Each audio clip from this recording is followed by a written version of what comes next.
back under center. Bootleg, faking left, rolling to his left, taking right. Now a throwback to the near side. He's got a man open, caught 40, 35-yard line, 25-20, burning Devin Key, 10-5, touchdown, San Francisco. Trent Sherfield. Oh, baby, August 14th, 2021. Trey Lance throws a 75-yard dive to Trent Sherfield, and boy, we thought it was the start of something special. We thought we were beginning the Trey Lance era. We thought we were entering the Trey Lance era. We thought number 5, Trey Lance, was taking his franchise into the future to lead them to multiple Super Bowls and so on and so forth. But it wasn't the case because last Friday, the Trey Lance era was over. It ended. Did it ever begin? It didn't begin, really. It didn't really begin as the Niners part ways with Trey Lance to the Dallas Cowboys for a fourth-round pick, and you know what we're going to talk about all day, plus some other things. There is other things with the 49ers, but a lot of this conversation is today is going to be about Shanahan, Trey Lance, Brock Purdy, John Lynch, and there's just so many questions here. There's a bevy of questions we'll ask today, 888-957-9570. And I guess the first question is, will the Niners ever come to regret this? Did they make a mistake by drafting Trey Lance? Obviously, they did. Did you lose respect for Kyle Shanahan? Did you lose respect for John Lynch? We're going to get into all that here on the Morning Roast as we say good morning to everybody out there getting off their graveyard shift. If you're at work, what is happening? If you're getting ready for work, what is happening? Drive safely. Good morning to YouTube, Twitch, powered by First NorCal Credit Union, and, of course, the Xfinity Mobile Text Line. Good morning to Spadoni. We got Sam Lubman back in the saddle, and we got you, Joe Shasky. You get the first crack at this. Trey Lance. We barely know him. And now he's in Texas. I think it's best for all parties that he's not on the team anymore. I think it's best for him. You know, he needed to move on. But I think if you're worried about the Niners, you just got to clear all the distractions and all the questions and all the fluff and the worrying and the hand-wringing about someone who wasn't, scheduled to play much this year, if at all, unless things went horribly wrong. So I think they had to do this. I'm a little surprised they didn't do this at the draft, quite honestly. Maybe the timing wasn't right. Maybe you don't get, this high of a pick. The pick is almost irrelevant at this point. Honest to God, maybe the 4th-round pick turns into a guard or something down the line. I don't know. But the pick is almost irrelevant. In terms of what they gave up, and if we just close the book on that, it's one of the worst trades in any sport in terms of just straight value, giving up multiple firsts, a third for 13 quarters of play and then swapping a fourth 3 years later. I mean, it's just horrible. But really, I come back to these two numbers, 23-11. And then the other set of numbers is 4-2. And what is that? That is the 49ers record since Trey Lance has been drafted. They are 23-11 in the regular season, and they are 4-2 in the playoffs. So if I reverse those numbers and I was 11 of 23 with no playoff appearances, we would have some major problems, right? But because they're 23-11 in the regular season and because they're 4-2 in the playoffs, they can overcome this.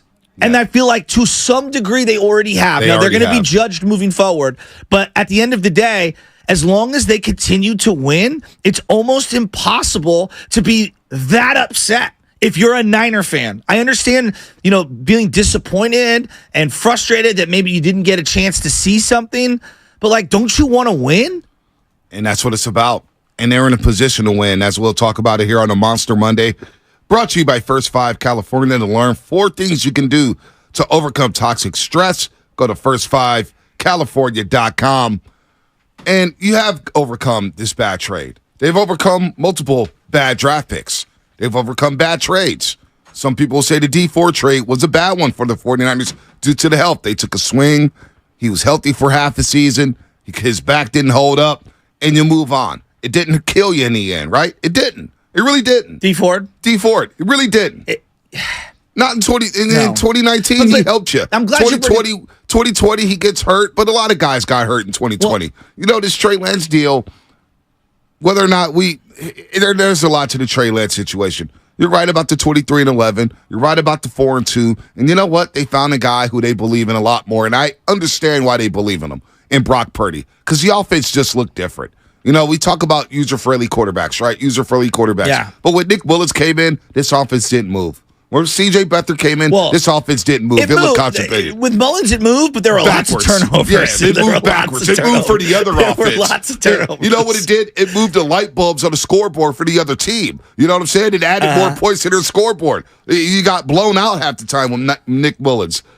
Jimmy Garoppolo at times couldn't move the football with this offense. It looked constipated at times. There's no doubt. This offense looks very, very different with Brock Purdy. And they fell in love with that. Did they get lucky? Absolutely. They got lucky with that. Yeah. And they were able to overcome it. The great franchises, here's the thing, and I keep saying this, and I said it all last week. The great franchises find ways to cut bait, move on, and keep it moving and don't look back. And that's what the Niners are doing right now. Did they want to keep Trey Lance? Absolutely. Trey Lance, God bless his soul, was like, I need a new beginning. And I don't blame him. The Niners, you know what? It's probably better to move on from Trey Lance because the minute Brock Purdy struggles, everybody's going to be calling for Trey Lance, and they probably retire to that noise. Even though that locker room, I think, is strong, and that locker room doesn't let a lot of noise get to them. Because obviously, there's been so many situations in the last 4 years where this locker room could have broke, and it hasn't. I'm exhausted on the Trey Lance talking in the narrative. So I'm absolutely sure the players are exhausted. And honestly, I just think in certain situations, this breakup is probably best for all parties. Right? If we're being honest. No, it is. It was toxic at this point. You brought up the D4 trade. I'm glad you kind of brought that trade up. On one level, this regime has had a couple of bad trades. You referenced D Ford. I would say D Ford had some good in it. Yeah. You know, I would say even the Buckner trade, which was a bad trade, like we're just on its surface level, bad trade.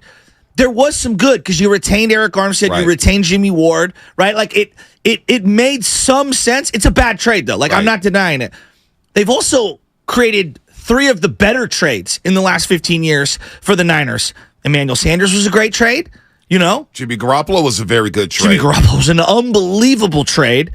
How about Christian McCaffrey? How about Trent Williams? So, like, yes, there are some bad trades on the blood of the hands, or in the hands, excuse me, of this regime.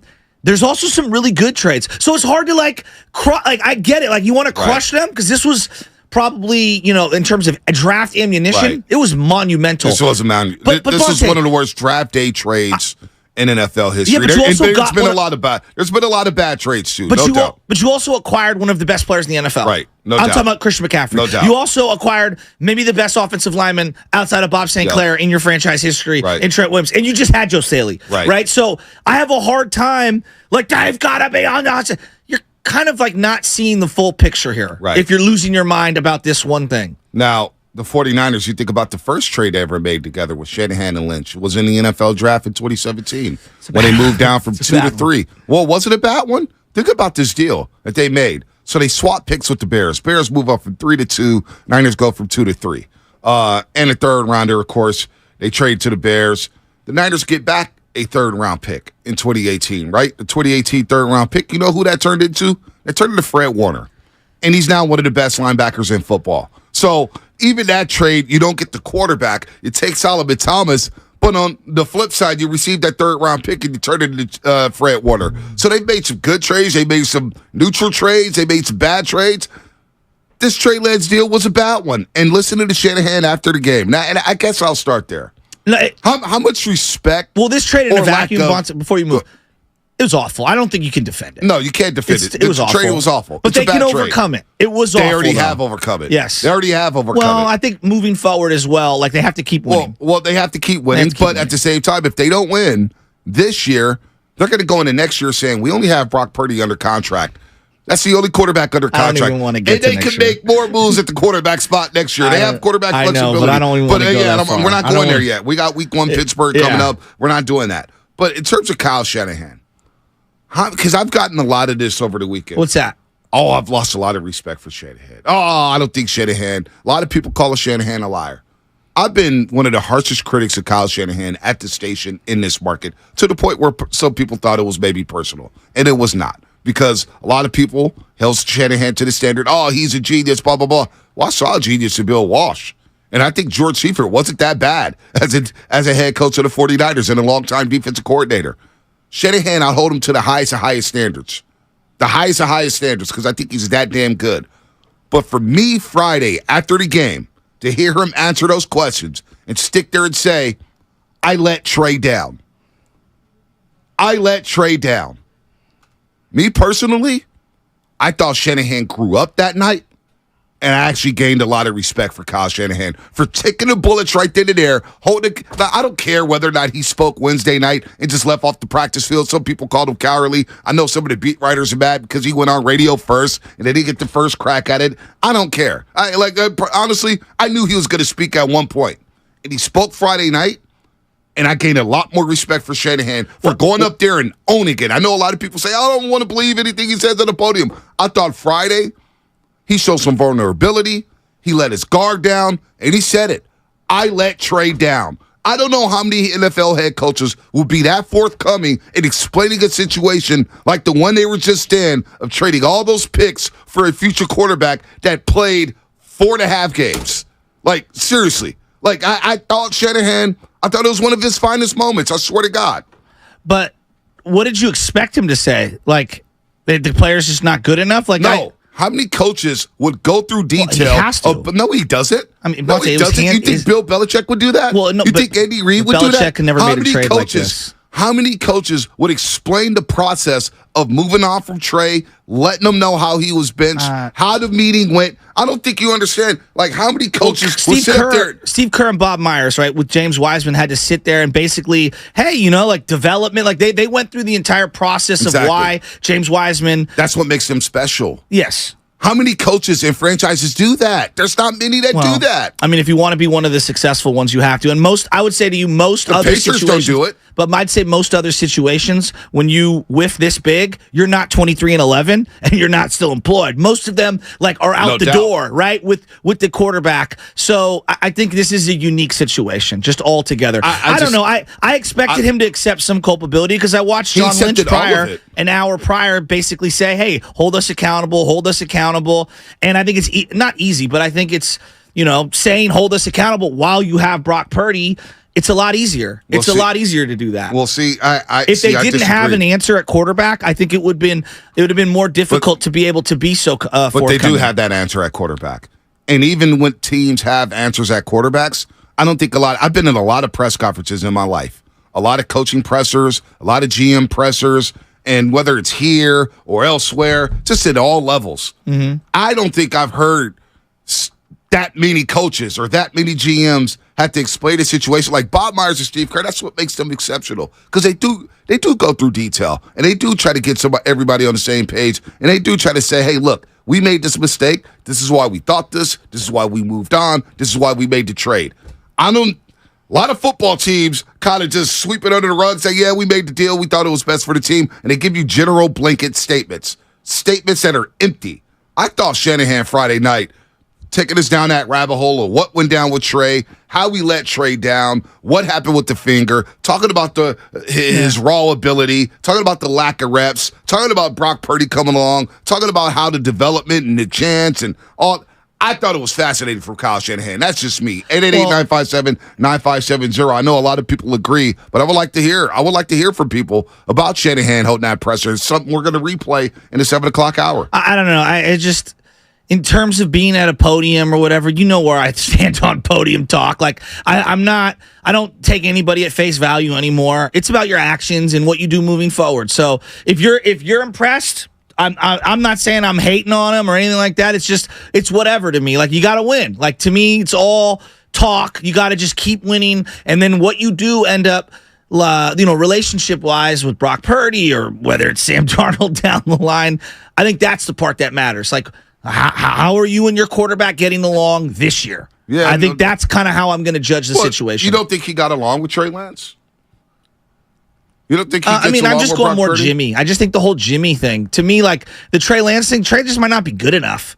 Trey just might not be good enough. And I think that's a different question. To hear them rip that Band-Aid off and say, you know what?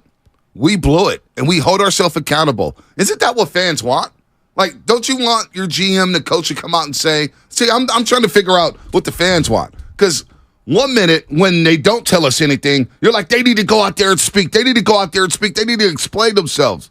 And to hear them, like, because Wednesday, for example, when they told Trey Lance, you're number 3, Darnold's number 2, how many people raise their arms and call the Niners cowards for not coming out and speaking? So when they finally do, and they finally say, you know what? We're accountable. But wait a minute. We let them down. Wait a minute. What do you mean, wait a minute? You don't, like, this is the Chris Rock. You don't get, like, extra praise for paying child support. Like, that's what you're supposed to do. No, and in this situation, one second. You don't have to do that. What? You don't have to go up there and explain anything to the fan base. Yeah, you do. No, you don't. You just made a trade of the guy that you moved a bunch of picks for. All you have to so do what are is you going to say? You're not going to talk about it? No, all you have to do is go up there and say, hey, we traded Trey Lance. It was best for both parties. And you don't have to go into detail. You don't have to go into detail and tell anybody. I would say to you Bill that Belichick certainly does it. Andy Reid does it. A lot of these coaches don't. They don't go into detail. No one's had a trade go as bad for them as this one. So Belichick's had some terrible trades. What? Belichick has had some bad trades. Well, yeah, but he also has 6 championships. Right, but you had bad trades. He's had a winning season every single year except last year. So I mean, he has 20 years of track record. It's just different. Look, it's fine, like whatever. But I would say to you, like, we're acting like they did something noble. He did a post-game press conference where he took maybe 9 minutes of questions about Trey Lance, who was his pick. It would be different if it was a Wednesday, middle of the week. There wasn't a game because they sprinkled in some questions about the game. Not many, but they sprinkled in those. They also have the Bosa thing hanging over. I don't know. I didn't think it was some noble thing that they took questions on Trey Lance. That's what you're supposed to do when you trade away someone that you moved 3 picks to go get. But how many times have you watched these pressers where they don't say anything and they don't go into detail? You don't have to do that. There's no law saying, hey, I need to explain why I traded this guy or the details of why I traded this guy to anybody. They don't owe that to anybody. Oh, really I guess my thing is, like, I don't care if he's contrite. I don't care if he, whatever. All it really matters is, like, win games. Okay. I think that's kind of my setting. And I'm not dismissing what because I think a lot of people do care about what the coach says. And at this point, I really don't. Like, just win games, be ready for week 1 against the Steelers, be 23-11, go 4-2 in the playoffs like you have since you drafted Trey Lance, and all the Trey stuff will just go away. So now your setting is Super Bowl or bust now. I wouldn't say Super Bowl bust. That's where you got to win regime. a lot. You got to win a lot. Just keep winning. Haven't they done that? Oh, yeah. Haven't they done that? Yeah. But I don't think that you're wrong. I do think a lot of people care about, like, them at a podium. I don't, though, anymore. I really don't. Well, but that's funny because the other day you were talking about podium games and how people carry themselves out of podium. And I'm like, really? So I'm confused by the fan base here. I'm a little confused. He did a post game after a preseason game. Had 3 days to prepare and had 3 days to prepare. Like, I didn't think it was something like, oh my God, get this man a Nobel Peace Prize. I thought Shanahan was contrite. I was like, wow, I can't believe. Well, who else's fault is Shanahan, it? Wait, time out. Who else's fault is it? Hold on. How many times do we listen to Shanahan saying, damn, he's a snarky SOB? No, he is. Damn, But even at the end of that press conference, he got snarky. Yeah, he did. He got the guy was snarky. asking a dumb question. Like, at some point, like, who else is supposed to fall on the sword? But It's on John Lynch and Kyle. No, but to hear him say, I let Trey down. And the tone of it, it's the tone. It's just like our tone when it comes to radio, right? We could be loud. We could be angry. Some people think we're mad. His tone, I thought, was the right tone. Okay. And it felt sincere. I don't know. That's as sincere as I've heard Shanahan. So that's just me. 888-957-9570. I think a lot of people feel your way. No, well, there's a lot of people who think he was lying. There's a lot of people who think John Lynch was lying. I saw some people saying Kyle Juszczyk was lying. Like the whole thing about Kyle sabotaging Trey Lance. That is, like, but to me, Bonte, at this the end is of the why day. he's gone. Like what you just said. So there's like 4. This is why he's gone. You can't have this guy as QB3 with all of this. Well, Juszczyk's lying. This guy didn't say this. But again, this is why he's gone. But that's to me, that's the fans. And to me in that locker room, Trey Lance has to be out. Trey Lance said, you know what? It's probably best if you guys could do me a solid. It is best that he's gone. If you could do me a solid and look for a trade, let's do that. That was on Trey Lance. The Niners, from what I hear, they had no problem with him being QB3. But we'll see. Now he's QB3 in Dallas. And again, Trey Lance is not going to play in Dallas. No, but I think it's good to remove just all the chatter. Like all the chatter. Aren't we exhausted? He wasn't going to play. Aren't we exhausted? Like, and no one is sitting here saying that Brandon Allen's a better football player than Trey Lance. But like, no one's going to talk about Brandon Allen. You're not going to interview the guards and the backup cornerbacks about the quarterback who's not playing. They just needed to remove this. Okay, yeah, you save $5 million. Like the money I get, I guess there's some sort of value to the money down the line. I'd argue now you can get 2 Isaiah Olivers who stink for the price of 1 Trey Lance next year. But like at the end of the day, win games. I'm worried about trying to win, because they got to win this division and they got to try to win a Super Bowl. That's what we all want to do. Huh. Interesting. Listen, we could talk about it all day long. 888-957-9570. We'll play some of the Shanahan sound. We'll replay with the John Lynch sound. Trey Lance is gone. He's in Dallas for a 4th-round pick, one of the worst trades in franchise history. I don't think it's the worst. O.J. Simpson on line 1, Charles Haley on line 2, Terrell Owens on line 3. But this is a bad trade. Wait, but is it killing? On that trade? Save it on the other side. Because those are bad trades. Let's face it. Those are bad trades. I know the context of all of them. Those are bad trades in 49ers Haley tried to choke out Jerry Rice. Yeah, but it was a bad trade. You gave it to the Dallas Cowboys and they won 3 championships in 4 years. And he also disrespected the owner. Yeah, but so what? Nobody cared. The players wanted Charles Haley. Come on, man. Stop. Players disrespect owners all the time. Jerry Rice went to the owner and said, it's him or me. All right, yeah, okay. Sure, yeah, whatever. Yeah, all right. They missed Charles Haley. It was a bad trade. Of course. It was a terrible trade. It's the whole point. Segment brought to you by Go to State Lumber, serving the Bay Area for 3 generations. When you succeed, we succeed. Visit GoToStateLumber.com. What's coming up on the game? Sponsored by the Los Altos Village Association. Stroll through beautiful downtown Los Altos. Somebody was telling me about that yesterday. Los Altos. That is a good downtown. You can enjoy craft beer and live music at the Downtown Beer Stroll. Friday, September 8th at 6 p.m. Sponsored by Los Altos Hardware and State of Mind Public House and Pizzeria. Tickets and info at downtownlosaltos.org. 888-957-9570. You know the number. You know the hotline. We're talking about Trey Lance and the 49ers here on The Roast.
Now, back to the morning roast with Bonte and Shasky.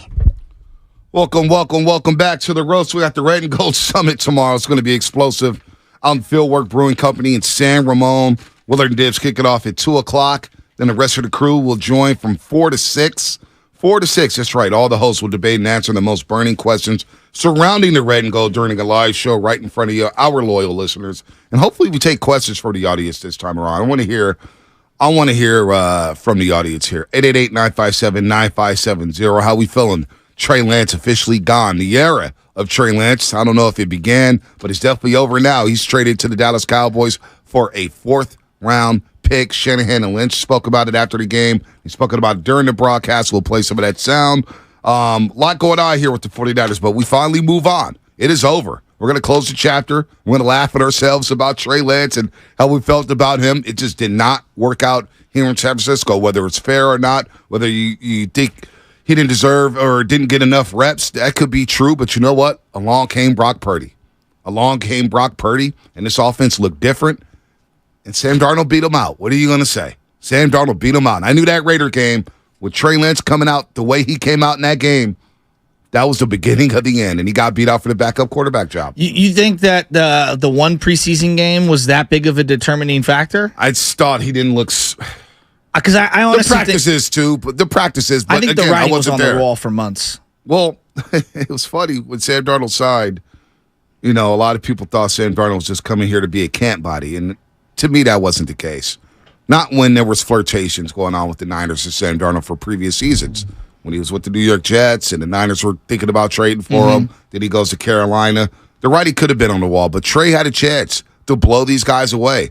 And when you don't put your best foot forward in practice, when you're fumbling snaps, when you come out in that Raider game and you look like that was tough for Trey. It was. But the writing could have been on the wall for a long time. They like Darnold. Looking back on it, do you there's obviously you can have like revisionist history every step of the way, like making the trade, the selection, the development, when you played them. Like, we can nitpick every portion. Just the last couple of weeks, like, if they could have found a way to get him out of the building before camp even started, do you think that would have been best for the Niners, or do you think the way it played out actually wasn't the worst thing? I don't think it was the worst thing. You let these guys compete. Okay. You let them compete. That's all we beg for, right? Compete. Now, some people are a little butthurt that he didn't get to compete with Brock Purdy for the number one job. But you know what? Once Brock Purdy came back and once he got back on that football field, look, he was a leader in the clubhouse, and I needed Brock Purdy to get reps with Brandon Ayuk and Deebo Samuel and George Kittle and whoever else was playing wide receiver to start a unit. I needed him to build that rapport because of the lack of action in OTAs and minicamp due to the rehab process with Brock Purdy coming back from the torn UCL. Here's why I look in hindsight. I thought when you drafted Trey Lance, and Shanahan spoke about it, we'll play the sound again. I thought they should have started him from day one. Because what you did was brought Trey Lance into a situation where he's competing with Jimmy Garoppolo, but those veterans on the team. How can you tell those veterans on the team, hey, we're going to go with the rookie here in week one over Jimmy Garoppolo, a guy you've won a lot of big games with? I understand that process of it. It's unfair to tell veteran players, we're going to go to this rookie, and we may lose a couple more games here, and it's a process. I need you guys to be patient. That doesn't work in the NFL. You can lose a locker room like that. You really can. But I thought in hindsight, move off of Jimmy, start Trey from day one. That was the move for me. You had to go right then and there in Detroit and start number 5 and just rip the Band-Aid off knowing that kid didn't play a lot of football at North Dakota State. Saying, we need to get this guy reps, and let's just roll with it. So the bigger not sin, but like the bigger issue was keeping Jimmy or just not starting him from the beginning? I thought not starting Trey Lance from the beginning and then finding a way to finally move off of Jimmy Garoppolo probably would have been best, because if you start Trey, you can't have Jimmy hanging over the back of his shoulder. Not on that team. Yes. And I think maybe that was a mistake last year, having him practice on the baby field. You had him over the shoulder, where Trey probably didn't feel completely free in this organization. Well, I think the biggest issue is the miscalculation of, this whole win now, or how the locker room was going to perceive something. And that was the biggest miscalculation. I mean, look, you're the head coach, right? And so Can you lose a couple players by playing another guy? Yeah, you can do that at every position. You can do that at left guard. It's worse at quarterback, right? You lose everybody at quarterback. No you doubt. You lose Debo, you lose Ayuk, you lose Warner, you lose Kittle, you lose everybody. Who knows? You could lose one or all. Like, who knows, B? But at the end of the day, like, you are the coach, and that's why you get paid the big bucks, and those are your decisions, right? And so I find it interesting that, and I'm not saying they're hiding behind that, but I find it interesting that, like, it really, really, like, hey, if the veterans really matter on these decisions, like, where was the veterans when it came to the DeForest Buckner trade then? Yeah, did you lose the veterans there? Well, like, obviously, but that was after the season, and it was a business move, and that probably came from up top saying we need to free up money here. We're going to move on from DeForest Buckner. We're good. Now the veterans probably didn't like it, but you had enough time to get over it and get ready for the season. Remember, that deal happened in February. No, I know. You're not playing football until the fall. But Bonte, I'm saying, like, hypothetically, like in this scenario, like moving off of Jimmy and going to Trey Lance, how is that any different than trading DeForest Buckner and going to Javon Kinlaw? So we can argue about the thought process. I just think their miscalculation is, like, we went from, hey, Jimmy's not good enough. We need special. They go in for special. Special's not ready. It's not even close to ready. And for it to ever even look good, we're going to have to see some lumps here. And then immediately, aborting that. They've just kind of been all over. So I think the thought process, that's the thing, the biggest part is the miscalculation. I don't think the Buckner and the Jimmy situations are different because you're talking about quarterback and you're talking about D tackle. You're talking about a guy who's holding the ball every single play on offense. You're touching the football every single play. You're a decision maker. A guy who's going to make decisions, and Jimmy could be turnover prone at times, but going to a complete raw rookie, that loses players a lot quicker when you got a guy with Jimmy who helped grow with this team. You got to remember, Jimmy grew with a lot of these players here. That's why they got a little love affair for them. That's why there's sentiment there when it comes to Jimmy. Let's go to Philip in San Jose. No one's going to say that quarterback's not more important than detail. I'm just saying, hypothetically, you can make those same arguments about every single spot on the field. There's 22 starting spots. But you wouldn't be quarterback's the most important. Nobody's. So that hypothetical doesn't really work for me. Philip in San Jose, what's happening? Hey, what up, guys? Morning. So, honestly, I think all it would have took, because these guys don't need distractions, right? We do not need any distractions. And all it would have took was for Purdy to have a bad game, Donald to have a bad practice, and Lance would have had a good practice, and all the chatter would have started. Play Lance. These guys don't need that. I had Joe Staley come to my work one time, right? And it was right after the Jim Harbaugh thing, when he left. And we were talking, real cool guy. I'd mentioned, hey, just honestly, what happened, with the whole Jim Harbaugh, was that really the distraction? And he admitted it. He said, yeah, it was. It really was. No one sees what happens inside that locker room, and it really distracted us. And that's all it would have took with Trey Lance. And we don't need no distraction.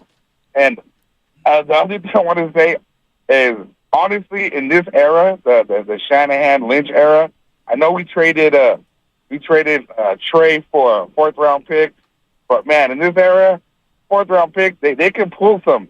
They can pull some stars in the third, fourth round. You know what I mean? No doubt. You cut bait. You don't get the return on investment. It is what it is. You move on from Trey Lance. How are we feeling on a Monday morning? 888-957-9570.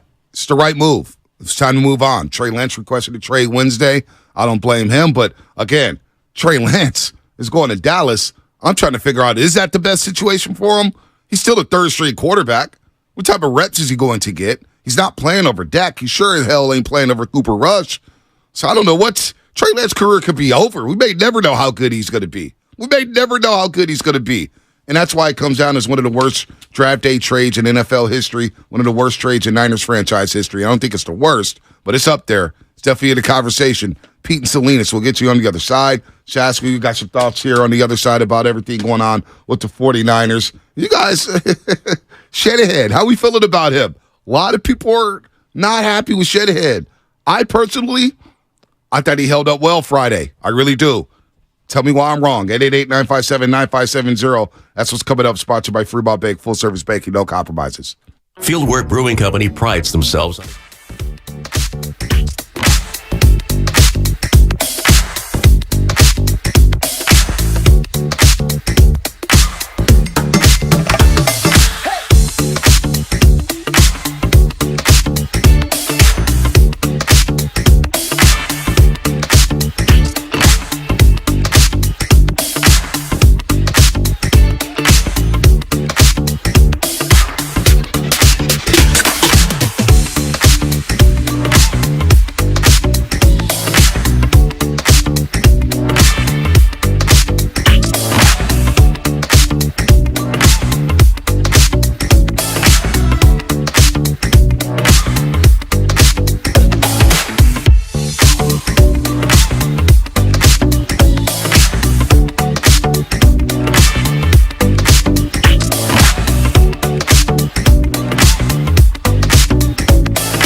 Bonte and Shasky. The minute that we knew that they were serious about trading him, then we didn't want the phone to hang up.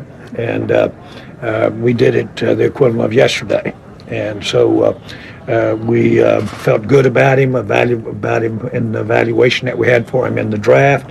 We felt good about what we've seen on tape that he's done since he's been in the NFL. And it was one that we just made the decision almost the minute we heard the name. How can he help you this year? There's a certain packages he can get out on the field, things like that? Well, he will come in, and I candidly, as far as I don't want to plan on, count on, or wish for help from him this year. Jerry Jones, owner of the Dallas Cowboys, on making a move for Trey Lance. He's going to sit back for another season and not play.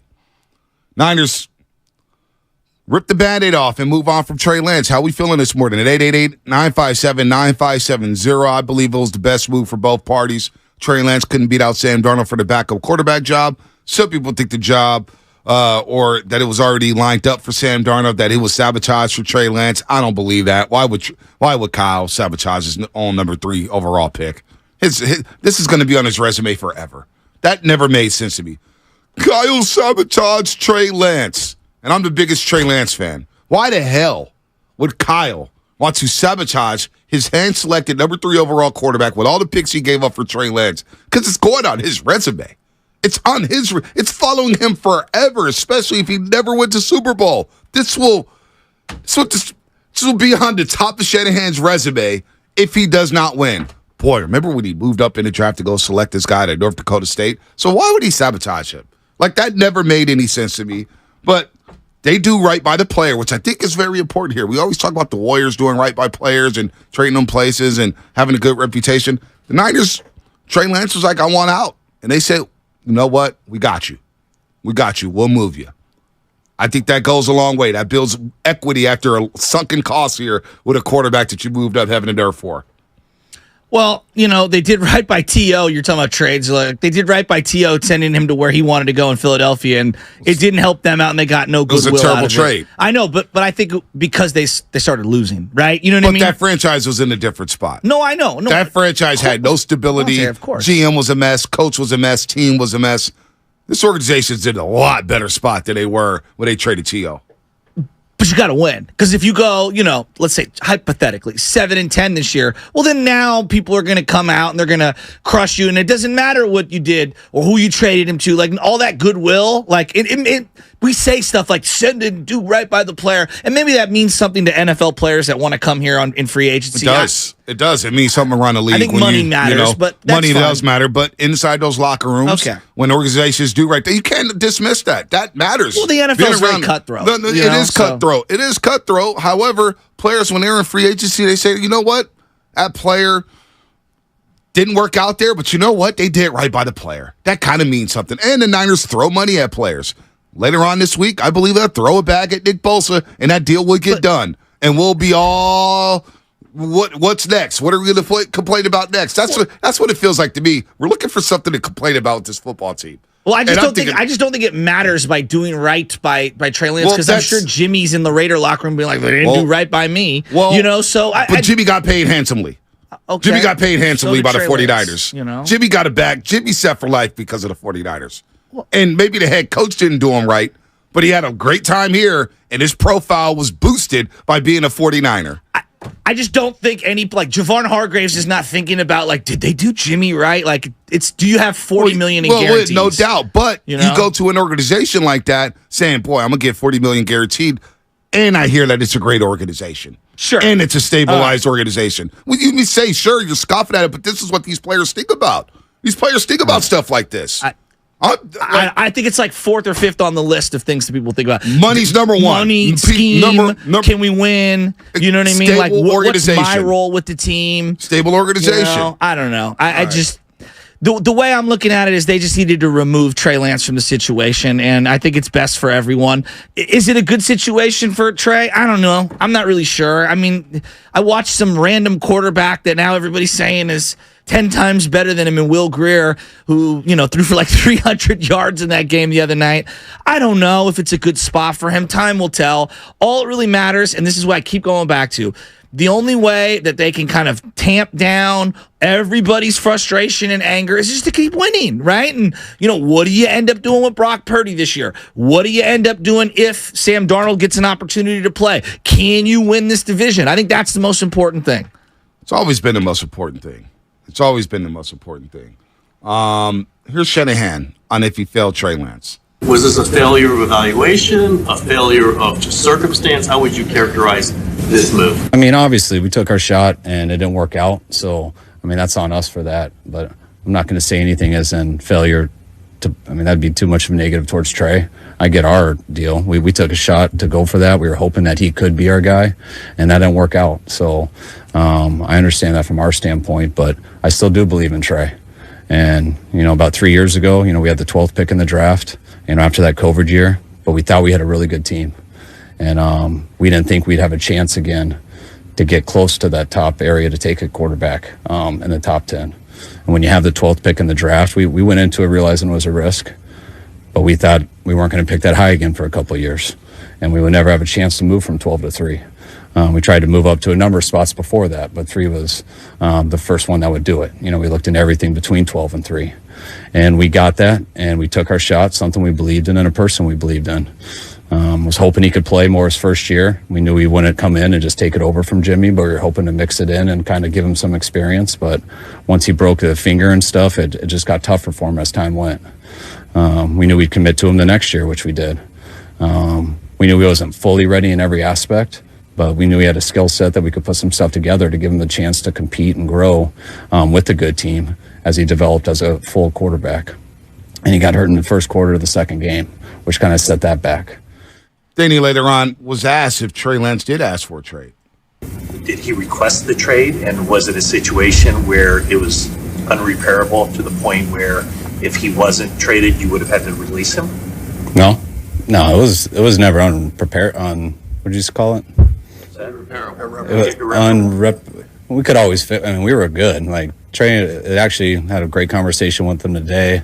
Had a tough conversation when I told him he didn't win the second job. Today was much easier, just going through it for the last couple of days with him. But no, there was nothing to fix. It was what it was. And I told him when we told him that he was going to be the 3. If he could find another opportunity that was good, we'd allow him to do that. And he did. And we feel he'll be better for it, and I think we will too. How do you feel about Shanahan right now after those post-game remarks? The one thing that, I do want to make sure is very clear, I actually don't fault them for swinging big. I know a lot of people are losing their minds about why did you even trade up to 3 to begin with? If we just take a step back, that's a bold move. And I actually supported the bold move. I did. I supported the bold move. I just think we can argue about taking someone, the contradiction of taking someone that on the front end needs a lot of time to get good or to ever be good, and then this whole win now roster, that's a contradiction, and I'm sure in retrospect they would want to redo on that one. But in terms of just swinging big, forget that, forget all of the nuances of everybody needs work and upside and all that stuff. Swinging big, I respect swinging big. I really do. I do respect swinging big. And on that aspect, I know a lot of people, we should have just stayed at 12. I like that they were super bold trying to get their guy. That conviction, I still back that to this day. Still was probably the wrong pick, though, which sucks. It turned out to be the wrong pick. Which sucks. It turned out to be the wrong pick. And look, they made a lot of bold moves, man. They have. The D4 trade, the Jimmy trade, trading Buckner, trading for McCaffrey. They made a lot of bold deals, trading back into the first round for Brendan Ayuk. Yes. That's a bold move. Yes. That's a very bold move. So they get credit for making a bold move. I got no problem with that. No problem with them taking or moving up to number 3. I have no problem with them taking Trey Lance. I still think he was the guy. But if you're going to draft him, and they talked about it, Shanahan talked about protecting Trey Lance.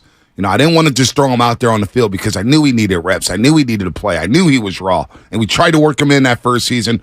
The finger injury to me is the one mysterious one. What do you mean? Because they did not make a big deal about the finger injury. And maybe it was gamesmanship to not let another team know how badly that right index finger was hurt for Trey Lance. But they made a big deal about it. Trey Lance made a big deal about it, saying it affected my offseason then after 2021. Gotcha. And going into that year in which he was started, apparently the finger was still a problem. That they should have taken care of. That was bad business right there. Not taking care of that finger. But when you played, you ran him all the time, and you made it seem like, well, he was just too limited to where we had to run that package. That's a problem. That's a problem with the scouting department. That's a problem with the development. Yeah. And that's a problem with this organization right now when it comes to the quarterback spot. Boy, you got to hopefully hit on Brock Purdy, because when you look at these quarterbacks, Jimmy Garoppolo regressed under Shanahan. There's no doubt. Whether it was injuries or whatnot, he regressed. Nick Willetts got worse. C.J. Beathard got worse. Now, outside of Shanahan, who gets better, we'll see about that. But Trey Lance obviously got a little worse here in his time in San Francisco. So when you do swing for that trade, you got to make sure you're certain about that number 3 pick. And what it seemed like was, and Steiny said this a long time ago, What's that? It felt like they didn't trade up for a player. They traded up for the position to be in at number 3. And that's what it seems like here after Trey Lance has gone to the Dallas Cowboys. Yes, I think they did trade up for a position in terms of like number 3 overall. But it also feels like they had like 4 or 5 options on deck. Trade for Watson, trade for Aaron Rodgers, pick one of these quarterbacks. Like, to me, it felt like they were comfortable with like 4 or 5 different moves. Didn't it? Right. Didn't it once they traded up to 3? So I don't know, man. And thinking about where they were coming off of the year, the 2020 year, it was such a, like they had moved out of Arizona. You know what I mean? They were playing home games at the Cardinal Stadium. Jimmy and the Niners had issues about whether he was healthy enough to play with the high ankle sprain. I didn't know if Jimmy was even going to come back. There was just so much, man. And I don't know, should they have taken Mac Jones? Should they have taken Justin Fields? Well, looking back, it sure feels like, today, it feels like we're going to bet on anyone. It feels like Trevor Lawrence might be the only good player at quarterback. Well, no, Zach Wilson looks better. I mean, Justin Fields, we'll see. He's had 25 starts, and he's a backup right now. But he's a backup to Aaron Rodgers, and just with Rodgers' presence and his teaching and his mentorship, Zach Wilson looked better this preseason. No, and he did. He looked like a better quarterback. But he's got a lot of starts, and it's year 3 for him. So, but right now, if we were betting on like, will he ever make a Pro Bowl? And I'd probably bet against that. You know what I mean? So, like right now, Trevor Lawrence looks like the most promising player out of that draft. So maybe there just wasn't a good player out of that, which happens outside of Trevor Lawrence. God, could they, have found a way to get Watson or get Aaron Rodgers? Because I do think that was on the table. Well, Watson was on the table, and I think that was on the table. Watson got to the situation, and that was a do not touch zone for the 49ers. Yes. And they built their locker room on high character guys who don't really get into things outside of the football team or get into trouble. They haven't had a lot of that happening with the 49ers in recent memory. No. Under Shanahan and Lynch. They've really cleaned that up. No, they've been really good. Charles Omeni, who's not here, and one of the reasons is stuff off the field. Right, exactly. Right? And because he was a very productive player for this team. The finger injury beat, it's hard, like, because you see this in baseball. Guy gets a blister, guy hurts his finger, still goes out there and pitches, but isn't the same, and maybe we don't hear about it. It's like, all right, so the finger injury now is a big deal, and it might have been in real time. He did throw the first touchdown pass of the year, like 2 weeks after. That's what I'm saying. A week after the Raider thing. So maybe they downplayed it. Maybe it's a convenient excuse now. I don't know. I really don't know. I do know this. 10 years from now, 15 years from now, whether they hoist the Lombardi or not, we are going to be going back and leading up to the trade, leading up to draft day, after draft day, there's going to be books written about all that. Like, this guy wanted that guy, and that scout wanted that guy, and John Lynch wanted this guy, and maybe they were all on the same page the whole time. Maybe they weren't. I want to know, because, man, I feel like we're going to be talking about that forever. Yeah, we will be talking about this trade for a long, long time. But how much will we talk about it? To what extent? Because if Brock Purdy can help this team hoist a Lombardi, and Brock Purdy looked sharp Friday night. He did. I love that stick route by Brendan Ayuk on third down, the timing, the rhythm, the chemistry. I said, damn, look at Purdy throw that ball out there like that. And a lot of people make a big deal. Oh, man, it was only 4 or 5 yard passes.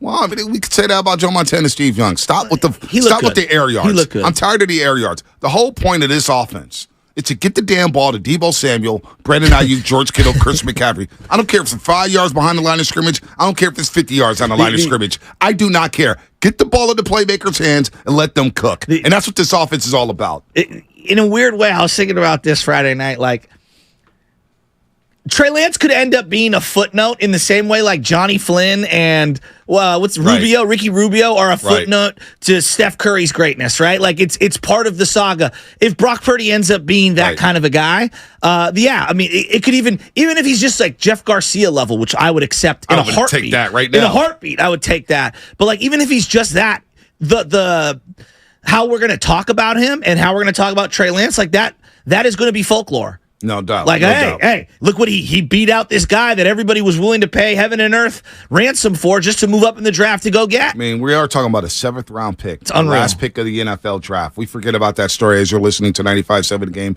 KGMZ FM and AC1 San Francisco, always live on the free Odyssey app. Download the Odyssey app and favorite 95.7 The Game for the best and most up-to-date sports coverage.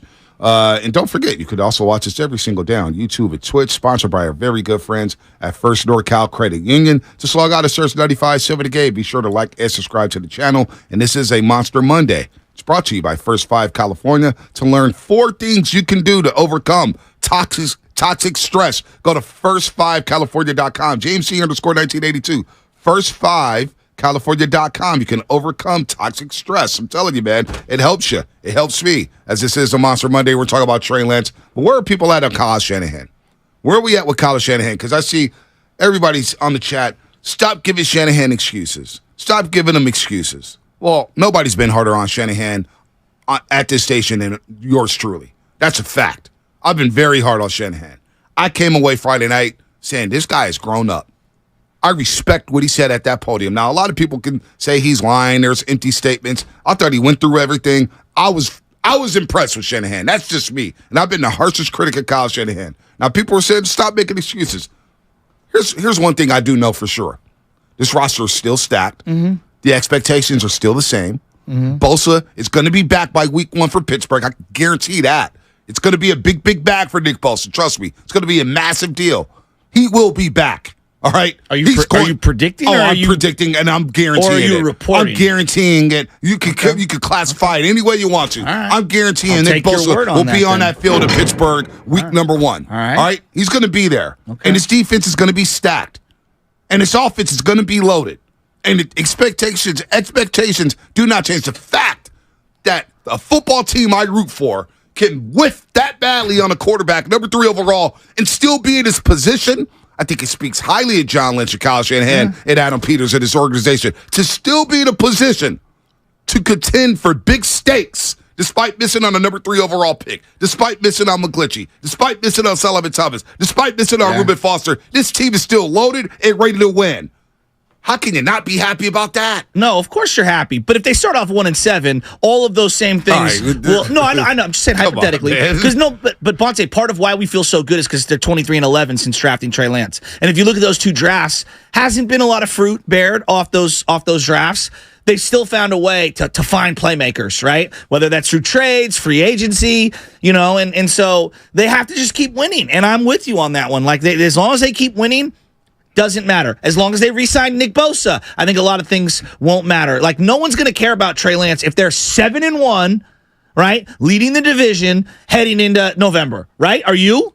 I don't care right now. I've already moved on. Personally, I'm the biggest Trey Lance fan. I've moved on. I'm moved on. It's done. Trade is done. He's gone in Dallas. They cut their losses. It wasn't going to work out here. We could all sense it wasn't going to work out here. And let me tell you, pretty obvious. And everybody was going crazy over the Raider game, the first preseason game. That game was huge for Trey to start that game. And for him, he didn't even look like an NFL quarterback in that game. He didn't. First 3 possessions, you go 3 and out. Last 3 possessions, you damn near throw 2 picks. It is what it is, man. It is what it is. He needs reps. He needs to play. He's not going to get the reps here. I don't even know if he's going to get the reps in Dallas. You heard from Jerry Jones. Yeah, he's not in the plans for this year. He's in the plans for maybe 2024. Poor young man's not even going to play. But you know what? For the 49ers, you move on. You believe in Darnold. You signed him for a reason. You got Brock. You said Brock's the leader of the clubhouse. I'm with that. Let's roll. Mike in Fremont, what's happening? Hello? What's up, Mike? Yeah, I don't know if you guys remember, I called last week and said I would rather have Trey Lance over Dak Prescott, and I got my wish. But like I said, I don't think he's going to play this year. But I think it's going to light a fire under Dak to play better and take control of the team a lot better than he has been in the past recent years. Right. So I see a lot of. So was that a Cowboy fan? I guess. I'm just going to keep it moving. What did you think of them going to the Cowboys? Yeah. I thought at first I was like, man, this is great for both parties to move on. Trey and the Niners. Then I thought for Trey, I said, this guy's Dallas. They have Cooper Rush, who helped stabilize their season he won a year some ago. Games, yeah. And you got Dak there for $40 million. Where's the reps coming from? To me, Trey Lance is closer to being out the league than he is to being in the league. And that's where the CFL comes into play. That's where he just needs to play. He's not going to play in Dallas. How is he going to get better? He doesn't have any options. I mean, he's got to accept what he's got to accept. And I don't know. First, like the Cowboys of all teams, it's a little surprising. Honestly, it was surprising to me. And then I took a step back and I was like, look, if he does want to, tutor under someone like you're talking about, Zach Wilson being able to tutor under Aaron Rodgers and how he looks a little better, I do think actually he can learn a lot from Dak on the side. And as much as I make fun of Mike McCarthy, I do think his system can work for Trey Lance, like in terms of getting better. I'm just saying, getting better. I don't even know if he could ever even be a number 2 at this point. The worst part is about the deal was you don't even know if Trey is good or not. Well, that's the disappointing part of not knowing. Don't even know what he is. I think right now he's not very good. Right. What could he be, I guess, is the question. But, a lot of people have been fired because of a bunch of potential and draft picks that never hit fruition. So, like when I was thinking like Joey Bart, right? Like I've seen a lot of people compare Wiseman and Bart. Like Joey Bart, I don't think is that good, right? No. And I not that I've seen a whole lot. Wiseman may be good.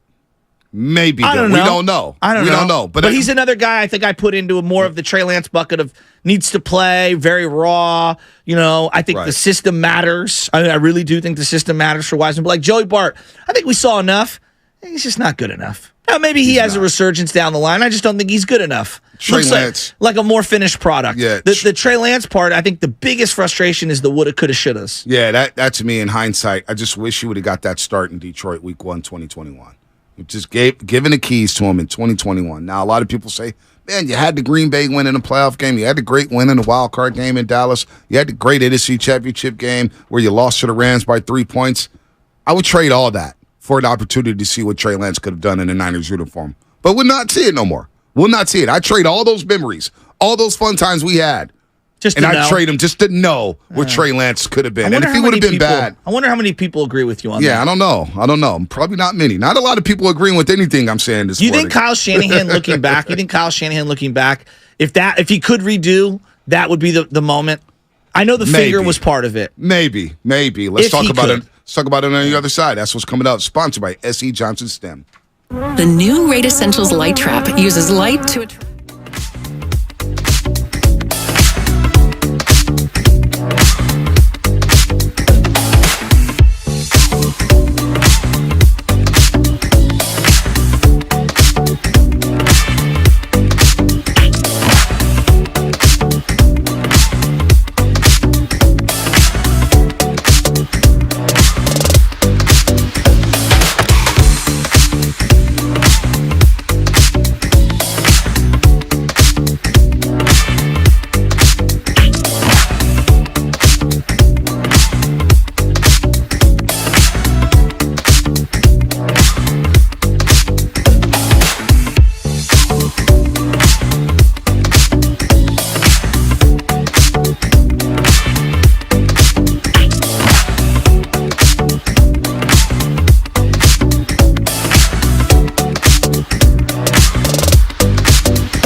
It's Bonte and Shasky right here on 95.7 The Game. Trey'd Gold Summit, August 29th. Did you catch that on air? No? Oh, love it. Willard Dibs 2 to 4. Then we're going to join from 4 to 6. Everybody's going to be there, free to the public. Hope to see everybody there. Our loyal listeners here at 95.7 The Game. San Ramon, Phil Work Brewing Company in San Ramon. It's going to be a party. Trey'd Gold Summit, baby. As we get ready for the season, there will be some Trey. There will be some Purdy. There'll be some Shanahan. We'll replay the Shanahan presser. Is there going to be food? There will be food, too. Shanahan presser. Is there beer? 7:30. No, it's just a brewing company. I don't think there's beer. Do they sell beer at a brewing company? Well, I don't know anything about beer. So I'm kidding. I'm by the way, hashtag sarcasm. They sell beer, Shaz. It's a brew house? It's a brewery. Brewery. Steelwork Brewery Company. When does that crack come into play? Sorry. You ever been to a brewery? I have. Like Lagunitas? But aren't there like different kinds of breweries? Like where like some specialize in IPAs, some are like micro brews and stuff. I don't know what any of those things are, like the segments of it. Gotcha. There would be Bonte's limo. You see Steve? No, I think I got to drive myself, although maybe I'll call Steve at Premier Limo, see if I can get a ride out there. Oh. That's a long drive. I figured the king would ride by horseback and chariot. Nah, that's a long way in the Bay Area.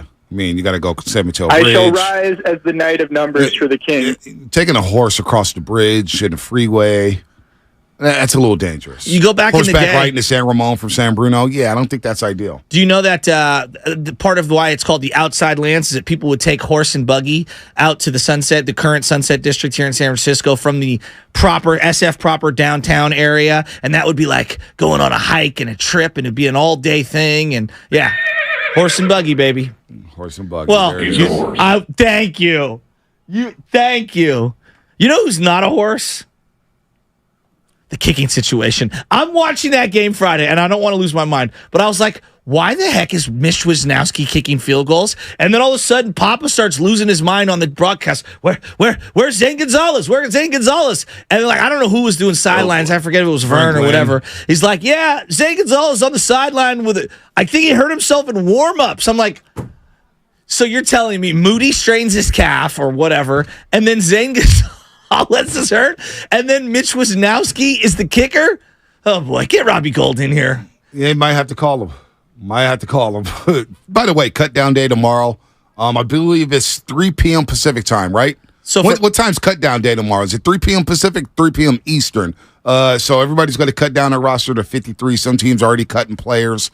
Niners will cut it down to 53. Who's going to make the final 53? Will there be any surprise cuts on this roster as the Niners try to get down to 53? We think they're keeping 3 quarterbacks with Brendan Allen, Sam Darnold, and Brock Purdy, of course. 3 p.m. Spinone? 4 p.m. Eastern, so 1 o'clock. 4 p.m. 1 o'clock Pacific time. We'll know the cut down day. So by the time we get to the Trey'd Gold Summit, we'll have the final 53-man roster at our disposal. Is there any way that they cut TDP? I felt like they used him a lot on Friday night to kind of get a look at him. I know that's not the sexiest thing to talk about, but like to me, it feels like even though Jordan Mason, you cannot fumble on the goal line. He fumbled on the goal line. He looks better than TDP. I don't love either option. He's a better blocker in pass protection. Yes, and then you have to assume Eli Mitchell makes his team, and you have to assume he's your clear-cut RB2. I don't know, man. I really like this fullback. This fullback's good. No, he 33. look good. Ronnie Bell looks good. I'm really digging. Collie made an impression on me, too. Well, then he got hurt. Yeah, he got hurt. I don't know. They didn't have a status update. It looked like he landed on the shoulder. Well, Cameron Latu has a meniscus injury. He did not have a good training camp whatsoever. How about the Hufanga injury? Yeah, that's a problem. That was shocking. Well, that's a problem. And that Hufanga injury could be one that lingers. A doctor... Dr. Chow down in San Diego saying this is an injury that can linger here. A Baker's cyst in his knee. It's in the back of his knee. He underwent PRP treatment on his knee, according to Shanahan, and this should expedite his recovery. But Hufanga may be dealing with this all season long. And they say if you have this cyst injury, that turns into a meniscus. It turns into sprained knees. This could be a problem all season long, which may expedite Jair Brown's role with this football team. It may heighten it. Yeah, I'm mad that Hufanga's hurt, but I'm not mad that they got Brown because that's their highest draft pick from this year, and I want to see what he can do. I actually really like him. And then they played Isaiah Oliver a lot in that game Friday night. Yeah, I think he's a guy that could get cut. He made a couple plays. He didn't make a couple plays. Wow, boy. They spent $4 million or $3 million on him, and he just looks. Oh boy, Sammy Womack. Maybe or no, they'll go Diamador or Lenore in the slot. Yeah. And you battle it out with Womack and Aubrey Thomas, and you have Travarius Ward on the other side. Defense going to take a step back. You worried about this defense? Well, look, you don't really see Eric Armstead, and you don't see much of Javon Hargraves in the preseason in general, and obviously no Nick Bosa. They were one of the number one rush stuff teams last year in terms of, I think it was 80 yards per game they gave up on the ground. Now, that's a byproduct of the division having 3 wide receivers across the board at every single location and not being dedicated to the run, but that's a big part of what makes their defense so elite. And I don't know how much to panic over preseason when you're not seeing all the personnel, but it's pretty obvious to me they couldn't stop the run in the preseason. But you don't see Greenlaw. You see very little of Fred Warner. Again, I told you the guys up front you didn't see a whole lot. But that is an area that I am early on. I'm very, very worried about the run game in terms of them stopping the run. Communication from Steve Wilkes to Chris Kosarek on the sideline to Fred Warner on how to run this defense when you do come off the field. That's going to be an adjustment. We're used to seeing D'Amico Ryans and Robert Saleh on the sidelines jumping around, calling that defense and talking to the players. Steve Wilkes is going to be in the booth this year, so Chris Kosarek will be communicating with the defense on the field. Look, Javon Hargrave, Eric Armstead, we'll see a lot of them against Pittsburgh. Let's see what happens here. Drake Jackson, he flashed a little bit Friday night. He flashed. I'm not mad at him, but that rotation on the other side, Drake Jackson and Cleveland Ferrell, it's a huge opportunity for those guys opposite of Nick Bosa. And Nick Bosa, look, I'm going to guarantee it right now, 724, 725 on the morning roast. Nick Bosa is going to be playing in Pittsburgh. Is that because you have some inside information or because that's your feeling? Little inside info, but also just my feeling as well. Again, we were arguing about this. I didn't mean to put you on the spot No, it's fine. No, you meant to. It's okay. And I'll sit here and tell you. We had this conversation last week. A lot of people, you can't pay Bosa yet. Again, this is a big time contract. Well, they are 13 days away. Well, it's fine. It's fine. You can panic all you want to. You've already panicked. It's fine. I'm not panicking because he's going to be there in Pittsburgh week 1 in that white number 97 and the gold pants. He will be on that football field. Well, that will make everybody feel really good. I think they could use a change of topic PR-wise. Honestly, I really do. I think DPO. Well, the team doesn't care. No, I'm talking about how we talk about the team. Yeah, but you know what? Maybe they care, but maybe we're just like, you know what? Those idiots up there at 95.7 a game in the morning, they keep talking about the backup quarterback job. Look at what we got going on here. Well, we're not the only ones because every beat writer is the ones asking these guys. Throughout the entire locker room Friday night, they were asking about Trey Lance. I mean, I heard somebody ask Brock Purdy about survivor's guilt. I don't know who. What? Yeah, someone asked him do you have survivor's guilt because you're still here and Trey's gone? And it was just. What did Purdy say? I think like me, he was like, what? Was it the same guy who asked Shanahan the last question? Yes. Who was that? I don't know. Shanahan got snarky? At least the voice sounded because the I same. should have called a play for you? Well, I didn't. I thought it was a bad question, but whatever. It was. People say there's no bad questions. There are. Trust me, I'm the author of many of the bad questions. But no, the Bosa thing is... It would be a good PR for them. Well, it will be. And again, we were talking about it last week. It's not just about the guaranteed money. It's about performance-based situations. How many sacks, incentives, Pro Bowls, all pros, bonuses in the offseason, coming to voluntary workouts, workout bonuses, all that stuff. There's a lot of nuance to this, which is why John Lynch at the beginning of the training camp said this is going to be a complicated deal, and it turns out to be complicated, but pretty confident Bosa is going to be a 49er week 1, and he'll be on that football field. 888-957. Well, that makes me feel better. Well, it shouldn't. I mean, I've been telling you he's going to be on the field for Pittsburgh. You've been freaking out all training camp. I haven't changed. Well, I think a lot of, as you know, we talk about Shanahan addressing the Trey Lance thing and John Lynch. My big thoughts were all right, I know you have to address those, and I'm not mad at you addressing those. Where are we at with Bosa? That's what I was thinking. Do you have any update on that? Let's go to... I'm going to play this sound from John Lynch on the Pivot podcast with Ryan Clark, Channing Crowder, and Fred Taylor. Really good stuff. John Lynch opened up about Shanahan's relationship. He opened up about the Super Bowl loss and how it lives with them. Asked how difficult it is to tell players when to be let go. So we'll play that a little bit. But here's Channel 5 when Lynch talked about trading Trey Lance in the broadcast booth during the live broadcast. Yeah, really hard day. Such a wonderful young man. We took a shot and it didn't work out. We own that. We take accountability for it. But I think, as I think you guys do, his story is still very much unwritten, and I'm excited for Trey. Dallas stepped up and really wanted him, and they came after him, and I think it's going to be a great landing spot for him.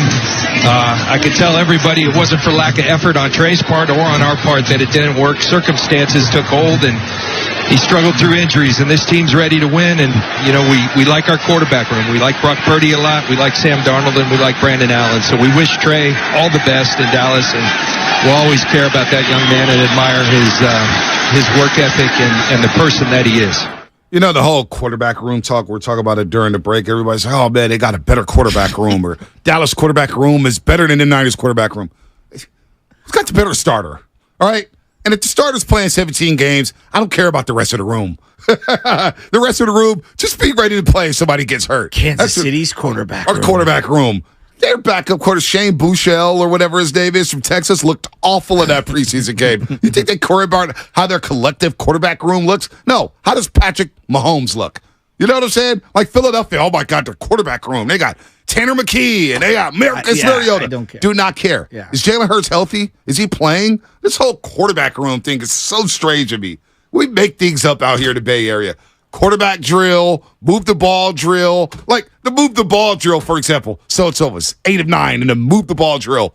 Folks, in football, you're always trying to move the ball up and down the field. That's the whole point. No, I want to go 3 and out. Give me the 3 and out drill. The move the ball drill. Like, what are we doing here? Well, that was my favorite part of watching the game Friday night. And I don't know how closely people are watching these things, but like, I mean, just the PR campaign on how great Brandon Allen is. It's like, you guys, I know you work for the Niners, all right? I respect you, Tim Ryan. Greg Pop, I respect you. You don't have to sell me on Brandon Allen. He's here, Trey's gone. He's QB3, and if he has to play, we're in trouble. You don't have to sell me on how great he looks. As you're selling me on how great he looks, I'm watching him throw a horrible interception. Right. A horrible interception. It's all about, it's Brock is QB1, and then if he for whatever reason goes down, I'm worried about Darnold. He'll make a beautiful pass, and then look a little sketch. But if we got to go to Brandon Allen, we're in trouble. I'll worry about Sam Darnold if he plays. Right now, this is Purdy's show. He did have a nice, just real quick. Deep ball to Conley? No, I wasn't. Yeah, I some of the best throws in the preseason. No, I thought his best play in that game was the red zone opportunity, because Jimmy ran this play a lot, where you have to look off the safety. You're going to the right, and it's a deep drag of some sort, or a cross, or whatever you want to call it, where Willie Snead's coming across the back of the end zone, and time and time again, I watched Jimmy G not being it, and I'm not ripping Jimmy. I'm just saying, like, that wasn't a throw that he excelled at. He was better on the short, quick stuff. Sam held the safety off, looking to the right, came back to Willie Snead, and just threw an absolute frozen rope. That was one of those throws like, okay, you want to talk about arm talent? I'll nod my head there. He also had some really bad second and third reads, but that throw was a great throw. Well, he had some of the better throws all preseason. First game against the Raiders, down the sideline to Ronnie Bell. Boom. Wow. He throws a good go route. Conley down the sideline. Boom. That was a dime. Oh, my gosh. Dime. Not hesitating. Okay, wow. Hitting guys in the windows. Even at practice, you see him anticipating. So, but I'll worry about Sam Darnold when he gets on the football field. Right now, this is Purdy's show. And when Purdy was running the show, this football team averaged 32.5 points per game, and I'm seeing weapons galore. Again, the conversation, Trey's gone now. Trey's gone. He's out of my life. Yes. I believe, and I've been saying this for the last couple of weeks now, nobody's on this train, and that's fine. I believe we may embark on the best 49ers offense since they won the damn Super Bowl 30-plus years ago. I believe that much into this offense with Deebo Samuel looking the way he's looking, Purdy playing point guard, and you got Kittle and Ayuk and Christian McCaffrey. I haven't been this excited about a 49ers offense in a very long time. I think a lot of people are really excited about the offense. It's just aggressive to say the best offense, because they've had some decent offenses. On paper. This does on paper. It does. It does look good. It looks really, really good. There's no doubt about it. And then not seeing CMC in the preseason, I had no problems with that. He's one of the best players. Why would I subject one of the Ferraris of the league to any hits, right? I'm excited to see him this year. Brandon Ayuk. looks like a problem. Ayuk looks incredible. Debo looks incredible. It was good to see George Kittle out there. I thought George Kittle was he looked good, you know. And so I'm really excited. It's refreshing to see those guys all out there. We still haven't seen Trent Williams. You know, he's going to be ready to roll. And that's the thing. This offensive line the starters at least. Without Trent Williams, look good to me. Yeah, they ran the ball right down the Chargers' throats the first 2 possessions with Jordan Mason. So I'm not worried about this. This offense, the conversation should have been all training camp. Boy, they could build off what they did last season. How explosive could they be? On paper, it looks really good. But let's get to Shanahan. Here's what Shanahan had to say. We're going to play all 9 minutes. We'll get back to the calls. 888-957-9570. Line them up. How you feeling about Kyle Shanahan right now? Did you respect the fact that he took accountability? Or are you just saying, whatever. We don't care what you say. Just win. Where are you at with Shanahan right now this morning? I think it's a big Shanahan morning here on the roast. 888-957-9570. Line them up. Here's Shanahan after the preseason finale Friday night as he took a lot of questions about Trey Lance. Hey guys. All right, injuries from tonight. Zane Gonzalez, he hurt his right calf in pregame warmups. Never was able to participate. Chris Conley, shoulder, he had to leave. A.J. Parker pulled his hamstring. Taylor Hawkins, we think, broke his hand. And that was it from today. Can you talk about just the logic of getting rid of Trey for a 4th-round pick? Like, why was that a good move for the organization? Well, we decided on our 2 we're going to be that we were going with. We'll see how our 53 works out to see if we're going to keep 3 or not. When we told Trey, when we told him that he wasn't the 2, I said we'd like to keep him here as the 3. But we also want to do what's good for him too. And we'll see how this plays out. Now, when we looked at other teams and he told us that he would like another opportunity to go somewhere where we had a chance to be the 2, we thought we got some good deals for him. There was a number of teams involved. To end up getting in the 4th was a little better than we anticipated and clears up a lot of money and allows a better situation for him too. Did he request the trade, and was it a situation where it was unrepairable to the point where if he wasn't traded, you would have had to release him? No, it was never unprepared. What did you just call it? We could always fit. I mean, we were good. Like Trey, actually had a great conversation with him today. Had a tough conversation when I told him he didn't win the second job. Today was much easier, just going through it for the last couple of days with him. But no, there was nothing to fix. It was what it was. And I told him when we told him that he was going to be the 3. If he could find another opportunity that was good, we'd allow him to do that. And he did. And we feel he'll be better for it, and think we will too. Why did you end the quarterback competition before the 3rd preseason? Because I knew it. I thought it would take longer. I wanted to go through this game. But I knew it, and I think a lot of guys knew it. And I think he had an idea. It was more about my relationship with Trey that, I'm in meetings with him every day and stuff. I'm on the field with him every day, and I could get a sense that he was starting to feel that we felt that way, and it was the truth, and I don't want to BS him. So once I thought that once we knew, and once I could tell he knew that we knew, I remember the night before, I realized, I'm going to come in the morning and tell him. I don't want that between us. So I did. Didn't expect it to get out right away, but it did. But that was something I thought I owed to Trey. And I told Trey right before a team meeting that we had. I didn't get a chance to even tell Sam or anyone else on the team. That was just a personal thing between Trey and I, and it obviously got out, but that's why I thought it was important to tell him. You on Wednesday, you didn't tell us. Did you want to tell the players first? What was your reasoning? No, my reasoning was, I would love to tell the players first. I'd love to tell Sam first. We were hoping that Trey was going to come to practice still, and I totally understood why he didn't. He asked if he could have it off because, he was a little emotional and stuff. Didn't want to be around the players like that, and totally understood that. But we're still hoping he would come, and then by the time he didn't, I wasn't going to have a meeting on the field to tell the players who we announced as a second-string guy. And I had not to mention, practice ended at 1:43, and I had a radio show at 1:45. And so I got on a radio show, and I talked about it for 20 minutes there. And that's what I felt good with, because I thought if I talked about it there, you guys would get that information.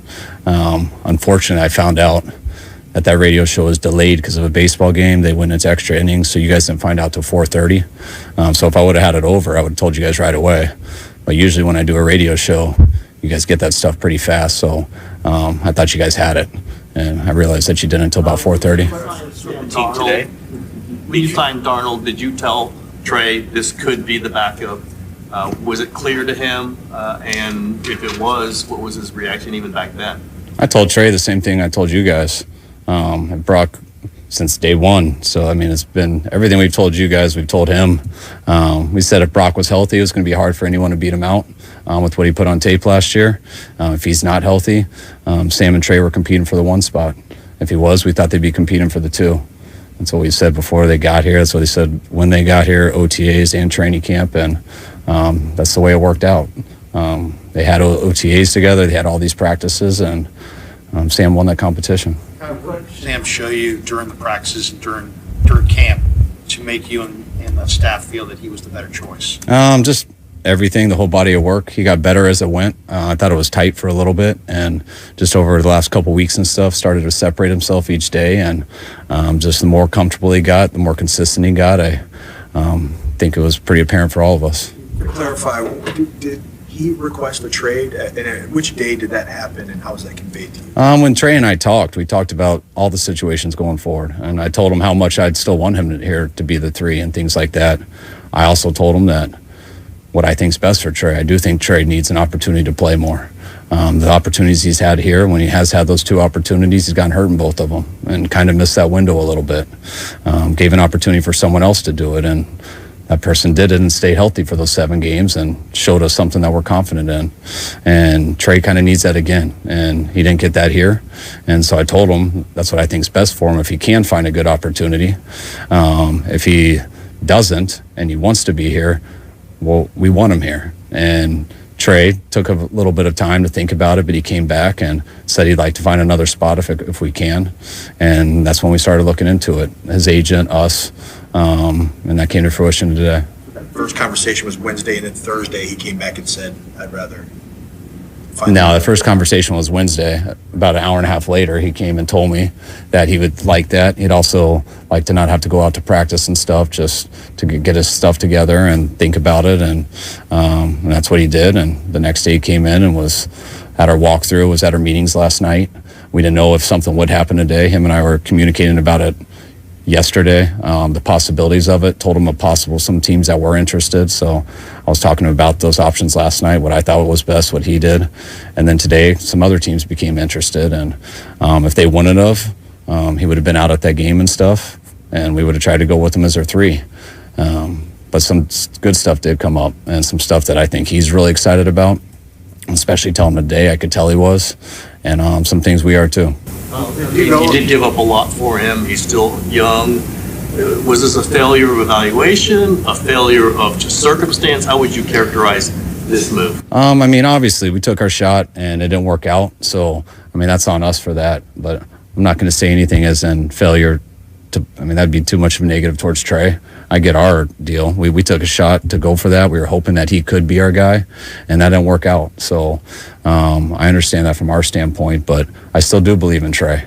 And, about 3 years ago, we had the 12th pick in the draft, after that COVID year, but we thought we had a really good team. And we didn't think we'd have a chance again to get close to that top area to take a quarterback in the top 10. And when you have the 12th pick in the draft, we went into it realizing it was a risk, but we thought we weren't going to pick that high again for a couple of years, and we would never have a chance to move from 12 to 3. We tried to move up to a number of spots before that, but 3 was the first one that would do it. We looked into everything between 12 and 3, and we got that, and we took our shot, something we believed in and a person we believed in. Was hoping he could play more his first year. We knew he wouldn't come in and just take it over from Jimmy, but we were hoping to mix it in and kind of give him some experience. But once he broke the finger and stuff, it just got tougher for him as time went. We knew we'd commit to him the next year, which we did. We knew he wasn't fully ready in every aspect, but we knew he had a skill set that we could put some stuff together to give him the chance to compete and grow with a good team as he developed as a full quarterback. And he got hurt in the first quarter of the second game, which kind of set that back. And now we're here in the 3rd year, and we still got a good team, and we thought it would be Trey. I think we got pretty fortunate falling into still having a rookie quarterback in our 3rd year that happened to be the 7th round pick. And we also look back at it as we didn't think with having the 29th pick, which those 2 first round picks ended up being the 29th pick in the draft, which we were expecting it to be late. We were hoping it would be 32 or something like that, but we know with two first-round picks that are both at 29, you can never even consider to move up to something like that. And so we had to act then, and we did. Didn't work out, which can be a huge challenge, but so I feel pretty fortunate what we fell into. All right, Matt Barrows will join us today at 8:30 from The Athletic to talk about the situation here. He was in that presser Friday night. That was Kyle Shanahan after the preseason finale, breaking down the Trey Lance trade. Trey Lance, they met Wednesday where he got the news that he was the number 3 quarterback, not the backup quarterback, to Brock Purdy. Trey Lance 90 minutes later saying, you know what? It's probably best I move on. Can you help me get to another situation? If not, I'll happily be the number 3 quarterback. But if you can, look out for me and send me somewhere else. And that's what the 49ers did. Shanahan held himself accountable. I thought he grew up. I got a lot of respect for Shanahan for taking the accountability. A lot of coaches don't have to say what they did. Friday night, he was open about the process, some of the details. I was kind of blown away Shanahan was that open, considering what we've seen from him over the last 7 years in these pressers. So 888-957-9570, is that enough for you? Or are you holding Shanahan accountable to where if he doesn't win the Super Bowl, you want to seat the heat up? Because I'm going to tell you, folks, he ain't going anywhere anytime soon. Shanahan will be your head coach. As long as they're competitive and they're winning and they're contending for championships, Shanahan's going nowhere. I do think a lot of people were, I don't know, maybe they were looking to like, I gotcha. You know what I mean? Like in terms of, listening to every little word on the presser and his responses and everything. It's like, I mean, my setting for mostly like at a podium, I just nod my head, whatever. He did what he needed to do. He moved on. I didn't think it was egregious or throwing anyone under the bus. I think there was a level of accountability that they had to accept, culpability. I always have a question of like when people say like, hold me accountable. It's like, well, what does that even mean? Like, I don't even know, but it is the right thing to say. Right. But ultimately, like, and this is just how it's going to be. You're talking about people who want to fire him. Well, that's ridiculous. Okay, no one's going to fire. Well, you know what else is ridiculous is when people say he sabotaged Trey Lance. Well, no, that's ridiculous too. That's asinine. Yeah, well, that feels stupid to even acknowledge. Right, but that's the kiddie table stuff. Some people are at the kiddie table complaining about how it wasn't fair for Trey Lance. It's pro sports, folks. Yeah, let's talk like it's pro adults. folk. Yeah. Let's come to the grown-ups table and let's be adults here for a second. Nobody cares about how many times they ran the ball in the preseason. Trey Lance got a shot. Now, it wasn't many shots, but he got a shot. He got hurt. Got hurt multiple times. Do I agree with the game plan? Do I agree with running him between the tackles? Absolutely not. But he got hurt. Well, he got hurt. And I thought Shanahan could have put him in a better spot, but he got hurt. And along came Brock Purdy. And I wasn't a fan of Brock Purdy, but along came Polly, and Brock Purdy came out here and look. I don't know, outside of Bosa chants, who's the last time who got a chant at Levi Stadium? Jerry Rice? I mean, Jerry. He still gets chants, but that's it. Yeah, I know. That's it, right? Yeah. We're talking about an active player. So, but Bonte, I do believe that like as I'm looking at like what's going on right now, I think a big aspect to life. People talk. And I judge them by actions, right? Like I judge them by their actions. The last 2 weeks, seeing the actions of the actual snap counts and reps for each of the quarterbacks, it's like, feels like this is trending in a certain way, right? And so now I'm saying, all right, you've moved off of Trey Lance. You've told me that Brock Purdy's your number 1. He's gotten the bulk of the snaps. I am now judging you off what you do with Brock Purdy this year, right? And if they have to pivot for whatever reason, then we'll judge them on that. And I keep going back to, like, they're the only case that I can think of outside of the Detroit Pistons who have whiffed this hard and been this wildly successful. And so if you are at the same clip, if you're winning 23-11, that's what they've been since the Trey Lance 2 straight NFC championships. 4 playoff wins, the 2 playoff losses, but 4 playoff wins.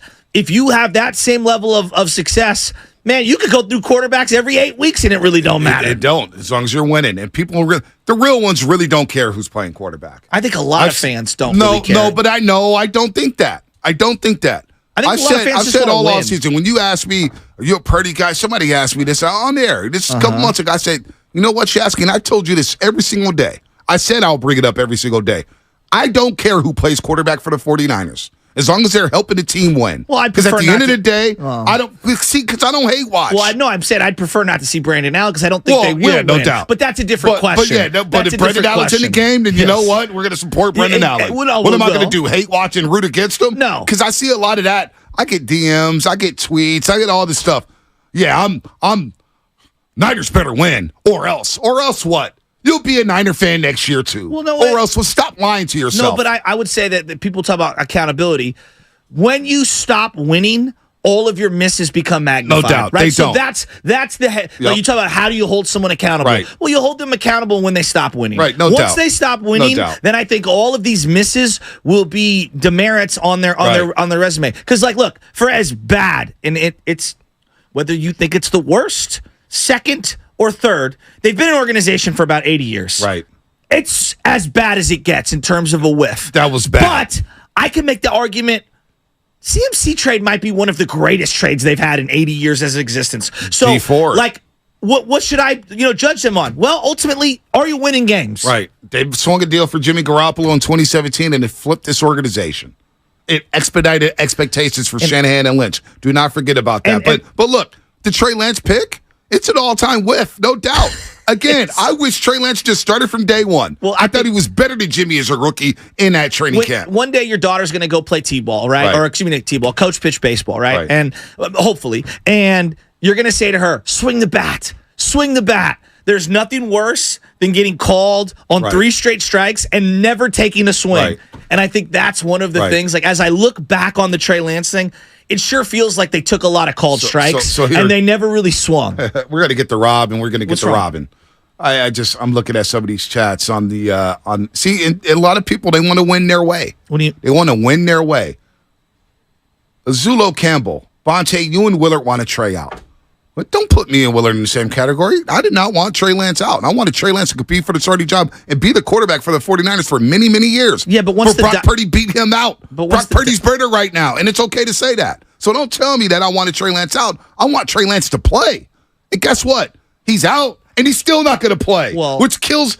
I think Trey Lance is closer to being out of the NFL, and we don't even know what he is because he can't play.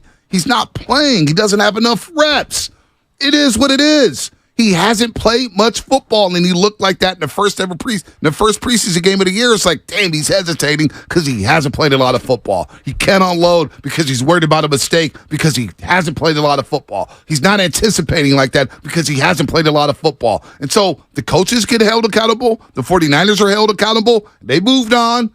And as you cited, 23-11 in the last 2 years, 2 NFC title game appearances. The trade has not hurt them. Just like Wiseman did not hurt the Warriors for winning an NBA championship 2 years ago. Or Darko Milicic or whatever. But I would say that all those situations, like Kyle Shanahan has been to 3 NFC championship games. Well, so did Jim Harbaugh. Well, why did Jim Harbaugh get let go? Well, A, he disrespected the owner, and B, they went from 7-4 in 2014 to finishing 8-8. They didn't win enough to overlook the disrespect to the owner, and you didn't ultimately win the big one. And then all of your draft misses in 2012 and 2013 and in 2014 caught up to you at the end of 2014. And then you couple that with all the everyone leaving, and you're sitting here going whoa, the cupboard's bare. So if I look at Kyle Shanahan, he has basically said, I'm rolling with Brock Purdy, right? Yep. And that's been pretty definitive. I feel like he's given Brock Purdy more love than he even gave Jimmy Garoppolo, which to me means something. It does mean a lot. It means he really likes him. Maybe he's growing as a coach. I don't know. But if we get to the end of this year and they're 9-8, 8-9,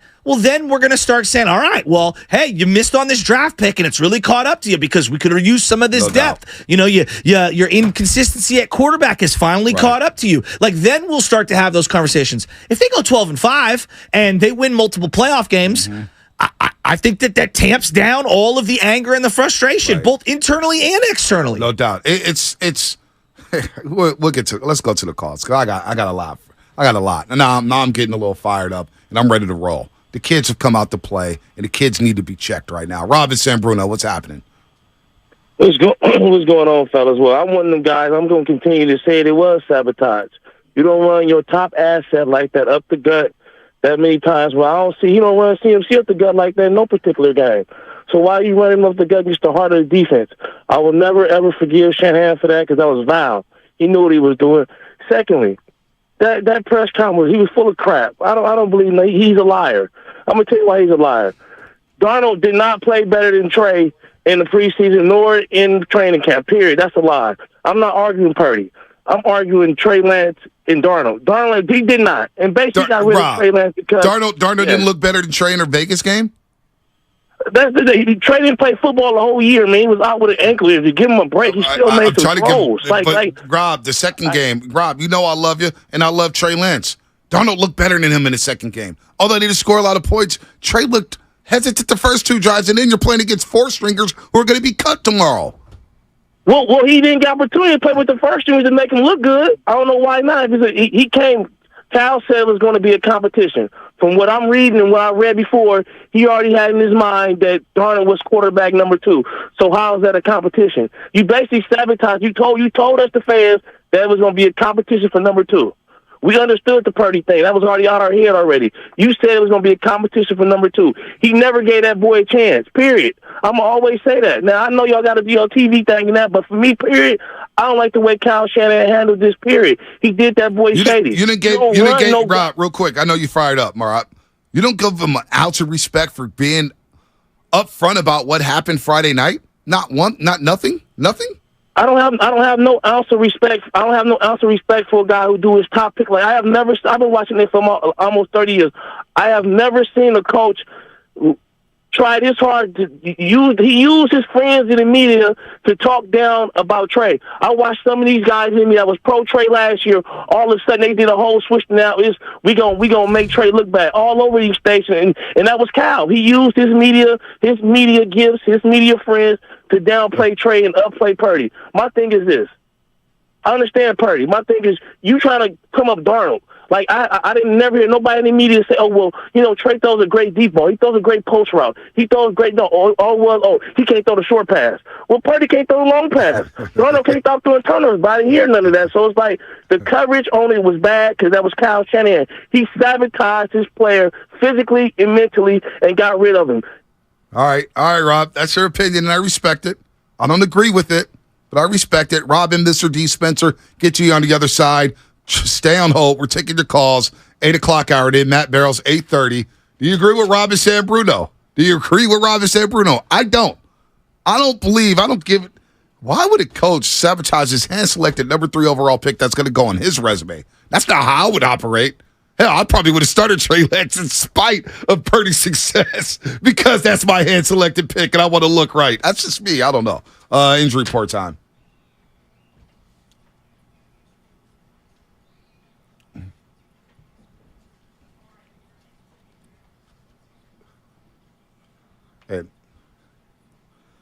In the media, well, Shanahan may not have many friends in the media around here.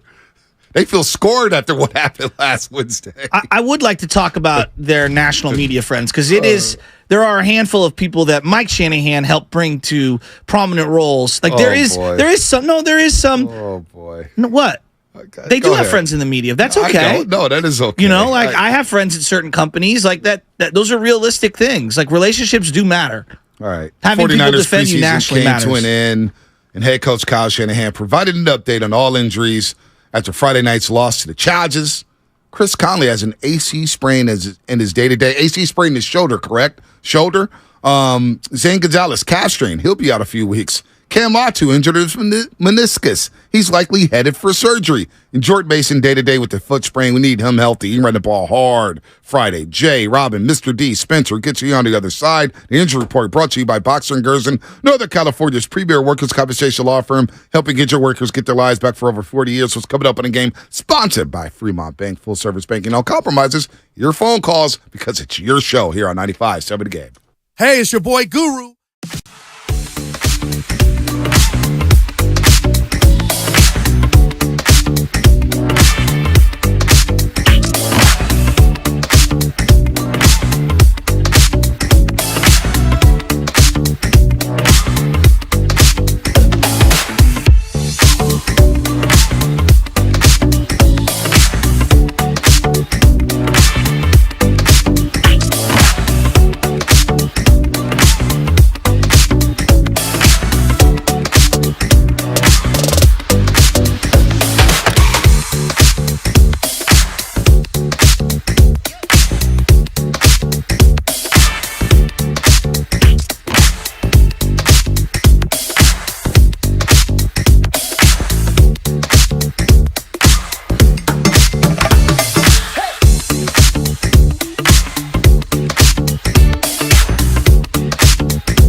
morning to everybody on my favorite day of the week, a Monday, here on the Roast at 95.7 The Game. Good morning to everybody out there getting off their graveyard shifts, all the truck drivers, cops. Ran into some cops Friday night after the Giants game. They recognized me. I said, appreciate what you guys doing, Blue. The cops are listening to us, Shasky. The cops, SFPD, can you believe that? Said we can't get enough of the roast. I said, the hell? We can't get enough of you guys doing your job out here in the streets of San Francisco. Good morning to everybody out there getting ready for work. Got to have cops on the payroll. Come on, you watch these mob movies? Having cops on the payroll is important. Very important. What? I didn't know that you were all into snitching now. No, I'm not snitching. Nobody's snitching. Having cops on the payroll to turn a blind eye when you're running red light here and there. It's okay. All right? It's okay. Gosh. So there's so much to break down. This ain't snitching radio, by the way, folks. This ain't snitching radio. Just because I I like what Shanahan said on a Friday night. Just because you guys disagree with Kyle Shanahan don't make me a snitch. By the way, good morning to everybody out there getting ready for work. All the kids back in school. Spadoni Lutman's back. Lutman has said a word today. He's in a great mood because the Giants won yesterday. They salvaged the game against the Braves. Well, they've lost 8 straight series. Yeah, nobody cares. They haven't won back-to-back games since 8-2, 8-3. It's 28th. It's 25 days ago. Oh, man. So there's a lot to get into. Obviously, this is great. This is a great corporate radio. They're saying I'm a corporate guy now. I'm so about the Niners. Trust me, those Niners checks ain't cashed yet. They haven't cashed yet. They haven't. Don't worry. They're coming, though. Oh, hey there. Come on, guys. Week 1 is how many days away? 13 days away. Debo's in tip-top shape. Brandon Ayuk looks like a star in the making. George Kittle's Kittle, one of the best tight ends in football. Got Christian McCaffrey. What if Christian McCaffrey goes from 23 to 5, or is that too soon? Christian McCaffrey's here. The line is back. Plus Colton McKivitz. What is there? Bosa's going to be here for week 1. Don't you worry, folks. I'm telling you. Don't listen to the worry of the show, Joe Shasky. Listen to your boy. Bosa will be here week 1 in number 97. Well, a lot of people listened to you last year during the Warriors season, and how'd that end up? Well, you listened to me the year before. What happened? How'd that end up? Ended up in the parade. That's what happened. So, you can worry about Nick Bosa. Bosa will be here. Why are we all so doom and gloom on a Monday? Why? Come on, guys. I just think that this is I hope that today, well, I know the summit that will bring them up, but I feel like today should be one of the last days that we talk about Trey Lance for the year. I agree. And we could just move on. I think a lot of people, I was ready to move on. I felt like in the middle of last week, it's like, man, maybe they should have just gotten rid of this guy before we even got this whole circus off. And I know that Kyle wanted to keep him around as the QB3. I think it's best for all parties. I'm really proud. And honestly, as a 49er fan for many years, and I've been very critical of Kyle Shanahan. I'm very critical of the way he handled the quarterback spot. I don't like the way he's handled the quarterback spot in his tenure as head coach of the 49ers. But I thought he took a step forward Friday night by taking the accountability that he did. I've never seen Shanahan so vulnerable. You can see it on his face. You can hear it in his tone. And they messed up. This is one of the worst draft day trades in the history of the NFL. There's no doubt. It's one of the worst trades in 49ers franchise history. There's no doubt. I don't put it at number 1, but damn it, it's close. It's close. They whipped hard on this. But the fact that they still have this talent, the fact that they're still picked by a lot of experts to be a factor in the NFC, it says a lot about this organization. They take a whiff like this and still be in a position. Now, you know what? Brock Purdy fell into their lap. They got lucky there. But damn it, it's better to be lucky than not good, right? It's better to be lucky, right? They got lucky. And now you got a quarterback who helped you score 32.5 points per game when he was at quarterback. Well, as you're talking about Shanahan's presser on Friday night, I think the recurring theme, whether it's Jimmy G or Trey Lance, health, injuries, right? Right. Wouldn't you agree? Yep. They got to keep Purdy healthy. That's all I'm thinking about. And if you're talking about accountability and him showing vulnerability. I mean, a lot of what deteriorated Jimmy Garoppolo and Kyle Shanahan was availability, meaning his health, Jimmy Garoppolo's. And it feels like, in part, the development of Trey Lance, whether he was going to be good or not, I think health played a big factor in a lot of those things. Him not being healthy enough to be able to practice, him not being healthy enough to throw the ball properly and whatnot.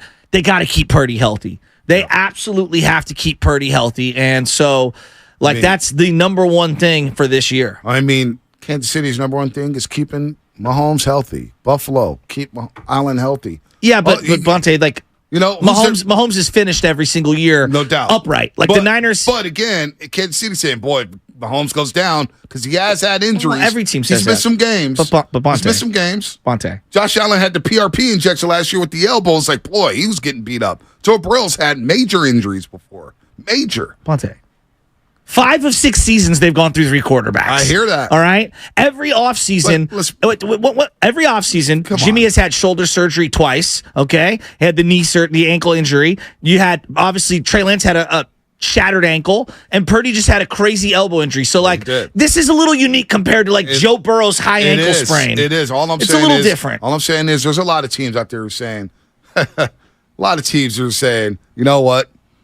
If our quarterback goes down, we're kind of screwed here. So, Yeah, but I just think that this spot more than others, it's come on. Honestly, I want to know this. You could play the Kurt Angle beat. You got the Kurt Angle beat because Tyler Miller just brought up Kurt Angle. Pull up the Kurt Angle beat before we go to the lines. Just pull up the Kurt Angle beat because a lot of people were calling me that, saying I'm heel turning or whatnot. What did you guys really expect from me today? All right, what did you expect? You expected me to cry about Trey Lance? You expected me to whine about how they develop him? No, that's not what the big boys do. This is the pros, baby. Number 4 market. What did you expect? I expected you to pivot, not panic like you're doing. Trey Lance, week 1 of the preseason against the Raiders, did not look like an NFL quarterback. It hurt my heart to see it. Trust me, it hurt my heart. You saw the video from training camp 3 years ago with Chasky and I. Some people think I've already lost credibility, but he did not look like an NFL quarterback. And you know what? I got a team full of hyenas that are ready to go win a Super Bowl in Las Vegas. All right? So I ain't got time to worry about Trey Lance. Number 3 overall pick in 2021 is 2023 now. And he wasn't ready to go, and it's time to move on. It is what it is. Get out your feelings and get ready for Pittsburgh week 1. Get out your feelings and get ready for the Steelers and figure out how to win a football game. That's where I'm at now. Get 97 in here, which he will be by week 1. Could happen this week. And he's going to get a massive bag. And get ready to roll. Stop crying about the backup quarterback. The starter's Brock Purdy. That's your starting quarterback. Can you at least acknowledge this? Get out your feelings, agree with folks. you. Purdy is the starter and should be the starter. The way the team talks about Darnold, though, I mean, you could feel like we got to just read the tea leaves. You can feel like if there's any slippage from Brock, I don't think they have any hesitation to go to Sam Darnold. I just got this feeling Sam Darnold's going to play some this year. And I hate even bringing that up. Like I really do, because I want to see what Purdy's got. But I have a hard time listening to this team slurp on and on and on and on about Sam Darnold and think that he's not going to play. I'm going to say this. You want another heel turn here? Get the music back on with Kurt Angle, Spinoni. Get it back on before it goes to the lines. I'll say this about Sam Darnold. If Purdy does go down, since you guys are always worried about injuries, and I don't roll like that. I'm thinking Purdy's going to play 17, but if he doesn't, I'm going to be open-minded about Sam Darnold. Is this the best supporting cast Sam Darnold's ever had? Huh? Yes or no? Of course it is. Is this the best head coach he's ever had? Of course it is. This is the best play caller he's ever had. Of course it is. The best system he's ever been in. Yeah. He's back on the West Coast. Okay. He's 2 hours away from home. He's a 45-minute flight away from home. Family are in the state of California. I will be open-minded about Sam Darnold because he can throw the ball deep. Okay, what is open mind like that? It's like open-minded about Sam Darnold. I'm open-minded to see Isaiah Oliver play corner, but that doesn't mean he's any good. I'm not open-minded about that. I'm not open-minded about that at all. I'm very worried about that. When I say I'm open-minded about Sam Darnold, I'm saying the guy can thrive in the system.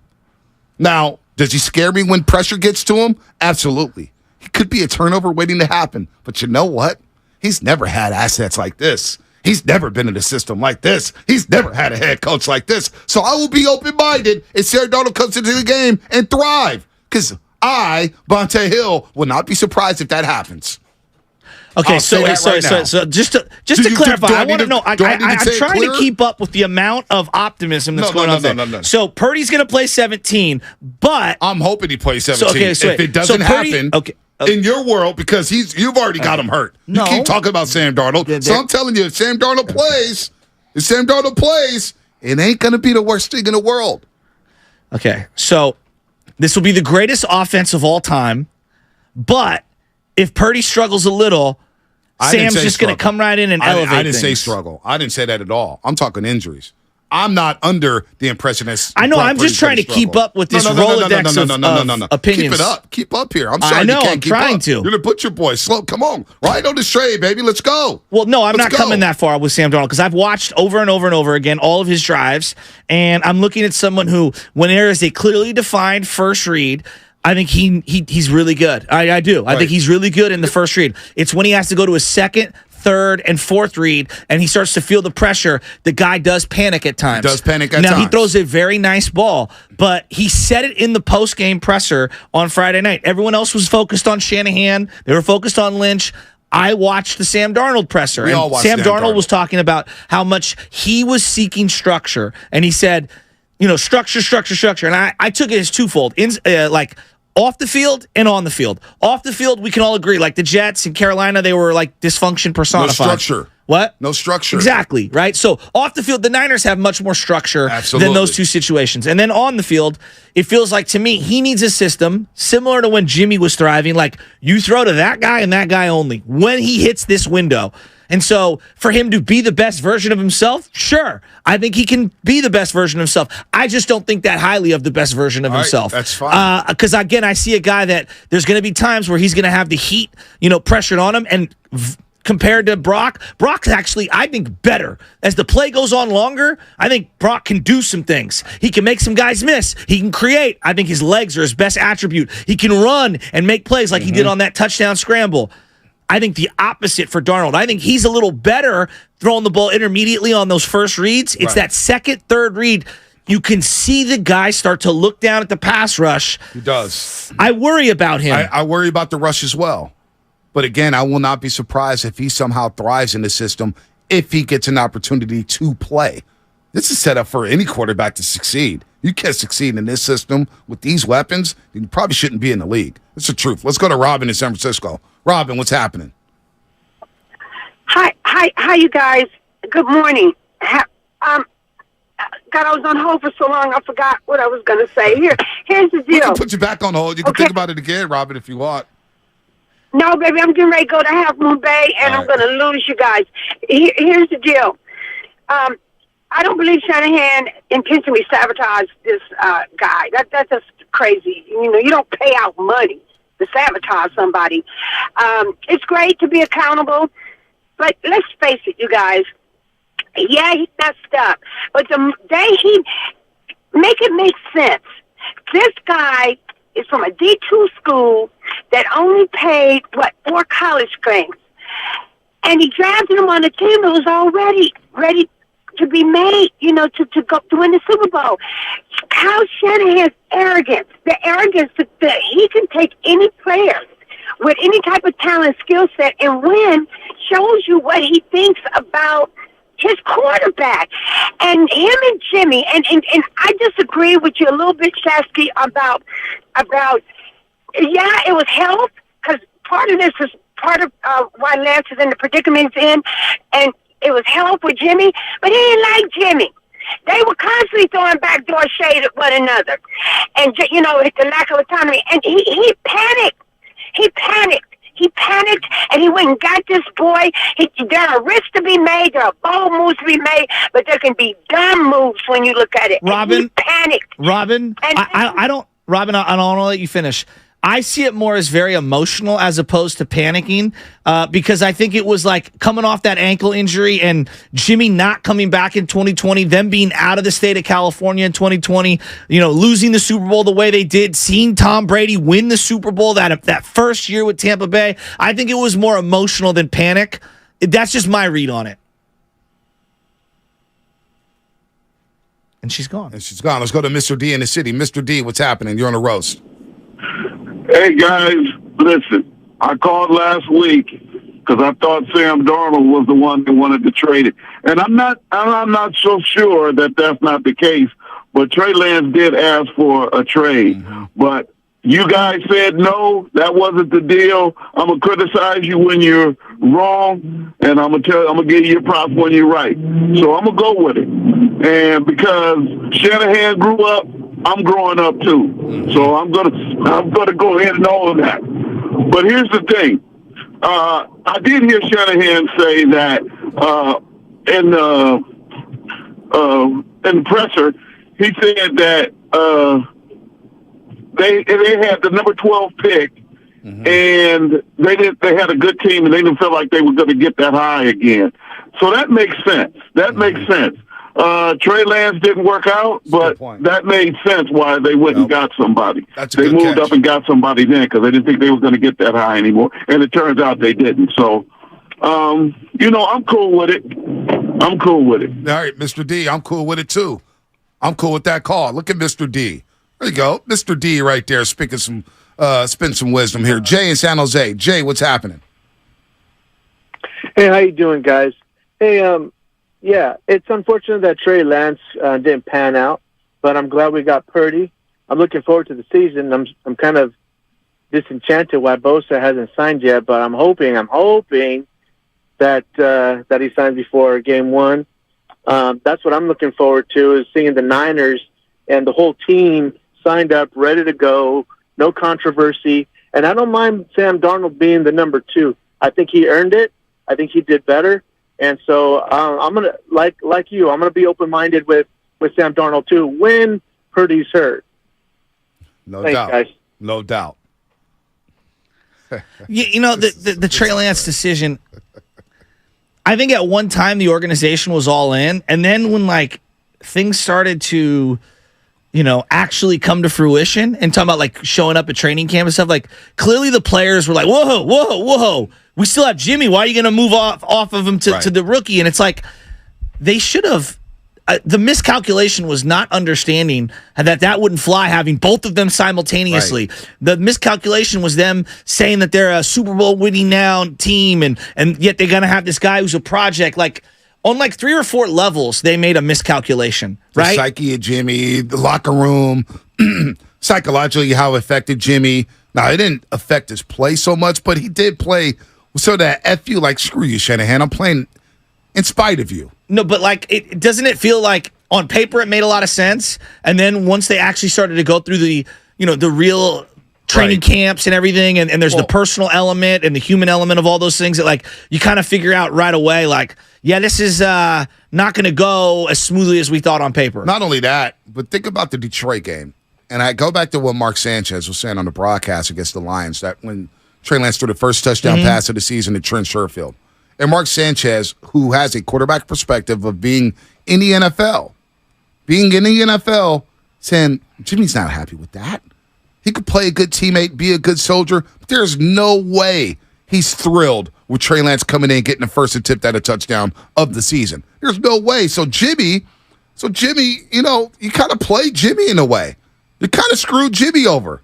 Now, you could say Jimmy's mid and this and that, but the human element of how he was treated, if anything, Jimmy got treated worse than all these guys.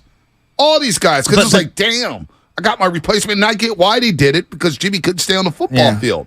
But I think that's one of the issues is, from the top down, the teams that have what we call franchise quarterbacks, and there's only we're talking 6-7 guys, from the top down through the roster, there's no doubt about which direction they're going in quarterback, right? There's not even a question. It just feels like at every turn over the last, 3 years, there's been all of this doubt. And maybe the front office was in, but the players weren't. Maybe the coach wasn't in, but then he was in. Maybe the front office wasn't in, but the players were in.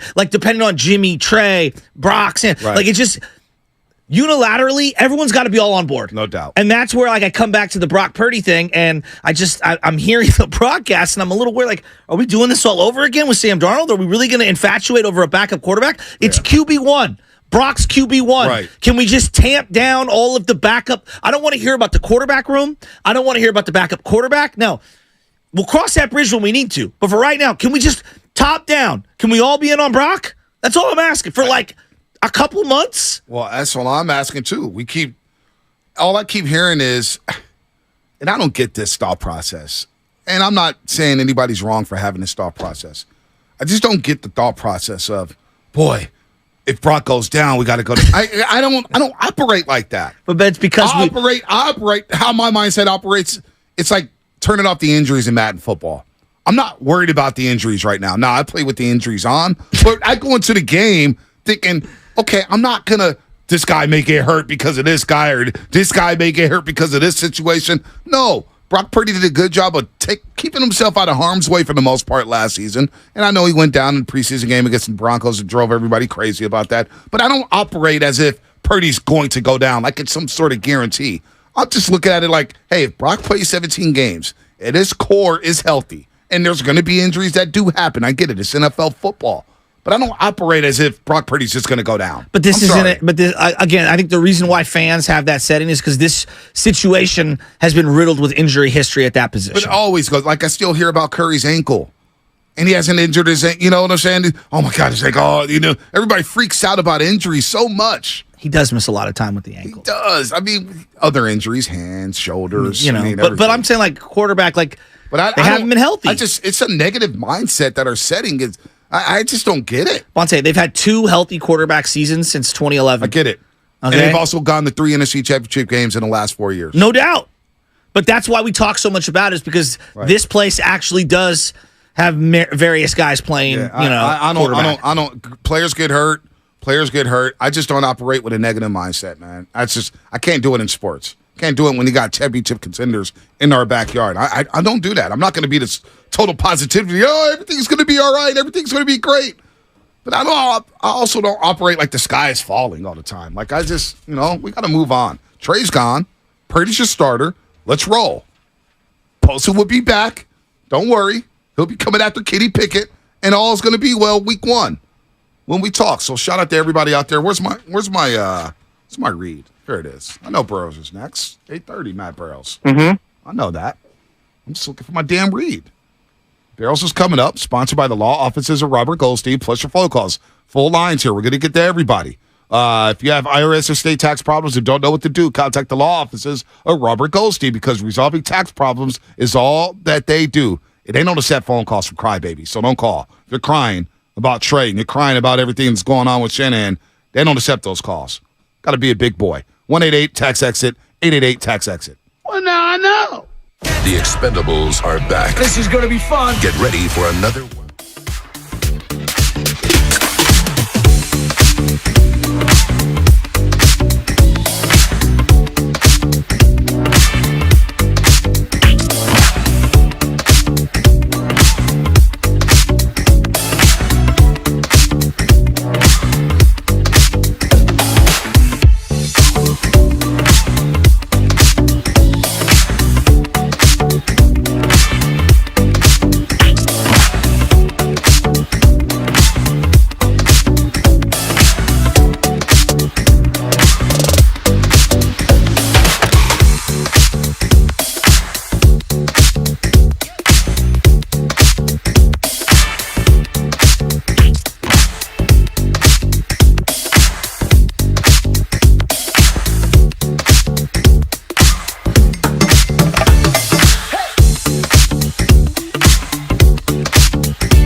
Now, back to the morning roast with Bonte and Shasky.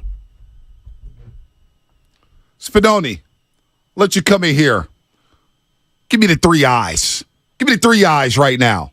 Oh, the three Kurt Angle eyes? Oh, you got your intensity, integrity, and intelligence. Oh, it's true. It's damn true. You know when I saw that displayed? Friday night from Kyle Shanahan. The three eyes. I saw it all from the head coach of the San Francisco 49ers. Made me damn proud to be a Niner fan. The three eyes. You see it in Purdy. You see it in Shanahan. You saw it in John Lynch. Buck up, boys and girls. It's going to be a fun ride. Trey Lance gone. 4th round pick. We barely know him. Trey Lance's hair really didn't start, but it certainly ended Friday. I woke up from a nap. I was like, oh, it's on and popping. Trey Lance is now in Dallas, where he's going to be the third-string quarterback and probably not get as many reps as he did in San Francisco. Hell, he barely got reps out here. So he's gone.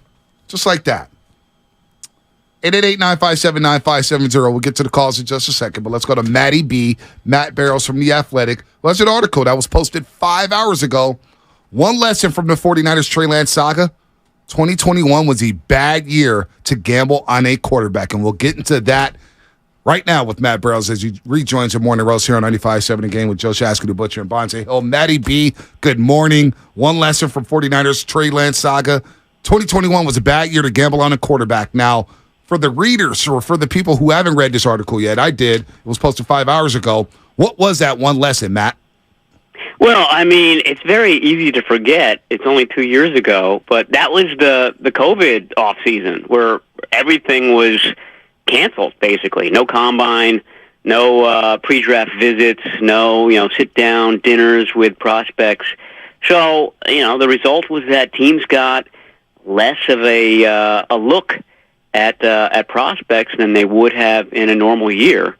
So it just sort of magnifies all the risks that the 49ers were already taking with a smaller school guy who didn't play a lot in college. Oh, and you don't ever get to see him run a 40. Smaller school means that, the sort of the GPS data that they rely on for speed and things like that, not nearly as prevalent in that conference as it is at, Alabama or Michigan or one of the big schools. So obviously this is all, in the realm of hindsight being 2020, but I think it's necessary to kind of look back and see how that process went and to kind of note where the mistakes occurred. What was the bigger miscalculation?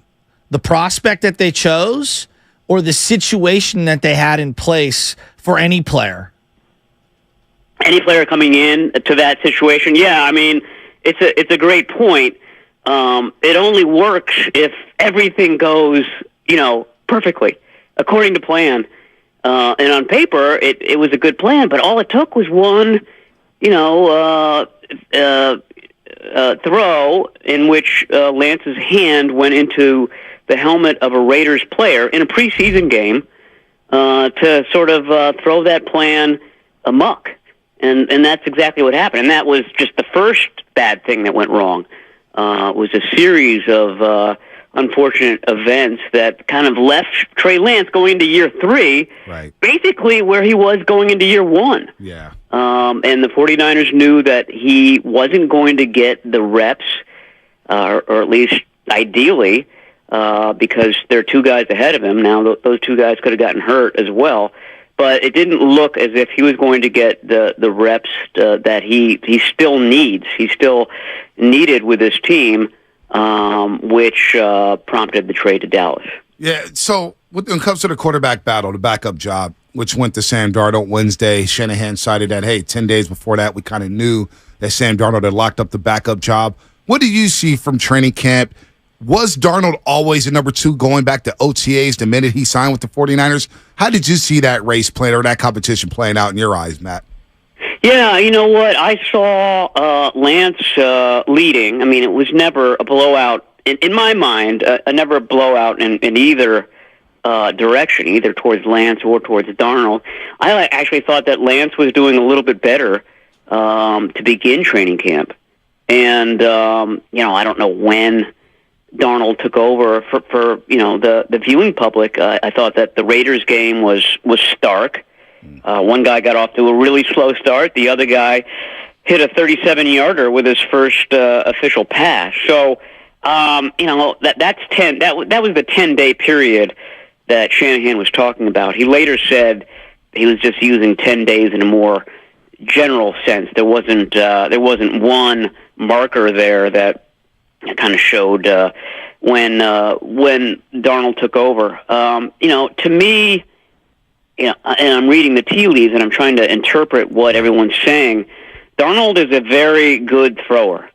They talk about his arm talent, this and that. We've seen bits and pieces of it in the preseason. Lance has made big strides from where he had been after that finger injury, but it was still every now and then a bit precarious. And when things broke down, so did the mechanics as well. He sort of reverted to where he was. And I just think it was something where the 49ers realized that, it would be much easier to count on Darnold than it would on a guy who's still sort of working through all of these issues. They didn't want to have a project, which Trey Lance still is, in that number 2 spot. Man, there's so much to break down here. Brock Purdy, watching him in that drive the other day, I mean, he looks really good. He looks really, really, really good right now. Obviously, all the players are aligning behind him and everything. Why do you think, though, that we keep talking about quarterback room with this team? Because Bonte was asking me that question. Why do we keep talking about the backups? I'm like, well, I mean, I just know for me as one of the fans, 5 of the last 6 years, they've used 3 or more quarterbacks. And so I think it's a fair, fear for a lot of 49er fans. But for like the players, do they talk about the backup quarterback, or are they all in on Brock on and off the record? Yeah, I think both. I mean, and this goes back to when he took over. I think that there was a very, very short period of panic when Jimmy Garoppolo went out of that Miami game. And the sort of the magic of Brock Purdy is that he came in and was so good so quickly that by, I don't know what quarter, by the third quarter, there was a sort of a reassurance on this team. Everybody kind of suspected this guy would be good. And when they started seeing it, and when they saw the offense go unchanged, I mean, you went from a really experienced guy to Mr. Irrelevant in the blink of an eye, and the offense never changed in that game. So I think there's been a confidence in him for a while. I know that the defensive players really liked him last year because he was running the scout team, and he was running the scout team with an attitude. He was really aggressive with that job, giving the defense really good looks. Guys like Jimmy Ward, been there for a long time. Fred Warner really respected that. And so he had sort of already started to kind of gain their admiration in that role. And then obviously when he came in and won all those games, it only grew from there. So, I think that there is a confidence with him. I think that the question mark, and you just alluded to it, is that he's not a big guy. And he did have a couple of injuries last year. Very easily could have missed that game in Seattle where they won the division because of a rib injury and then, of course, the elbow later on. So 17 games, I think the 49ers would be very lucky to have one quarterback start each of those games. No doubt. Matty B, looking back in 2021 for one last time with Trey Lance and Jimmy Garoppolo, and we saw Kyle Shanahan alternating quarterbacks in that last preseason game against the Raiders. Heck, Trey Lance threw the first touchdown pass of the season in Detroit to Trent Sherfield. I remember Mark Sanchez being on the broadcast saying, boy, if I'm Jimmy, I am not happy about that. That locker room during that season, how did they feel about the possibility of Trey Lance maybe starting football games as opposed to Jimmy Garoppolo, who had been there with them through the grind in 2017. 2018 he gets hurt. 2019 we know it ends in Miami in the Super Bowl against the Chiefs. How would that locker room react? How would they have reacted to Trey Lance possibly starting that season in 2021? Because I think that could have been a breaking point for that locker room. Yeah, I mean, that wasn't the plan. I think you're right. Trey Lance comes in there with not a lot of experience. I don't think that they ever thought that was going to happen. But that game where Trey Lance gets hurt, that Raiders game, the last preseason game of the season, that was the one where they were sort of using those two quarterbacks alternately. Right. And the Raiders didn't know what was happening. It's a preseason game, so Las Vegas didn't prepare for it, and it was backups and whatnot. But you could see the logic in it, just the sort of the blitzkrieg that the 49ers would be able to bring. And Jimmy Garoppolo was doing some running in that game too. So it really kind of kept defenses on their heels. But then the finger injury occurs, and from my understanding, and that was a question in my mind too. If this finger was so bad, then how did Lance come in week one and look good on that drive and throw a touchdown pass? And the Arizona game, Matt. The Arizona game that year. Arizona starting in that game. Then there was murmurs that if Jimmy didn't play well in Chicago that year, that Trey Lance may have started in that season later on in the back half of 2021. Right. Yeah, but I think it was a case of the finger getting worse, or there was the finger and then the knee, but the finger seemed to get worse before it got better towards the end of the season, which meant that he had to readjust his whole throwing motion just to get the ball out of his hand and down the field. And so I think there was much more hesitance to put him into games in that fashion. The excuse back then was that Shanahan had second thoughts about asking the offense to operate one way and then quickly move to a different way, but that certainly didn't seem to be an issue as they were moving into the season. In fact, it seemed like it was going to be pretty unstoppable. No doubt. This story that you wrote this morning is fascinating nuggets here. Scott McClure, Randy Miller talking about GMs and how they had taken Trey Lance. They both said, no, there's too many unknowns there. And the fact they didn't see Trey Lance run at 40, a huge miscalculation, but the Niners pivot. They trade him to Dallas Friday night before that preseason game against the L.A. Chargers. Almost forgot who they played. I'm the Pittsburgh, Matt. I'm the Pittsburgh. Get ready for Pittsburgh week 1. Oh, real quick before we let you go.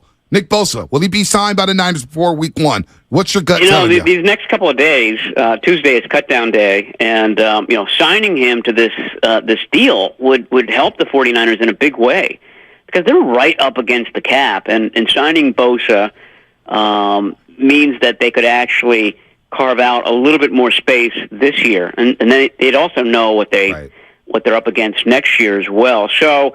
It very well could be that the agent is using Tuesday at 1 p.m. That's the deadline for getting down to 53-man roster as leverage. That's sort of the next data point or date that I'd be looking at for when this deal could get done. All right, tell Shasky not to worry about Bosa. He'll be in Pittsburgh. Come on. Shasky's worried over here, Matt. Yeah, I would worry about Bosa for sure. All right, Matt. Take care. Good story in The Athletic. Thanks for coming Matt. out with us.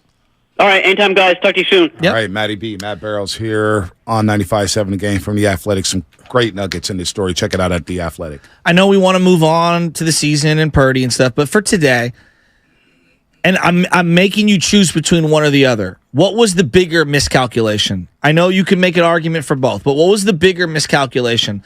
On the prospect, Trey Lance, like the player that they chose, or in the situation that they had in place for any prospect to thrive, whether immediately or down the line? I think it's a miscalculation on the prospect that he was.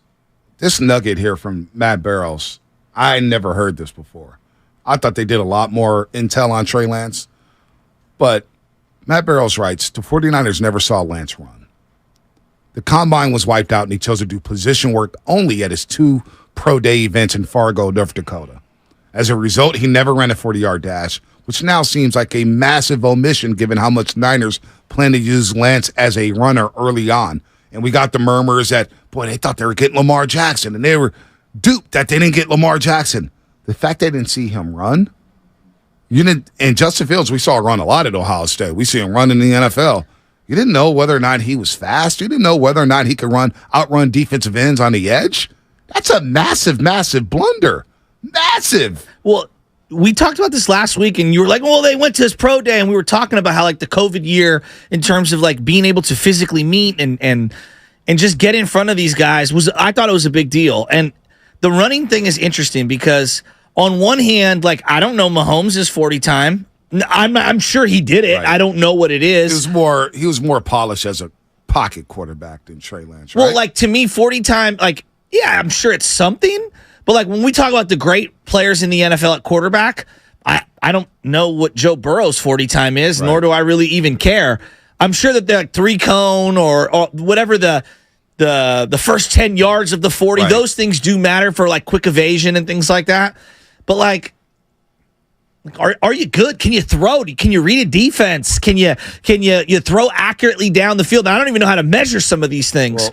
But like that is interesting. They didn't give him a 40 time. Why do you think they didn't just do an unofficial 40? I don't know. I have no idea. But former 49ers GM Scott McClure was talking about this, and he was quoted in this article. He said he was bullish on Trey Lance. He was bullish on him, and he goes, Would I have spent 2 first-round picks for him? Absolutely not, because there are way too many unknowns. Way too many. Former New Orleans Saints and Miami Dolphins GM Randy Miller, he right now writes for The Athletic. He says the fact that Trey Lance never ran a 40-yard dash was problematic, but it ranked far down the list of reasons why Lance was a reach. With the 3rd pick, he said Lance's body of work in college would have made him a tremendous gamble at pick number 12, let alone number 3. It was all the other skill sets for me, Miller said in the phone interview. I never saw him as an NFL passer, never saw the accuracy, never saw the poise in the pocket, just because that's not what they do there. None of it ever would have equated to even thinking about picking a guy that high, and trading up to do it is somewhat reckless, in my opinion. Now, again, the Niners made a bold move here, but other GMs are telling you Scott McCloughan had a good run, a good track record. It was too much of a gamble at that spot to take a guy like this. The fact that they didn't realize how much, like, look, one thing in North Dakota State, when I took away when I watched him and got hyped about him, was that he could throw from the pocket. Yeah. I thought, man, this guy has an arm. He steps in the pocket. He's not looking to run. Now, they had a lot of design runs inside the tackles, which, of course, in the NFL, you're playing against bigger, faster, stronger defenders. You're going to get hurt. Not going to do that. But the fact that in that Raiders game, my biggest takeaway there, I came on the show that Monday, and I said, boy, you couldn't outrun defensive ends to the edge. I was blown away by that. I was like, I thought he was a little faster. I mean, it was his first game in a year off of ankle surgery. So I don't know. Who knows? I mean, he's been here for a couple years. Defensive ends. What's that? Couldn't outrun backup defensive ends.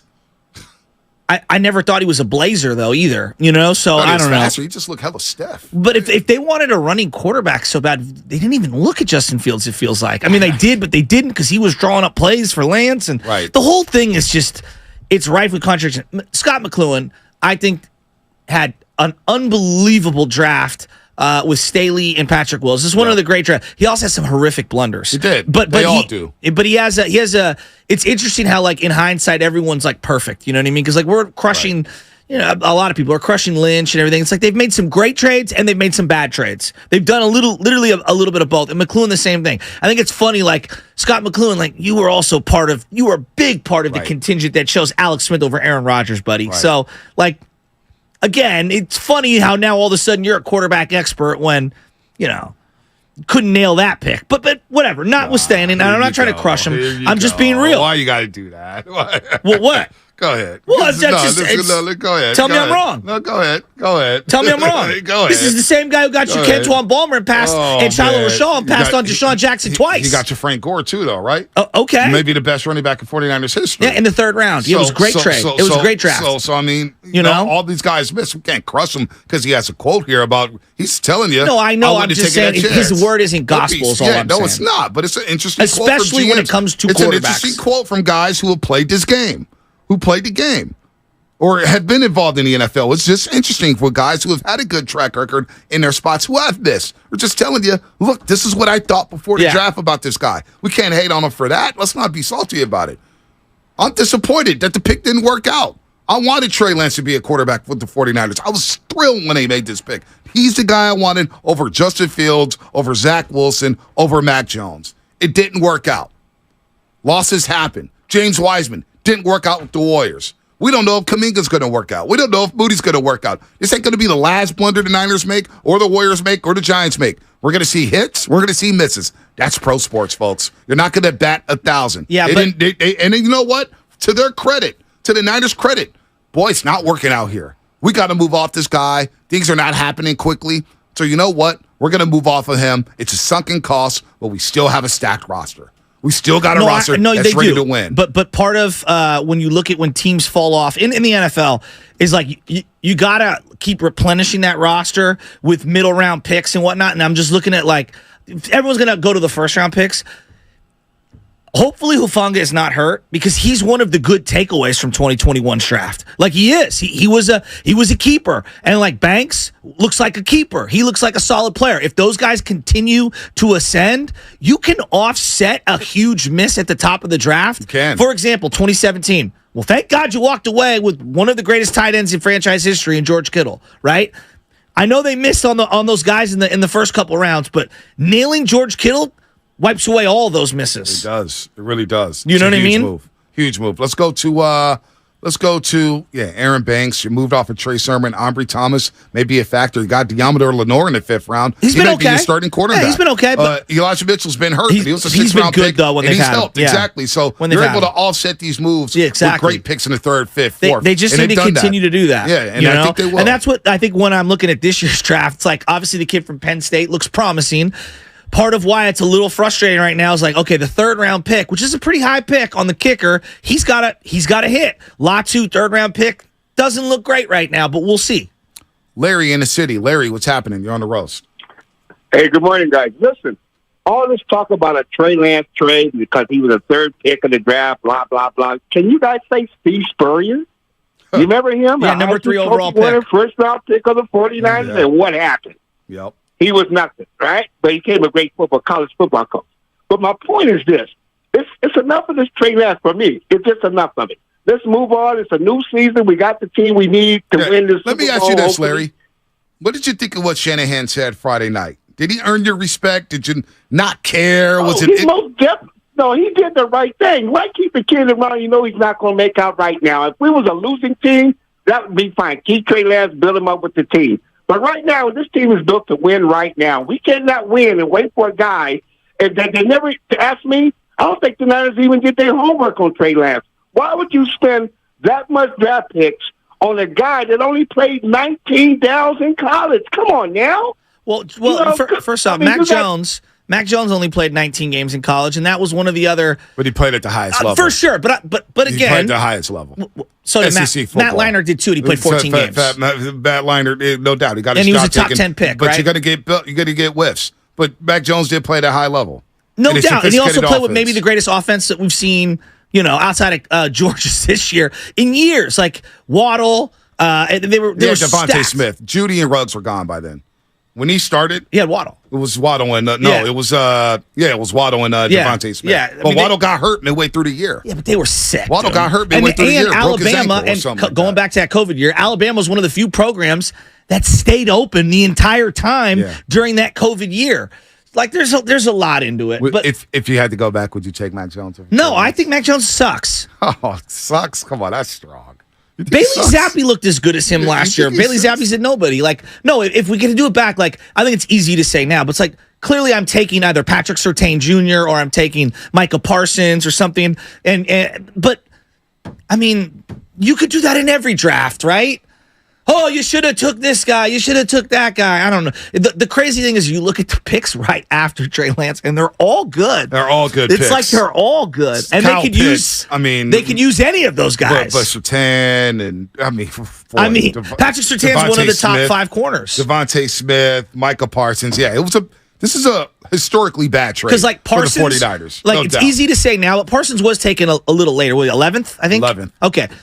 But like, just close your eyes. Parson and Bosa would have been great. But hey, but today, but I think it's easy to say now. What? No one was saying that then. No doubt. Kyle Pitts. I even think you could have made an argument to get Kyle Pitts if you had, like, if you were going to roll with Jimmy or roll with a more proven quarterback. Could you imagine Kyle Pitts in a 2 tight end set with George Kittle? Yeah, if he could stay healthy.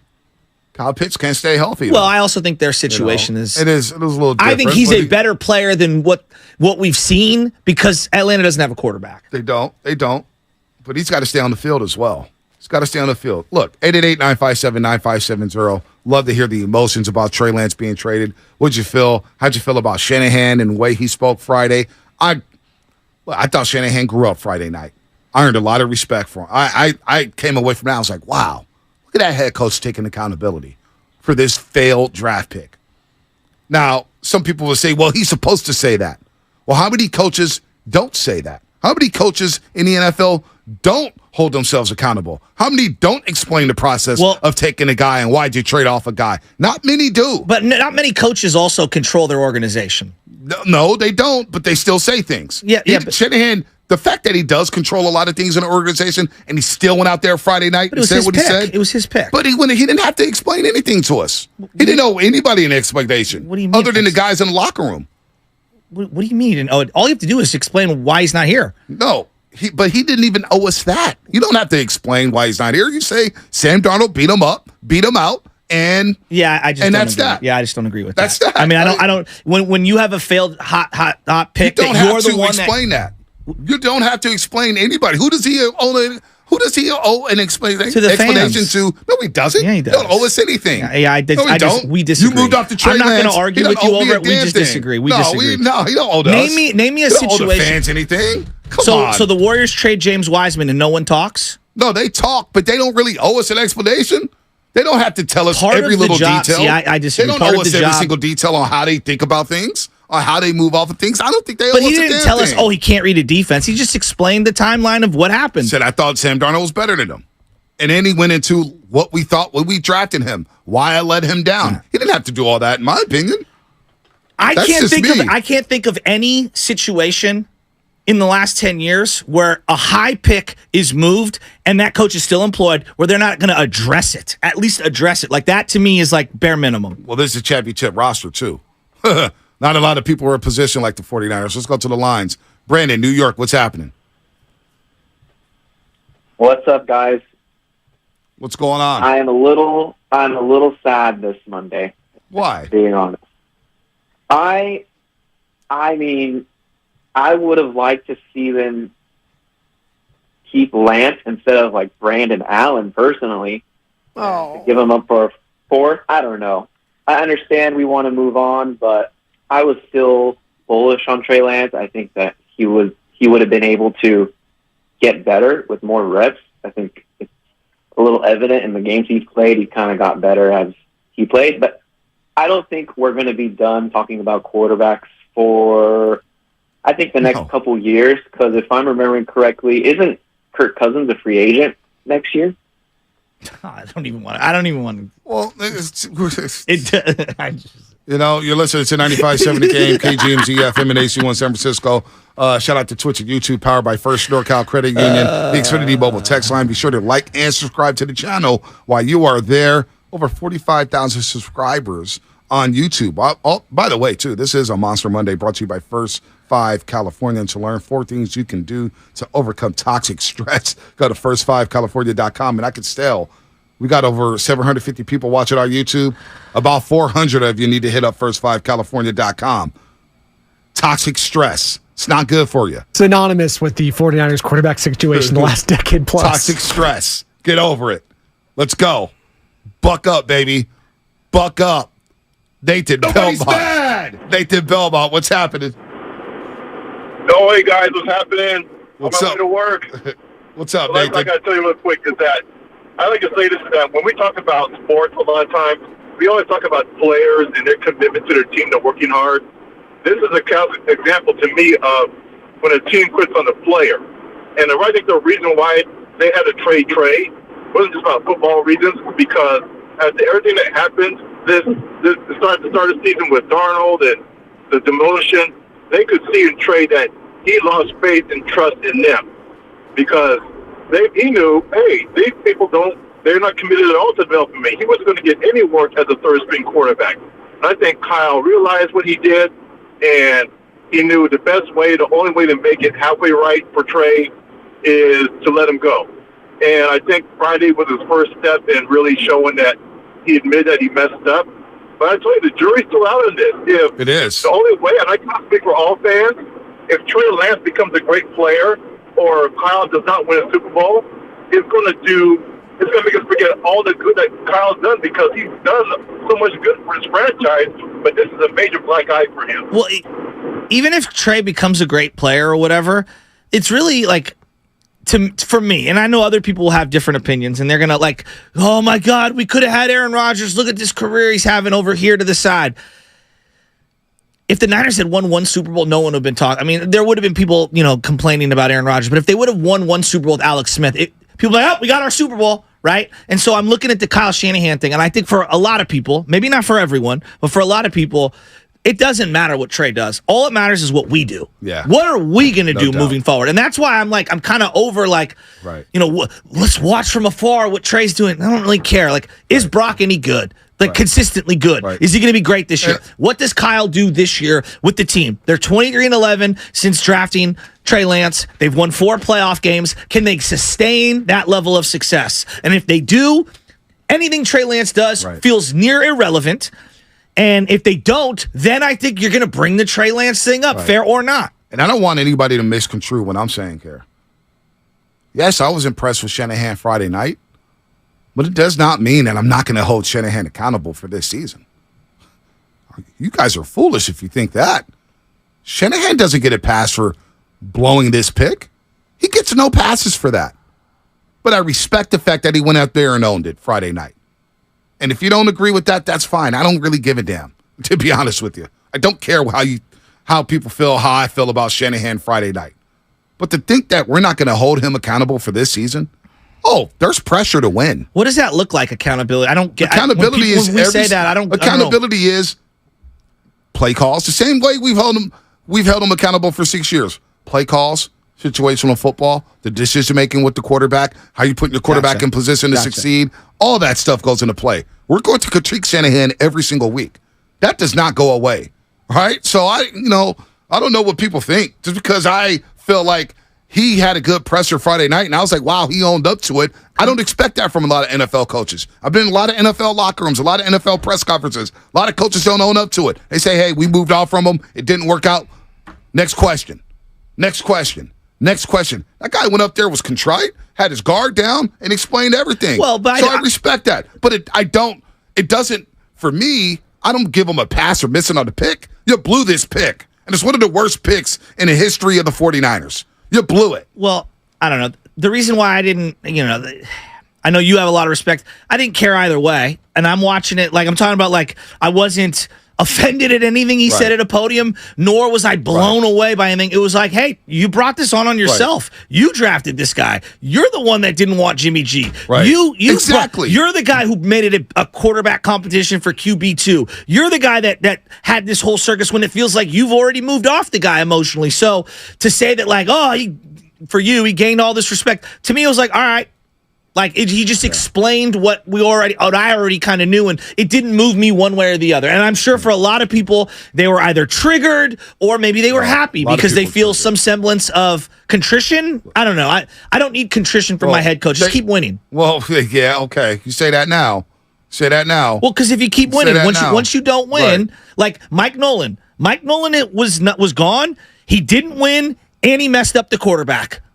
Like, that's why he was gone. Right? Those are why he was gone. And a pattern of losing seasons. So I'm saying he didn't win. This team's been knocking on the door to Super Bowl through the last 4 years. Jim Harbaugh, okay? Disrespected the owner, stopped winning at the highest of levels. Lost the locker room. What? Lost the locker room. And I would say the quarterback thing, the development of Kaepernick, he lost the locker room. So I think there were a lot of reasons. One thing that's in Shanahan's favor, he hasn't lost the locker room. No, it doesn't feel like that at all. If anything, he has galvanized his team. 2, they've been knocking on the door of the Super Bowl for 3 of the last 4 years. And if he suffers a losing season this year, guess what, folks? He will not be fired. The seat may warm up. That's possible. But he will not be fired after this season. Shanahan can go 3-14 this year. And guess what? He's going to be coaching his team next season. 3-14? He will be coaching his team next season. What does the 3-14 look like? He'll be coaching his team. I wouldn't go that far because it's the NFL, and we've seen why. I mean, Trey Lance got 4 starts and he's gone. And if you'd have told me that a year ago today, I would have said there's no way in hell. Shanahan ain't and I going was nowhere. wrong. So I don't know. 3-14. Shanahan's not going anywhere anytime soon. I think for most situations, he's not going. But who knows? I mean, he might want out for crying out loud if he's 3-14. Let's go to Will and Marin. Will, what's happening? Hey, what's up, guys? Thanks for taking my call. I do want to say that I do got to give Shanahan his props for showing humility and finally checking his ego at the door and not giving us a Shanahan answer. He could have just been like, we were assessing a situation. He wasn't a part of the situation, so we removed him from the situation, and then that was it. Right. He actually gave us some insight, so that was good. Yep. Another thing, too, a positive thing that I want to say that no one's really brought up about this is that with Trey Lance gone and his money off the books, I am more confident that Joey Bosa, who is more important to this football team right now and in the near future, will be out there for week 1. So there is positives. I think Brock Purdy has always been the answer. I think we were just kind of weary because of his elbow injury. Right. And it does suck. It was on his throwing arm. But, I mean, let's be real. I was reading an article, and the words that came from the author was, when Brock Purdy stepped on the field, the offense just hummed different. It was just different. It's like, you go to something, It's kind of like when you're a little kid and you see a pro taking a bat for the first time and he hits the ball. It's just different when it comes off the bat. The offensive rhythm was just different. Everybody was just flowing. Everybody, the communication was so minimum because everybody kind of knew they had their conductor, they had their maestro. I just think if we keep him upright and we protect him and we play good football, we're going to be fine. And these conversations that we're having now are going to be distant memories that we will not care about. I wish the best for Trey Lance. It's nothing negative. But I'm a Niner fan, so I want the Niners to do well. Like you, Bonte, we have a bunch of goons ready to take the field and smack Pittsburgh around on week 1. Bam. That's what I'm looking for. I like that. Hey, I like that intensity, now. Hey, I owe you guys that round of golf, so please hold me accountable for that. Like you're going to hold Champion accountable for winning this year. All right. Let's do this. Let's win this. Hey, Will. Pebble Beach. Let's have a good one. You guys hit me up No, we're going to Marin. 3 We're going to weeks Marin. from No, now? we're not doing that. Oh. We're not doing Pebble. We got football Meadow season. Club? Wherever Alistair Will is, McKenzie, Will is in Marin. He told about the course a couple weeks ago. That was a hell of a call right there. That was a hell of a call because he touched on a couple things. One, we're not talking much about this offense and how good it could be this year, number one. Number two, he's talking about the money, and I'm surprised Mr. Charles Schwab over here hasn't talked about the money the Well, Niners they only saved. save $5 million next year. Only $5 million. Yeah, that's two Isaiah Olivers. Every I don't know penny if you know matters, that. doesn't it? What? Every penny matters, Well, then right? if that's it, oh, timeout. Charles Schwab, you can't have it both ways. They saved some money. Why do you get so weird about this? Then if that's the case, then get rid of Javon Kinlaw. Like if we're trying to save money, well, if we're going to save money, if we're going to be realistic, like Javon Kinlaw should have been gone too because he's making way too much for how much that he's owed. Like I would have found a way to move off him. Isaiah Oliver, not a great signing. Like we don't know you that really yet. don't save that much money. This year, it's like I think $1 million or $2 million, and then next year it's like $5 million. It's not that much, but yeah, it's something. We're just gonna be honest. It's not that much. Okay, all right. I mean, Isaiah Oliver's making every $3 penny million. counts for this team. Every penny counts. Do you for know this what team. Isaiah Oliver signed? Yeah, I know what a he signed 2-year, for. I $6.5 million I follow deal. the 49ers. It's not a great deal. I follow the 49ers. I got the contracts right here. Yeah, so but we don't know if it's a good deal yet. He hasn't played one regular season game yet. So let's wait. Let's wait until that. Can we at least wait till week 1? Can't even wait till week 1 before we write people off. Loretta, Jacob, JT, coming up on the other side. That's coming up. Brought to you by Chilton Auto Body. Have you been in a car accident? Chilton Auto Body has 15 convenient Bay Area locations to help restore your vehicle to pre-accident condition. Chilton Auto Body is also actively hiring for all positions. For more details, head to ChiltonAutoBody.com. The Bay Area's leader in collision repair.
era is over.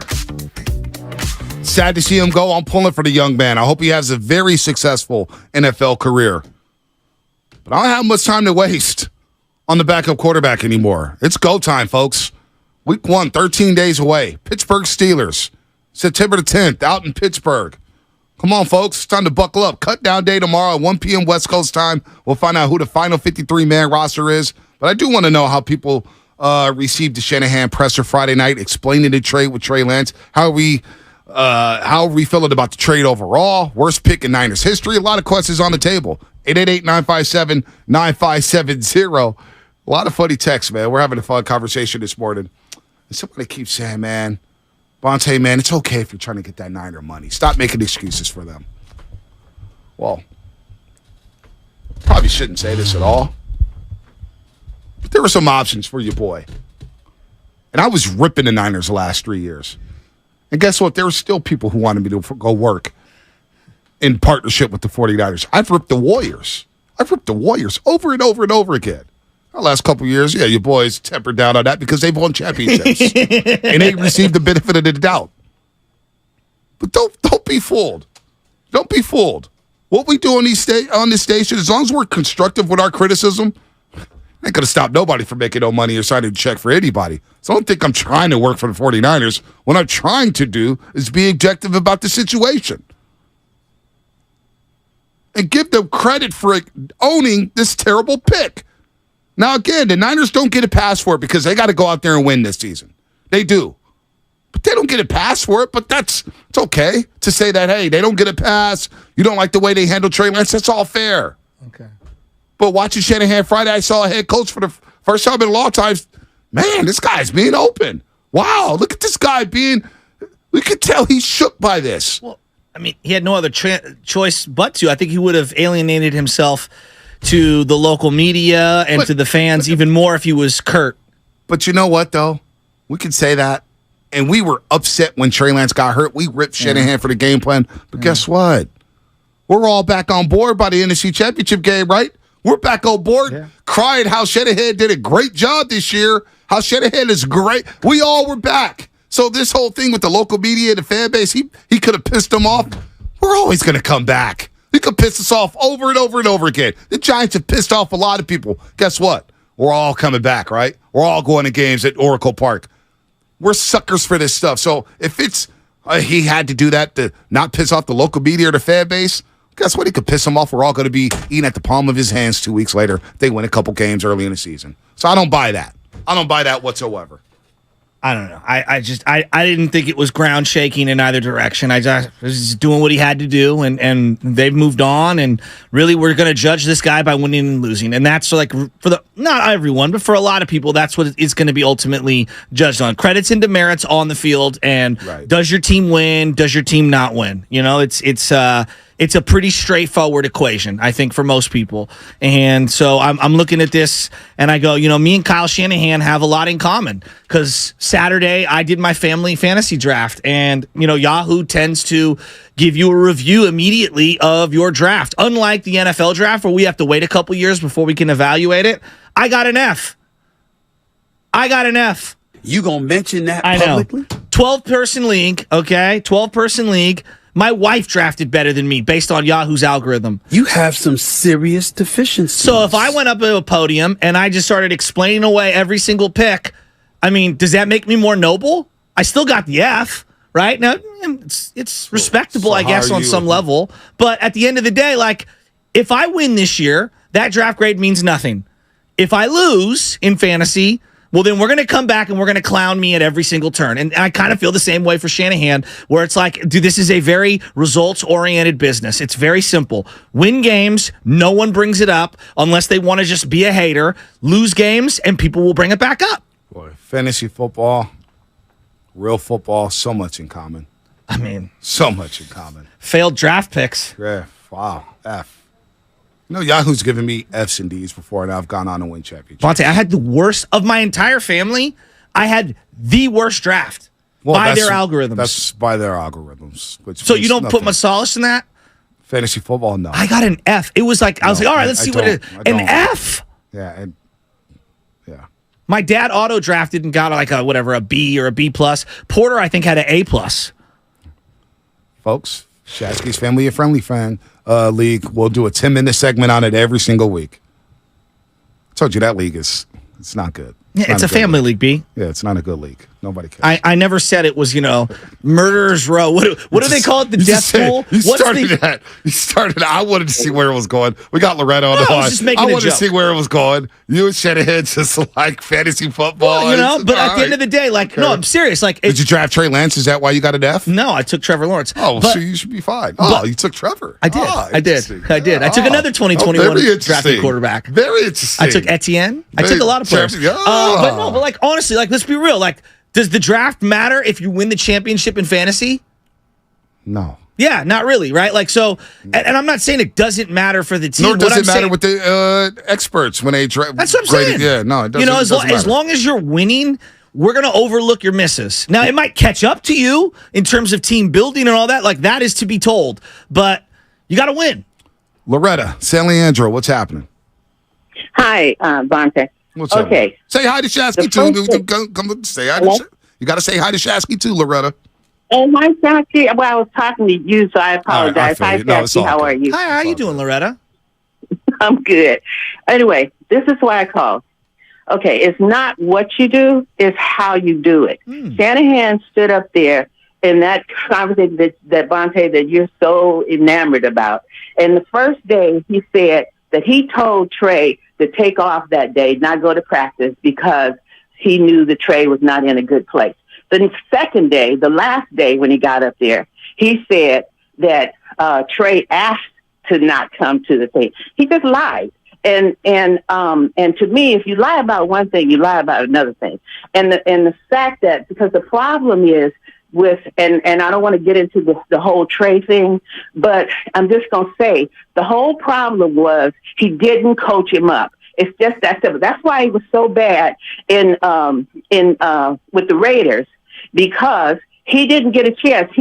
Shanahan brought in two, not one, but two people for him to go try to get a job. And of course, Darnold, he should have beat him out. He's had 5 years in the NFL and 4 years at USC.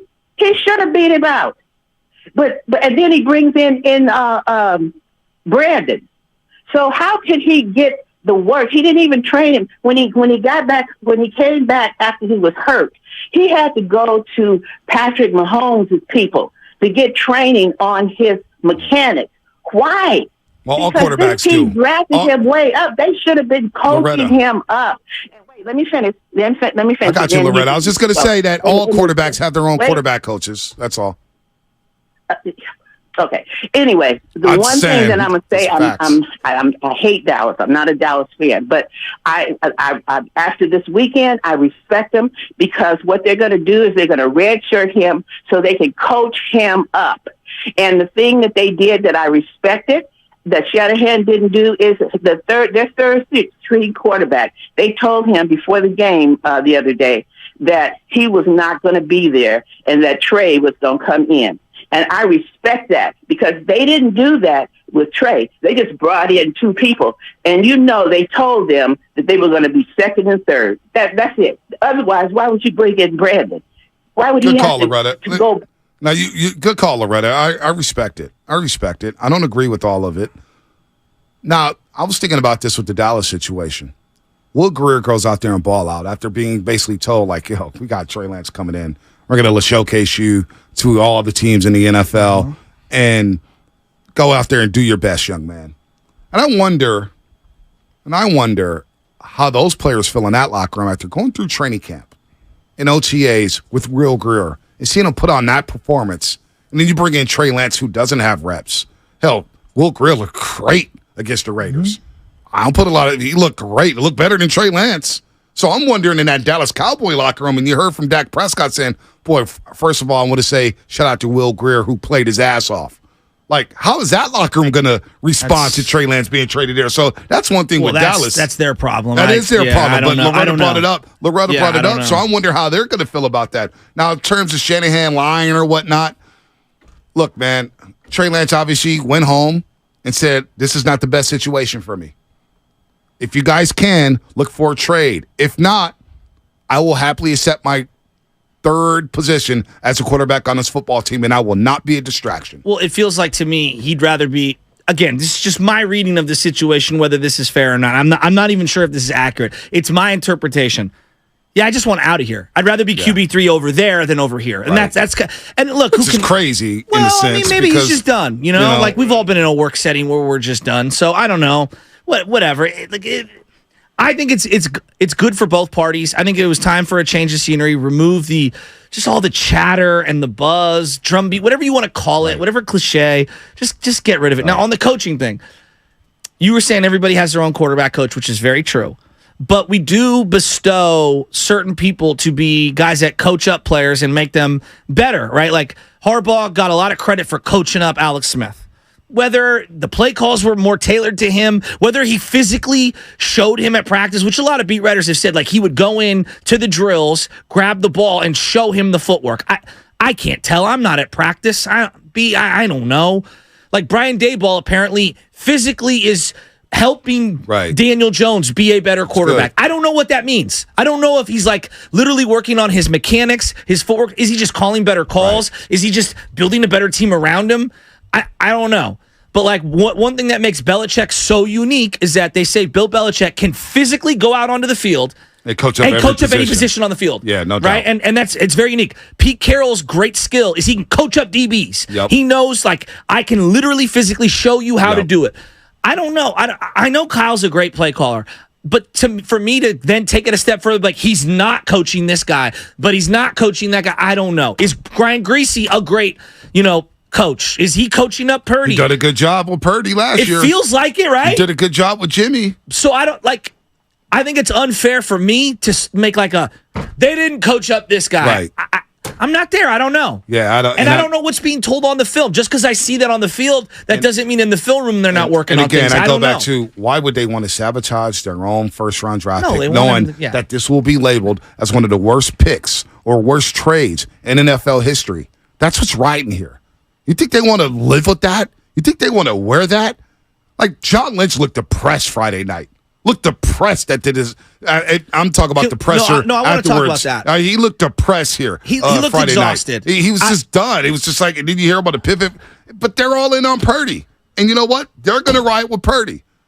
Their tenure with the 49ers is going to be dependent on a 7th-round pick, Mr. Irrelevant. And you know what? It is what it is. Do you, like, and I know this is a unique situation because of where Trey was at the time on the depth chart prior to the trade, but like a couple of the questions to John Lynch were about Brandon Allen, and I'm just thinking to myself, does any other team in the league that has a guy that they really like is Jacksonville being asked about their QB3 when they have their GM on the television or when they have him at a podium? Are they? I don't know. I'm asking out loud. I just feel like we spend an inordinate amount of time talking about QB3, whether it is Trey or Brandon Allen. Wayne Beasley spent $5. Dallas traded for Trey to learn the Niners playbook. After all, they lost to the Niners in the playoffs 2 years in a row. By the way, 95-70 game. When does that crack come into play for you? There is some good intel there. Trey Lance does have intel. It's a wild assumption, but you know what? Trey does have intel. But I thought Seattle used to always sign ex-Niners to try to get some intel on their playbook. DJ Reed. Remember how many guys Seattle was signing? Yeah. Hey, yo, what's going on down there in San Francisco? Let me know what their playbook. What's going on in the inside? Hey, Wayne Beasley, you're not. I'm kind of with you, Wayne Beasley. Michael Robinson. There you go. 95-70 game is partnering with a great golf event at Harding Park September 11th. September 11th. Going to be a lot of fun. It's the 8th annual Pettinelli Charity Golf Tournament. 100% of the proceeds from this event benefit the San Francisco Autism Society. The Autism Society is a complete resource for families of autistic kids and adults, providing activities, information, and education. A few of our personalities will be out there golfing, and we want your company to join us. There will be a $10,000 hole-in-one contest, an auction with some great memorabilia, and a chance to hit some balls at the iconic TPC Harding Park with some of us from 95.7 Game. Go to 95.7game.com's events page for more details. 888-957-957 is the number. 9570 is the number. Let's go to JC and Sack real quick. JC, what's happening, JC? What's going on, Crockett and Tubbs? What's going on with y'all? What's going on, man? Man, what's up with this Bosa situation, bro? Like, I feel like I told my boys this, and they look at me like I'm crazy, but I'm like, man, I would have traded Bosa in the offseason because you should have known this was coming, right? He was going to try to maximize his dollars as much as possible, which there's nothing wrong with that.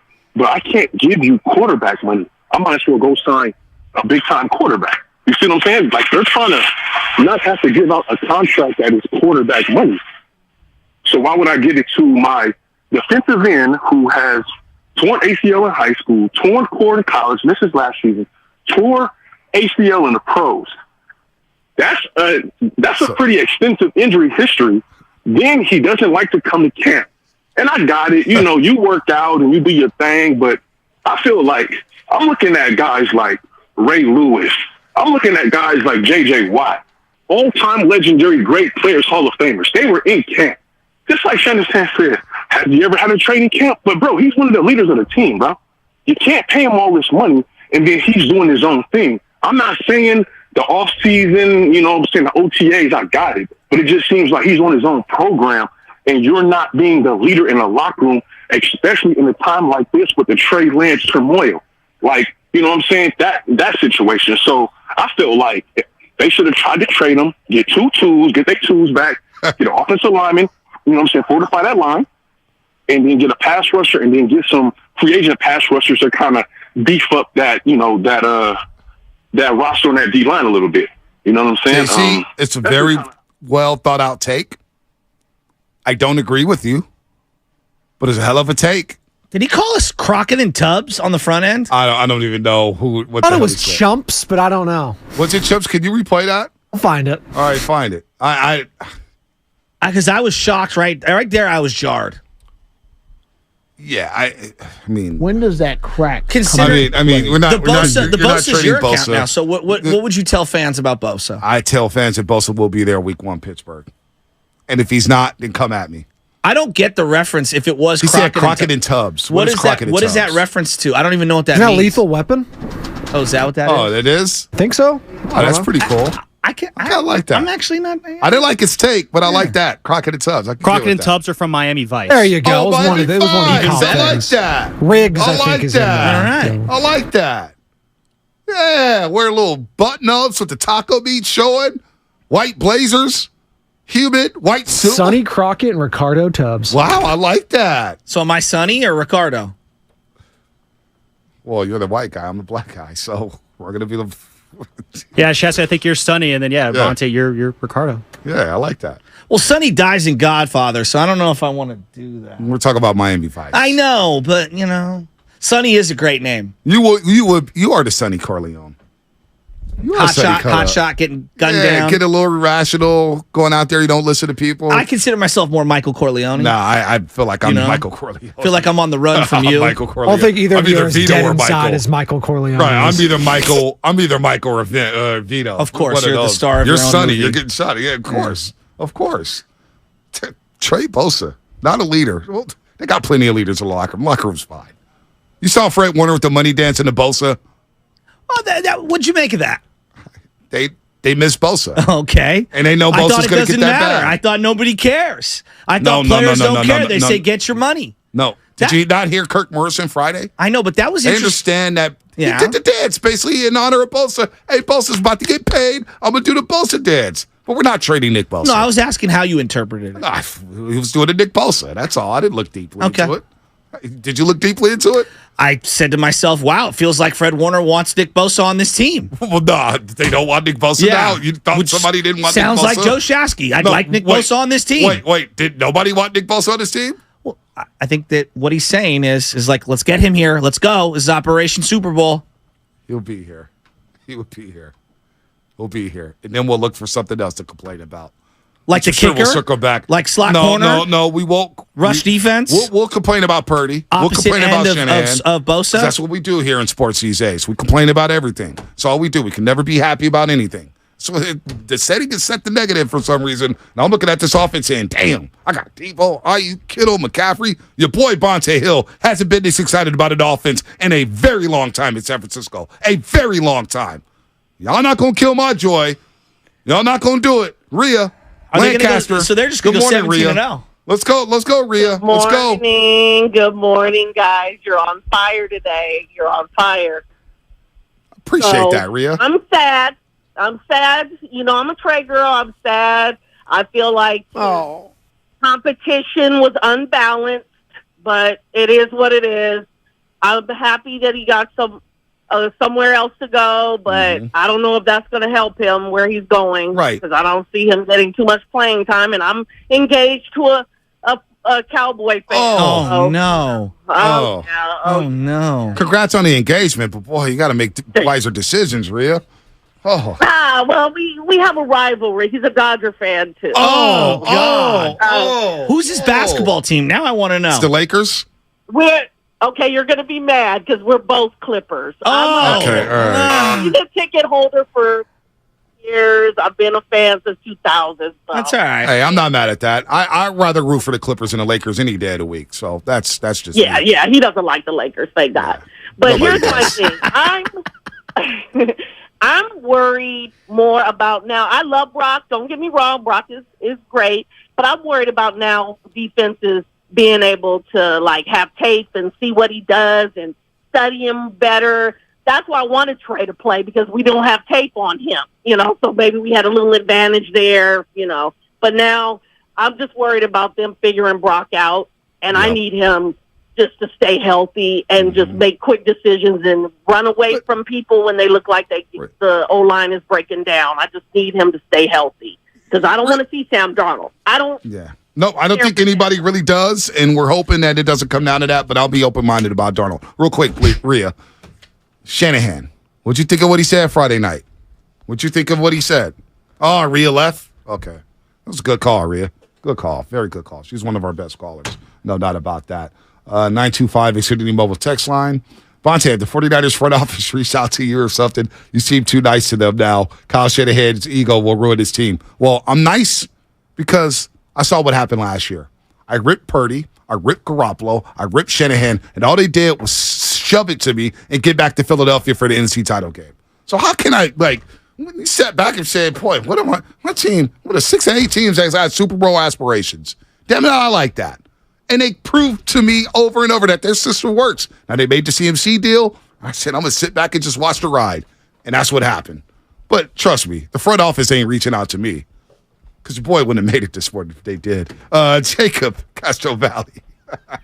What's going on? Shasky's so bad. Shasky's the bitterness off your face. Just one second before you go to the call. I'm trying to keep up with this. I don't even know who this character is that showed up today. It's not a character. So, okay. I just want to make sure that I'm clear here. They're the greatest things in sliced bread. No, I didn't say that. Best offense in the last 30 years. You're at the kiddie table right now. Did you not say that? You're at the kiddie table. Can we let Jacob Castro Valley finish? Jacob, go ahead and finish your call. We got Jacob on here. I introduced Jacob. You don't say anything. Bosa will be here. Jacob, Castro Valley. Not can we get to the caller, please? Slot corner, no worries. Can we get to Jacob, please? Fired up. Let's go, Jacob. I'm fired up. Butcher Boy, I'm fired up. Guess what? We got people calling in sad, calling in depressed. Right. But why? You know what?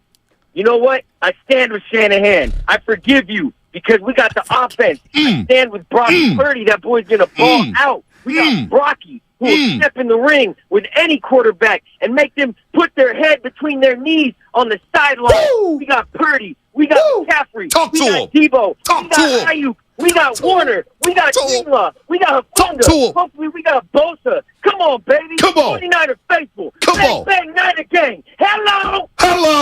That's what I'm talking about, Jacob. You got to give me the Hubie Brown. Hello. Give me that. That's what I'm talking about. That's a big boy right there. Rhea's a big girl.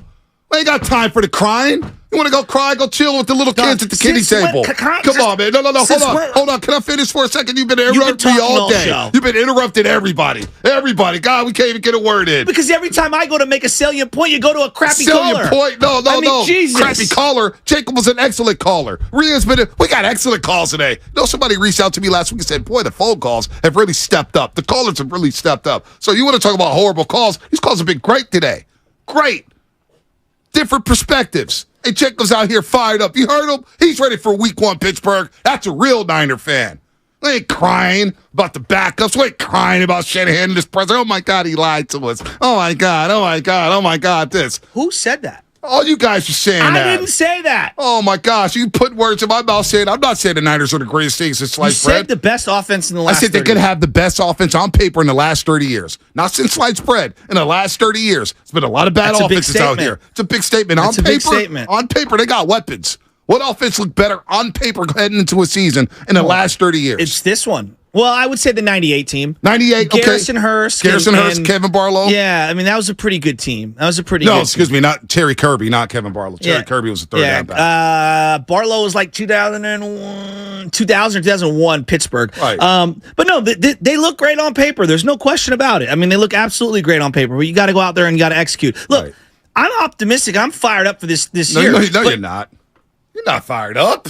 You're worried about everything. The way I consume sports is I'm always also looking at certain areas that concern me. Okay, that's just who I am. I look at all that stuff too. Well, but you're worried about everything. You're worried. You're worried about everything. They have a kicker who can't kick. They have a new right tackle, we'll see what happens there. Spinelli, watch this. Niners offense is going to be so good, they're not going to need the damn kicker. They can just go for two like Philadelphia. Got it. How about that? How about that? That's how confident I am in my team. They say I should be the fan of the people. I should be the number one Niners fan right now. Gosh. Didn't Tomlin used to do that for a little bit? He used to go for two? Yeah. Chip Kelly at the Ducks, just do that. I'm fired up for Pittsburgh. Week 1's around the corner. Preseason's over. Cut down day tomorrow. We got the Red and Gold Summit tomorrow to set the tone for the football season. And yeah, you got people out here worried. Oh my God, if Purdy gets hurt. Oh my God, if Brendan Allen. I don't care. I don't care about any of that. I don't care. So just being slightly concerned about the safety who had a really good year last year, having an injection into his knee like that. That is a concern. I'm not saying the sky is falling, but it's like, all right, well, thank God they drafted this Penn State safety because maybe he could play that position. Yeah. And then I look at slot corner. I look at the other corner. I think that a lot of teams have cornerback issues. That's not exclusive to the Niners, but what's made them great over the last few years is having a ferocious pass rush. I think Hargraves is going to help a lot. Yeah. But they need to find that consistent guy opposite Nick Bosa. They need Nick Bosa. That's clear. And then, we'll go from there. But, to say that this team is going to, there's no worries whatsoever. Every team has a worry. Even the Kansas City Chiefs, who I believe to be the best team in the league because of Mahomes, they've got concerns all over the board. Is Pacheco a one-year wonder? I don't know. Is this the year Kelsey shows a little bit of slippage? Does he finally get hurt? I mean, he's getting up there in age. They really don't have a clear number one wide out. They got a couple of guys who people like. They have a middle linebacker who's in his third year. Is he a great player or just a really good player? Well, their wide receiver one is Travis Kelce. You and I know that. I'm talking about the other wide receiver. They lost Juju. Juju was solid last year. We thought Juju was a bum last year. He was solid. A lot of people told me he was a bum, and he went out there in the Super Bowl, played well. They'll be fine. Hey, man. Y'all could be worried all you want to. 888-957-9570. Here's Shanahan on why he ended the quarterback 2 competition. Because I knew it. I thought it would take longer. I wanted to go through this game, but I knew it. And I think a lot of guys knew it. I think he had an idea. It's more about my relationship with Trey that, I'm in meetings with him every day and stuff. I'm on the field with him every day. And I could get a sense that he was starting to feel that we felt that way. And it was the truth. And I don't want to BS him. So once I thought that once we knew and once I could tell he knew that we knew, I remember the night before, I realized, I'm going to come in the morning and tell him. I don't want that between us. So I did. Didn't expect it to get out right away, but it did. But that was something I thought I owed to Trey. And I told Trey right before a team meeting that we had. Didn't get a chance to even tell Sam or anyone else on the team. That was just a personal thing between Trey and I, and it obviously got out, but that's why I thought it was important to tell him. Steve Young. Did you, before you go to that, did you hear Sam Darnold goes up there Friday after Purdy, and they're like, Sam, when did you find out? He's like, I don't know, Thursday maybe. They're like, was it Wednesday? Everyone's like, what day? Because we're looking for inconsistencies. Everyone's just losing their mind. And Sam's like, I don't know. He came up to me at practice, was like, you're number 2. And I was like, all right, cool. Sam is just, I don't know if you've watched him at the He's podium. a California surfer, dude. He is out there. He is out there. Here's Steve Young on his Zach Gale podcast. Our boy Zach Gale, who got into it with Devo Samuel. Oh, yeah. He joined the roast, and everybody got on him. This was a good interview. This was a really good interview with I listened Steve to the Young. whole thing. All right, we're good to go. Bye.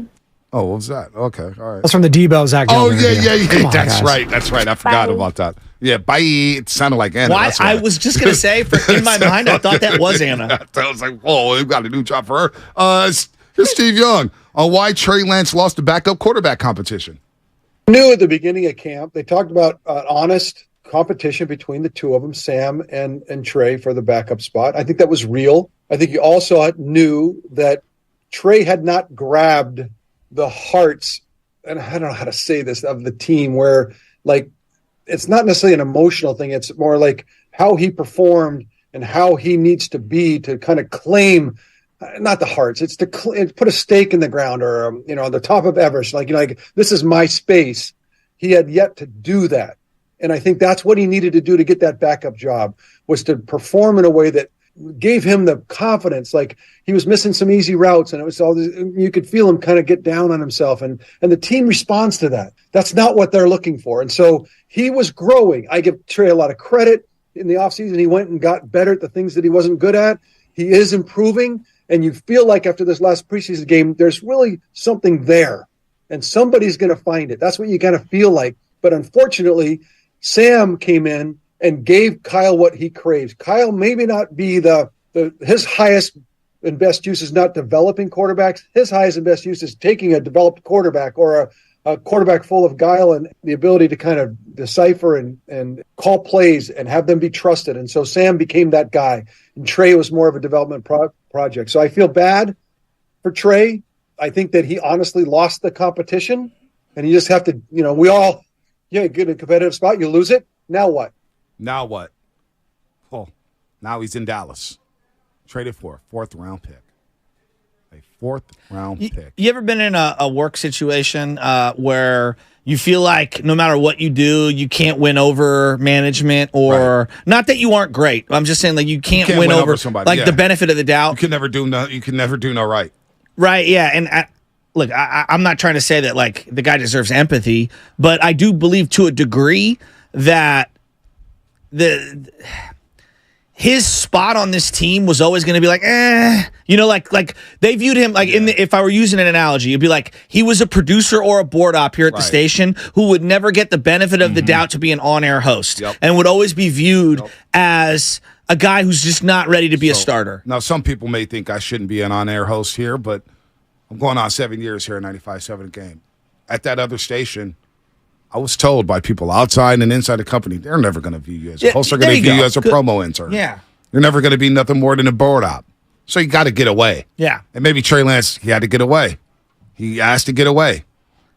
Now he's away.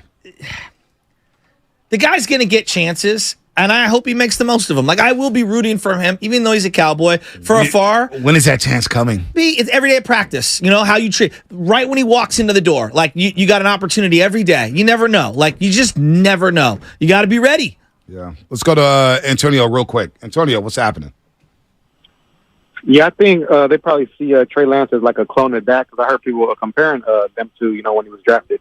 So, it's a good backup position. I just hope he doesn't turn into the quarterback version of Charles Haley one day, like he just turns into a great quarterback. That's my biggest fear, especially for a team we all dislike the most. Yep. So at the end of the day, man, when he was drafted, I kind of wanted Kyle Pitts, and I understand he's been injured, but I pictured a great two tight ends, said Kittle and Pitts. Unguardable, man. That's all. But yeah, much love to you guys. Antonio. At the end of the day, we still are Super Bowl contenders. Yeah, Antonio, let me ask you this. What you think of Shanahan? Because you listen to all the pressers. What you think of him Friday? Your opinion change on Shanahan after Friday night?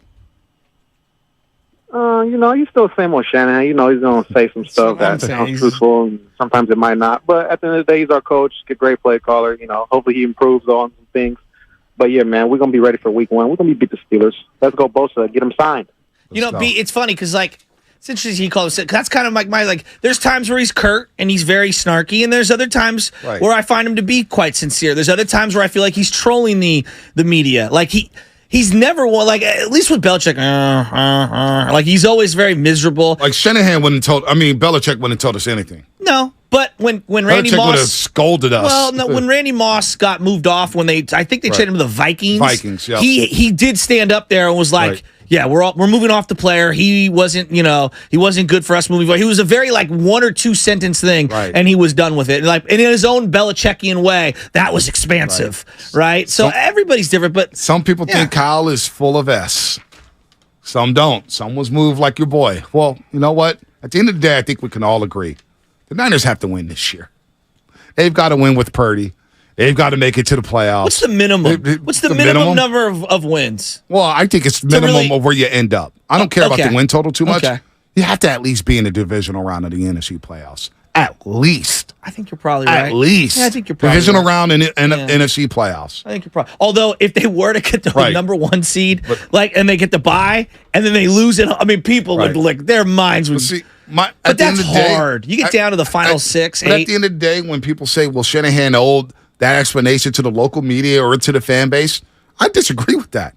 Shanahan didn't know us a damn thing. He didn't know the media anything. He didn't know this fan base anything. He owed it to himself. But he went out there and said, I let Trey down.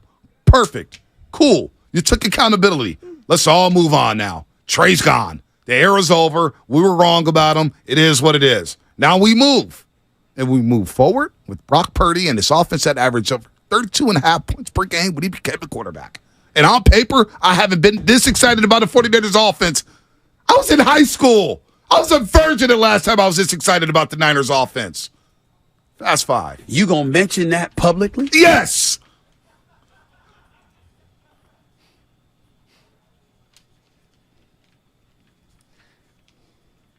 My brother, you are not Bernie Mac. Boy, didn't even have a mustache. Couldn't even grow a beard the last time I was this excited about an offense. 11 minutes? You can do better. Man, I wish I got 11 minutes the last time I was this excited about the offense. Couldn't get 11 seconds, let alone 11 minutes. Come on. Book up, Niner fans. Let's go. Trey's gone. It's Brock's time. He took his job. How you feeling, though? Bosa? Tell you guys right now, Bosa will be back for Pittsburgh. He will be ready to go. My final thought is this season's going to be a lot of fun. A lot of fun. Are you going to be at the kiddie table or the grown-up table? You let me know. 888-957-9570. Shasta, go ahead. You lost for words? What's up? I don't even know. Everything's going to be great, guys. I don't know if you know this. Not everything's going to be great. Bosa's going to be reigning Defensive Player of the Year again, 2 times in a row. Who said that? Purdy's going to win MVP. Who said that? Everything's great. Who said that? that? We're going to go 17-0. Who said that? It's just the sense I'm getting. Oh, okay. All the right. kicker situation is fine. Slot corner, we're good. Don't trip. We've also got a right tackle in Colton McKivitz. See, he's going to take a massive leap forward. They're not fine at slot corner. They're not flying opposite edge of Nick Bosa. I don't know where you're getting that from. Well, now you're not worried? 17-0, wow. My final thoughts are I really don't feel like working till 6 o'clock tomorrow in the evening. I'm going to be real. Don't really feel like it. So it's not work. It's not work tomorrow for you guys. You have to be a man of the people. Yeah. Hang out with all your All you got to do is listeners. talk every 30 minutes. There's 6 hosts there. You ain't got to say nothing. He'll be like Skip Bayless on his debut today on Undisputed. Spadoni, Shasky said this last time about the Warrior Summit. Boy, I really don't feel like going out to Walnut Creek. And the first question I was asked to me, and Shasky, like he did all show long, interrupted and took over the question and the answer. Hey, look, you know what? I'm going to pull a Shanahan. I let you down, and I'm sorry. Do I get credit? No, you don't. Do I get credit? You're going to do it again tomorrow. Do I gain your respect? No, because that was a terrible tone. We'll keep it rolling here. It was condescending. Very condescending. My final thoughts is shout out 3 guys this past weekend. Josh Jacobs getting paid. Shout out Josh ending his holdout. Christian Pulisic, second game in Serie A for AC Milan, gets another goal. Shout out Captain America. And Austin Reeves, player of the game in FIBA World Cup against Greece. You've ruined Austin Reeves for me. He's a good player. I like Austin Reeves. He actually warmed up to him. I kind of like him. Lubman, you're back. Lubman, what's up? Yeah, my final thought today is a happy retirement to Sharks legend Jonas Donskoy. Dude. After 7 years, calling it a career due to concussions, unfortunately, had one of the greatest moments in Sharks history, his OT game winner in Game 3 of the 2016 Stanley Cup Finals. The first time the Sharks won a game in the Stanley Cup Finals. One of the greatest sports moments that I've witnessed in person. He had 6 goals in that 16 Stanley Cup playoff run. So happy retirement to you, Jonas Donskoy. Wow, that's a Concussions, hell of that a sucks. It does. That could affect him his whole life. That really sucks. It does suck. Damn. It does suck. All right. Great show. Great calls. I don't think your calls are crappy. when you have bad takes, it's still a good call. You have the guts to call us. All callers are good. I love them all. Love them all. Text line, you're on fire. YouTube and Twitch, hang in there. Powered by First NorCal Credit Union. Did you watch Caleb? No, I don't have Pac-12 Network. San Jose State put on a fight.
I'm mentally invested. Don't tell me to pray and you don't say what for. He brings the perspective. Yeah, I think they both have great points. Get off me, text line. He's truly one of a kind. That is wow. Oh, my God. And he's doing a great job. I need you to man up and say what you really want to say. Simon, you're doing a great job. And together, they're Steiny and Guru. Yeah. On 95.7 The Game. What's up, baby? Trey Lance is a Cowboy. Yeah. Wow. Bigger story is he's out of here, right? The circus is gone. Yeah. I mean, what's that phrase? Life comes at you fast. It came at us fast this weekend. From franchise quarterback to now a member of the Dallas Cowboys. Yep. They missed. Unbelievable. And they owned up to it, Steiny. Everything I was clamoring for Friday. But hold on.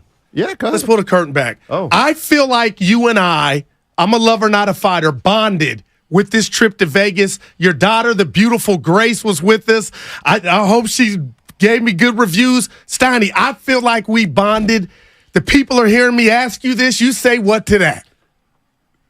I think I think you're probably right. Yeah, I think some magic happened there, and it's one of those things that it hasn't. You know, it hasn't. Don't call us. We'll call you. It hasn't said. You know, it's one of those things that you take in over time, and maybe in a week We I'll had say, a you know good time, what? Looking though, back Steiny. at that trip, that might have been a difference maker. We were in a limo together. Nobody we can were. take that from us. Yes. Let's go, baby. And there was Henny in there, right? Yeah, Henny. I didn't have any. Look at my boy. Yeah. I was going with some. I had some vodka. Light vodka crayons. Yeah. That's it. Very light. Good time. No, Little we're back. splash. But you were smiling, Steiny. Oh, yeah, it's good time. Good time. Happy It's, Steiny is around. It's all good. What you got? Evan's back. Evan is back From Rome. and Acting a little Northern snug. He Italy. acting a little different. I don't like it. I don't think. Like he's better than us. Well, he came in with 9 out of 10 people that come back from a trip from Italy say, "Yeah, I'm going to move there." Right. I want to move to Vegas. I didn't leave the sports book. It's too hot. No, I was inside. It's too hot. Watching 100 screens. It's just a little too warm All in right. Vegas for me. All right, so Trey Lance is now a Cowboy, 4th-round pick. Here's what we're going to do today. Kyle Shanahan on Friday after the preseason game against the Chargers, he talked to the media for 15 minutes. That's where all the stuff was said about Trey Lance and the situation. It was very comprehensive. It was a little bit different Kyle Shanahan than we've heard. Maybe not quite as confident. But we're going to play that entire 14-minute press conference for you at 10:30. At 10:30, and then probably again at 12:30. It's really good. I think it's just a different kind of Kyle Shanahan. Two things I want to share about the trade that I think. You share your thoughts, then we'll throw it to one piece of Kyle Shanahan and play off that. Here's the first thing that I've written down. 49ers don't think Trey Lance is any good. Any good. Keep going, bro. What? They traded him to the Dallas Cowboys. Man. The number 3 team probably right now in the NFC. Don't you, if you really think he's got a future, don't you have to send him to the AFC? There's no doubt, Stoney. I mean, to me, the only way you send him to the Cowboys is if you're pretty darn sure that he's never going to be a big-time quarterback. That's the first thing that I Let me respond to that. Let me respond to that. Because it's a great first thing, Stoney. And I'll say this. As much as I come down Kyle Shanahan's road on game management, I know this dude's a Jedi at calling plays and getting guys ready like Brock Purdy. You can't take Brock from him. I'm just telling you this, Stoney. You tell me what you think, and I want to hear from the people. If Kyle can't see him or get him ready, Mike McCarthy ain't getting him ready. If he went to Tennessee, I'm rooting. I really am. My phone blew up because people think Trey Lance can play, and I'm here to see that. But, Steiny, he's no closer to playing in Dallas than he was here. So what you said weighs heavy on me. If Kyle felt like, you know what, there's nothing here, I just don't think Dallas is going to bring it out of him. Yeah, I don't know. I don't know if Detroit's going to bring anything out of Wiseman. And that's probably, you're right, Goo. That's the secondary story, that he's with the Cowboys. The first story is he's not here. The second point I have is, and I heard Joe Shasky talking about this, the butcher, on Friday, and I agreed with him, but now I want to take a step further. He said, "Hey, trading Trey Lance put some more pressure on Purdy. Like Purdy better be good." Oh my gosh! And yes, there's pressure on Purdy, but to me, this transfers some of that pressure that's on Purdy to Kyle Shanahan.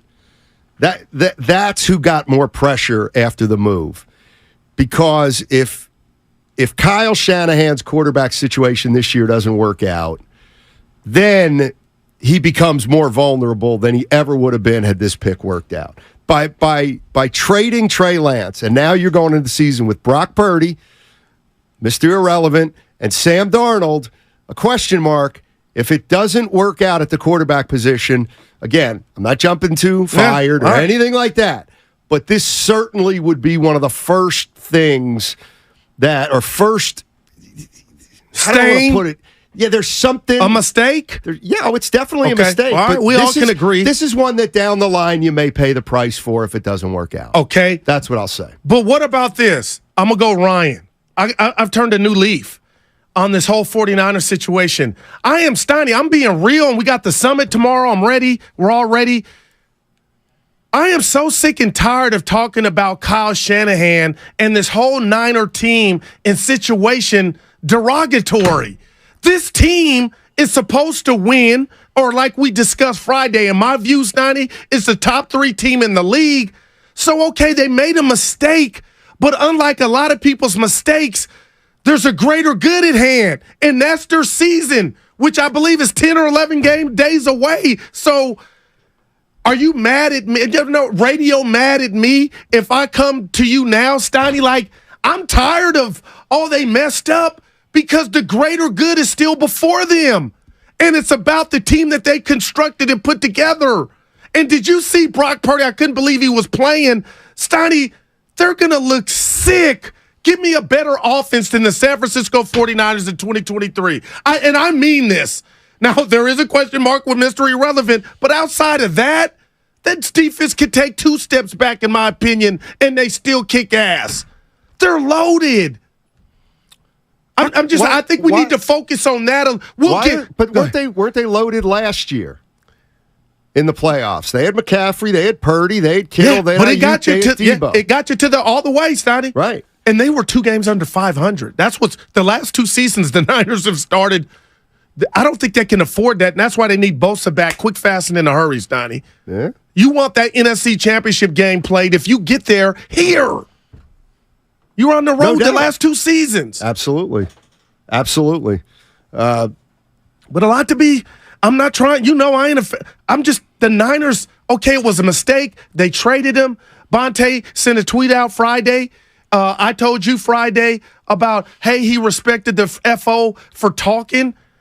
I'm not going to give Kyle, and we're going to hear it at 10:30. I'm not going to give them extra credit for doing their job. I was just like, I wanted it to happen sooner. They did it, but now Steiny Trey is in Texas, and the Niners got the Steelers, who all of a sudden are fan favorites.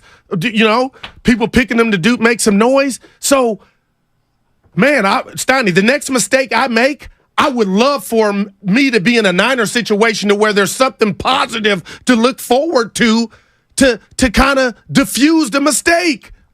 Last year before the Warriors season, people say I do this a lot, and I do. The Warriors were entering the season. I thought, I got a lot of agendas. Draymond wanted to get paid. You ended up being right. All that kind of stuff. Yeah. And I'm not saying we're there yet with the Niners, but I don't like the way this season has started for him. With the whole Trey Lance situation, and Bosa's still out. Maybe Bosa comes back tomorrow. Maybe comes back in a week. I don't know. But then we still have Brandon Ayuk, who's in a contract year. Yeah. We have Brock Purdy, who look. Go ahead. The season comes down to this. Season comes down to whether Brock Purdy. You're right. Can improve over last year or not. That's it. Because if he doesn't improve over last year, we can argue, well, if he plays the same, they can still win it. That's fine. I don't really want to go there. But he better be the same quarterback he was last year. He better be. Otherwise, man, I don't see it. Man. So, and he's got to stay healthy. Yes, he does. Okay. Yes, he does. Because, I just said this, and I got to share it with you because I shared it with Lubman, Steiny. I'm sitting here telling you guys Trey Lance is not going to play, but the one thing we cannot control in sports is injuries, especially here in the Bay Area. But who saw Brock Purdy, the third string last year, getting on the field, Steiny? He got on there because the two guys in front of him went down. So for Trey Lance, as much as I'm telling you right now on this Monday, he ain't playing for the Cowboys, Dak's been hurt. It's happened a few times in his career. Who's to say we don't see Trey on the field? But this is about Brock, and now the pressure is the natural pressure from showing us if you're fool's gold. The pressure, because now it's on you, and then the pressure is, are you all the way healed from taking hits and getting pounced on from 300-pound men? Yeah, I think the 49ers are definitely a top 5 team in the NFL. But to me, they're not the favorites. I look at their team, they're loaded, but I just can't assume that the quarterback position is going to work out. I mean, I'm not saying they stink at quarterback or anything like that, but when I'm looking around the league and you're seeing all the guys they're going to have to beat, whether it's Hurts in Philadelphia or once they get to the Super Bowl, Mahomes. it's tough to envision. A lot has to go right from that position. That's all. This is what Kyle Shanahan, after Friday's game against the Los Angeles Chargers, he was asked, the question's in. Tim Kawakami from The Athletic asked Kyle Shanahan this question. Take a listen. Was this a failure of evaluation, a failure of just circumstance? How would you characterize this move? I mean, obviously, we took our shot and it didn't work out. So, I mean, that's on us for that. But I'm not going to say anything as in failure. That'd be too much of a negative towards Trey. I get our deal. We took a shot to go for that. We were hoping that he could be our guy, and that didn't work out. So I understand that from our standpoint, but I still do believe in Trey. And, about 3 years ago, we had the 12th pick in the draft, after that COVID year, but we thought we had a really good team. And we didn't think we'd have a chance again to get close to that top area to take a quarterback in the top 10. And when you have the 12th pick in the draft, we went into it realizing it was a risk, but we thought we weren't going to pick that high again for a couple of years, and we would never have a chance to move from 12 to 3. We tried to move up to a number of spots before that, but 3 was the first one that would do it. We looked into everything between 12 and 3, and we got that, and we took our shot, something we believed in and a person we believed in. Was hoping he could play more his first year. We knew he wouldn't come in and just take it over from Jimmy, but we were hoping to mix it in and kind of give him some experience. But once he broke the finger and stuff, it just got tougher for him as time went.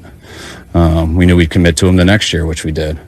We knew he wasn't fully ready in every aspect, but we knew he had a skill set that we could put some stuff together to give him the chance to compete and grow with a good team as he developed as a full quarterback.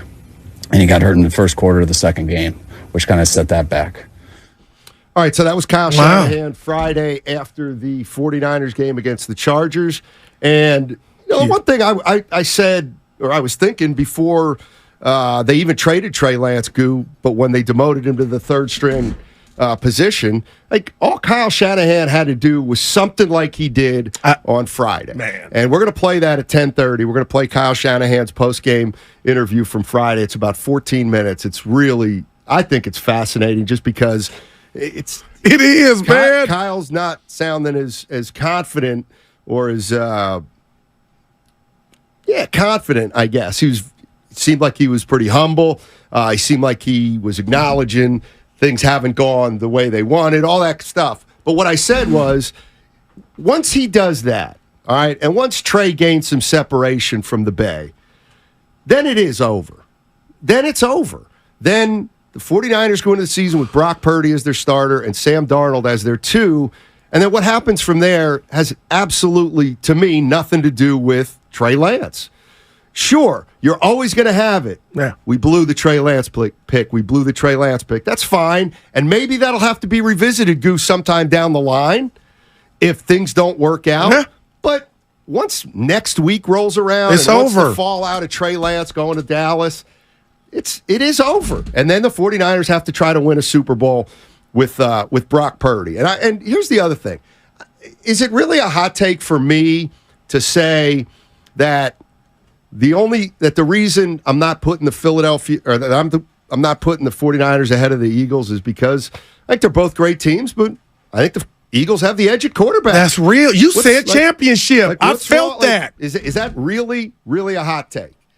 That I felt that. While I don't think Brock Purdy's going to be a bust. I don't think he's going to be Joe Montana. I have no idea what Brock Purdy's going to be, other than he's your biggest question mark. You're going to ask a guy who started 8-10 games last year, did great in those 8-10 games. He's going to be the guy to lead you to the Super Bowl. I think that's just really hard. I think that's going to be really, really hard. And so for that reason, on my power rankings, not that anybody cares, I just got the Eagles. You got to beat the Eagles. You got to be better than the Eagles first. And I'll give you that, Stoney. You've been consistent on that. And, it's not hard to see you. Like, you're not denying that Brock Purdy, the era, has gotten off to a great start. We all can. And I just feel like, personally, we were robbed to see if he had it or they can knock off the Eagles because he got hurt. And, again, give me $1 for every time I said that, I'd be rich. But at the end of the day, I felt like we've seen enough, but yet we're going to watch 8 more games. Some could say I'm living in the past, but if you allow me, before we get to this break, Stoney, to put a rat on the table, last thing brought to you by Atco Pest Control. Last thing about Trey Lance, because I do feel bad for the kid, but I thought about it long and hard since Friday. I think he got a fair shot here. He had bad luck. It was marred with bad luck with the finger, as Kyle just mentioned. And last year, Stoney, Kyle gave him the power to go do what Brock Purdy did, and unfortunately he got hurt. So on this Monday, when I look you in the face and ask you, do you think Trey Lance got a fair shot in SF? My answer is yes now. You would say what? Yeah, I think he was named starter. Yeah, I mean, even and you told me Kyle thought he might not be the best option. You know what? The Warriors and the what was the question again? Do you think Trey got a fair shot? The Warriors and the 49ers gave those two guys the fairest shot they could give them under unfair conditions. Wow. There, I'm going to take the where it benefited both of the players, though. You said Wiseman shouldn't have started. Okay, that's my point. And they gave it to him. Well, they gave it to him. But they gave it to him. Yeah, like they gave Lance. Yeah.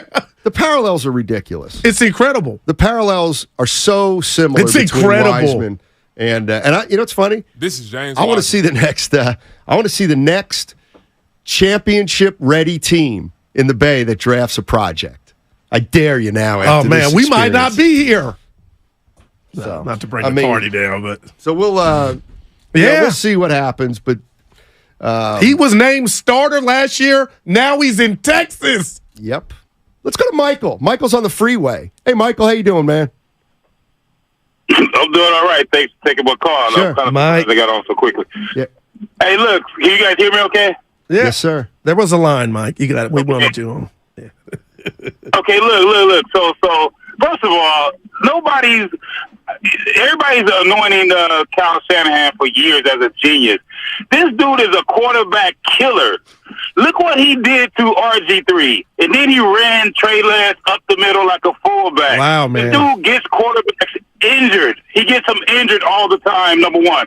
Number two, Brock Purdy was the last pick in the draft for a reason. These guys who evaluate talent, so it was hundreds of years worth of experience of evaluating talent of quarterbacks, and he was the last pick of the draft. He's going to be exposed this year. He's going to only win 4 starts this year. Oh. I would bet money he's only going to win 4 starts this year. The other ones, he's either going to be injured, or he's going to lose. There's tape on him now. He's going to be exposed. He's a mediocre quarterback who got a chance and shine because nobody knew what he could do. Hey. Watch this year. I'll take that bet, Mike. I'll take that bet. 4 games, Michael Guru wants that bet. I want that bet. Come to the station. We'll let you come in for 5 minutes Hey, and who's the guy that called the damn show Friday? We're calling him out to say take the Astros run line, and they got their asses who kicked. was that and guy? you said dude, run me my money. Damn. I saw a guy in an Astros jersey at the airport leaving Saturday. He was playing slots at the airport, and he had like a replica Astros jersey with Alvarez on the back. And I go, you guys cost me some money this weekend. He was not having it. Man. Clearly, they'd cost him money over the weekend. He was hot. He was just like, what do you want me to do? Dude, I'm it's like, incredible. Night. I was just trying to start a conversation. Hey, last thing about the sports book, Steiny. So when you win, it's like theater seating. You go up and you cash the ticket, but everybody watches you go up. And I went up about 4 times, and I'm looking like, look at me. I got one. Yeah. Like it was a drug, Steiny. Yeah, Notre Dame, USC. I took San Jose State in the points. 31, plus 31. What was the score? They lost by 28. Right. So that's a win. Yeah. Well, good for you. Good for you. It's a loss. Hey, by the way, big day tomorrow. Football season's here, and what better way to kick it off than with 95.7 The Game's Red and Gold Summit. Join all your favorite 95.7 The Game hosts at Fieldwork Brewing Company, San Ramon, to welcome in the football year, and that is tomorrow, Tuesday, August 29th. Willard and Dibbs, they start off the show at 2 p.m., then the summit goes from 4 to 6. That's when all the other hosts join for the live segment from 4 to 6, all about the San Francisco 49ers. All the hosts debate and answer the most burning questions surrounding the red and gold during our live show right in front of you, our loyal listeners. Again, tomorrow, Tuesday, August 29th, Fieldwork Brewing Company, Tap Room and Beer Garden in San Ramon, now featuring the Lynx Top Golf Simulators. Tomorrow at 4, get there early. Remember, Buon Vino a couple months ago filled up a little early, so there it is, the Red and Gold Summit tomorrow. You will not want to miss it. Was there one other thing, Evan? The giveaway for Hip Hop Made the Bay. That's right. How about this? I miss Evan. We want you to listen at 11:30 in an hour for your chance to win a pair of tickets to Hip Hop Made the Bay, featuring, get these guys, go, Ice Cube. Yeah. E40. Oh, my gosh. One of my favorite, Warren G. Give me some short. And many, many more coming to the SAP Center November 3rd, 2023, all courtesy of Pacific Concert Group. 1 hour, we're going to be giving away 2 tickets to Hip Hop Made the Bay on 95.7 The Game. Yep.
Actually, the more the better, so I can help educate. Now, back to Steiny and Guru on 95.7 The Game.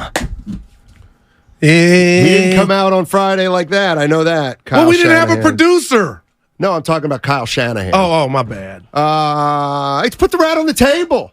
Dude, I didn't get a text. I don't like my guy, Steve. I knew you weren't going to like that. Why does he talk to you? And go ahead. It's well, my this is from account. Billy. This is from Billy, Yeah. not Steve. Oh, okay. Now Maybe I feel that's better. why. Okay, go ahead. No, Billy just said we got a rat on the table in September's Pest of the Month, yellow jacket, spiders, and ants. But the logo was a rat on his tippy toes underneath it, Steiny and Goo. Yeah. Yeah, but I hate rats. I do too. I can't stand them. Can't stand them. Matt Simons, Darryl the Guru Johnson with you. And we're talking about Kyle Shanahan and the 49ers. Trey Lance is now a Cowboy. And the first time Kyle Shanahan spoke publicly after the trade was Friday. Yep. Friday after the 49ers game against the LA Chargers. I almost did it again. And we realized it was a Friday night, so probably not a lot of people heard it. So we're going to play this press conference. It's about 12 minutes long, and it's just a different Kyle Shanahan, I think, than we're used to. But we want you to hear it, and then we'll talk about it on the other side. This is Kyle Shanahan from Friday night. You talked about just the logic of getting rid of Trey for a fourth-round pick. Like, why was that a good move for the organization? Well, we decided on our two we're going to be that we were going with. We'll see how our 53 works out to see if we're going to keep three or not. When we told Trey, when we told him that he wasn't the two, I said we'd like to keep him here as the three, but we also want to do what's good for him too.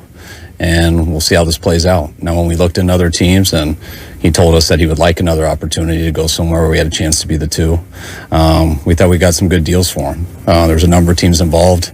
To end up getting the fourth was a little better than we anticipated, and clears up a lot of money and allows a better situation for him too. Did he request the trade, and was it a situation where it was unrepairable to the point where if he wasn't traded, you would have had to release him? No, it was never unprepared. What did you call it? We could always fit. I mean, we were good. Like Trey, actually had a great conversation with him today. Had a tough conversation when I told him he didn't win the second job. Today was much easier, just going through it for the last couple of days with him. But no, there was nothing to fix. It was what it was. And I told him when we told him that he was going to be the three. If he could find other opportunity that was good, we'd allow him to do that. And he did. And we feel he'll be better for it, and think we will too. Why did you end the quarterback competition before the third preseason? Because I knew it. I thought it would take longer. I wanted to go through this game, but I knew it. And I think a lot of guys knew it. And I think he had an idea. It was more about my relationship with Trey that, I'm in meetings with him every day and stuff. I'm on the field with him every day. And I could get a sense that he was starting to feel that we felt that way. And it was the truth. And I don't want to BS him. So once I thought that once we knew, and once I could tell he knew that we knew, I remember the night before, I realized, I'm going to come in the morning and tell him. I don't want that between us. So I did. Didn't expect it to get out right away, but it did. But that was something I thought I owed to Trey. And I told Trey right before a team meeting that we had. I didn't get a chance to even tell Sam or anyone else on the team. That was just a personal thing between Trey and I, and it obviously got out, but that's why I thought it was important to tell him. You on Wednesday, you didn't tell us. Did you want to tell the players first? What was your reasoning?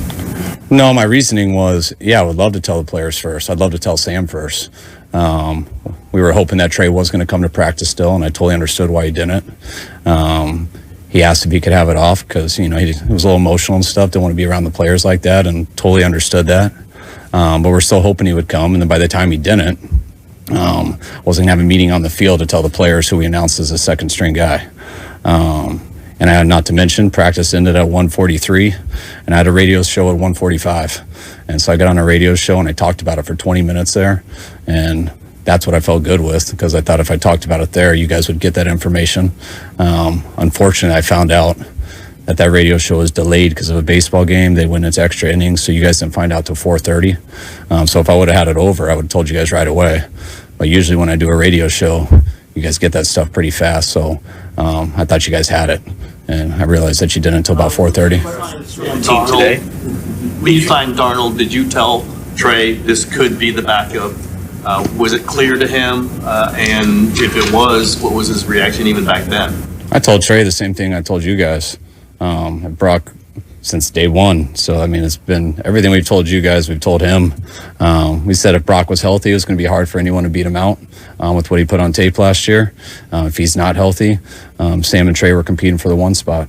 If he was, we thought they'd be competing for the 2. That's what we said before they got here. That's what they said when they got here, OTAs and training camp, and that's the way it worked out. They had OTAs together, they had all these practices, and Sam won that competition. What did Sam show you during the practices and during camp to make you and the staff feel that he was the better choice? Just everything, the whole body of work. He got better as it went. I thought it was tight for a little bit, and just over the last couple weeks and stuff, started to separate himself each day, and just the more comfortable he got, the more consistent he got. I think it was pretty apparent for all of us. To clarify, did he request a trade, and which day did that happen, and how was that conveyed to you? When Trey and I talked, we talked about all the situations going forward, and I told him how much I'd still want him here to be the 3 and things like that. I also told him that what I think is best for Trey. I do think Trey needs an opportunity to play more. The opportunities he's had here, when he has had those 2 opportunities, he's gotten hurt in both of them and kind of missed that window a little bit. Gave an opportunity for someone else to do it, and that person did it and stayed healthy for those 7 games and showed us something that we're confident in. And Trey kind of needs that again, and he didn't get that here. And so I told him that's what I think is best for him if he can find a good opportunity. If he doesn't and he wants to be here, well, we want him here. And Trey took a little bit of time to think about it, but he came back and said he'd like to find another spot if we can. And that's when we started looking into it. His agent, us, and that came to fruition today. First conversation was Wednesday, and then Thursday he came back and said, I'd rather find No, the first conversation was Wednesday. About an hour and a half later, he came and told me that he would like that. He'd also like to not have to go out to practice and stuff, just to get his stuff together and think about it. And that's what he did. And the next day he came in and was at our walkthrough, was at our meetings last night. We didn't know if something would happen today. Him and I were communicating about it yesterday, the possibilities of it, told him of possible some teams that were interested. So I was talking about those options last night, what I thought was best, what he did. And then today, some other teams became interested. And if they wouldn't have, he would have been out at that game and stuff, and we would have tried to go with him as our 3. But some good stuff did come up, and some stuff that I think he's really excited about, especially telling him today. I could tell he was, and some things we are too. You did give up a lot for him. He's still young. Was this a failure of evaluation, a failure of just circumstance? How would you characterize this move? I mean, obviously, we took our shot and it didn't work out. So, I mean, that's on us for that. But I'm not going to say anything as in failure. That'd be too much of a negative towards Trey. I get our deal. We took a shot to go for that. We were hoping that he could be our guy, and that didn't work out. So I understand that from our standpoint, but I still do believe in Trey.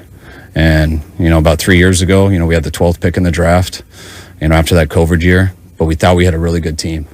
And we didn't think we'd have a chance again to get close to that top area to take a quarterback in the top 10.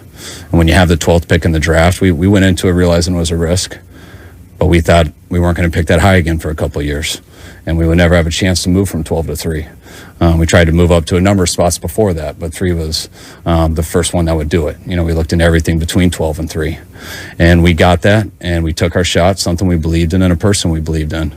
Was hoping he could play more his first year. We knew he wouldn't come in and just take it over from Jimmy, but we were hoping to mix it in and kind of give him some experience. But once he broke the finger and stuff, it just got tougher for him as time went. We knew we'd commit to him the next year, which we did.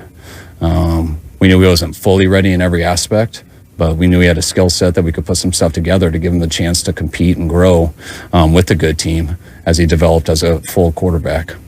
And he got hurt in the first quarter of the second game, which kind of set that back.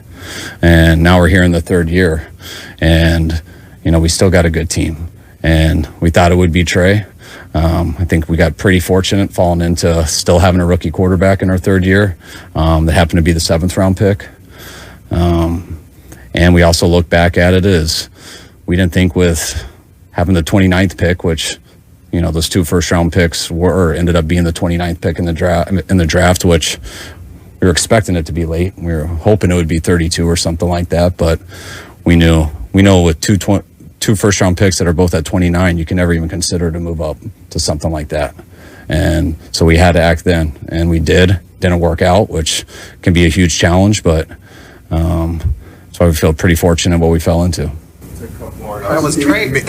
Was Trey able to go over the options with you this morning before you accepted the trade, and then how did you convey that to the team?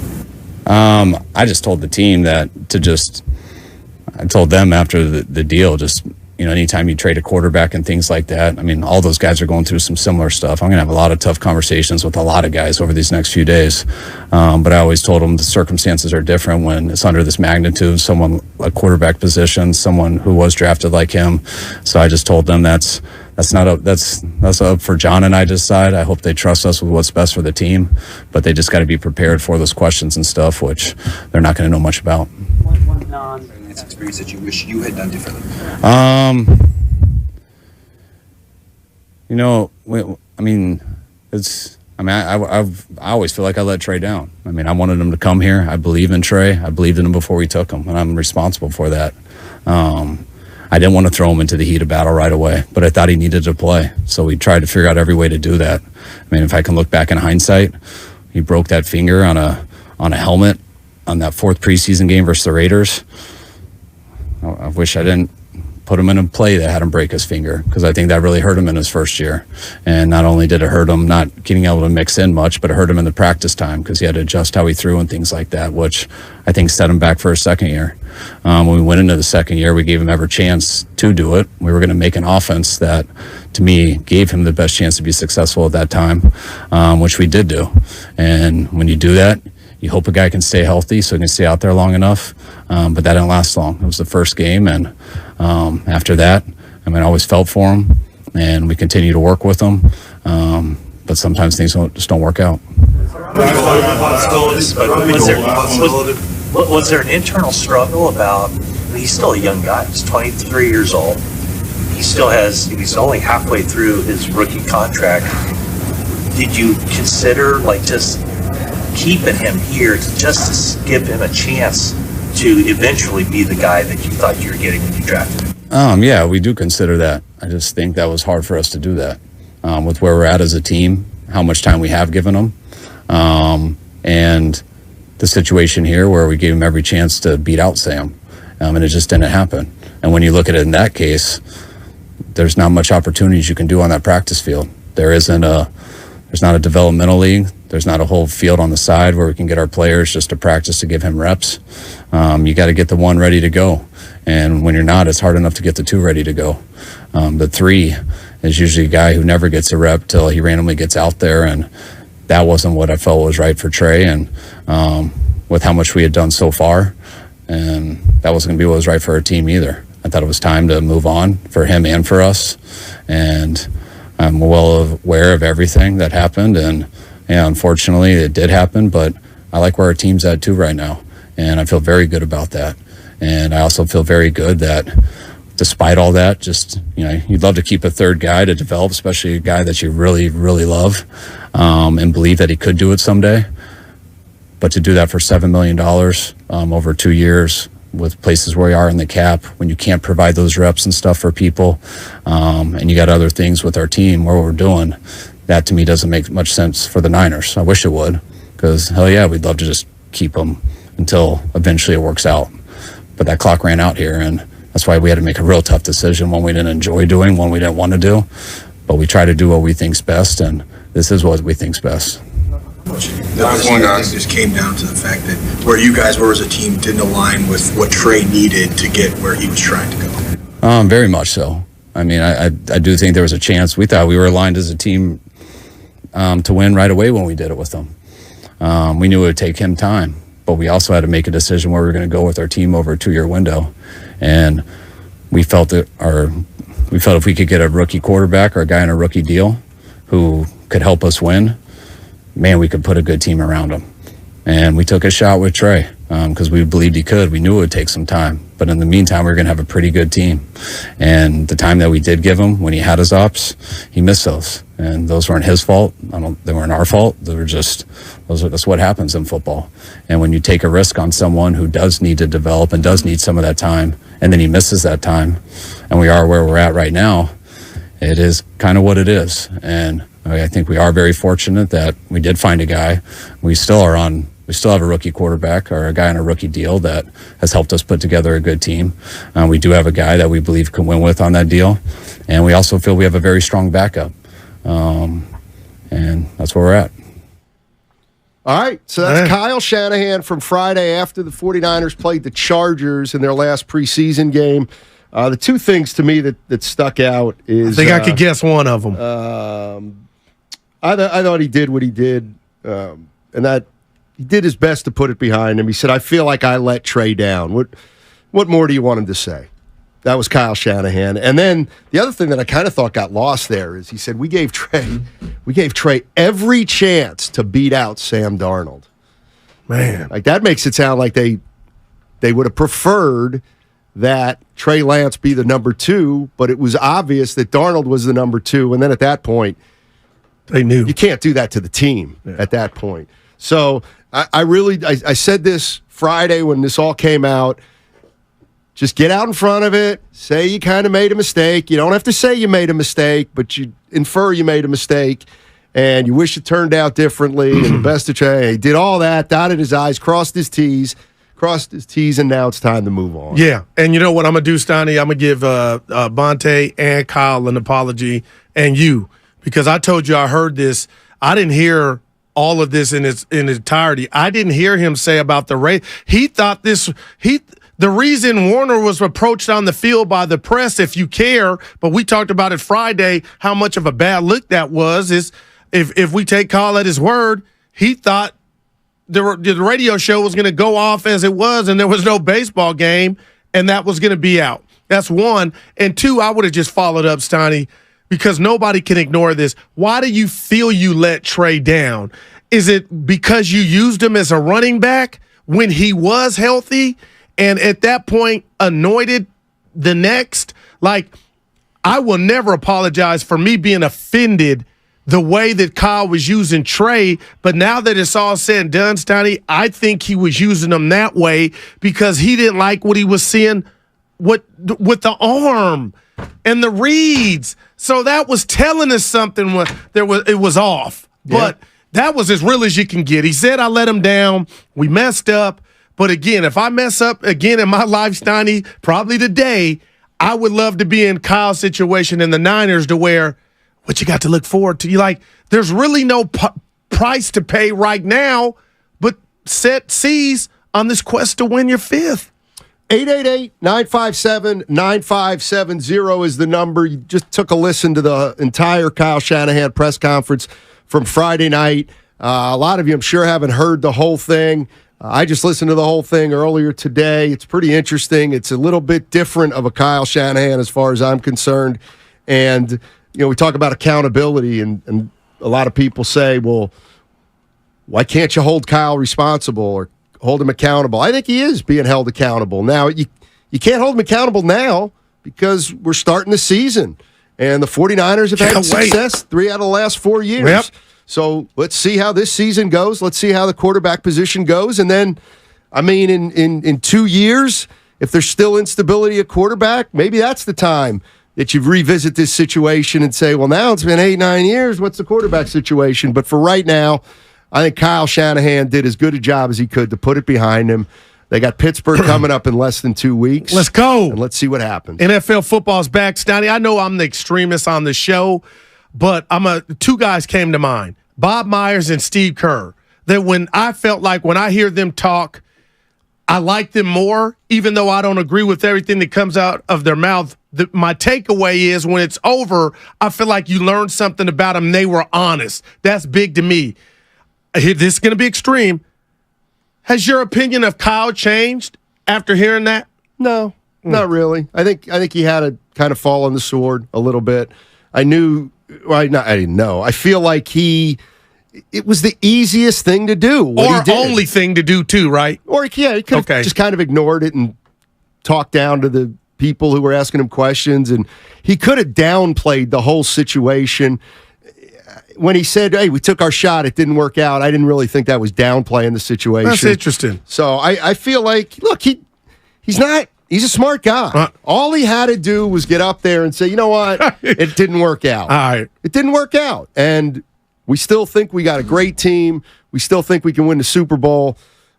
I mean, to me, it was a bare minimum. How about you, Evan? Bare minimum. Evan, did anything change? But good for him. Anything? I know we're up against the E. Did anything change for you? No, I mean, I think for the first time in a while, we heard an honest and vulnerable Kyle Shanahan. But I also felt like he had the capacity for that. Just in the past, had always chosen to not share that with the media. So it was refreshing from that sense.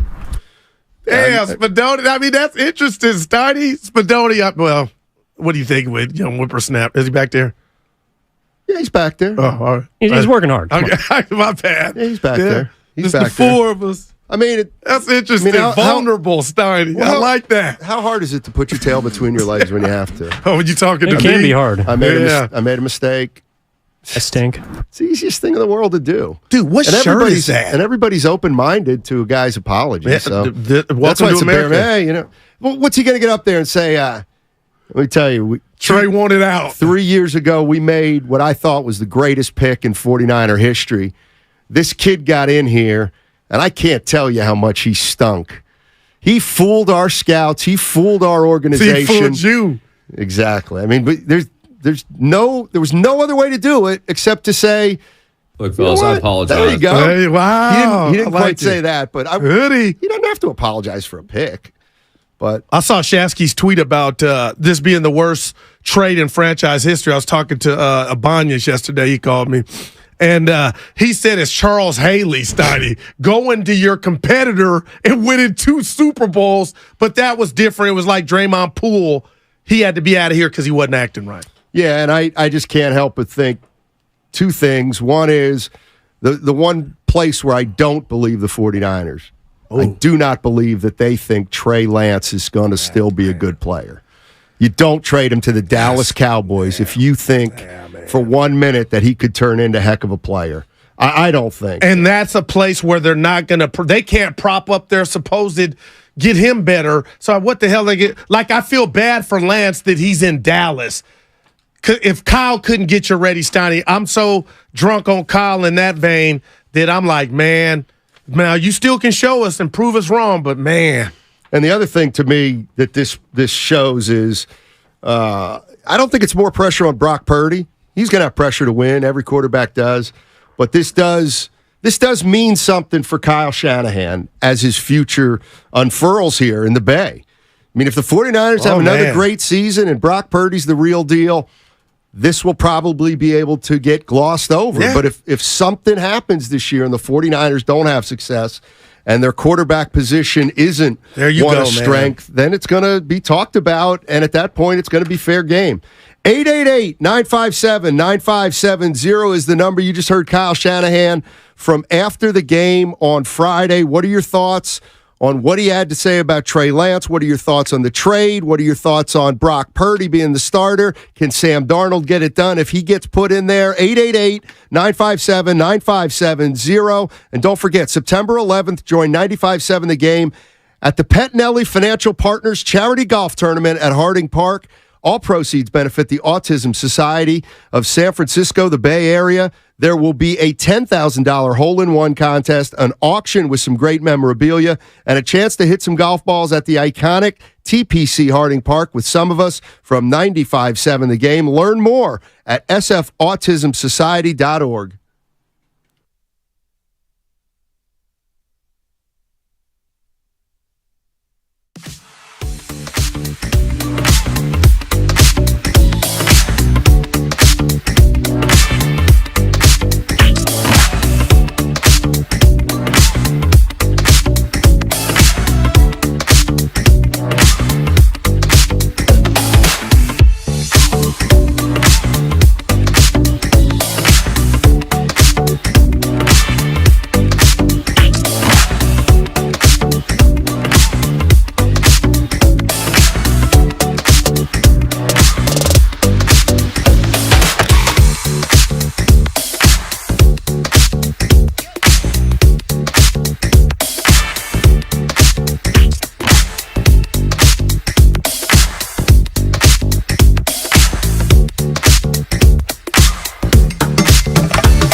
Bang, bang, Niner gang.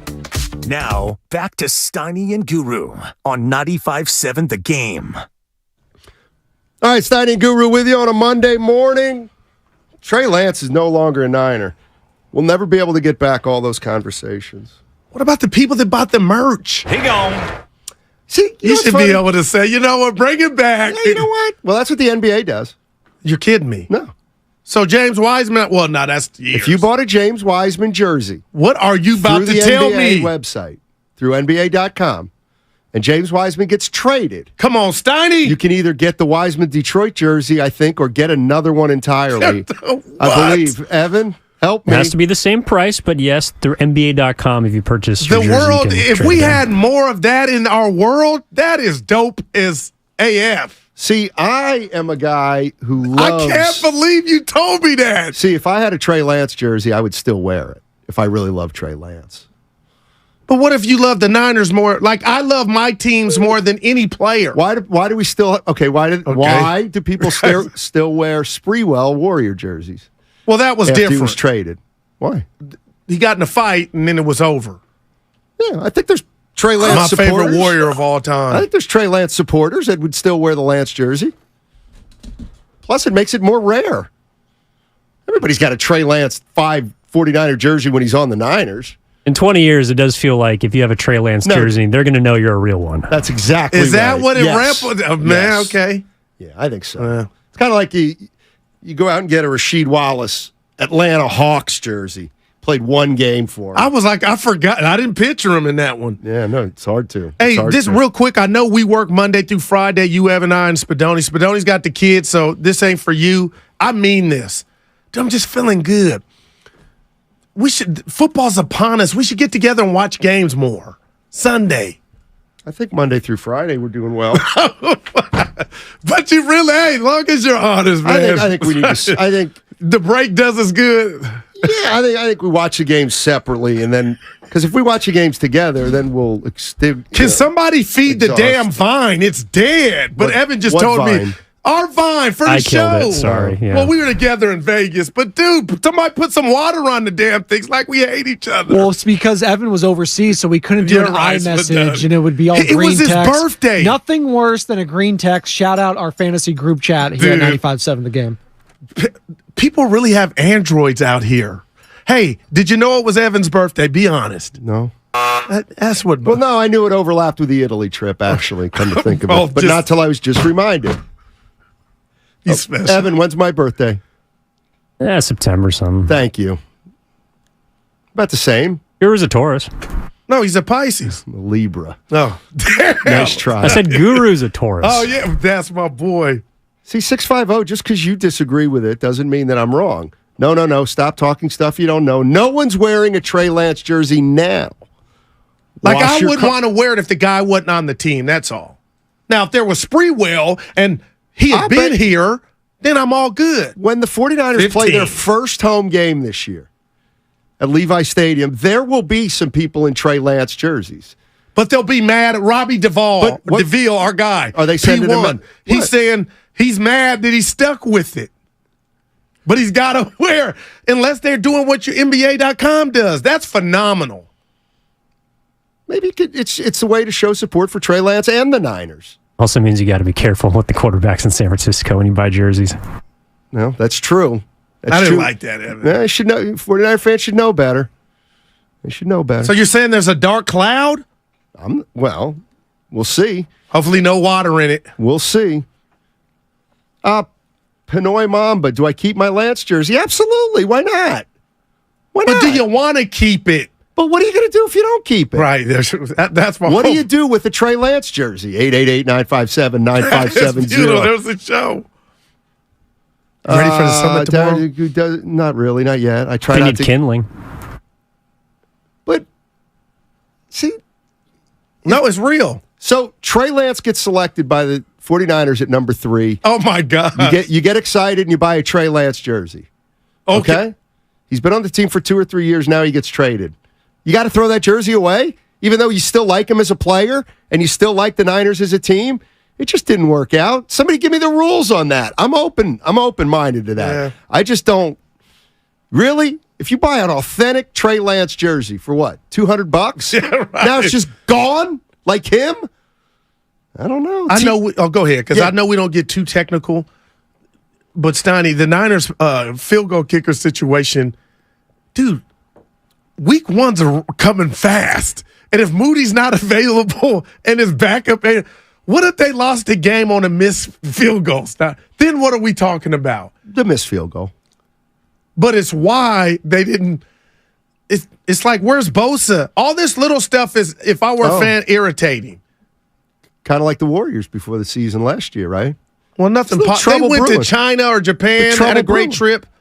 No, they didn't. That's when Klay Thompson said, you need to be humbled. But we thought that didn't mean anything. We thought. And maybe we think this Trey Lance thing doesn't mean anything.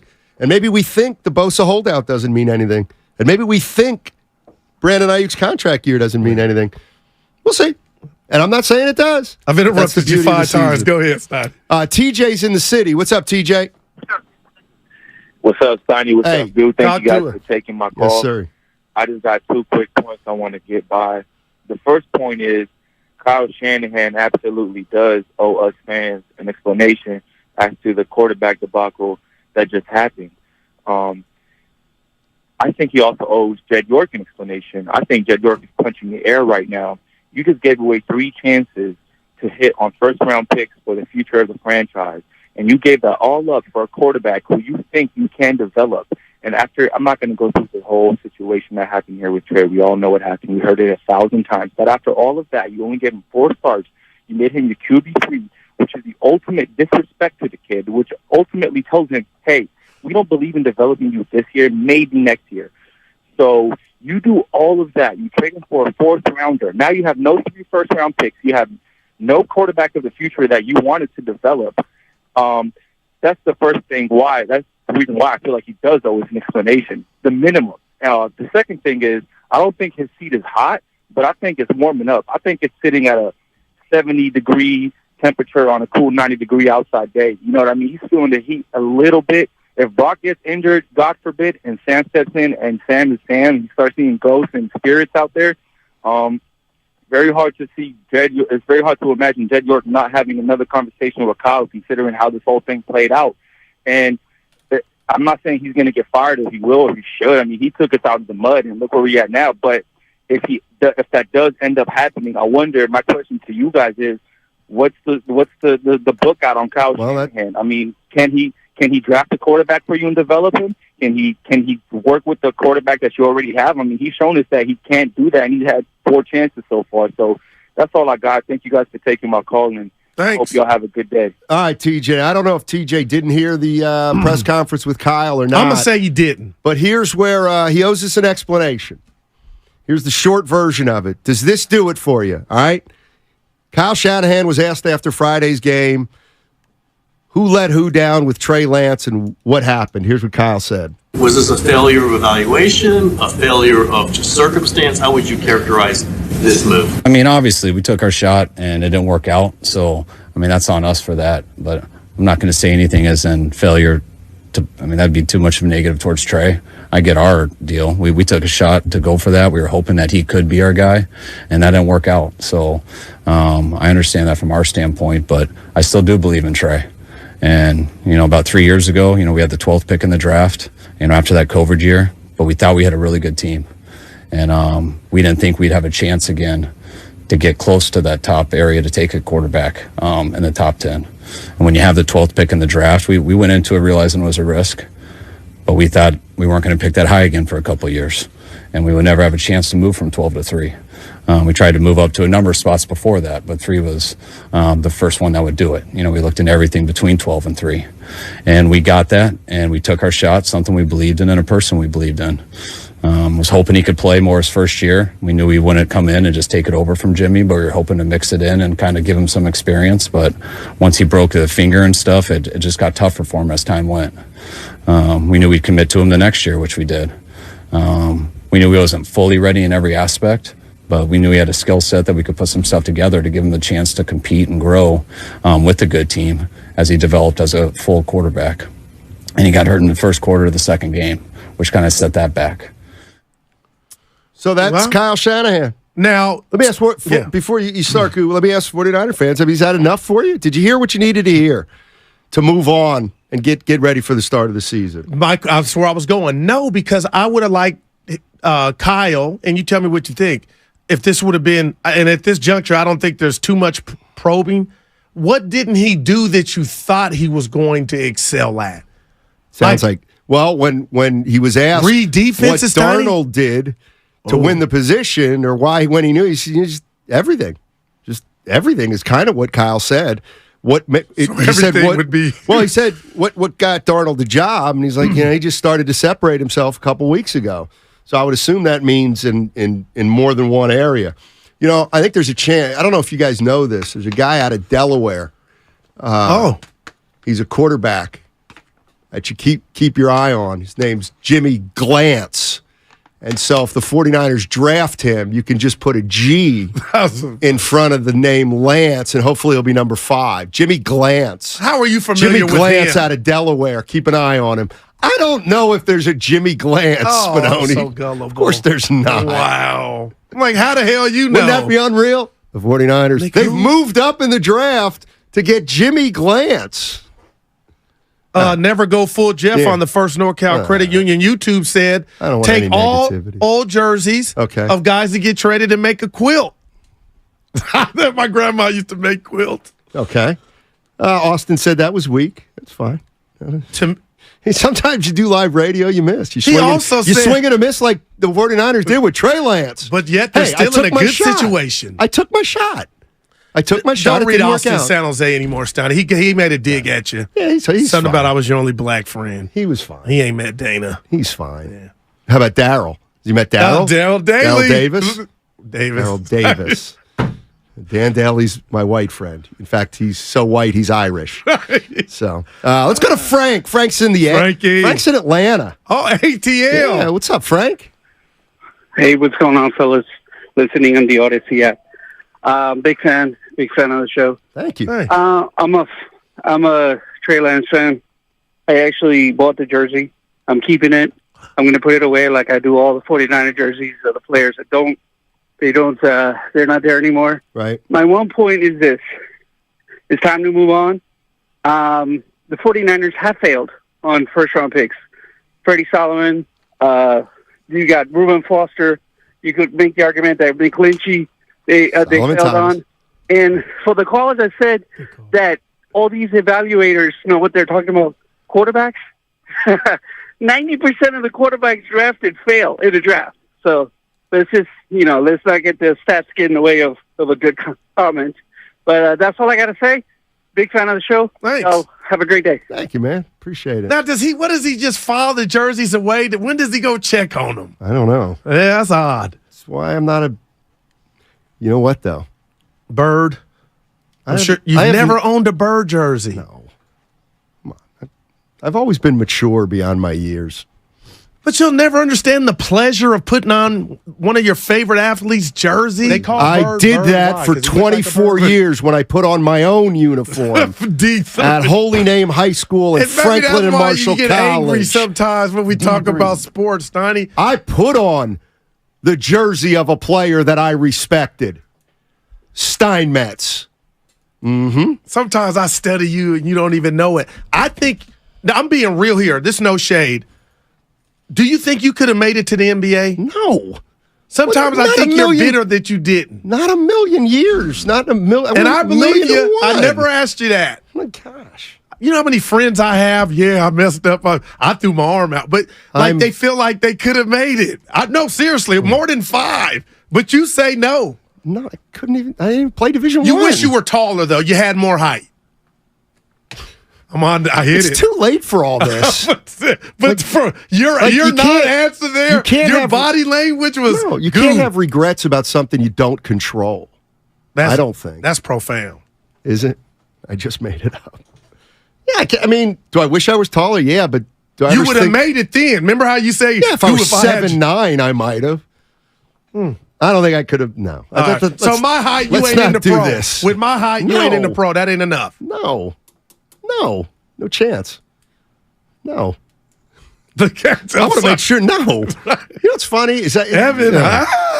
I don't joke. I don't joke about that. No regrets. All right. That's right. You're absolutely right, Joe. Steiny peaked in college. Let's go to Frank in Fort Worth. Hey, Frank, how you doing, buddy? Fort Worth. Hey, he's in the Metroplex. Yeah, look at you. Yeah, send a shout out to Trey Lance. Welcome to Texas. Hey, I got a point here I was hoping to make, and then I'll take your comments off the air. I don't think Kyle Shanahan was completely honest with us when it came to Trey Lance and his development. And, because all along I've been thinking, okay, let's say Brock Purdy completes the whole year. We have a great year, whatever it leads to. Is Sam Darnold going to stay with us next year to be a backup? I'd say no. If he finds some success, right. Other teams are looking for a good team, or looking for a quality quarterback, and he turns out to be a quality quarterback, then he's gone. And what are we left with? A couple, that Jared Allen kid or whatever. What are we going to do about backup again? And for the 49ers, backup is very important as far as our recent history has gone.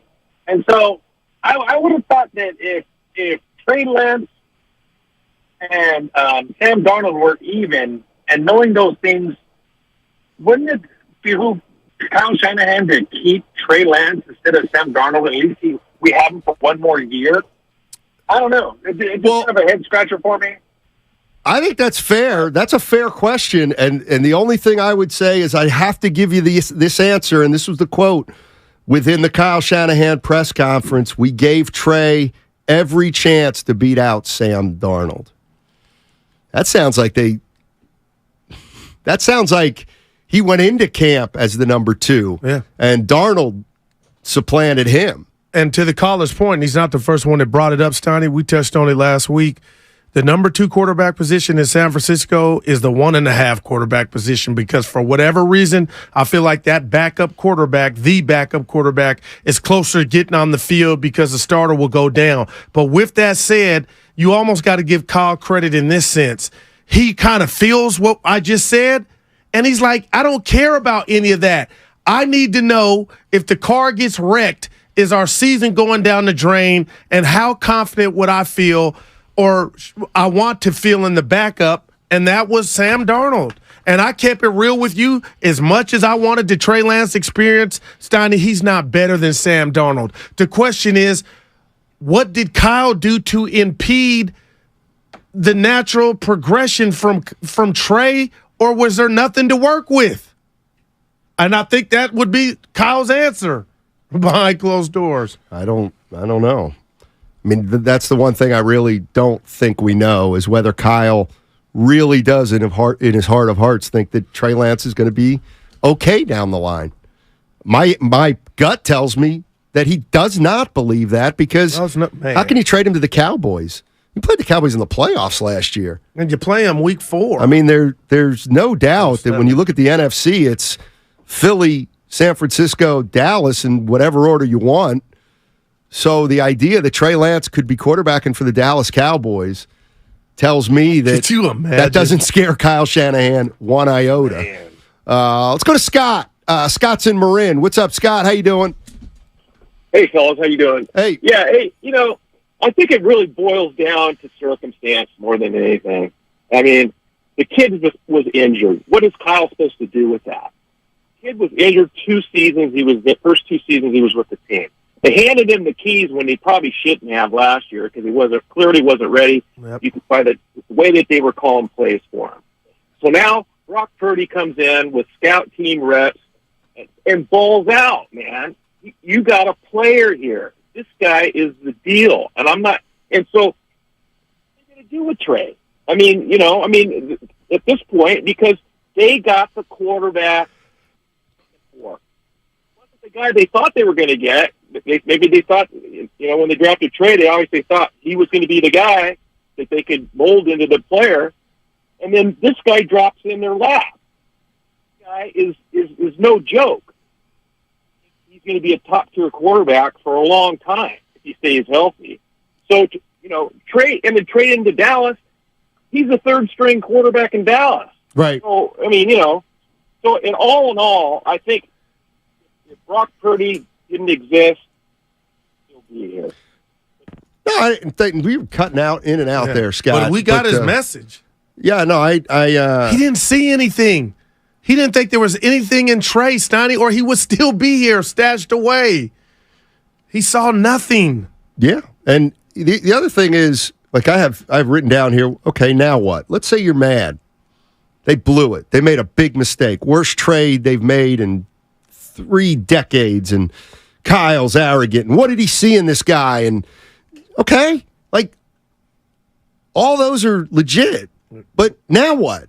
It's over. I mean, now what? It's over. You chalk this up. You chalk this mistake up. You put it in your back pocket. This is the way I would do it. He made a mistake. It may end up hurting him down the line. You put it in your back pocket. You keep it there, and you revisit it or reach into your back pocket if things don't go well. If Brock Purdy gets hurt and they have a quarterback issue, well, then you can say they messed up the quarterback situation because they drafted the wrong guy and it came down the line to bite them. But right now, this goes in the file. Absolutely. That's exactly what that's perfectly put. But in the midst of this, Steiny, people are calling and the caller just touched it. He may have hit on Mr. Irrelevant. He may have. So yeah, you could put that in the file, but what would be the bigger story? Well, if he won a Super Bowl with Brock Purdy, the last pick in the draft, then the guy that he went top 5. But doesn't Purdy?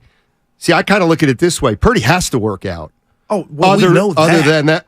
Then this is a otherwise nightmare. We're definitely looking in the file. Oh my God, that might mean result in termination, depending on whether the team is winning or not. Fired, but yeah, well, you're not getting fired. But that's why I always try to come to you, Steiny, and I know we're different. You got the writer, I'm the fan, but there's 2 different things. I know Kyle's nowhere in jeopardy of getting fired by York, but with the fans, if Purdy were to regress and look boo-boo, oh my gosh, our phone lines would break.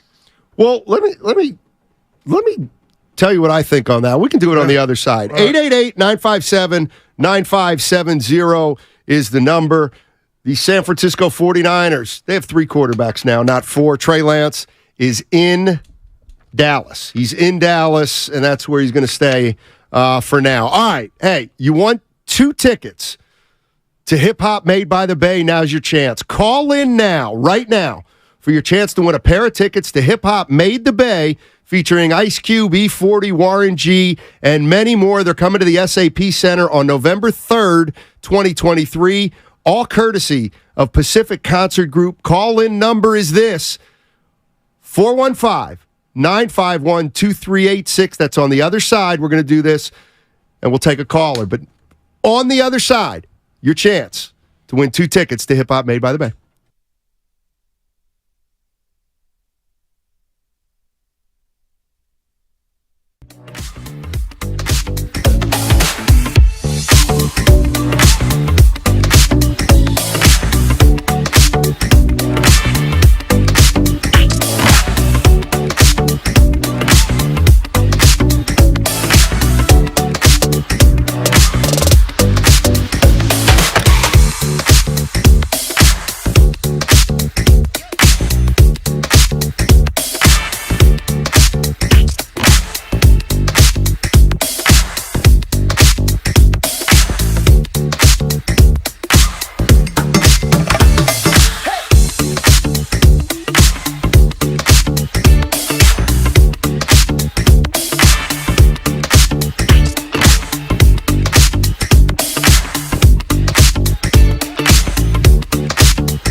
come through a lot in my career. Now, back to Steiny and Guru on 95.7 The Game.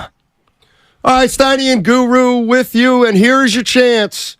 Here's your chance to win a pair of tickets to Hip Hop Made by the Bay, featuring Ice Cube, E40, Warren G, etc. Here's the number. You do not call in the 888 number. The number is this, 415-951-2386. Caller number 5, pair of tickets to Hip Hop Made the Bay, 415-951-2386. Yep. Caller number 5, 2 tickets, Hip Hop Made the Bay. And that is on November 3rd, 2023. All courtesy of Pacific Concert Group. Don't call in that 888. Look at my guy. So, yep. There you go. Talking about Trey Lance. Traded by the 49ers on Friday. We're talking about him on Monday. And tomorrow at the Summit, I'm sure his name will come up, yes, right? Sir. Yes, sir. And the 49ers are going to the season with Brock Purdy as the number 1 quarterback, Sam Darnold as the number 2. And yet still, many 49er fans say we are still, despite that quarterback situation, the best team in the NFL. Oh, one of them. A lot of 49er fans think they're the best. Well, fans short for fanatic. Sure. I keep reminding that to you. But, yeah, we'll see. But how can you be the best when Kansas City won the Super Bowl? There are a lot of, let's just keep it to the NFC. A lot of Niner fans think this team is better than the Eagles right now. But if the question mark is at the position that you point out, quarterback, which is the most important position in the league, sometimes I'm like, that's my partner. When you say that, it's real. It's not hating. When you've said and given Brock everything that I've given him, but we're still watching. If the 49ers had Hurts, oh my God, and the Eagles had Purdy, I'd pick the Niners to win it. Oh the my NFC. Yeah, but they don't. I'm with you. Teams are pretty similar, but the Eagles have a better quarterback, at least heading into the year. Perception. So here we go. Let's go to Mystic. Oh, Mystic's not happy. With who? Shani. What's up, Mystic? What's the matter? Guys, I listened. Good morning, everyone. Hey. I listened to that press conference from Shanahan, and I threw up a little bit in my mouth. Why? Look, man, because it's a sham. Let's look at this. First of all, how many coaches have been run out of town because they couldn't win the big one or they couldn't get the quarterback room right? I can think of John Fox, Lovie Smith, good coaches, couldn't get the QB right, and they got run out. So Trey Lance, you're saying Trey Lance was a bad pick or a missed pick. It's not that he just missed the pick. It's the management of the pick. You know, you can't just throw out draft capital like that. You can't take a guy that high and then he gets less starts than Jamarcus, sleep in the meeting, blank DVD, Russell, and Ryan Leaf, and you pull the plug. No, to me, something stinks. I'm wondering who even really wanted to draft this kid. And then the other thing, would Shanahan be in trouble if he didn't have such a close relationship with York because they grew up as kids? Because, again, when you mismanage draft capital, you can't win the big one, you mess up the quarterback room, it's a problem. Now, the last thing I want to say about Brock Purdy, everybody's acting like this guy is the answer. And I'm just wondering, I've only seen 3 quarterbacks like him ever win. Montana, Young, Manning when he had a weak arm when he was older. Those are the weakest armed quarterbacks I've ever seen, but they're 3 of the greatest who ever played, 3 of the top 10 QBs of all time. Do you think that in the Super Bowl era, there should be more outliers like that? Or is this just saying that, hey, Brock Purdy, really, if people are putting him in that class with those guys, I think they're smoking something and it ain't weed. So I don't know, guys. This looks like it's in their face and it's going to be hilarious. Hey, Mystic, before you go, I just feel like everything you said, I feel you, but I feel like you're ignoring that Kyle has his team, even with Garoppolo, in the Super Bowl or an NFC championship game. So that's the one part of your puzzle that you're missing, or I feel like you're omitting. Let me rebut that. The thing is that going to the NFC championship is not good enough. I'm sorry. We've seen too many teams, too many coaches that get to the playoffs, get to the championship game, and don't win the Super Bowl, and then they don't last. So why should we put up with Brock Purdy, Mr. Irrelevant, as your starter, going up into the NFC championship game and losing? Why should that be acceptable? I'm sorry. This is the red and gold. I'm not even a Niner fan. But growing up in the Bay Area, I've seen too many championship banners. This won't work. Love the call. The wild style. He's got to open his eyes a little bit. That came from the 925. I'm Mr. Championship. We got into it the other day. He got knocked out the game, Mystic. Yeah. I mean, kudos to Philly, but you can't grade his report card of how Brock Purdy did in the NFC Championship game. That thing is no questions answered. Fire alarm went off.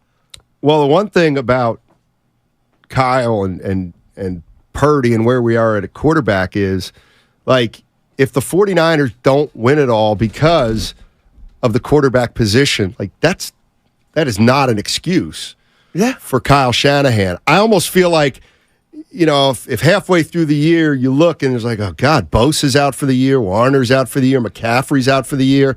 Yeah, that's a problem, and that's something that, obviously Kyle Shanahan will take some accountability for, but sometimes that just happens. But if Brock Purdy gets hurt and they go to Sam Darnold, that doesn't exonerate Kyle Shanahan. Fans don't like Darnold. They don't like hearing his name, Steiny. Well, could you imagine we're going to watch Niner games and Darnold's the QB? Yeah.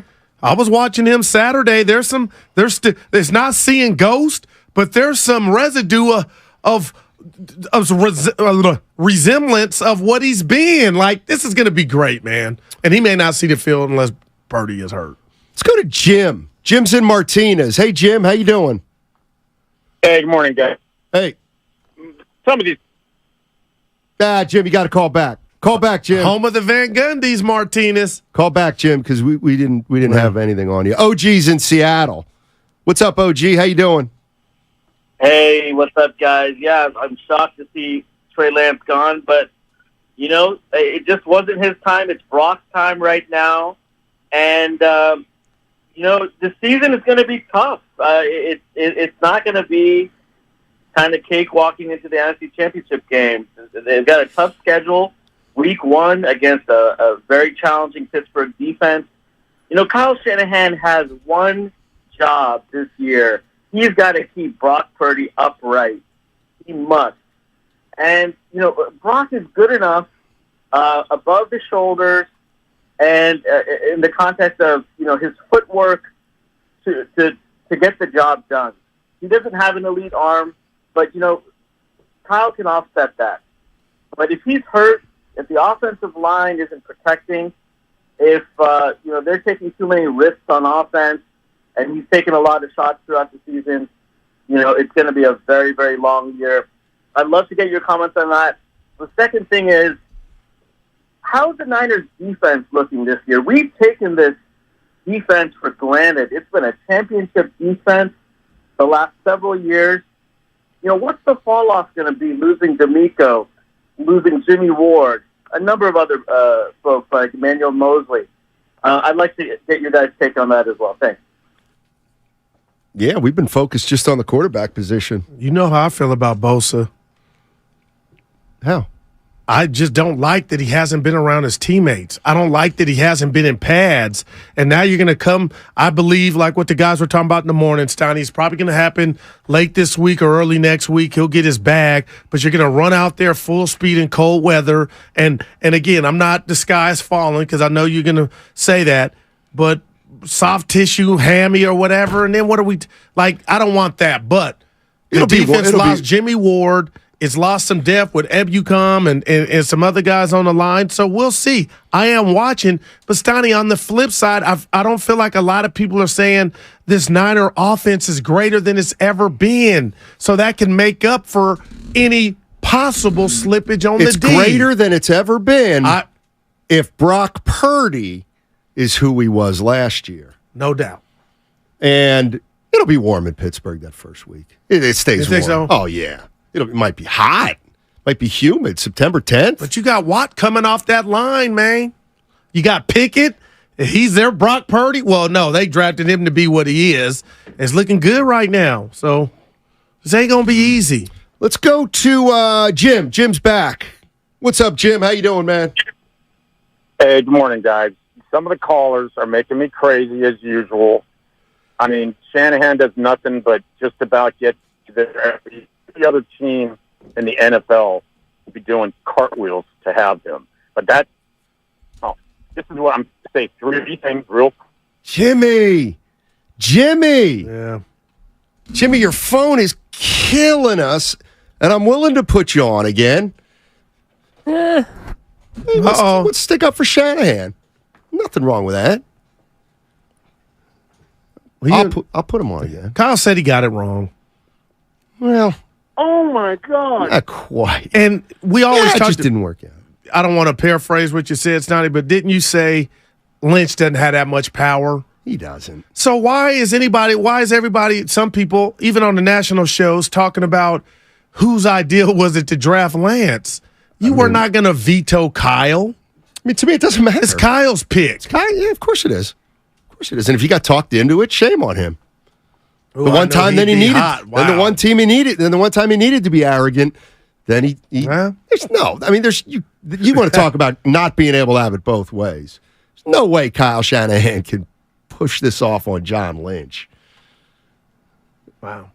Mike's in Fremont. Let's talk Trey Lance. What's up, Mike? Hey, guys. I think over the last couple of years, we've realized that the quarterback is not as important to Kyle as the weapons around the quarterback. All right. And so as long as you've got McCaffrey and Debo and Ayuk and Kittle, you don't need to have the quarterback position doesn't have as much weight as it does on any other team. It's like when we all thought for basketball for the longest time, you got to have a big, you got to have a tall guy in the middle, you got to. And the Warriors proved that you don't need that. And so I think this is kind of a shift of philosophy where we've always been told that the quarterback is the most important position in any and all sports. And Kyle's showing you he can do it last year with 4 different quarterbacks and still get to the NFC Championship. Thanks, Ed. Great point. It's a fair point. The one thing, though, I think we got to start deciphering more of is Kyle proved. What did he prove? Kyle proved he can win with anybody. No, he didn't. He hasn't proved he didn't prove he could win with Trey Lance. Well, that's a fact. Why not? But he proved he can win with Garoppolo. But why not? Because he got hurt. And no, but why? Why? Like, the bottom line is he's no longer here is why. No, but why? My question is simple, is why couldn't Trey Lance win Kyle Shanahan over? What didn't he do? What couldn't he do? Yeah, right. Or what did he see to even draft him? Because if that's what the question is. I think that's the part that I'm not giving it to Kyle. Oh, he can win with anybody. Well, no. He won with Garoppolo and he won with Purdy half a season. Yeah. Well, let's see if he can win with Purdy for 3 or 4 years. Like, at least Jimmy Garoppolo, whenever he played, he won with Jimmy Garoppolo, and he won half a season with Purdy. So let's see if he can really win with anybody. Because I don't. That's kind of too easy. If he can win with anybody, why wouldn't he? Why couldn't he? Like, it's a rhetorical question. If Kyle Shanahan can win with anybody, why the hell couldn't he win with the most athletically gifted quarterback he's been given? He went up and got him. Why couldn't he win with Trey Lance? Why couldn't Trey Lance even get on the field if Kyle Shanahan can turn a winner at quarterback into anybody? Well, that's a bad look. Let's go to Solomon in New Jersey. What's up, Solomon? Hey, what's up, Steiny Goo? Hey. Just wanted to put a little bow on everything, give my perspective. Just for the people who are calling for Shanahan's job, it's just general managers and head coaches miss all the time. Bill Belichick can't draft a skill position to save his life. You know what I mean? So it's like, and if you want to look at that draft class, look at the Jets. If Aaron Rodgers decides to retire, it's likely that GM loses his job because he missed on Zach Wilson. So it's like we still missed on Trey Lance, and we've still been in the NFC Championship for the past 3 years. Like that's unheard of to still be in that spot. And I just want to touch on the Bosa thing for a quick second. I'm okay with paying him what he wants. I just don't think it should exceed anywhere above like $32 million because I think that might hinder their ability to build a team in the future. But I'll get your response. Appreciate the call. Well, I mean, so you draft a rookie quarterback. Okay, see, this is where I'll let's get into some details about what the caller just said. All right, so they drafted Division I AA quarterback who didn't play the year they drafted. I'm alarmed already. Go ahead. So and Shanahan said it in the press conference after Friday's game. They didn't expect him to come and start week one. Garoppolo. Okay. That's why they had Jimmy Garoppolo. So I get it. We're in year 3 of Trey Lance and the team is contending, but let's see, they got to contend this year, and they got to contend next year. Because then if they don't contend, then we're looking at it saying, well, this would have been Trey Lance's 4th or 5th year. By the way, how's Trevor Lawrence doing? How's Mac Jones doing? gosh. How's Fields doing? Oh, my goodness. That's when I think we can look at this team or Kyle Shanahan and get a better assessment of what the future looks like. But he's got 2 years, a year away from being on the hot seat as far as I'm concerned. And that's if nothing goes right. Yeah, and for anybody out there that says, and I've said it too, that, we need to watch Brock Purdy quarterback more games. You're right, but you're wrong. And you're going to call me crazy and want to throw something at me. Stoney, the couple of series that we saw Brock Purdy play in the preseason, just the plays that the Niners are calling and the plethora of guys that can get the ball on screens, Debo, it wasn't even McCaffrey.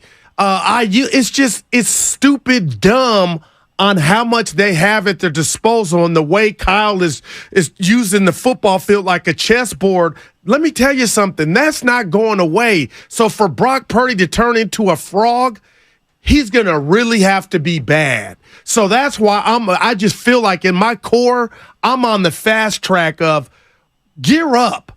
Everything going to be perfect from Brock Purdy, but we're about to get 17, if he's healthy, 17 games of what we saw last year to where the man was undefeated in any game that he finished in a Niner uniform. Like, Stoney, I've convinced myself it's going to pick up right where they left off. And I have no idea.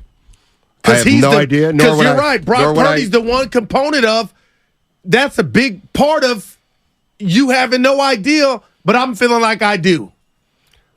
Okay, for every reason why you could think Brock Purdy's going to be better, I'll give you a reason why he's going to be worse. And it's fascinating until they kick Brock off. Brock Purdy going to be better or worse. And you know what? Here's the other thing about the weapons. Damn.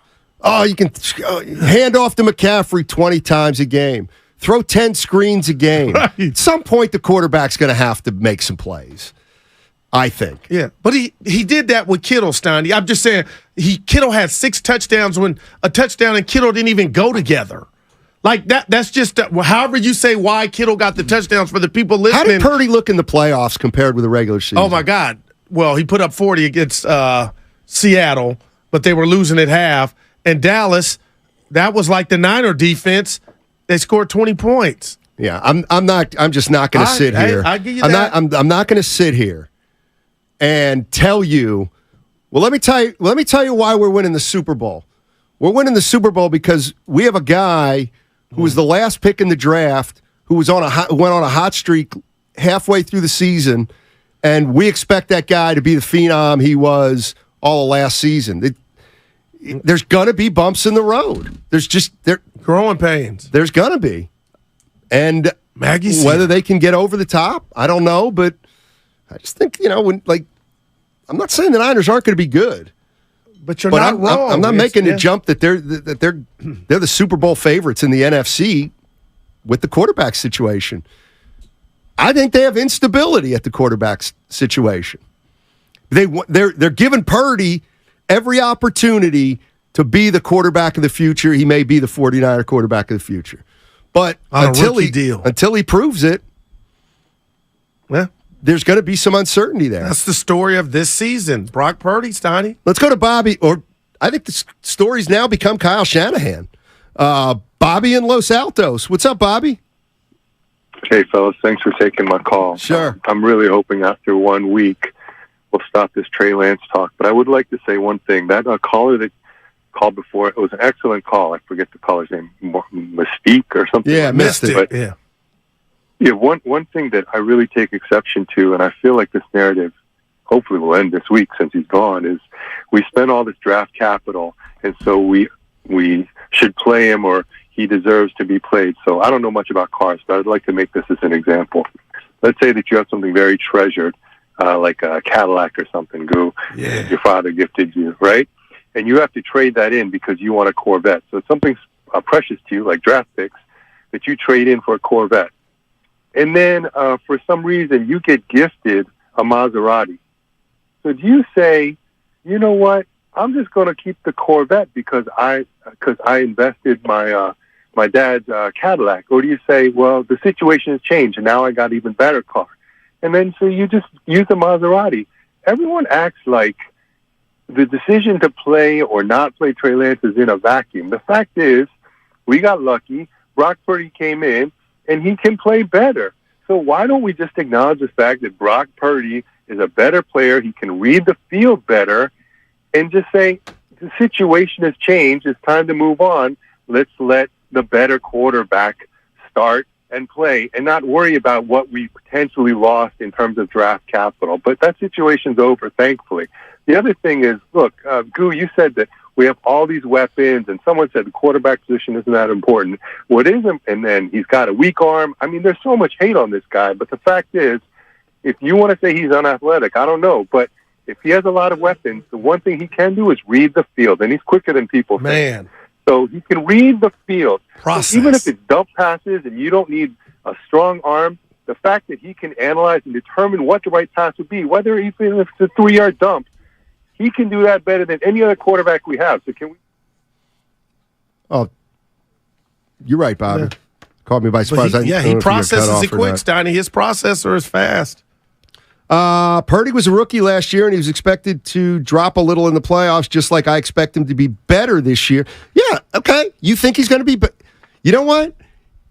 You can't say he was phenomenal last year, and then, well, you can, but if you acknowledge how good he was last year, then you can't just say without really thinking about it, oh, he's going to be better next year or this upcoming year. I mean, yes, there's a very good chance and they he got can tape be better, on him now. But it's going to be subtle, I think. I don't think it's going to be a huge jump. But yes, he was good last year. He was great. I do not. Okay, that makes it. If he was great last year, isn't it going to be harder for him to be better than if he were just good last year? But give me this before we go to break. It's not just up to him because what's around him is. But he had what's around him all last year, and he got A+. Yeah, but I think he's going to have to be better for them to win a Super Bowl or for them to get to the Super Bowl. Football season's here, and what better way to kick it off than 95.7 The Game's Red and Gold Summit? Join all your favorite 95.7 The Game hosts at Fieldwork Brewing in San Ramon to welcome in the football year tomorrow. That's Tuesday, August 29th. Willard and Dibbs started all off at 2 p.m. Then the summit goes from 4 to 6 p.m. All the hosts will debate and answer the most burning questions surrounding the red and gold during a live show right in front of you, our loyal listeners. Again, tomorrow, Tuesday, August 29th, Fieldwork Brewing Company, Tap Room and Beer Garden in San Ramon, now featuring the Lynx, one of Top Golf's super. Oh God, I blew it. It's a golf simulator, and it's pretty damn good.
Steinmetz. You don't know me. I've got to strongly disagree. Now, back to Steiny and Guru on 95.7 The Game. September 11th, join 95.7 The Game at the Pettinelli Financial Partners Charity Golf Tournament at Harding Park. All proceeds benefit the Autism Society of the San Francisco Bay Area. There'll be a $10,000 hole-in-one contest, an auction with some great memorabilia, and a chance to hit some balls at the iconic TPC Harding Park with some of us from 95.7 The Game. Learn more at sfautismsociety.org. Coming up at 12:30, we're going to replay Kyle Shanahan's post-game press conference from Friday after the 49ers-Chargers game. It's about 12 minutes long, and we want to play it in its entirety because we know a lot of you haven't heard it because it was on a Friday night, but there's a lot in there that lends context to Trey Lance being traded to the Cowboys and the 49ers. Decision-making at the quarterback position. Here's where I want to go a couple times. We don't need him to be better about Shanahan. This is a 510. Steiny, really? The more we get to do something, the worse we get? Is that your premise? Come on. Of course Purdy will be better with experience under his belt. Okay? Could that experience be mitigated by the film that defensive coordinators see of him and the more and more they see of him? And let's just, for kicks, do this. You're assuming, Purdy's going to be better. Purdy's going to be better. Okay, did Jimmy Garoppolo get better under Kyle Shanahan? No. Well, I'm not. Some people might say yes, but the point is some people might say no. He got him to a spot, but he never. That was it. How about Jordan Poole? Did he get better this past year? Jordan Poole. Well, there was extenuating circumstances. Yes, there were. So no. How about James Wiseman? He get any better? No. He get any better after his rookie year? No. And he started. My point is, I'm allowing for the possibility that Brock Purdy might not be quite as good as last year. But you're not mad at somebody. He might be better. Yeah, exactly. He might be better. And that's what I think he's going to be better, Steiny. But you are right to whoever you're from the text line. The more you do some things, you become more comfortable, more confident. But haven't we seen a lot of young quarterbacks struggle, defensive coordinators, like they're going to try to suffocate him, do some things and put him in uncomfortable situations. But the reason I'm so passionate about the lack of regression we're going to see from Purdy is you only can do that to a degree. When you got this firepower that the Niners have at other places, it's making Brock's job easier. Sure. And when you say this about any quarterback, high school, college, that their processor is fast and that's what they do, they're deliberate and get rid of the ball quick, that he don't need to throw it 80 yards on a rope. That's what it looks like he's mastered thus far. So I'm here for it. Did you say Trey? Did you say so people on the text line, did you say Brock Purdy's not very athletic? No. Okay. I gave him credit for his athleticism. I think he's kind of athletic. Yeah, no doubt. Athletic enough. He's got quick twitch. Yeah. I think he's got quick twitch. What do we call it? The skedaddle when he rolls out the Fran Tarkenton to the right and then circles back like that. What if they take that away? I don't know. But I do know this, Donnie. Shout out to Grant Cohn. I will watch this season knowing subconsciously that Grant put up videos every day about how many interceptions Brock was throwing in practice, and that could be just a result of going up against this damn Niner defense without Bosa. So it may be nothing, but if I talk to you or anybody here at the station and we're at week 4 and he's got 5 picks, I'll be like, oh, maybe this thing started before. Maybe there was something to that. Abraham in Santa Rosa. What's going on, Abraham? How you doing, buddy? Oh, crank call. Choke artist. Yeah, there you go. You wanted no part of the gauntlet. The gauntlet he was going to run. Aussie rules. Purdy will get better, in my opinion. His quarterback IQ will improve. I tend to lean that way. Yeah. I don't think. Here's my point. I don't think he's going to look drastically better. How can he? How can he look drastically better than last year when he was already really good? And you know what? He almost looked perfect. He might regress. Wow. He was damn near perfect, man. But can he be the same as what you said before break? And that would be a W. Because that means he's still balling. I might see him disagree. in the Pro Bowl. I believe if he's the same, they're not going to. They need him to be better. They need him to do more than. Like I get it. Again, I get anybody can just hand to McCaffrey 20 times. Anybody can just throw screen passes. Yeah. Right, but I think he's going to have to do more than he ever was asked to do last year to get the 49ers all the way to the top. And it's still early in his career, and it may take a while. I cannot wait. Jimbo says game tape has stopped all the greats. I'm not mad at that. That's the other thing. Remember when we thought game tape. Kaepernick? They adjust the cap a little bit?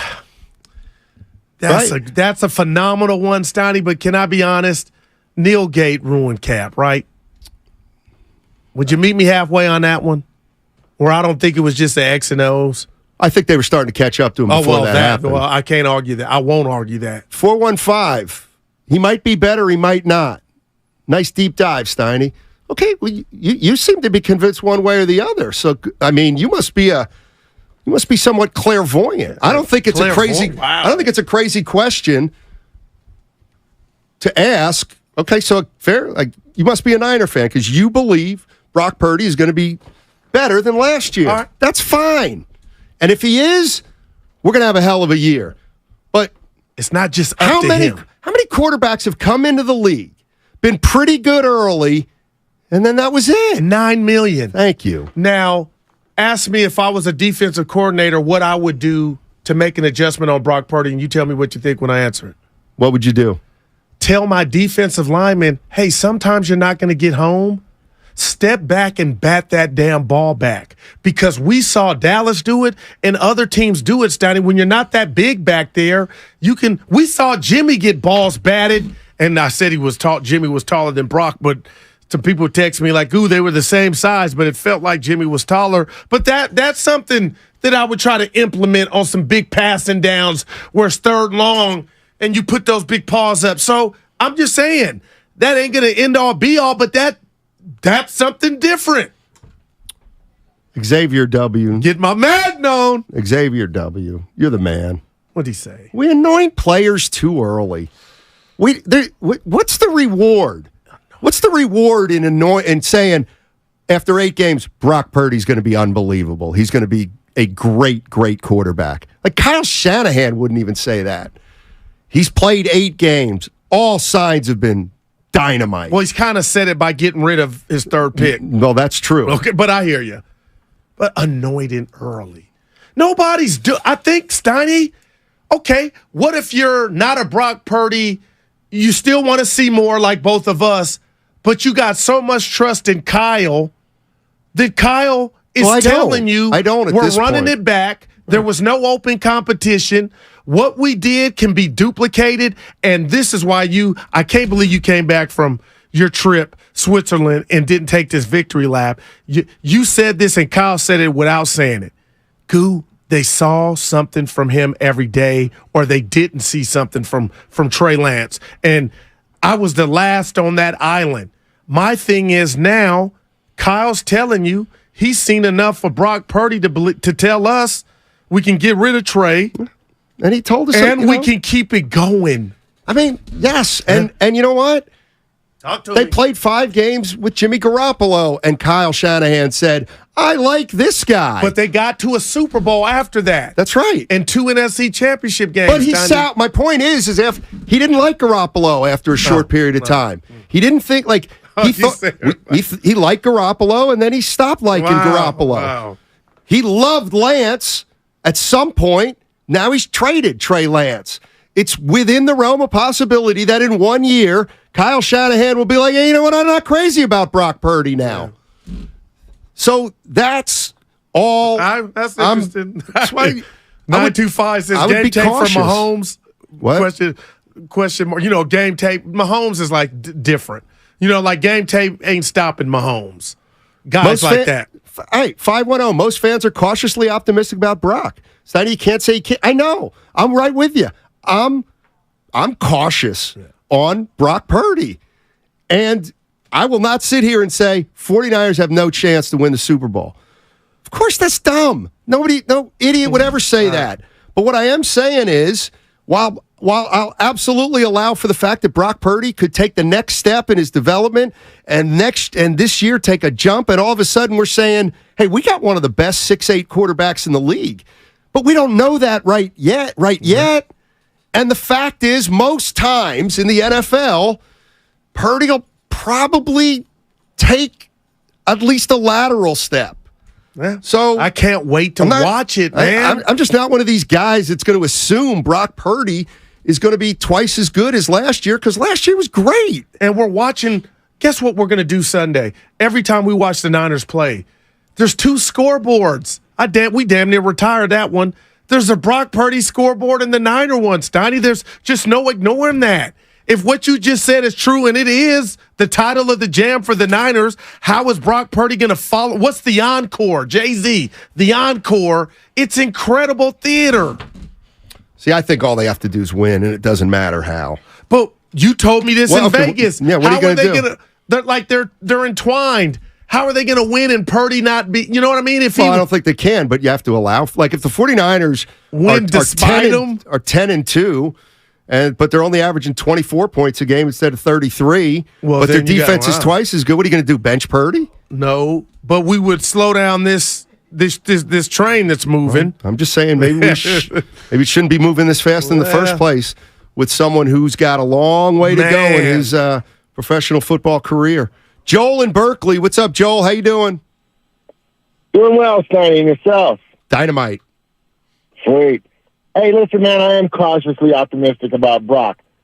And I expect him to get better. That's my expectation. However, I got to say there's a few other things. Like Debo said he sucked last year, and he looks much better. Ayuk looks like he took a step forward. Christian McCaffrey's got another year in the offense. There's a lot of people around him that are expected to get quite a bit better as well. And I think that's going to matter. I do too. Drew says this all the time. He's got a lot of weapons. It's easy. It makes his job easier. And apart from McCaffrey, who was probably already at an elite level physically, and it always has been, some of them other people stepping up their game are making it easier. But McCaffrey learning the offense, and like Kyle talking about, there's so many things we can unlock with Christian this offseason. That all probably really happened. And I'm expecting that to make a huge difference as well. So a lot of people around him got better. If he gets even a modicum better, or even if he can just hold down the fort and do what he did last year, I think it's going to be a long, sweet Niners season, and I'm all ready for it. How confident? Gang. How confident are you on the guys up front blocking for him? Because that could blow this thing all up. How confident are you? I'm good on the law firm of Burford, Brindle and Banks. I think they're solid. They're a good team. I'm a little bit. I got to see more of McKivitz, but we all know who Trent Williams is, and by all accounts, the new tight ends are all good blockers. All right. I think that might be the hardest cut they're going to make right now. What tight ends are you getting rid of? Jeez. Wow. I like my tight ends who catch. Look at triple B's, Burford, Banks, and wow. He had to steal that, Evan. Let's go to Gene. Gene's in Oakland. Gene. What's up, Gene? How you doing? Hey, doing great, guys. Hey, look, a couple of points. First of all, about Purdy. The thing is, this isn't a plug-and-play team. Otherwise, Mullins, Bethard, and or Hoyer would have been successful in the past. But so you not only have to have the weapons, which obviously he has, but you have to know how to use them effectively. And I think that Brock Purdy has already established that he knows how to use them effectively. I don't think he's going to unlearn that. The only fear I have, frankly, is whether he's going to get enough protection or might get hurt. He is a little smallish, although he's pretty strong and tough. So that's the only concern I have about him. Otherwise, I have a lot of trust in this guy. I think he could take us, maybe even take us to the promised land.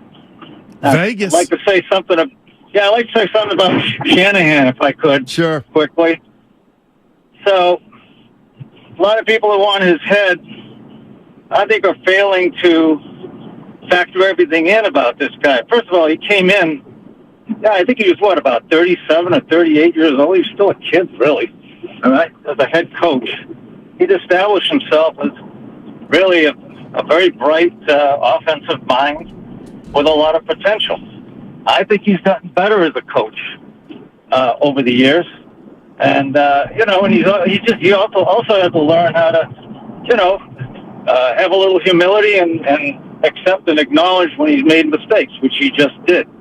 So, once again, I'm trusting that this guy is growing, just like his father had to. I mean, he was a failure in his first stint with the Raiders, and eventually won a couple of Super Bowls. Of course, he had a little help from a guy named John Elway, but still, I think he's growing. I think he's getting better. Hopefully, he'll make better decisions in critical times in the game, and hopefully he'll. As far as developing quarterbacks, I have a lot of trust in Brian Greasy, who, as I understand it, is more responsible for Purdy being here than anybody else. So, anyways, my thoughts. Going to be an interesting year, Gene. No doubt about it. No doubt about it. By the way, coming up in 10 minutes, Kyle Shanahan, after the game against the Chargers on Friday late, did a press conference with the media, sat down with them for about 12, 15 minutes or so, addressed everything as it related to Brock Purdy, as it related to Trey Lance, and obviously the trade to Dallas. Sam Darnold mentioned. And we're going to play that for you at 12:30, the whole 12-minute interview, because it's very, very interesting. And I think anytime you get a chance to listen to any head coach or GM talk for that period of time when they're asked a bunch of questions, bunch of different questions, we think there's a lot of insight there. And so we'll do that at 12:30. 12:30. So the Bosa deal, I know last. Oh, let me do that. Oh, what you got? This is from Ian Rappaport on with Pat McAfee. Take a listen. They're not there yet, and I don't get the sense they're close at all, so I don't get the sense anything is imminent. But at least they're, it sounds like there's been some level of conversation, I guess, which is, as there should be. It's like there's been at least some touching base. And I know this probably doesn't make anyone feel better, but, there still is a lot of time. I mean, Bosa, I'm sure, keeps himself in unbelievable shape. I don't think he's going to need a lot of, acclimation period, So even if he shows up, 5 days from now, I'm sure he'll be ready for the season. He's going to make a lot of money. I feel very confident that if he signs a deal, he's going to be the highest paid edge rusher in the NFL. All right, that was Ian Rappaport. Here's the addition to that. Okay. How high does he get? Does he get Aaron Donald? Does he get highest paid non-QB? What does he get? And I think that's more of the question than, are the 49ers going to pay him? Their offer is substantial. And there's been, I know, kind of back and forth. It's going to make a lot of money. It's really just a question of how high and when, Nick Bosa and his agent go, all right, this is proper. And that was from the McAfee show this morning, Ian Rappaport. So Bosa's got all the leverage. If we're talking about this defense and it's anchored by the last year's DPOY, Steiny, and he wants to bring the house down, and Pops and his brother are in his ear because they know about these things. I mean, they're not close. I mean, damn, I know we got, 13, 12, 11. Evan, you told me how many days before kickoff, but good God, get this thing done. And I know I'm not and never been in negotiations, Steiny, for pro sports, but my gosh. I think it's interesting, as Rappaport said, I know they've been, and I was waiting for him to say talking, but notice he didn't say talking. He said, I know they've been touching base. Well, they were in New York, both. Touching base. Yeah. Hey, we're here. We're here too. See you later. And I don't like the player off the farm. Oh, he's keeping himself in good shape. Does he have any pads at home, Ian? Because he ain't been in pads. Stan, you think he's been in pads? No. I realize jump in here. So his brother sat out before he ever played a game? Yeah, so Joey Bosa with the Chargers sat out, I believe, the first 4 games of his rookie season because they were messing with his signing bonus. Not even about the contract, but Joey Bosa has held out. His father's a former NFL player. Oh, my goodness. And now they're trying to reset the market, I'm assuming Nick is, for defensive players. Wants quarterback money, so that's going to take a while, and the 49ers probably just want to pay $1 more than Aaron Donald. Man. And Nick Bosa probably wants closer to 35. I think you're right on the money. Dude. Javier in Vacaville. Our guy. What's up, Javi? How you doing, Mr. Simons? How you doing? Dynamite. Hey. Now a Trey Lance supporter. I'm going to be real frank, and people have not supported hardly anything that I've said in these airways the last 2 or 3 weeks, but I really don't care because I speak the truth. And this is what we would label, as a former Kings hater would say, Mr. Reddick, this is malpractice. I don't care what anybody says. Not even a whole calendar year ago, Trey Lance was the starting quarterback of the San Francisco 49ers, unquestioned starter. Brock Purdy was the 13th quarterback. And I don't want to hear, well, he got hurt and blah, blah, blah. Okay. So you're telling me with him getting hurt and not having any practice reps throughout the season, him not doing any winter, spring, OTAs, and early parts of the summer, consistent workouts because of his injury, and he comes back and he's the third-string quarterback and you moved heaven and earth to get him?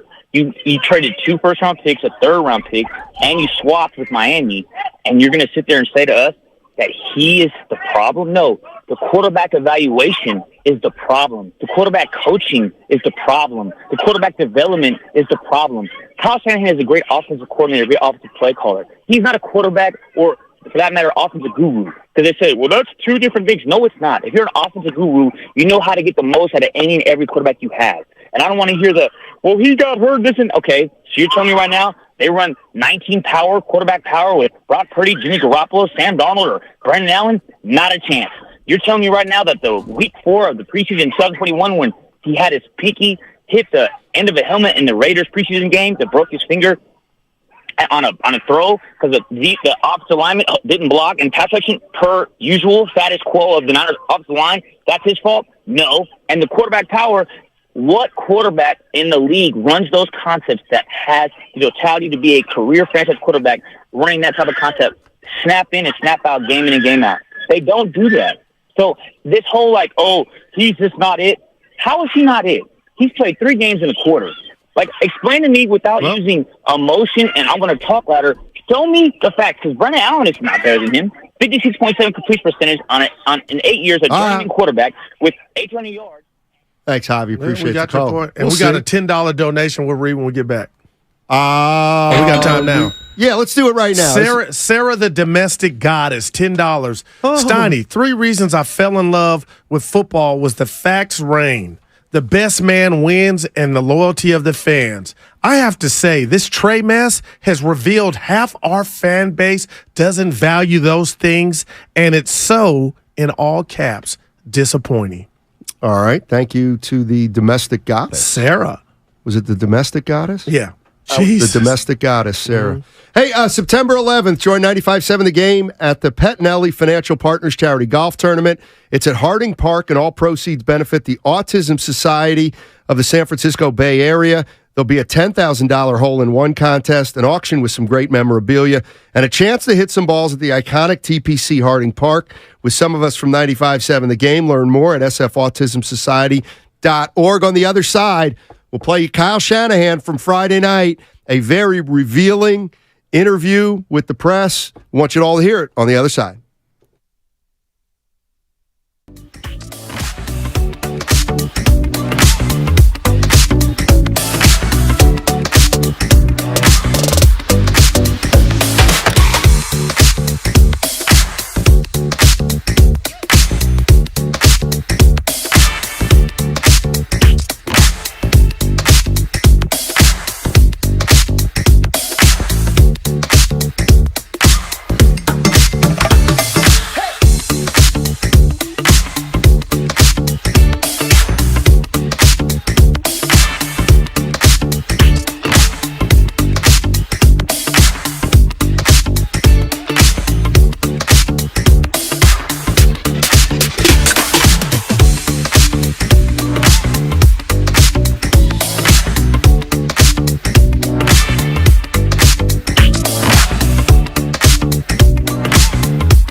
in common with running backs. We're both devalued. Now, back to Steiny and Guru on 95.7 The Game. All right, Matt Stein, Matt Darrell, the Guru Johnson with you on 95.7 The Game. And we spent a lot of time today talking about the San Francisco 49ers who traded Trey Lance on Friday to the Dallas Cowboys.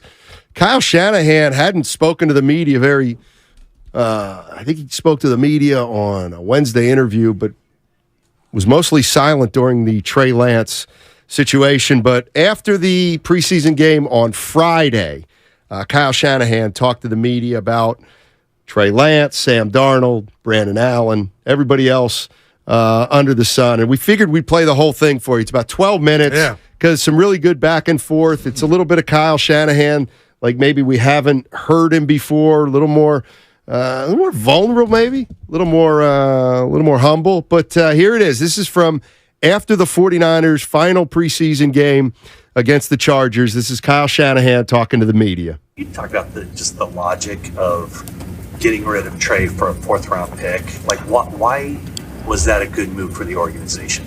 Well, we decided on our two we're going to be that we were going with. We'll see how our 53 works out to see if we're going to keep 3 or not.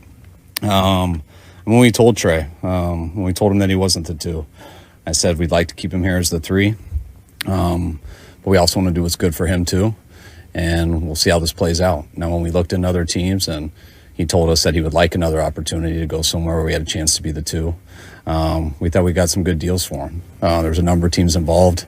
To end up getting the 4th was a little better than we anticipated and clears up a lot of money and allows a better situation for him too.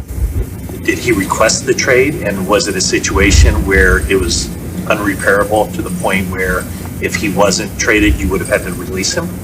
No, it was never what did you call it? We could always fit. I mean, we were good. Like Trey actually had a great conversation with him today. Had a tough conversation when I told him he didn't win the second job.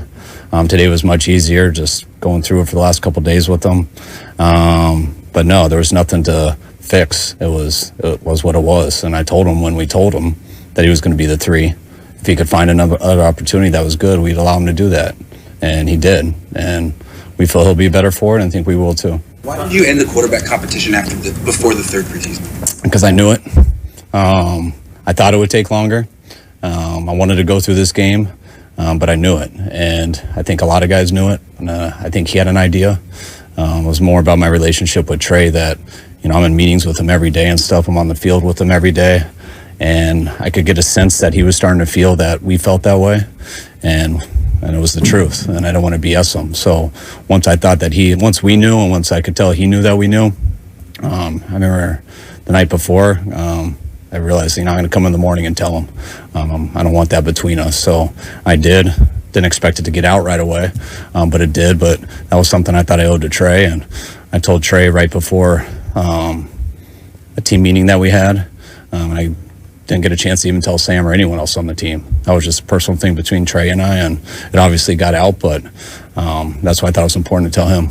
You on Wednesday, you didn't tell us. Did you want to tell the players first? What was your reasoning? No, my reasoning was, I would love to tell the players first. I'd love to tell Sam first. We were hoping that Trey was going to come to practice still, and I totally understood why he didn't. He asked if he could have it off because, he was a little emotional and stuff. Didn't want to be around the players like that, and totally understood that.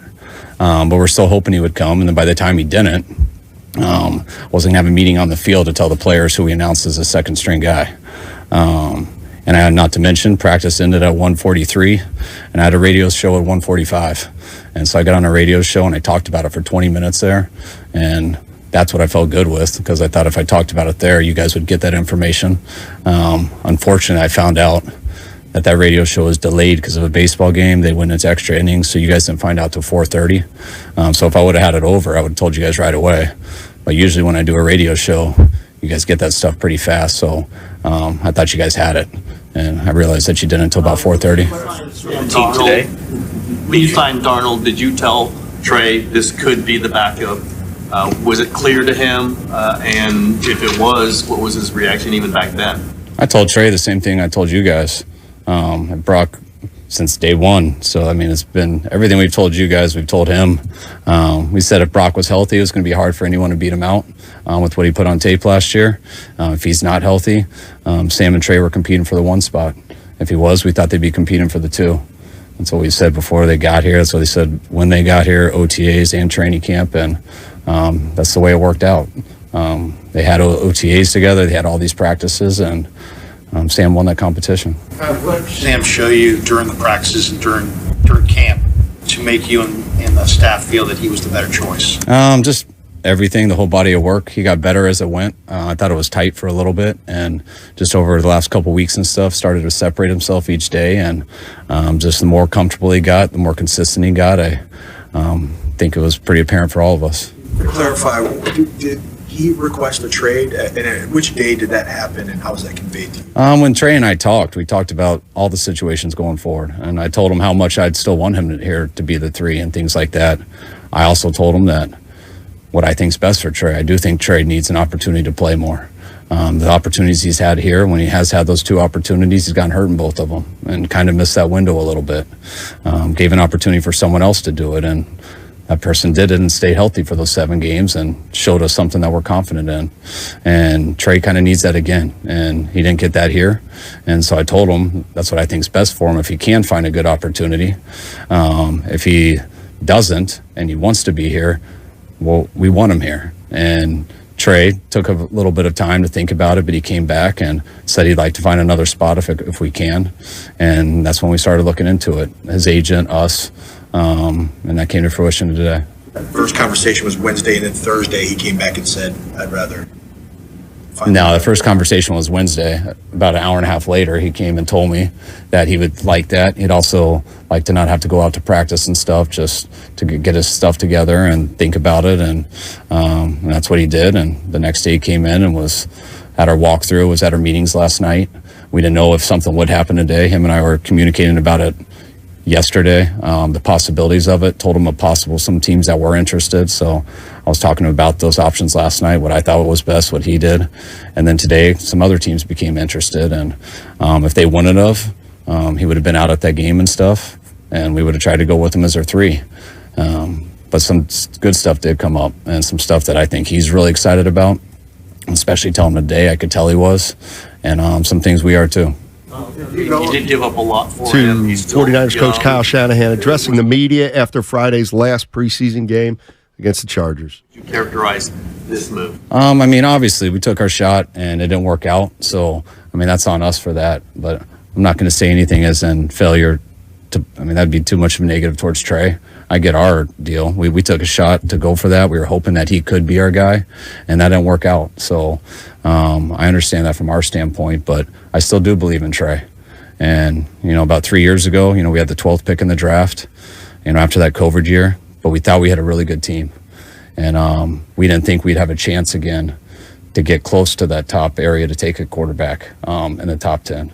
And when you have the 12th pick in the draft, we went into it realizing it was a risk, but we thought we weren't going to pick that high again for a couple of years, and we would never have a chance to move from 12 to 3. We tried to move up to a number of spots before that, but 3 was the first one that would do it. We looked into everything between 12 and 3, and we got that, and we took our shot, something we believed in and a person we believed in. Was hoping he could play more his first year. We knew he wouldn't come in and just take it over from Jimmy, but we were hoping to mix it in and kind of give him some experience. But once he broke the finger and stuff, it just got tougher for him as time went. We knew we'd commit to him the next year, which we did. We knew he wasn't fully ready in every aspect, but we knew he had a skill set that we could put some stuff together to give him the chance to compete and grow with a good team as he developed as a full quarterback. And he got hurt in the first quarter of the second game, which kind of set that back. And now we're here in the 3rd year, and we still got a good team, and we thought it would be Trey. I think we got pretty fortunate falling into still having a rookie quarterback in our 3rd year that happened to be the 7th round pick.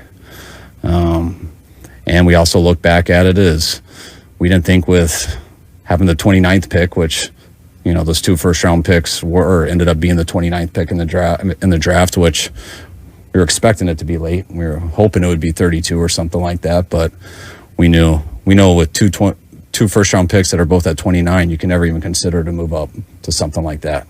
And so we had to act then, and we did. Didn't work out, which can be a huge challenge, but so I feel pretty fortunate what we fell into.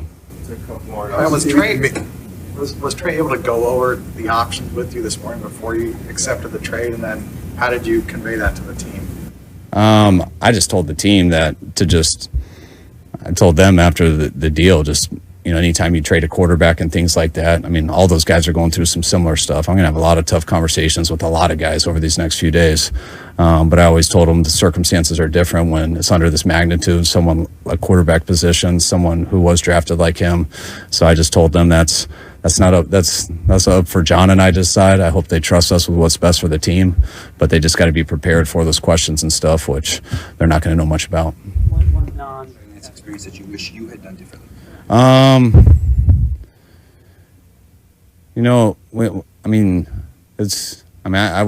always feel like I let Trey down. I mean, I wanted him to come here. I believe in Trey. I believed in him before we took him, and I'm responsible for that.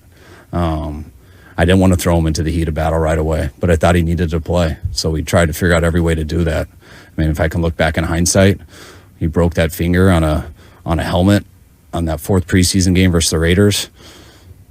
I wish I didn't put him in a play that had him break his finger, because I think that really hurt him in his first year.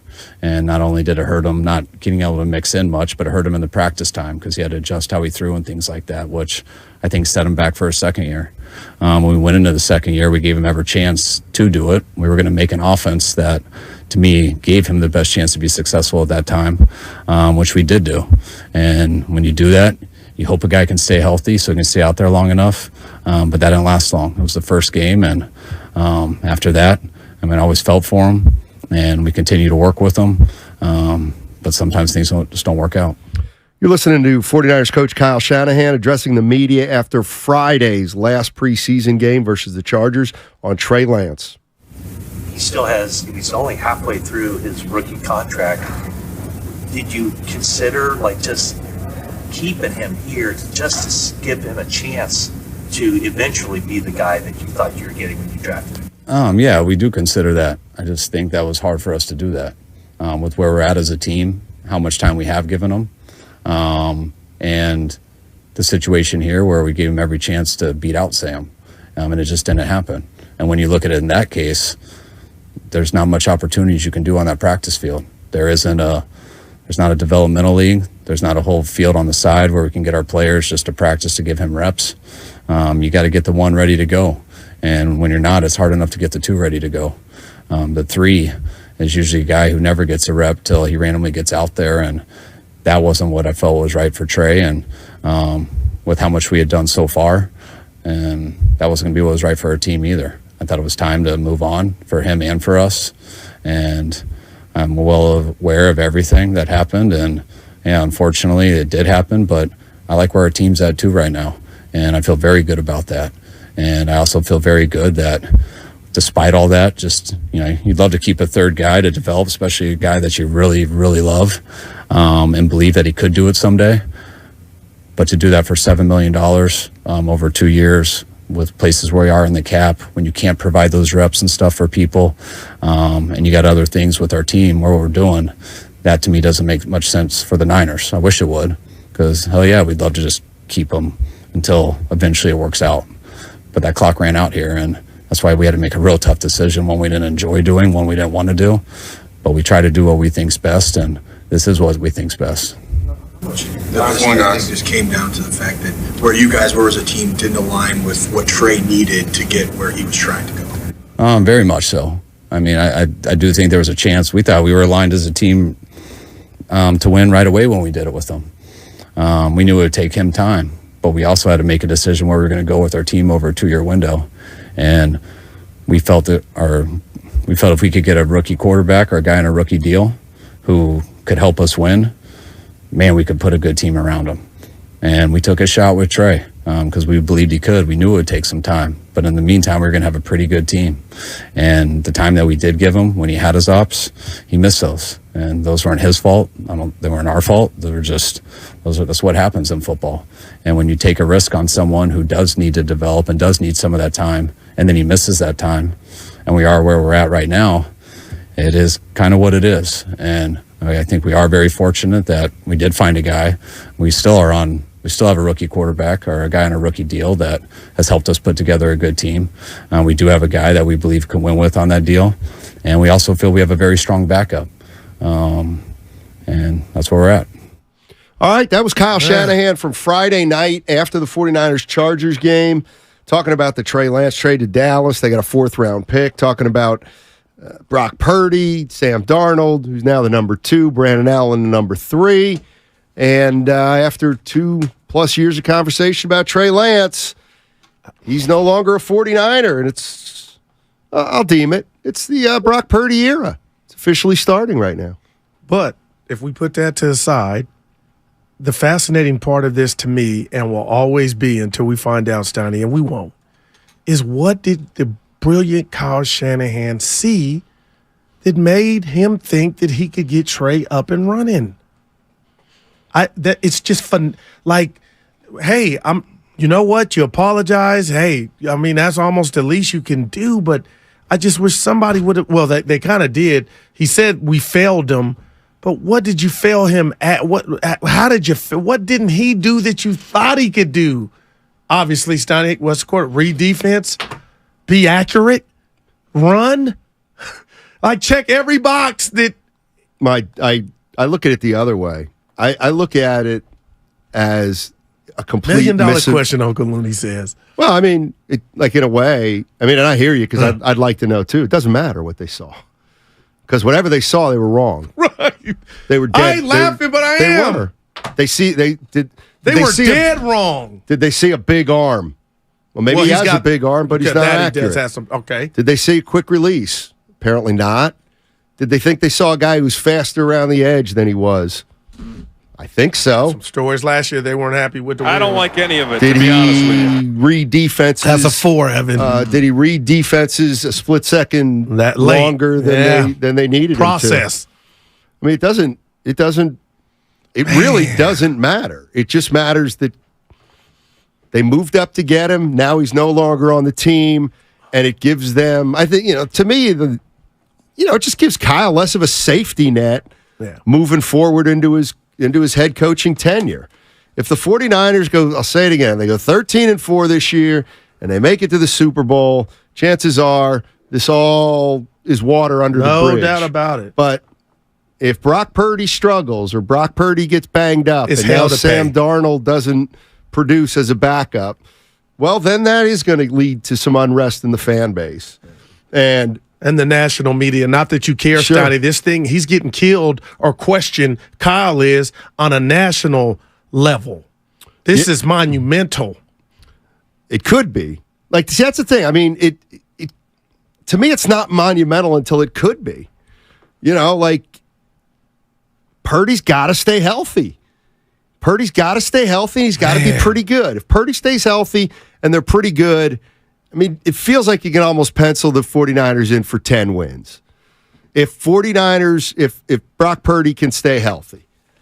I mean, you would think that the 49ers are at least 10 wins and probably a playoff team, but we all know that they want to win more than 10 games. 888-957-9570 is the number. We just played Kyle Shanahan talking to the media. What did you hear when you listened to that from Friday? Did you hear a more humbled Kyle Shanahan? Do you hear a Kyle Shanahan who's saying maybe I do feel bad about the way the situation came around, but I just know this. Sam Darnold's the number 2 quarterback for the San Francisco 49ers, and we'll see what happens with Brock Purdy, the starter, Goo.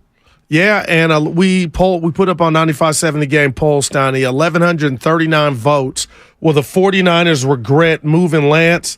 61% say no to 39. Yeah, I would say no. Now, ask them if they regret drafting Trey Lance. Well, now, that'll be 100-0. Guru, words are my life. Stop acting like Trey wasn't on the top of everybody's draft board. Kyle was the one guy who saw promise in Trey, please. Yeah, that's right. Oh, my gosh. Yeah. I believe that. What's that? Who else had Trey? Oh, we got a trade to get up and get him. Exactly. To hell with that, 510. You are dead wrong with that one. That's what makes this just the biggest mystery. What do you mean there was a line around the corner for Trey? Please. Let's go to our man Leroy. Leroy in Oakland. What's up, Leroy? How you doing? Hey, what's up, guys? Hey. Man, that was great. I'm glad you guys played that. Happy Monday, man. Real brief, I just want to say that what I heard from Shanahan is that he's been off of the Trey Lance bandwagon for a long time, and he just didn't want to admit it to us fans, and he probably didn't want to admit it to himself. But when I heard he was saying stuff like, once I can tell that Trey Lance knew he was the third string quarterback. What do you mean once you could tell that he knew? Right. So you were just waiting for Trey to just give up, or just be like, man, I know I'm not the guy. Let me get out of here or whatever. But it just sounds like to me, you should have just told him, a long time ago, and you should have just let him go a long time ago instead of baiting us fans along and baiting Trey along. And for me, Shanahan, he's a good coach, man. Yeah. He's a good coach, but just with the quarterbacks, it's and I'm finding it hard to trust him with Purdy. Okay, you're telling me Purdy's the guy, but you told me Lance was and that's yes. So why should I trust you? Let me ask you guys that question. Why should we trust him with Purdy? We tried to trust him with Lance. He was the wrong pick. You screwed that up, Shanahan. So why should we trust you with Purdy? And at this point, I'm rooting for Darnold. Well, Leroy, we got 10 games, Steiny, on film, 2 of them playoff games. Correct me if my math is wrong, 9, of Brock Purdy being excellent. So I think that's why we should trust what we've somebody, you ever go in the kitchen, your mom's almost done with the meal and she wants you to taste some spaghetti sauce? I mean, that's what we've tasted from Brock Purdy, and it was damn good. So, see, I think Shanahan basically said that Garoppolo was the man, and Garoppolo ended up not being the man. And then I think, here's where I think Leroy's got a point. And then he said, we're going to go get Trey Lance. Trey Lance is the man. Well, Trey Lance isn't the man. And now... We didn't get a lot of Trey, though, Steiny. What's that? We didn't get a lot of Trey. 4 games that's he started. Point. That's my point. You draft a guy 4 games and you're already soured on him. So I don't believe Purdy is Kyle Shanahan's guy. I think he is. Well, for right now. But I got to see it for a year or two. I mean. Because you're saying he changes. He changes up on him. It's all good and then it ends. He thought Garoppolo was good enough until he wasn't good enough. He thought Trey Lance was a future quarterback until he decided he wasn't the future quarterback. Now he's decided that Brock Purdy is the future quarterback, and we'll see. We'll see. 888-957-9570 is the number. Steiny and Guru with you. It's all sponsored by Chilton Auto Body.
Shout out to Trey Lance. Welcome to Texas. Now, back to Steiny and Guru on 95.7 The Game. All righty, Steiny and Guru with you for another hour, and then we'll turn it over to Dibbs and Willard. Baby. It's all about Trey Lance, now a Dallas Cowboy. And we can finally retire what I came up with, Steiny. Lance will make them dance. Never put it back in the pipe. Man. Maybe he'll make them dance in the Metroplex. Yeah. Line dance. He's no closer to playing than he was here. Here, they got injured. Nobody said Purdy is the guy or the answer, but he might be. It's our best option. Let's be real. That's exactly where I'm at. Yeah. 415. Let's go to Dave. Dave's in Pleasanton. What's up, Dave? How you doing, man? Pretty good. What's up, fellas? Hey. I wanted to talk about so you said specifically they need to keep Brock Purdy upright. Right. That should have been Kyle's main focus last year when he got 4 quarterbacks injured. Why did we downgrade at right tackle, and why were we fine with it?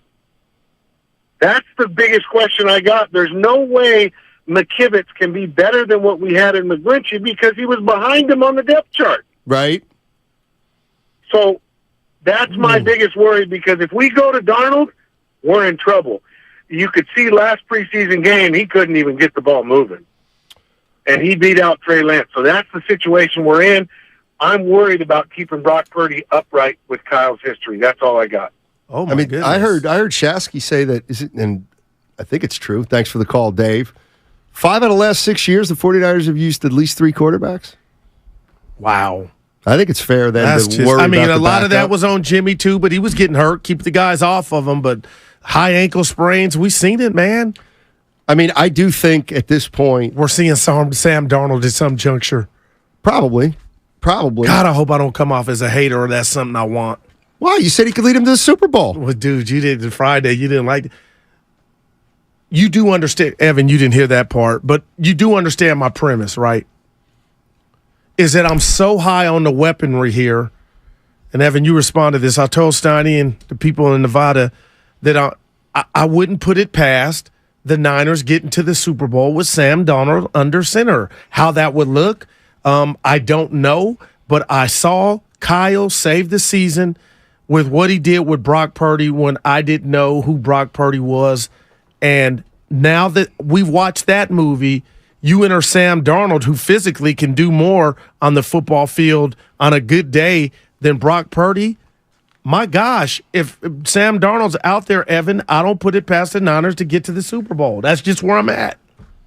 Yeah, well, it tells me you believe a lot in Kyle Shanahan because evidence would suggest otherwise with Sam Darnold. I wouldn't go that far. I do think Purdy is head and shoulders better than Sam Darnold. But, I mean, I think the Niners are back in the same situation they were before, which is if their starting quarterback gets hurt, their Super Bowl hopes are completely dashed. Yeah, and I also think where we're at with Kyle Shanahan, unfortunately, is, again, and this is just me, if Fred Warner gets hurt and Bosa gets hurt and McCaffrey gets hurt, you know, I feel like, well, that's the way that one went. That stinks, and that'll probably cost us. But if Brock Purdy gets hurt, that one's on Kyle.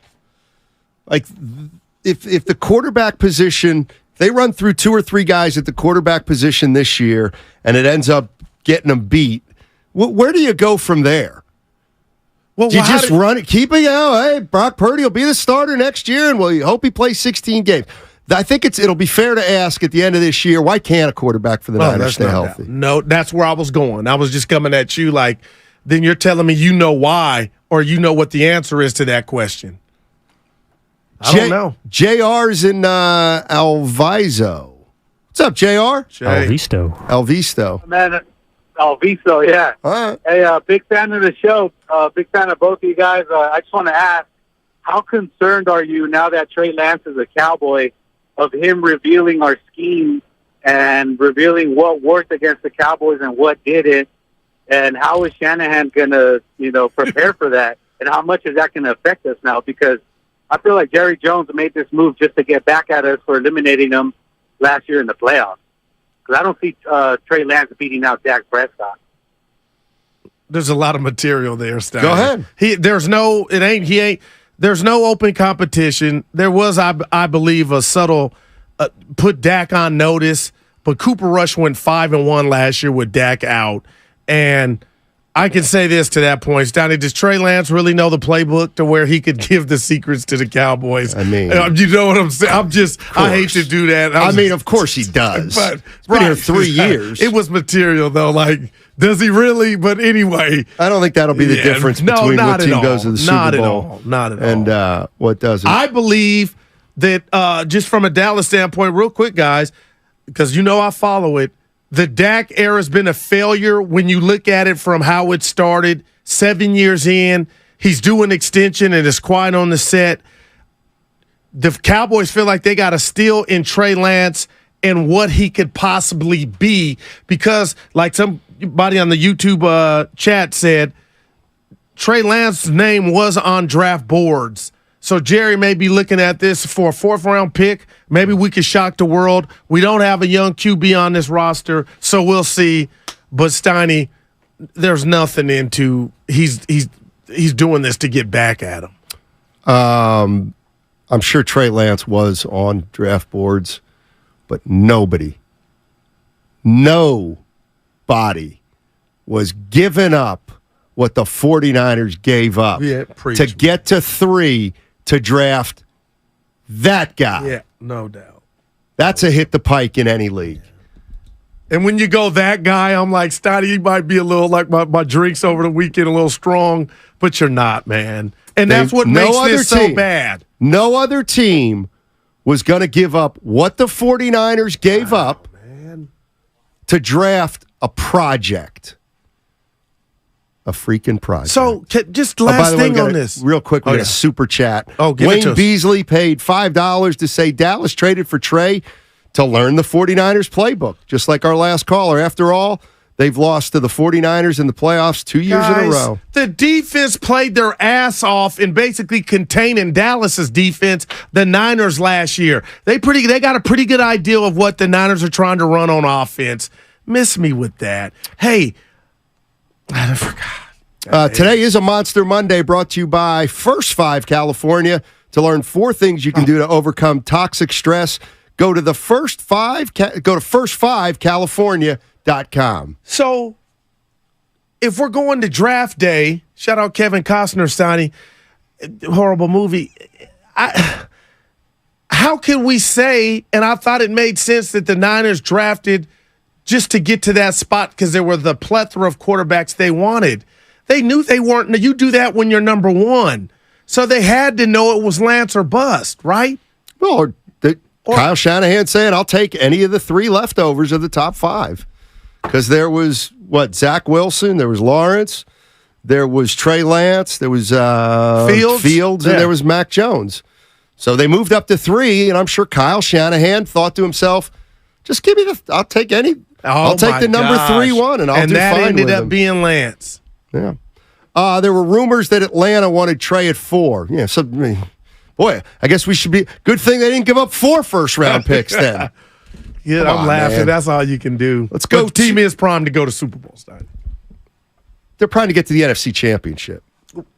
Well, for some fan bases, that's Super Bowl, but yeah. Ryan in Irvine. Hey, Ryan, how you doing? Hey, I'm good. How are you guys doing? Doing well. So, just kind of dovetailing off of what you just said, to put it into like a gambling perspective, it was a huge gamble. That's not even debatable. No, you're right. Man. You're right about that. So what's scary is, what did they do next? They're hitching their wagon to a 7th round pick, the last pick in the draft. In the history of the NFL, how many 7th round picks 10 top 15 quarterback in the league? Yeah. The odds are stacked against them. Yes, they are. Then you want lightning to strike the same person twice because no quarterback younger than 24 years old, other than Ben Roethlisberger, has won a Super Bowl at that age. So it's like you're asking Brock Purdy to do something that's never been done. So they're taking huge gambles, you know? Thanks, Ryan. And that's where I am. Does it mean it's not going to work out? No, it might work out. Brock Purdy may be good, getting better, and starting a 10-year career as the starter of the San Francisco 49ers, and he's going to be their next winning quarterback behind Montana and Young. It's possible. It's also possible that he ain't that guy. And Evan didn't hear us Friday. Stotty, I didn't tell you this. I need to do more of this on the show. Prop you up when you do something well. You read off the names of the quarterbacks that have won the last, 12, 15 Super Bowls? Yeah. I didn't tell you. That was heavy.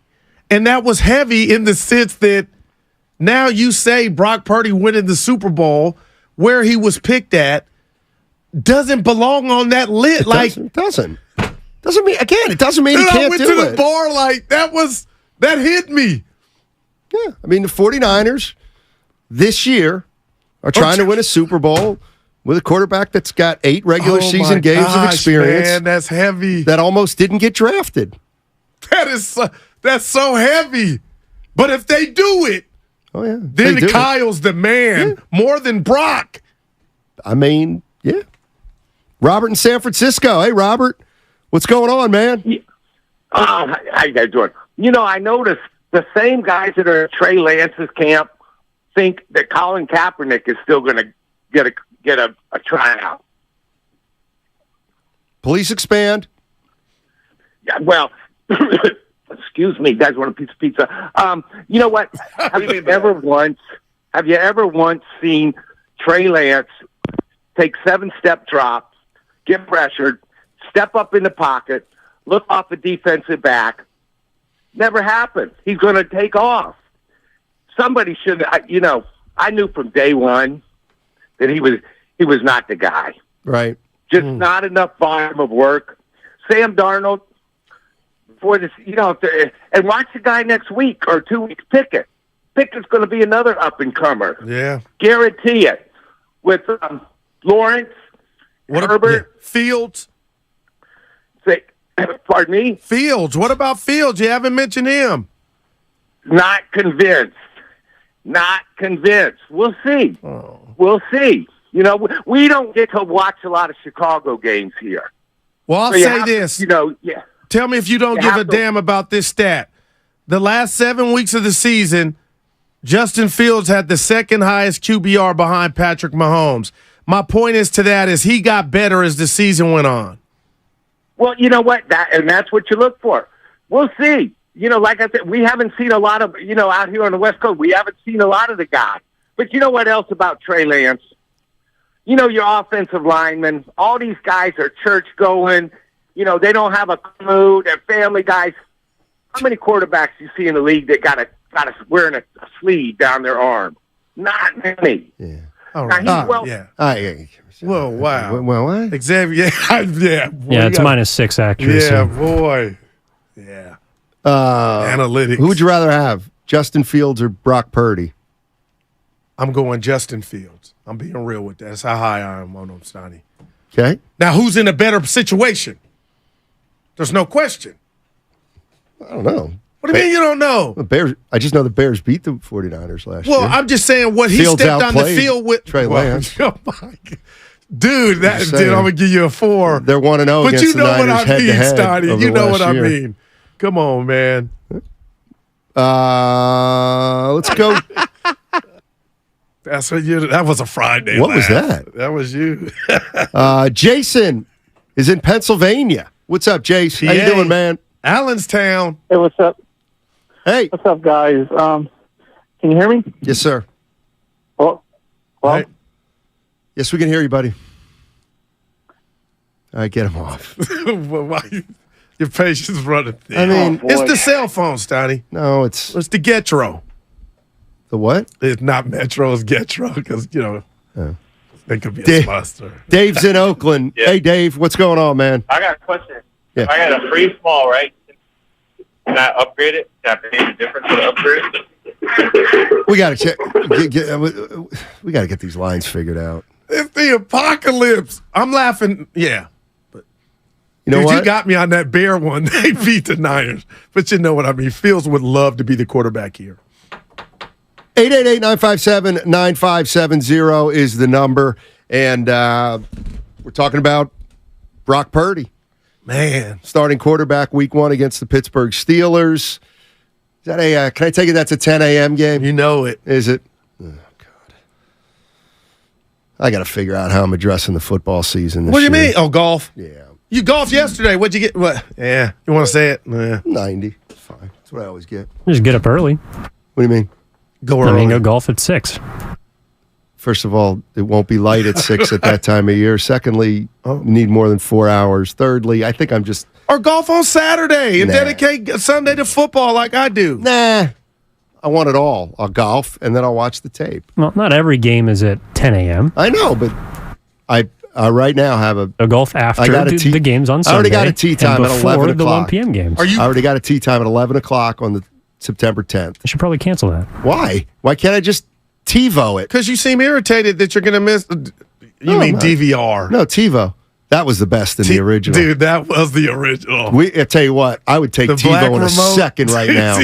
With the little critter that was up there, whatever it was. Steiny, Fields is raw. He's a project. Look at his stats. I didn't say I'd take him. That was goo. Fields is I don't know and enough. The stat was since week 7. I'd have to think about that. He's everything Kyle wanted Trey to be. That's what he looks like. And I had 2 of my 6 fantasy drafts got bad grades. Fields went high, Stoney. Whatever that means. 888-957-9570 is the number. Trey Lance, now a Dallas Cowboy. What did you want to you were talking about something. You said, it's not, you want to switch it up for a sec? We can. Charles Barkley saying that Steph Curry would get torn in half in the Detroit Piston era. But let me tell you why this happened. Evan, you'll love me, and this is a G for Guru. He did it because he did not like Steph saying he was a better point guard or he would take him over Magic. Only reason Barkley put that out. I know how he thinks. But that's, okay, but we'll never find out, Chuck. What's your point? You said jump shooting teams would never win it. They did it 4 times. I love you, Barkley, but why would you say that? To take something away from Steph. Well, why did Steph try to take something away from Magic? Well, Steph did say there was 2. There was 2. He gave me a Magic. He said me a Magic. Or what? No, he was diplomatic. He did both. What did he say? I'll take me. It's me a Magic. I'll take me. No, what about Isaiah? Steph said he's better than Isaiah Thomas. I'm just asking. Yeah. I don't have a notification on my phone. Have Zeke in there when Steph grunts. The question I don't have Magic or the question from the podcaster was Magic or Curry. I didn't like Barkley doing that. Okay, what's your point? Half these quarterbacks wouldn't last in Joe Montana's era. Well, first of all, if Steph were born in that era, he would have been a different player. Like he would have changed his game. Like he wouldn't. If Isaiah could have survived, Curry could have survived. Of course, I know you don't. I know. No, I'm not being a homer because I got a Curry shirt on. Yeah, but you do. You have a Curry shirt on. I mean, look. Shout out Warriors World Sheet. I mean, if you're asking me, when you put the word point in front of guard, it's Magic Johnson over Steph. If you're prototypical. If you want to put the word, you put point in front of guard, that means point guard, and I'm taking Magic. You want to say guard and take Steph? I don't have a problem with that. But what if you're playing ball and it's just you got to pick one of those two? You're playing pickup. I don't know. I'm taking Steph. Great. I don't know who I'm taking. I need to see the game. I need to see who's playing. Yeah. I need to see who's on the other team. I love this stuff. How can you tape a game knowing the? I'll try to keep. And I'm gonna stop doing that. Quiet on the score. Yeah, on the vine. I'll respect you golfing. All you gotta do is let me know. I turn off the vine. That's the worst feeling in the world when you got something taping like it's a date, and then you're somewhere at a baseball game on a little league field, and the parent screams and it just ruins everything. You got to know that if you're going to try to do that, it'll likely fail. So you shouldn't even attempt it. Some of us have perfected it. You just hide. 0 dark 30. You don't know how to do that, though. I've mastered it.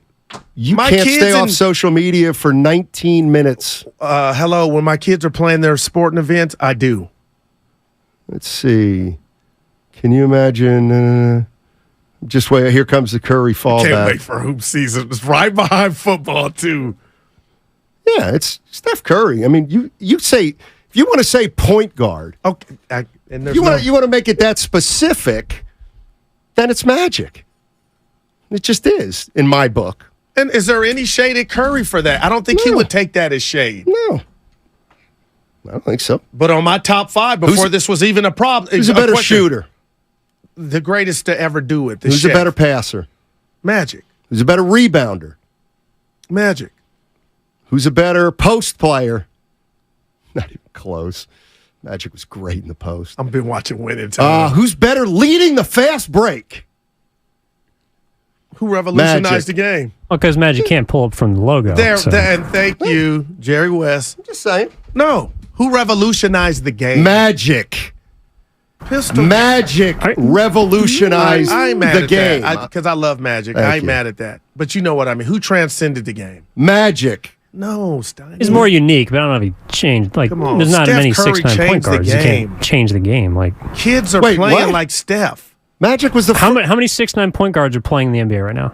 No, the point is Magic and Bird Saved the reintroduced passing into the league in the first place. I'll give you that. Like, they set a tone that had not been set in the NBA for decades. And what has Curry done? Curry, Taking shots that nobody has ever attempted on a basketball I didn't say court. it wasn't. Whatever you But used. no, I'm not saying you're right. But that's heavier than what you're saying about the passing, I believe. The way the game is played now is Steph-itis. Teams think and want to try to do something. They're not even good at it. But they're enamored by it. Yeah. Every team's shooting 43s a game. Magic can score when he had to finish. Yeah, I know. Yeah, Not when they called him Tragic Johnson. You said point guard, and that ended the discussion for me. But Steph's a combo. That's right. That's why Magic was a better point guard than him. Come on. Take Steph. There's no loser in this at all. Well, there shouldn't be, but of course there are, because Steph Curry fans are just, they're apoplectic when somebody doesn't say Steph Curry is the greatest player that's ever stepped foot in any I love Steph saying his name. That lets you know he fed up with how last year ended, all the babysitting, and there's this fake thing going out on Reddit about why Jordan Poole was out and why he got punched. I don't believe it. But, Steiny, there was a lot going on with the Warriors. Shocker last year. Curry's on a mission. I mean, the other thing is, one of the reasons that Magic's a better point guard than Steph was because Steph had the ability to play the shooting guard. So if you have a guy who can be a great point guard and a great shooting guard, then you have to utilize him at both places. Talk to him. That's a great point. It's not a dig at Steph. Not at all. The bottom line is Steph's ability to play off the ball makes him a different kind of guard. Yep. But, I mean, if you want to talk pure point guard, I mean, I got Magic. But that's just me. 888-957-9. Better guard? Maybe I'll take Curry. Maybe I'll take Curry. Wait, what? I can't hear. Yeah.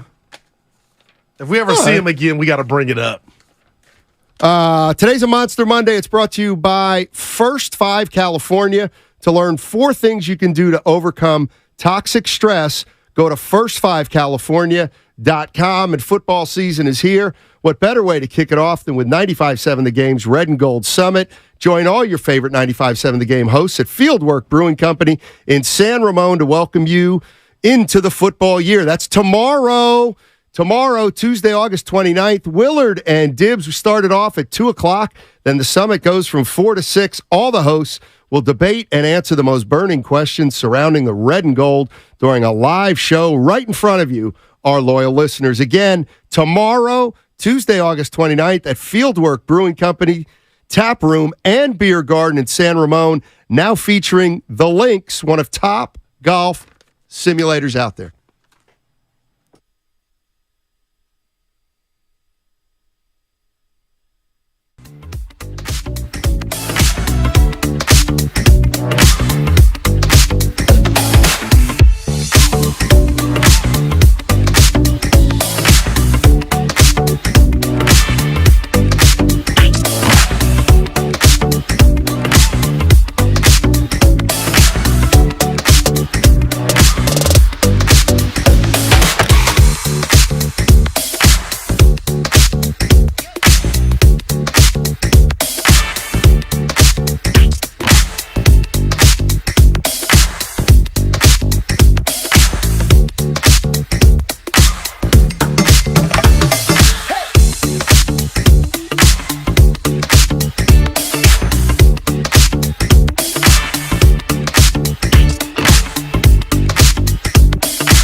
Joe Montana. Now, back to Steiny and Guru on 95.7 The Game. This is a slapper. The song, Steiny, my bad. What's it called? I don't know the name. What is it, Evan? I just know who it is. Get Stupid? Yeah, Get Stupid. And it's by who? Mac Dre. Oh, yeah. Dr. Dre did it. Wait, don't forget, every day at 11:30 this week, we'll be giving away tickets to... Look at my guy. Hold on. Oh, yeah, I got your back. You never forget. Hip-hop made in the Bay. Yes, sir. Yeah. Evan came in and said something that he didn't know we discussed, but I wanted to throw it by you because I can't remember your answer now as we had the conversation early last week, Steiny. All right. With this blunder, and if you can look at the TV that are in the studios, every national show is the Niners and Kyle botched this. Should the Niners bring in somebody to kind of, as Evan put it, check Kyle Shanahan? Proofread his work. Who would beat and they're not there now. Hey, when you guys all come out of Dream World. Yeah, okay. Accountability. Hey, Kyle. Oh, no. Hey, Jed, it's Kyle. Hey, I'm struggling a little bit with this personnel thing. Can we get somebody in here to babysit me, please? No. Yeah, that's quarterback, not personnel. Oh, that makes it even quarterback. worse. QB. Yeah, Help get me somebody out, to Evan. oversee the quarterback position for Kyle Shanahan. No, that's not how it works. Yeah. Kyle Shanahan was hired to be the number one guy. Uno. When John Lynch was hired, John Lynch knew he would have to take a knee to Kyle Shanahan, which he's done. Kyle runs the show. Kyle's always going to run the show until they get. So the answer's no. It's happened in the NBA, though. Like Doc Rivers was the general manager and head coach, and they stripped him of general manager duties because he couldn't do it. Sure. Okay. And how long did he last after that? Not long. Yeah. How long is Kyle Shanahan going to last? Kyle Shanahan's going to last at least 2 more years here, which means his first tenure as a head coach is probably going to go longer than 95% of tenures of first-time head coaches. He's in year 7. But it's about reputation. I mean, okay, honestly, let's say things fall apart this year. They go 8-9 and miss the playoffs. First of all, I don't think you'd fire him. No, but if wouldn't. you did fire him, guess who's getting a job right away? He would. Kyle Shanahan. No doubt. But it's about this. You can do whatever you want with your fandom or your non-fandom, Steiny. But when I say Kyle Shanahan, before we found out what Lance was going to be, Evan, you tell me if you agree, I had so much confidence in what he would tell me a quarterback was supposed to be. And that's why everybody got excited when Lance got drafted. Even though he was relatively unknown, I put my football or quarterback trust in Kyle's evaluation. So I thought Lance was going to pop. I thought with the toolage of Kyle that, oh my gosh, Donovan McNabb, rest in peace to the Air McNair. I thought we were about to see the next. And it didn't take off. He fell on his face. So moving forward, if Kyle ever has to draft another quarterback, I need to call somebody, a lifeline. Steiny, Kyle's the C.J. Beathard online too, and I know that was different, but he traded up to draft him. I'm not calling Kyle. So there was some collateral damage. When did they move up to get Beathard? Into what round? Second. Nah, I thought it was third. But nevertheless, he moved up. Yeah, he traded to move up to identify that's my guy. No, that identifies a guy you kind of like and you want to give a shot to. But Beathard had a chance like Purdy and could have kept the job, though, Steiny. But moving up to when did they get Beathard? When did they? He was a late third-round pick. Okay, so they moved up to the 104th position. That's a guy that you like and you want to take a shot at. Right. Trey Lance is a franchise-altering one decision. of 5 that were out there. So, 3 after 2. I mean, that's the one. But no, you can't. All right. You can't bring somebody in to oversee Kyle. Kyle is who oversees. But you didn't answer the question. Do you still have confidence in Kyle to do what? Recognizing quarterback talent. Or is Brock Purdy like goo? First of all, I knew nothing about Kyle Shanahan before he got here. So I never was like, this guy's a genius. This guy's a quarterback genius. He's a quarterback whisperer. He's the greatest thing ever. Right. Wait till quarterbacks work with him. Every quarterback comes with so much potential. He reaches potential.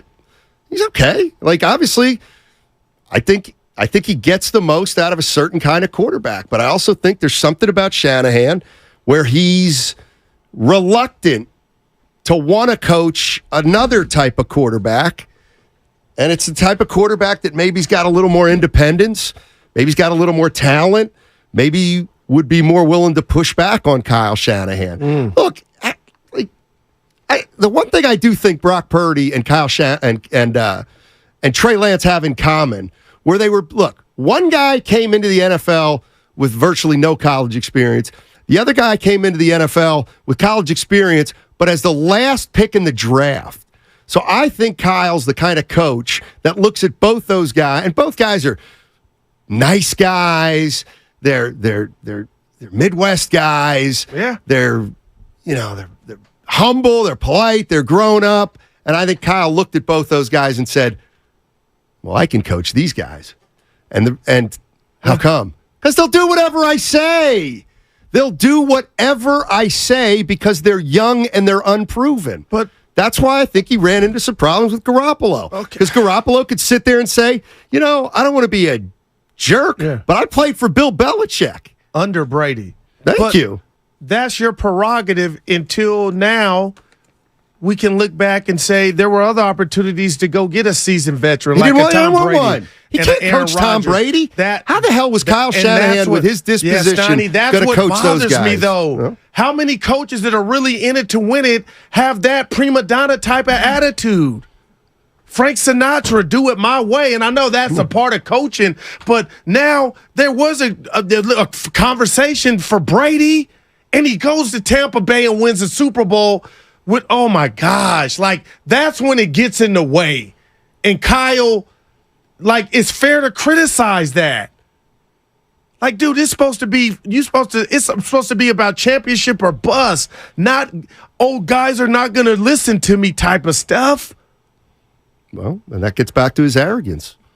He thinks he can win a Super Bowl without one of those guys. Man, what a word. But he obviously thinks he can win a Super Bowl without one of those guys. He got damn close. Well, he's been to one. That's the route that he's with gone. Jimmy, and then he almost was one last year. All right, 888-9. Oh, no. We got the crossover coming up on the other side. And don't forget, it's a Monster Monday, and it's brought to you by First 5 California. To learn 4 things you can do to overcome toxic stress, go to first5california.com.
shout out to Trey Lance. Welcome to Texas. Now, back to Steiny and Guru on 95.7 The Game. Monster Monday is brought to you by First 5 California. To learn 4 things you can do to overcome toxic stress, go to first5california.com. And let's bring in Dan Dibley and Mark Willard. It's a crossover on 95.7 The Game. What's up, gents? Welcome back from Vegas. How was the weekend in Vegas? You guys look way too clean and awake.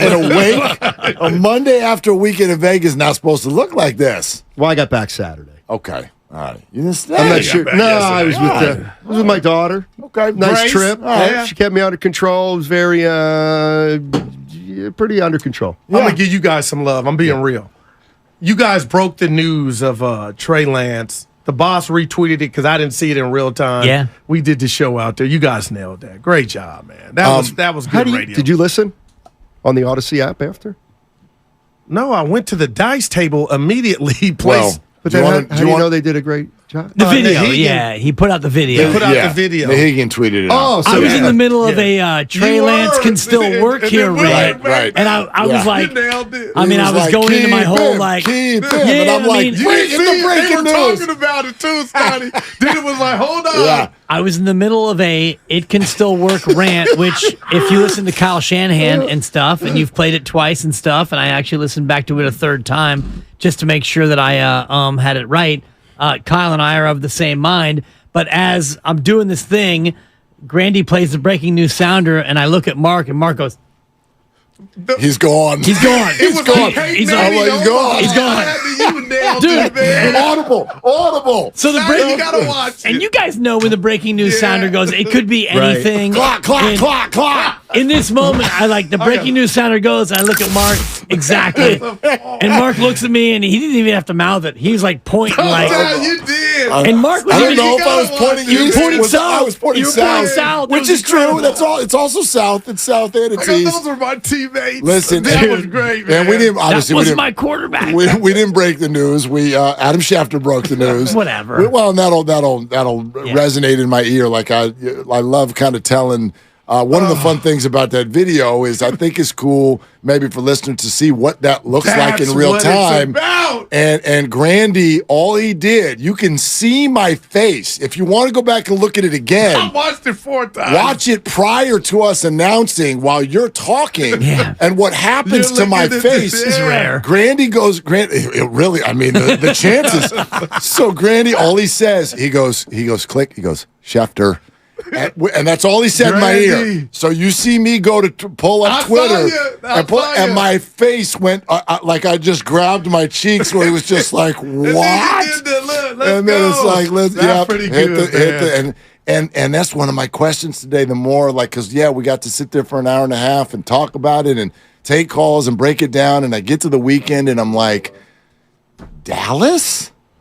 He's no closer to playing than he was here. That's my big question. And Clarence Hill will jump on with us in a couple hours. Like, I know we're looking at this from the 49er angle, but why, if you're one of the people who was like, okay, fresh start for Trey. Is it? This is a weird place for him to go. Yeah.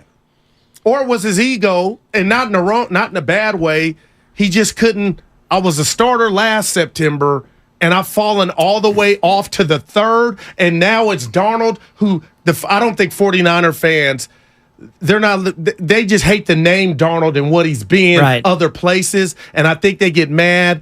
But I think Lance was like, are you better being a third in Dallas than you were here where quarterbacks get hurt? But that makes it sound like he had a say in this, which I don't think that he did.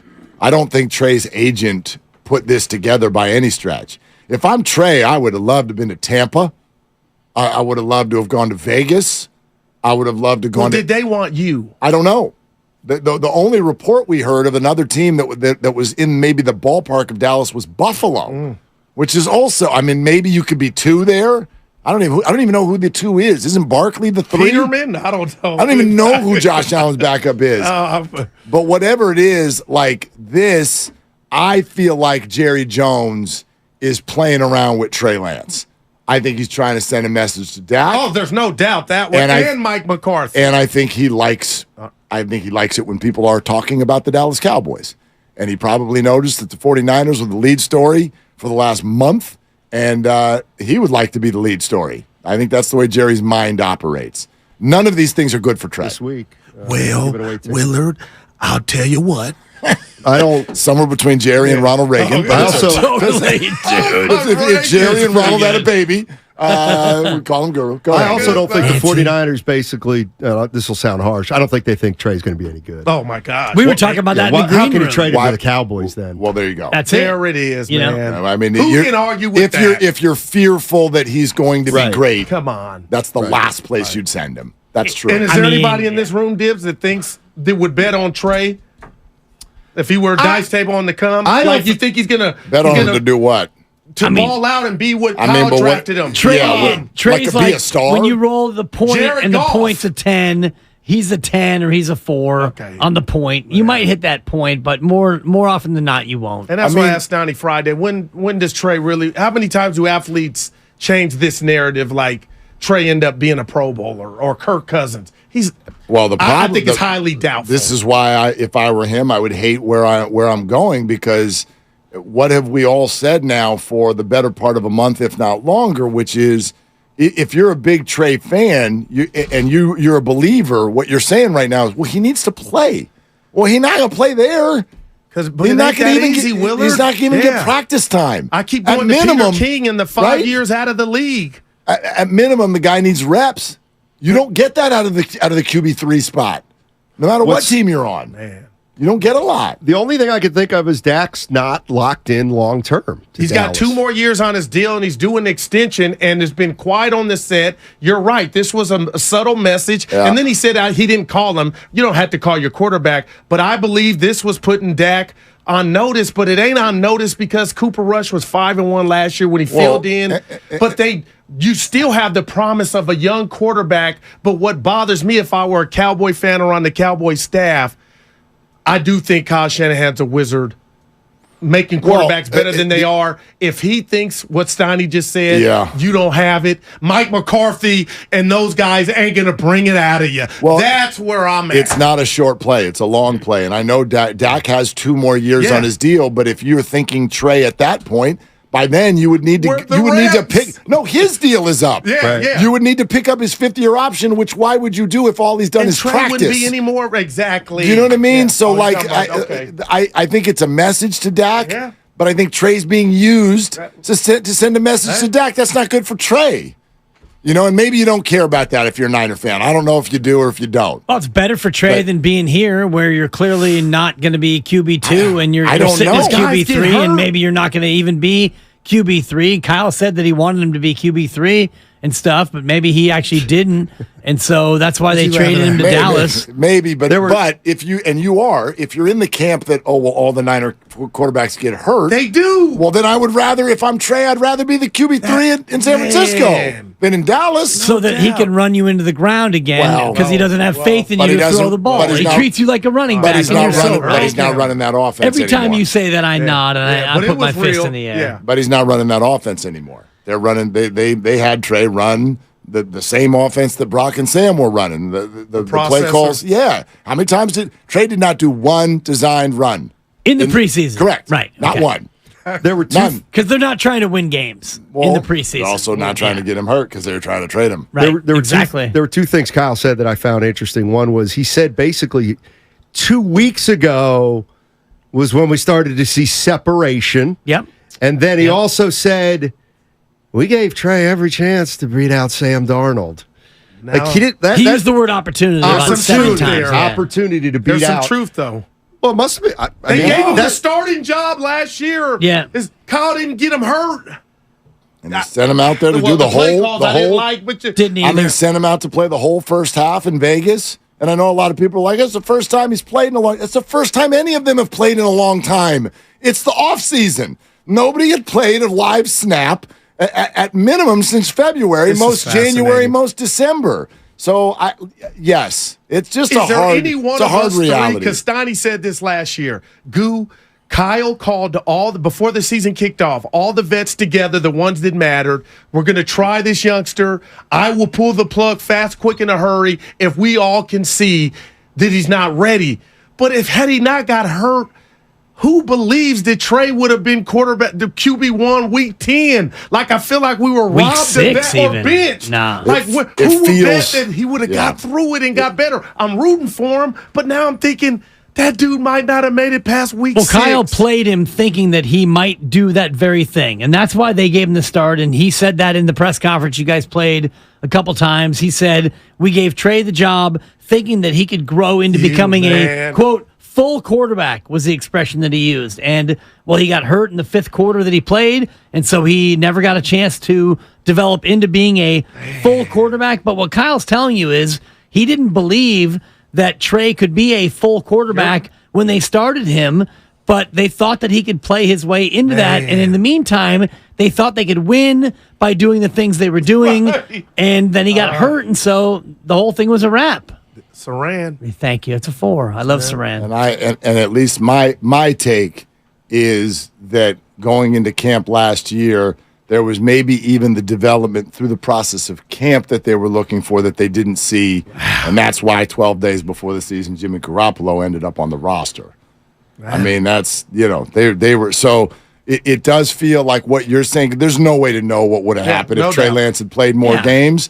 But it felt like everybody was readying themselves to bench him sooner rather than later if it didn't pop quick. And think about this year, what Kyle said in the press conference where they asked him, why didn't you wait for after the 3rd preseason game? And he said, I knew. Right. I already knew. That's Kyle didn't know based on like 3 weeks of preseason this year. He knew going into this year, which is why they signed Sam. Yeah. He knew that Trey had a chance to be better than Sam, but odds are Sam was going to win that battle, and they were close and stuff. And it was neck and neck and stuff. Why and you then said Sam is an agent? Why would they? Why would they say yes? Why would they say yes? Wow. And maybe they were close, or maybe they're saying that because Kruger asked him after the game on Friday night. Our guy. When and how did you you mentioned that Sam separated himself. Remember, he said about 10 days ago he separated himself. He goes, what did you see? How did you come to that conclusion?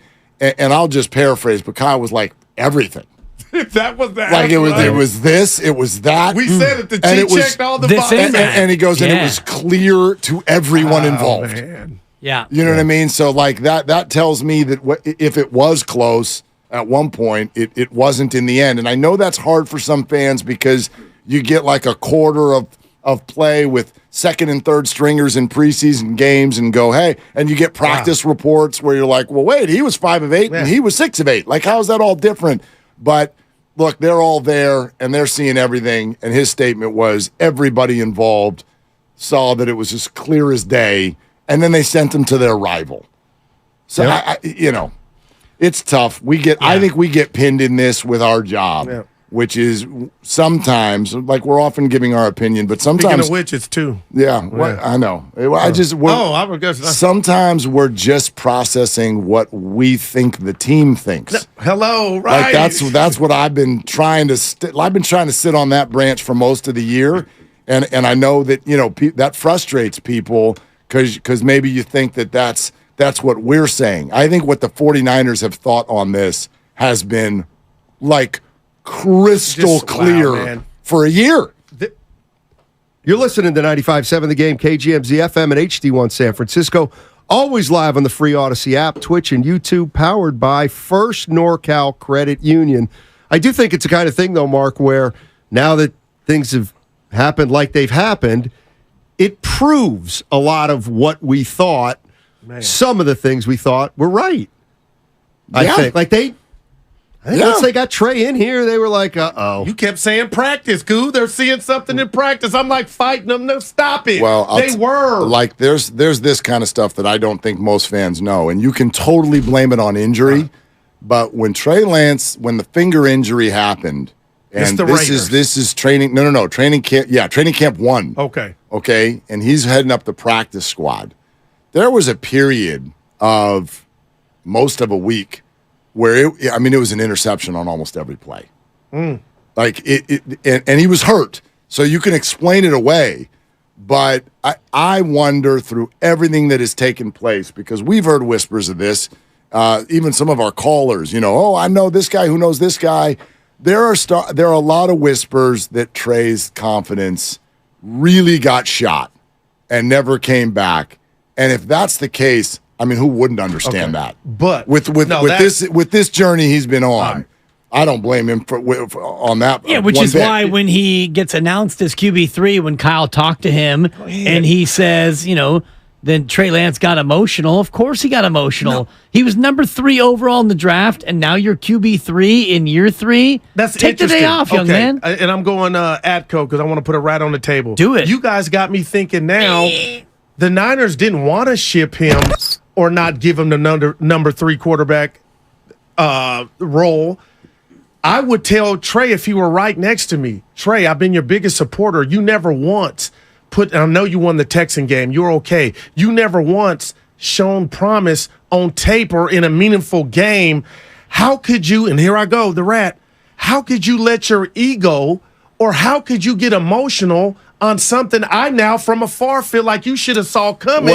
And you could have said, you know what, Goo, you're right. I didn't put my best foot forward. I got hurt. But to go get me out of here, what were you emotional about, Dibs? And you just like this. I think we got to be careful that we're putting labels on the emotions when they say it was. But they said he was emotional. But that doesn't mean ego. That doesn't mean, hey, Niners, get me out of here. He was upset. Like that could mean. So you don't think if he said, "I'll take the number 3 and I'm gonna get better," he would have remained on this team? Because listening to Kyle, I don't know it was what, he was emotional. And then it was like, get me somewhere else. It's not his choice. You're nowhere near better. Yeah, it's not in location. It's not his choice, and the Niners had been trying to trade him all off season. So I think that I would only be imagining what kind of emotion came out. Right? Is he angry? Is he crying? Is he just all of it? Is he despondent? Like I don't know what those emotions were. I never got the sense that he was like demanding something. Pelissero came on with us that day and said, this is not a bleep you situation between the two sides. No, but Kyle did say that Trey came back to him the next day on Thursday and said, I want you to trade me, basically. I want to be elsewhere. Kyle said that, after he told him and stuff, he had about an hour and a half, and then, Trey went home, and then the next day, Trey slept on it and came back and said, I do want to be elsewhere. Well, why wouldn't you? Of course. There's no path to play. Right. But that's why this is such a weird But he's trade. got the similar path to play in Dallas. Either. Yeah, so that's but you where. got a quarterback coming off of UCL and Sam Darnold who could stink it up. See, yeah, that's but the you have other a head thing. coach who doesn't believe in you. That's true. That might be the core. And Trey knows that. And Trey knows that. You know who else knew it? Jimmy Garoppolo knew it. Right. Wow. And Sam Darnold knows that, which is why he signed there. And Brandon Allen knows that. No, but Sam Darnold. Wait, are we misunderstanding? Sam Darnold knows that Kyle Shanahan doesn't believe in Trey Lance. Yeah. That's what I'm saying. meant Sam thought he didn't believe in him. Right. No. He does believe in Sam. Him. No, you're right on that. He believes in Brandon Allen. I believe that Sam also, and Brandon knows that Kyle. No. I think they all know how they feel about Trey Lance. But Brandon's reps got pulled, so I'm thinking, okay, worst case scenario, speaking for Trey, he'll be okay with the third. But like Snotty said, he knew his coach didn't believe Well, something was weird about Brandon Allen from the beginning.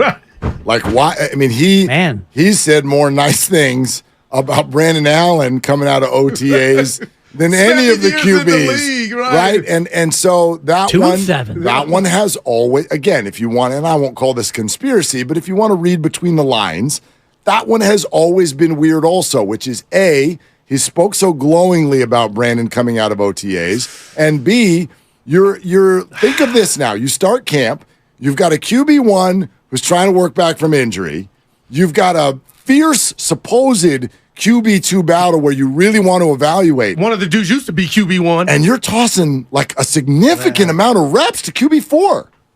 Why? Why? We're preparing for this the whole time.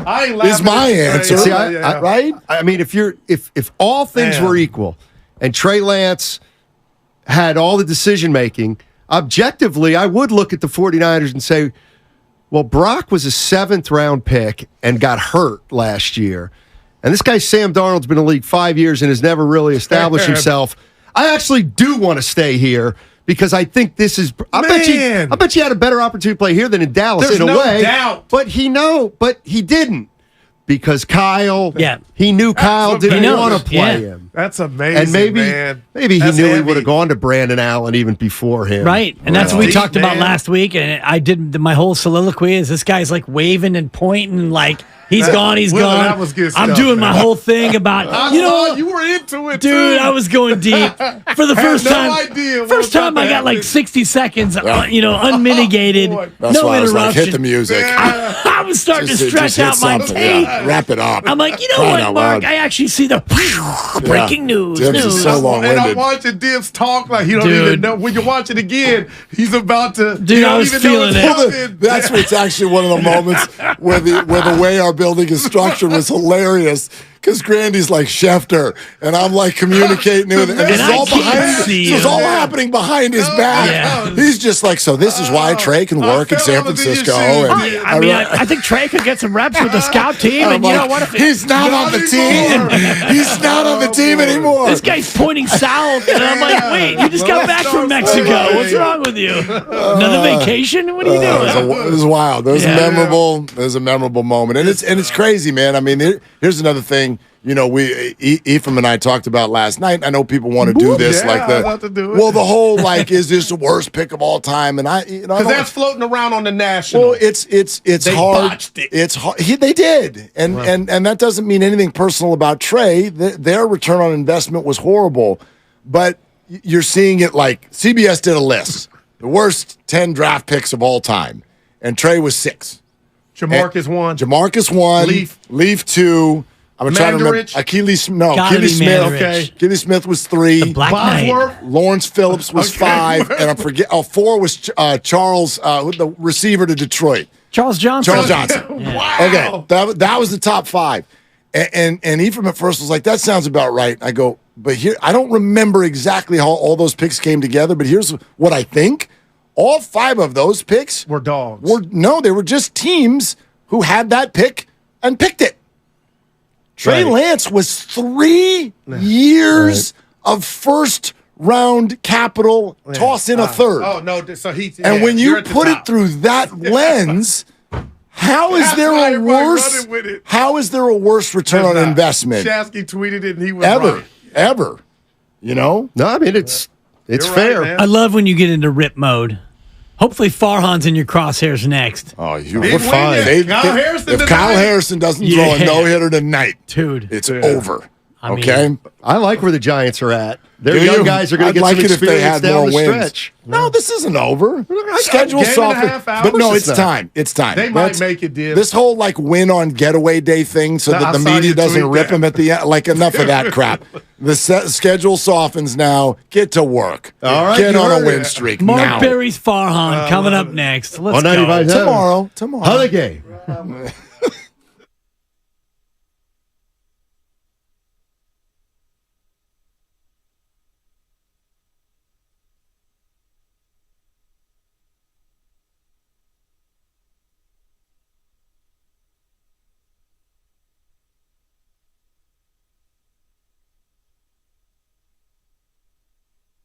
You stink. It's Willard and Dibs on 95.7 The Game.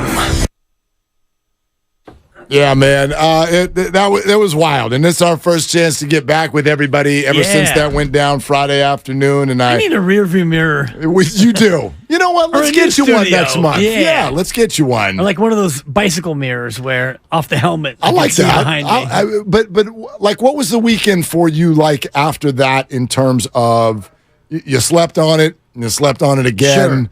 And you let it resonate a little bit. That's my first thought is I mean, all the Niner stuff we've talked about a lot, and we will continue to at 888-957-9570. But the further I get from this, I'm like, Dallas?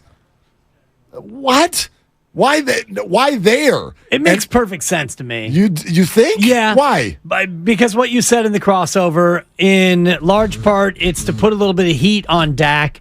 And also, no matter where he went, unless he went to Arizona, and I'm looking at the reports today that Kyler Murray is going on the PUP, and they cut Colt McCoy, so Josh Dobbs is their one. And would you rather have Dobbs or Trey Lance? I mean, Trey Lance could go to Arizona. They want Caleb Williams. That's what they're doing. Exactly. But if you're Trey Lance and you want Trey Lance to play, there are other opportunities for him to play. But if you're Trey Lance, honestly, you want a year to just go somewhere and not be here and not be like the bust and not be QB3. So go to Dallas, and it's all about Dak, and it's all about the Cowboys and the star and all the rest of it. Trey Lance can spend a year like Trubisky did in Buffalo, where you're just a guy. And if Dak gets hurt, they're not going to Trey Lance. They're going to Cooper Rush. So Trey can spend a whole year to just get better, get healthy, and then next year either be a Cowboy or go somewhere else and have a real shot to rehab his career. I buy what you're saying. It's the same thing Peter King said to us last week when we asked, what do you think Trey wants? And he said, anywhere but San Francisco. And Dallas qualifies. Right. That is not San Francisco. So, yes, from that standpoint, it works. However, yeah, I'm with you on why it makes sense for Dallas. It horribly does not for Trey. That's kind of what I'm getting at. This is not good for those of you who are like, okay, he needs to play. We want to see it. We're excited by it. I think he is one of those players who we're going to follow. Like, there's a handful of them in sports right now. I want to see what Wiseman does in Detroit this year. I want to see what Garoppolo does in Vegas. You don't know Jordan Poole. I want to see what Jordan Poole does in Washington, and I want to see what Trey Lance, well, we won't. Because whatever he does is going to be on the practice field at Dallas, likely at best. Sure, Dallas could end up having injuries. Trey Lance could end up in the game, and that would change the entire conversation. But as we've all said, he is no closer to playing there than he was here. And we all agree, it sounds, that the motivations for Dallas to make this acquisition are not for Trey Lance to play football. Not now. No, it's to send a message to Dak Prescott. But it's also a bit of a lottery ticket for them. So they spend a fourth. Sure. They spend a fourth, and they get a guy that they only have to pay $6 million to find out if he's any good. And if they love him, then maybe he becomes their new QB. And if not, well, you spent basically nothing, a fourth-round pick, to bring a guy in and pay him $6 million to have a look, and maybe they use him in certain situations and certain packages and whatnot. But it basically is not a free look for Dallas, but it's a very low-cost look at a guy who they had rated as a second-round talent. Many teams had as a first-round talent. So you have a chance to get a player in that you would not have been able to draft. Yeah. So why not? Well, right. Which, by the way, I take the way you just talked about Trey in Dallas and apply it to Sam Darnold here with the 49ers. Yeah. I know a lot of people look at this situation and go, Sam freaking Darnold, this guy's he's already a bust. It's a confirmed bust. Well, hold on a second. The 49ers did not ask Sam Darnold to come be their starter. They asked him to come be their backup. So I'm not going to be looking at Sam Darnold through the lens of, well, if he ends up in the game, he better be amazing because he's handpicked. Yeah, he's handpicked to be the 2. That's a totally different set of circumstances. The Jets placed a 3rd overall pick on Sam Darnold, and he busted out. And that's the end of that. The 49ers placed hey, want to come be our 2? That's what this backdrop is. Therefore, the only way that you go freak out if Sam comes in and he's no good is if that happens. And, oh, by the way, coinciding with that is that Trey Lance is amazing somewhere else. The Dallas Cowboys and their fan base will view Trey as a flyer, as a 4th-round pick, as someone who, if the ball ends up in his hands, it's because bad stuff happened to 2 other people. So there's no pressure there. And, in fact, that might be the only good thing. And I think that's kind of what you're insinuating. That's the only good thing about this trade for Trey, is there are going to be less eyeballs, less attention. Not going to be people charting every time a cleat hits the grass in practice and tweeting it out. Well, Trey went right, now he went left, and now he threw high. And the expression just 3 first-round picks, ... will never be used in Dallas. They're not going to care that the Niners spent 3 first-round picks to move up to take a guy who turned out to not be the guy. Now he's just a third-round quarterback, or he's a third-string quarterback, rather. Somebody that the Dallas Cowboy fans don't have to even really care about until they need to care about him. Yep. And now it's like, okay, he's QB3, and they know they love Cooper Rush. He was amazing when he started last year when Dak was out, and so Trey Lance is kind of a third-string curiosity. Yeah, so that's why the more I think about it, not a great day. A good day. I mean, the pressure's off, but it's not a great day for Trey Lance. But I wonder where he could have gone to get where he would be QB2. And I don't want to go through every team's depth chart and like pick and choose destinations, but I don't even mean it as QB2 as much as is there a path? In other words, is your quarterback situation just unsettled to where you may decide at some point this season, like, we'd like to get a look, or maybe you're even the best guy here. Tampa's the first one that comes to mind to me. Right, but I would want to go there. That situation's not unsettled. Oh, it's totally unsettled. And that's based on how you feel about Baker Mayfield. Well, they think differently about Baker Mayfield. I don't know. And then they've that got they do. Kyle Trask that I would imagine they feel better about than Trey Lance in terms of Tampa Bay. If they loved Baker Mayfield, then I would suggest 2 weeks before the season, they wouldn't have still not named a starter. So I don't think they named him last week. Yeah, that's what I mean. So 2 weeks before. No, my point is the other way. He would have been named the starter a long time before that. Right. If you loved him. But I don't think that their situation is unsettled. I don't think any QB situation is unsettled. I think it is. And in fact, our buddy Shapiro sent out the most likely, these are odds. Jimmy Shapiro, the most likely QB to lose his starting job. Who do you think number one on the board is? It's probably Baker, based on your big setup. So that's my point. I want to go to the Titans. I want to go to the Bucks. I want to go to the Commanders. I want to go to the Patriots. I want to go somewhere where it looks like, that's our starter, but no, we're not that into him. Yeah. And we don't even really have a presumptive number one behind him. But how often does a QB go to a new team and, be able to hit the field within 3 to 4 weeks? Like Jimmy G came here to the Niners and he sat for a few weeks and he had more experience and more gravitas than Trey Lance will in any team that he goes to. But I'm not saying it needs to be 3 to 4 weeks. Just a path to maybe getting on the field. In Dallas, without 2 injuries, there's no chance of you getting on the field in 2 years. 2 years. Right, but the path doesn't necessarily have to be a 1 year straight line path to where it's, it's either you make it this year or else if he shows signs of being a good player that they like, then maybe he moves up to 2 next year and Dak's in a contract year or things happen fast in the NFL. You know that. I know that, but I also just think that's playing the same game that was true here, which is, well, if a bunch of ifs happen, then this happens, and then maybe he could move up, and then maybe that guy gets hurt, and then maybe he gets a shot. It's like, but here he had that stigma. I think that he goes to Dallas, and it's no stigma. So, agreed. Would you rather be QB3 here or QB3 anywhere else? Yes. Probably anywhere else, right? Absolutely. I'm not saying that this is an equal move. I'm just saying of all the other options out there, it's pretty far down the list if I'm Trey Lance. I don't want to go to Kansas City. I don't want to go to Buffalo. And oddly, these are the teams that have been reported to be pretty into the idea, probably because, sometimes I think that actually helps an acquisition this time of year because remember the idea of the Vikings. Like we were told, one of the things that may make them hesitate is they don't want to send that message to Kirk Cousins. Right. I think Dallas did. Dallas would like to send that message to Dak Prescott. Minnesota doesn't want to send that message to Kirk Cousins. These quarterbacks don't like it. I don't know if y'all heard Dak Prescott's press conference on this. He did not sound very happy. He did not like this. This was something that annoyed him at a minimum. You could see it on his face. You could see it with his comments. So I get why Dallas did it.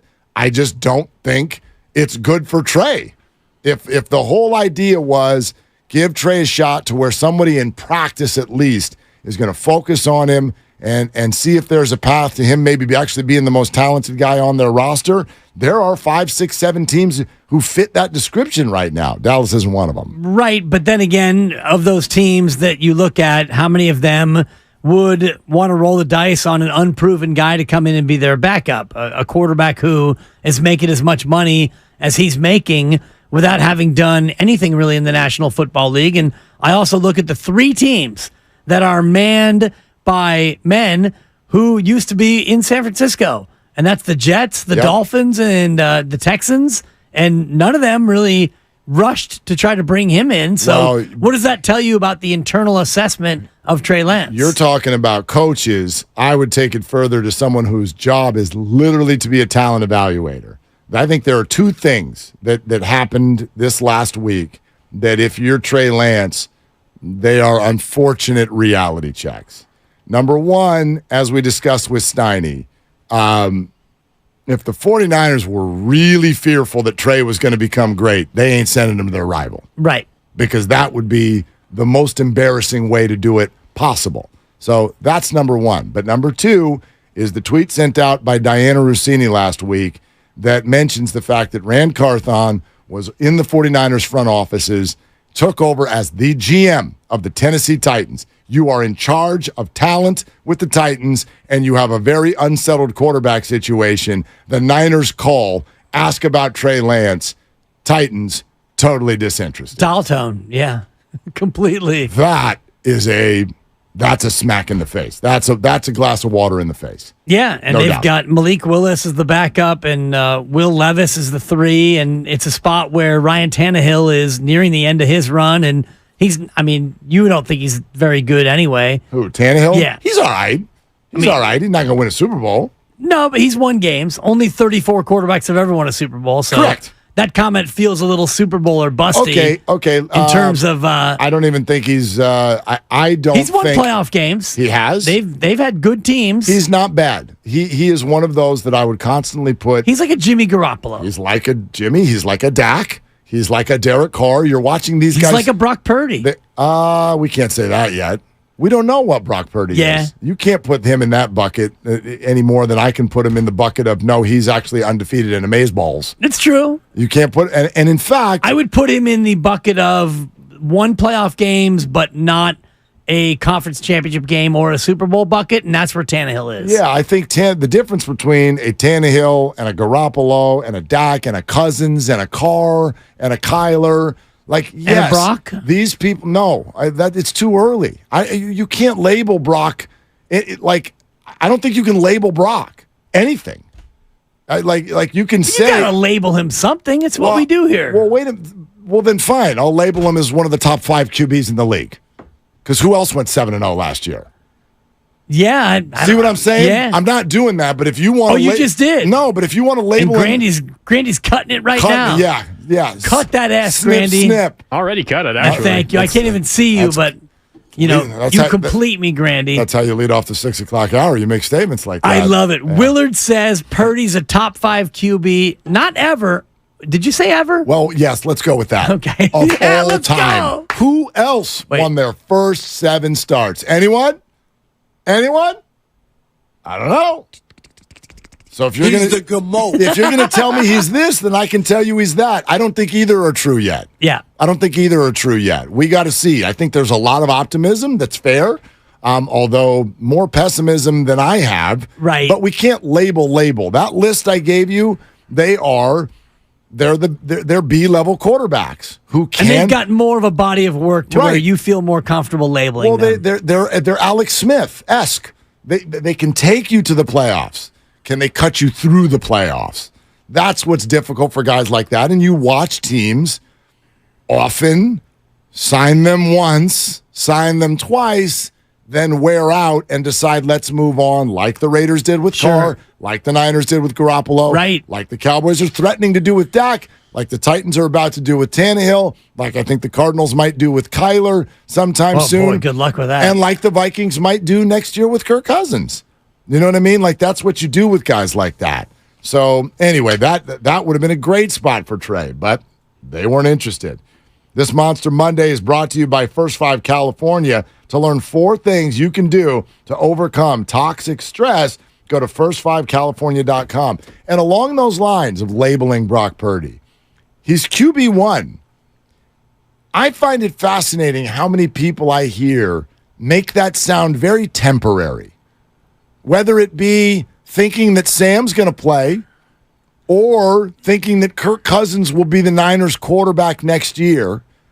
Why are you so hesitant to put QB1 in ink for Brock Purdy? We can get into that coming up next and take your calls on it at 888-957-9570. Good Monday, everybody. This is Willard and Dibbs.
complete me, Grandy. Now, back to Willard and Dibs on 95.7 The Game. Am I onto something? Why is that so hard for everybody?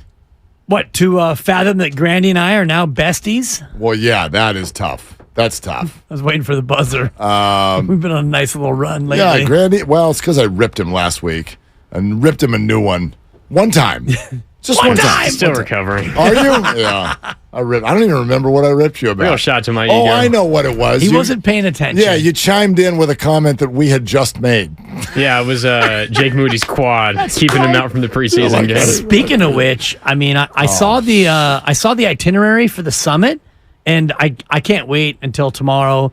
It's my daughter's first birthday. Which, I'm going congratulations. to miss. Yeah. Although I don't know, is that the right word? You didn't. No, congratulations. Is that the right word? Yes, because the first year is brutal. I don't know if you remember. Whatever. And the third and the fourth and the fifth and the sixth and the seventh and the eighth and the ninth and like they're all brutal. The first year is the toughest. Well, the sleep deprivation. You know what it is.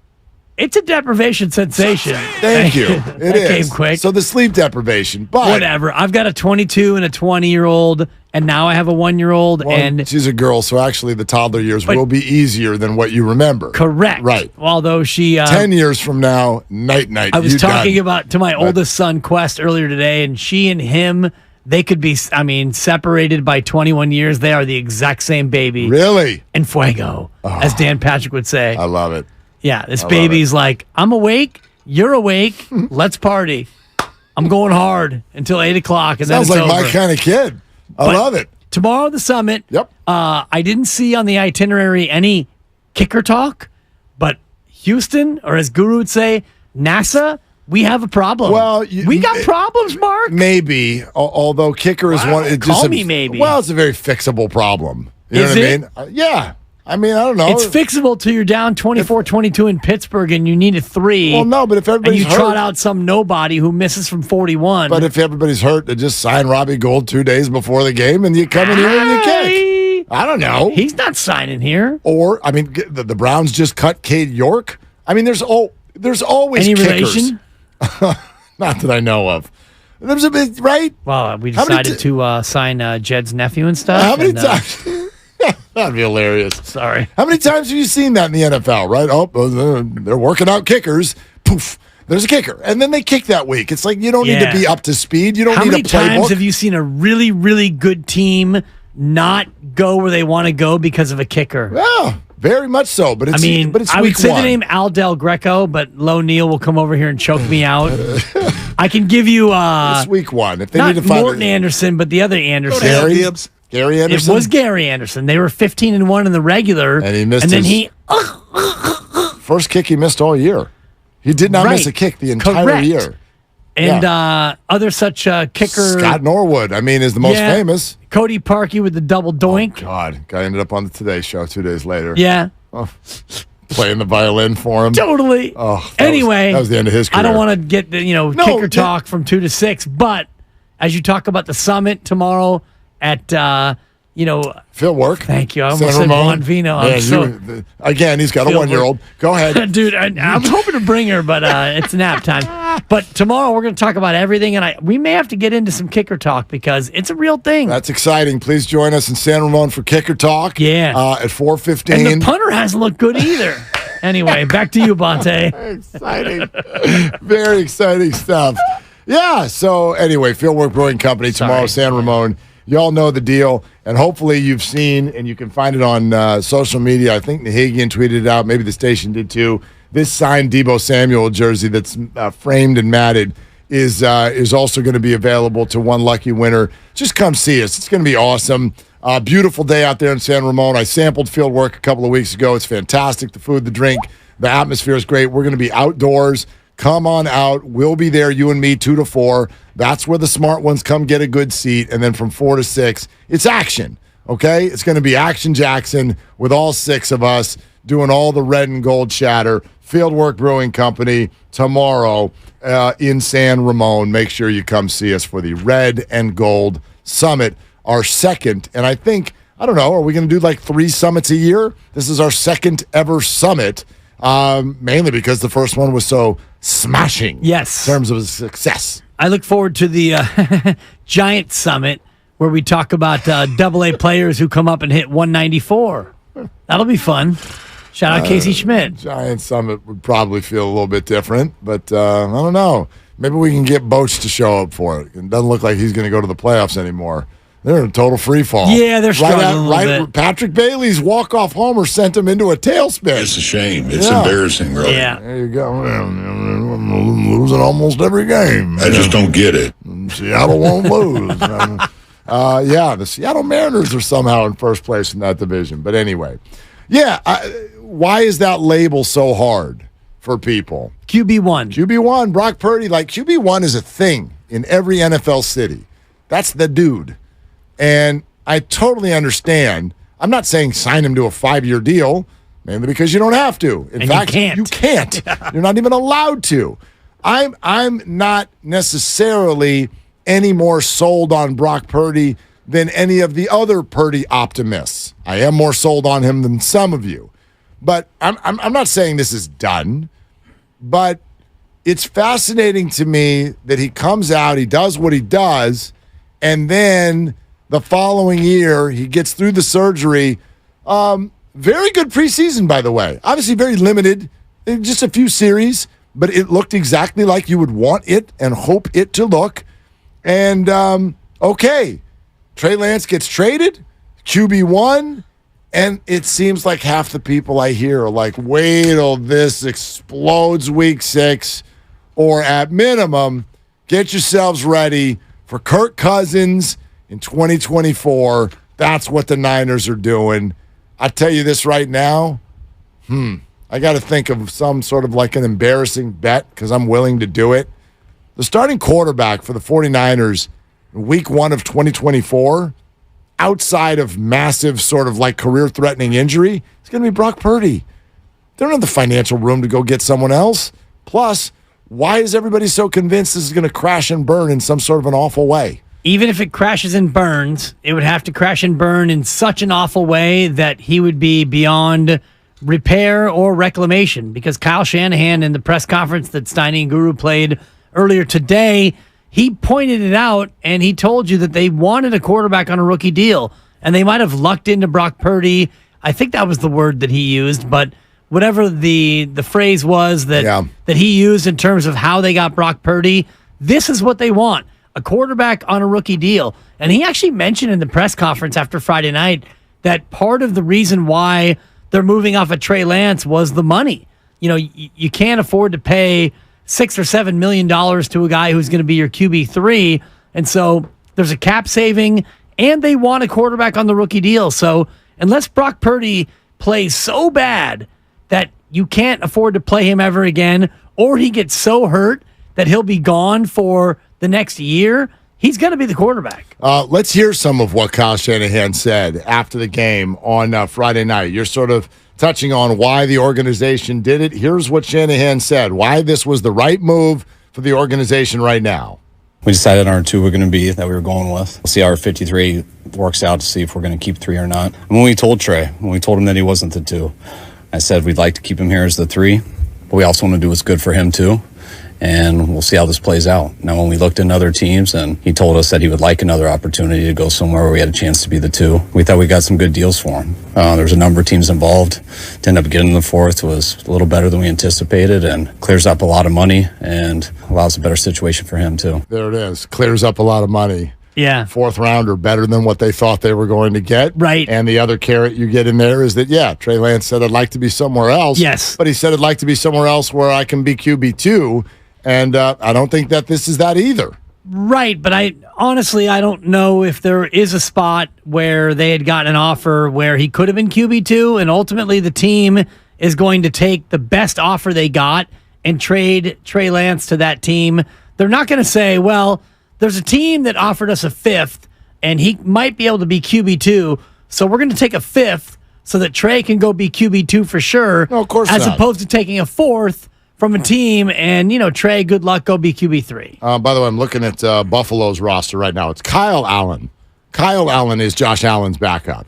Right. And then Matt Barkley is the 3. I bring them up because they were reported to be sort of the second-place finisher here. The San Francisco Giants, if you will. of the Trey Lance conversations. sense. Yes, they were the other team that was maybe the last one off the board after the Dallas Cowboys. So you look at Kyle Allen or Trey Lance, Matt Barkley. Could he beat out a 34-year-old Matt Barkley? I think he could easily beat out Barkley. I don't know about Kyle Allen. Kyle Allen's got more experience than he does in the NFL. And Buffalo is not a team that's going to mess around. If Josh Allen's got to miss a game, they've got Super Bowl aspirations too. Right. That's again why I walked away from this whole story going, wait, what? The whole thing came down to Dallas and Buffalo? Those are two of the last teams on earth that should be talking about this. Like Dallas, I get why they did it, and it's not good for Trey. Buffalo, I don't even know why you'd be doing it.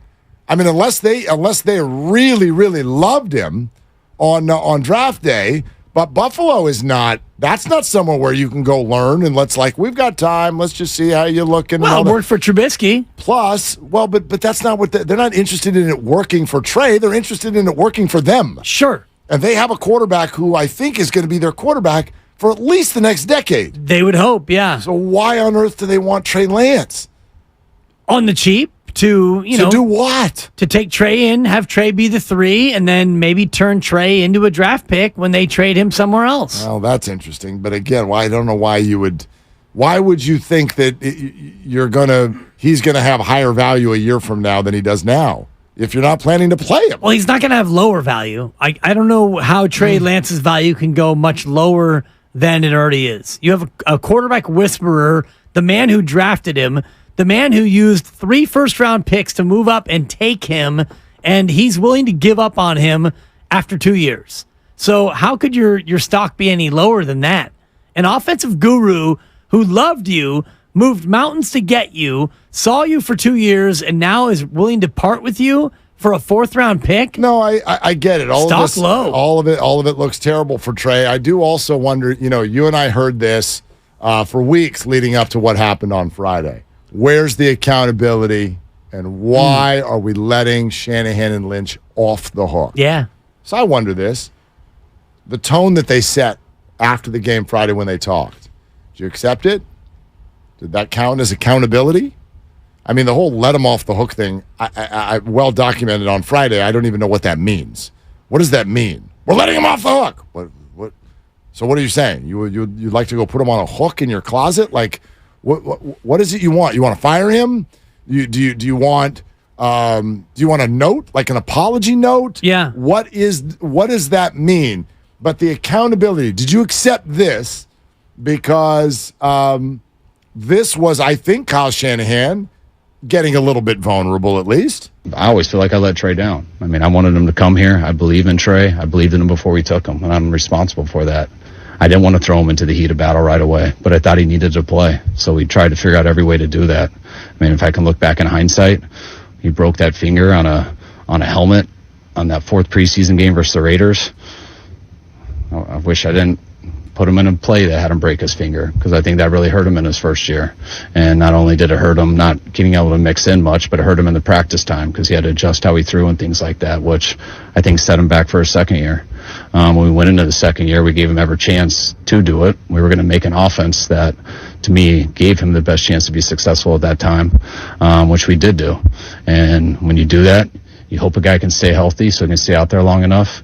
But that didn't last long. It was the first game, and after that, I always felt for him, and we continue to work with him. But sometimes things just don't work out. Yeah, I felt for him. I let him down. Yeah. Those are two different sounds, though, by the way. Like, I let him down. There's the vulnerable sort of accountability that you're looking for. I felt for him. It, for me, is a tough one at the professional sports level. You know what I mean? He felt for him, but then he traded him. So, yes, you felt for him, but he understands that his number one job is to win games with the 49ers and to pick the best 53. So you can feel for him, and at the same time, you can actually tell him you're being traded. And he actually mentioned in the press conference, he has a lot of hard conversations to have between now and 1 o'clock tomorrow. He's got 22 hours to get a very good, talented roster down to 53. So he's going to have at least 6 to 10 conversations where he's going to have to tell guys, you're cut. And these are players who are good enough to be NFL players, but not on this team. There are over 1,000 players who will. I know. That's always the number that blows me away. Will have that conversation either yesterday or today or early tomorrow. Yeah. Over 1,000. Now, almost half of them, a little bit less than half of them, can end up on practice squads. That happens later. So that's great. But yeah, in terms of, that NFL dream, I mean, these are some of the most elite athletes on the planet, and over 1,000 of them will be informed coming up either today or tomorrow that they didn't make it. I loved what Kyle said at the top of that soundbite because I think it crystallizes the entire Trey Lance era. I didn't want to have to throw him in there, but Trey needed to play. And if you play that off the top again, the first two things he says are so counter to each other, but I think they're both so true in terms of the situation. I always feel like I let Trey down. I mean, I wanted him to come here. I believe in Trey. I believed in him before we took him, and I'm responsible for that. I didn't want to throw him into the heat of battle right away, but I thought he needed to play, so we tried to figure out every way to do that. I mean, that to me is the summation of Trey Lance in a nutshell. I didn't want to I didn't want to have to throw him in there, but I knew he had to play. He was coming off a COVID year, and he didn't have a lot of experience, but you didn't want to throw him in there, and so he had to devise ways to get him in there, get him on the field, and he did that, but it all got derailed when he broke his finger in the 4th preseason game. The whole thing was snake bit based on injury and circumstance. It was, although I'll tell you this, from the second it went down, and I know how the whole game works, everybody's going to look back on it and go, okay, because there's closure there. Not to Trey Lance's career, but his time with the Niners. And so there's closure there, and that means it's time to put it in perspective. And put it in perspective. Okay, this is the worst draft pick of all time? Is it the 3rd worst draft pick of all time?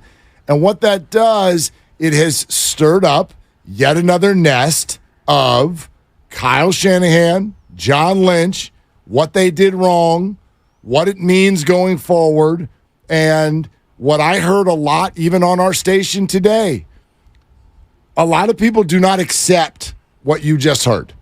A lot of people do not accept I take responsibility for it. I let Trey down. John Lynch said it straight up. We need to wear this. Like, I don't know. We said all week, what do you want? An apology? And then you kind of got it. You kind of got an apology. No, you got it. You got an apology from Kyle Shanahan and John Lynch, and I'm still hearing people wanting to put flames on their feet. And I get it. It's sports. They messed up. But for me, I'm still going to reserve that kind of criticism for teams that are wayward and mismanaged. For whatever it's worth, I'll throw this at you because this also came from our buddy, Jimmy Shapiro. Actually, no, this one might have been The Athletic. Yeah, this is The Athletic. Check this out, okay? 23 NFL agents were asked, under the condition of anonymity, a number of questions, but the one that I want to highlight is this. If the Commanders are no longer the NFL's most unstable franchise, now that Daniel Snyder's gone, who is, in those 23 responses, how many do you believe said the San Francisco 49ers? Of the 23? Of the 23. Agents, right? Of the 23 agents, if the Commanders are no longer the NFL's most unstable franchise, who is? How many said the 49ers? Man, 0? Like, of course. Of course the answer is 0. None. Whew, thank you, Grandy. By the I thought way, I was being led to 11? What do you think's the number one answer on the board? Well, I mean, you're trying to get me to get a buzzer. I'm riding off a ding right now. No, you're fine. There's a couple really funny quirks about this. These answers. The Chargers have to be in the top 5. The Chargers did not get a response. Man, none. 0. 0. The Browns would have to be up there.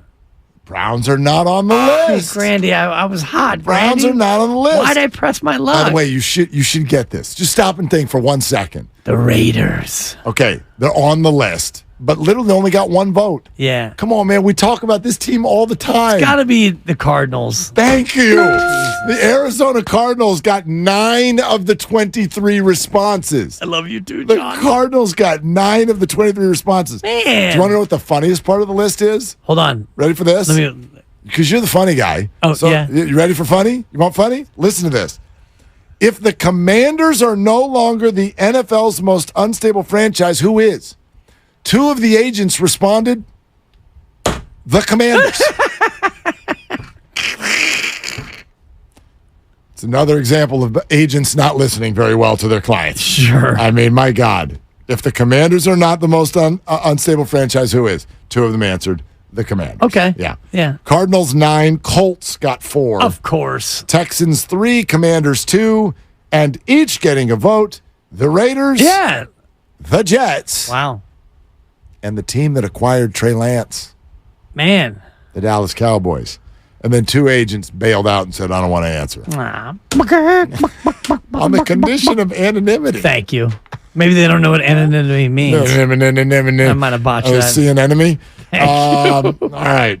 Streaming live on YouTube, youtube.com/957 The Game, YouTube and Twitch and the chats. Thank you for being here. The Xfinity Mobile text line is there for you as well. 888-957-9570. We're presented by Fremont Bank, full service banking, no compromises.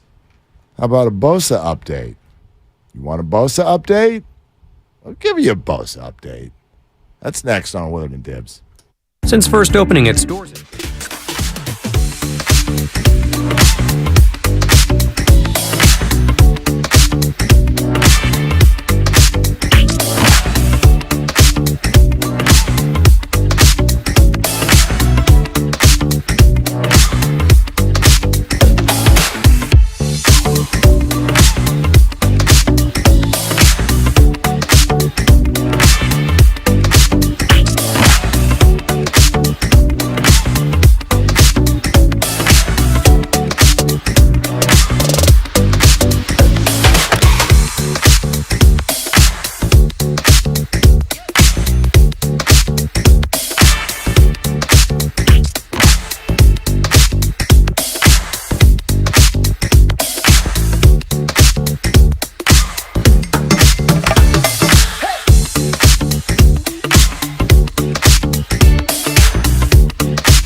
Can I borrow 45 seconds?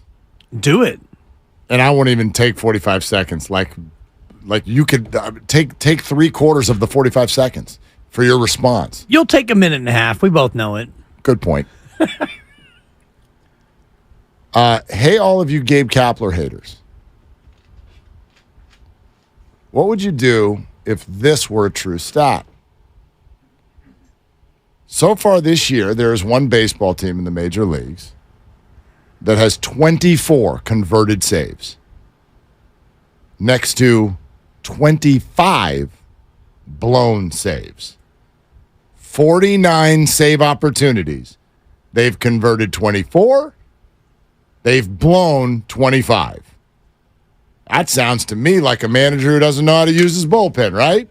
Yeah. Anybody know who the team is? Probably the Dodgers. Really?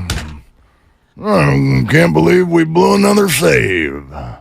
Oh, Mr. follows his gut and never makes the wrong choice in the bullpen. Never would I say a bad word about Bruce Bochy. Oh, you just did. But what on earth would you say about Gabe Kapler if that were his stat? What would you say?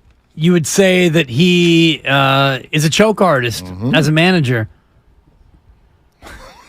But instead, well played. They're dealing with just a flaccid offense and a team that got cuffed around by the only decent teams they faced in the better part of a month. And now they're on the outside looking in. They sure are. They sure are. Waiting for some more bottom feeders to get healthy against and then get in there with 84 and 78. Tell you what, Lucky little 6 seed. I hear Haniger and Yaz are getting close to an activation sensation. That's a buck. Here they come. And then reinforcements, Dib. Right. Reinforcements. Who's next to go on the IL, though? Because that's what this team does. I don't know. Whoever's hitting the best. That's a great question. Yeah, exactly. Exactly. So, anyway, I just thought I'd throw that out there because the bullpen genius having a hard time this year with the Rangers. Yeah, having a hard time. Yeah, and we'll see what the Giants closer's like over these last 6 weeks now that he is officially gassed. Well, no, he's not. Did you see him yesterday? Gassed. He was throwing gas. Yeah, he was. He looked good yesterday. They've been losing so much that he's been able to get built-in rest. 888-957-9570. Okay, Bosa update. Who's ready? You ready? Yeah. Here we go. This is from Ian Rappaport on the Pat McAfee Show. How much is Bosa going to command? How high does he get? Does he get Aaron Donald? Does he get highest paid non-QB? Like, what does he get? And I think that's more of the question than, like, are the 49ers going to pay him? Like, their offer is substantial. And there's been, I know, kind of back and forth. It's going to make a lot of money. It's really just a question of how high and when, Nick Bosa and his agent go, all right, like, this is proper. Okay, there's something interesting in there because we've all had sort of the discussion over the last week or so. There's this who do you blame thing. And I know fans, come on, Niners, just pay him. Just give him the money. Give it to him. Come on. And I'm sitting here going, I have no idea who's asking for what. Ian Rappaport says, there's no question he's getting paid. And the 49er offer is, quote, substantial. I don't know what that means. He mentions, is he going to get Aaron Donald? Aaron Donald's the highest paid defensive lineman in the league. Higher than any pass rusher, in fact, which is wild because pass rushers are considered more important than the interior linemen. But Aaron Donald's making about 31. TJ Watt is making 28. And Nick's younger brother, Joey, is making 27. So I don't know if that offer is 31 and Nick is still like, nope. Does that change your thought that you expressed last week on this at all? No. You would still put it on the Niners? Yes. Okay. I mean, Aaron's making 31 2/3 million average annual. So if Nick Bosa is the best defensive player in football, and he was last year, and he's significantly younger than Aaron Donald, and he is, then you should be starting that baby at 33 minimum in terms of average annual. What if they are? Well, then let's see that. And I don't know if they are. And if I'm Nick, I'm asking for 35, and then we can kind of negotiate down from there. I don't know if you want to negotiate down with Nick. Nick is in. Here's one thing I will submit to you. Nick is in position to, if he and his agent, and I think they will, like they're all professionals here. Nobody's trying to go in there and ruin the whole damn thing. Of course. He wants to play, and they want him to play. If they've sat down and gone, this is what we think we're worth, and it's not ridiculous, he's got every right to just be like, I'll sit here till you meet me.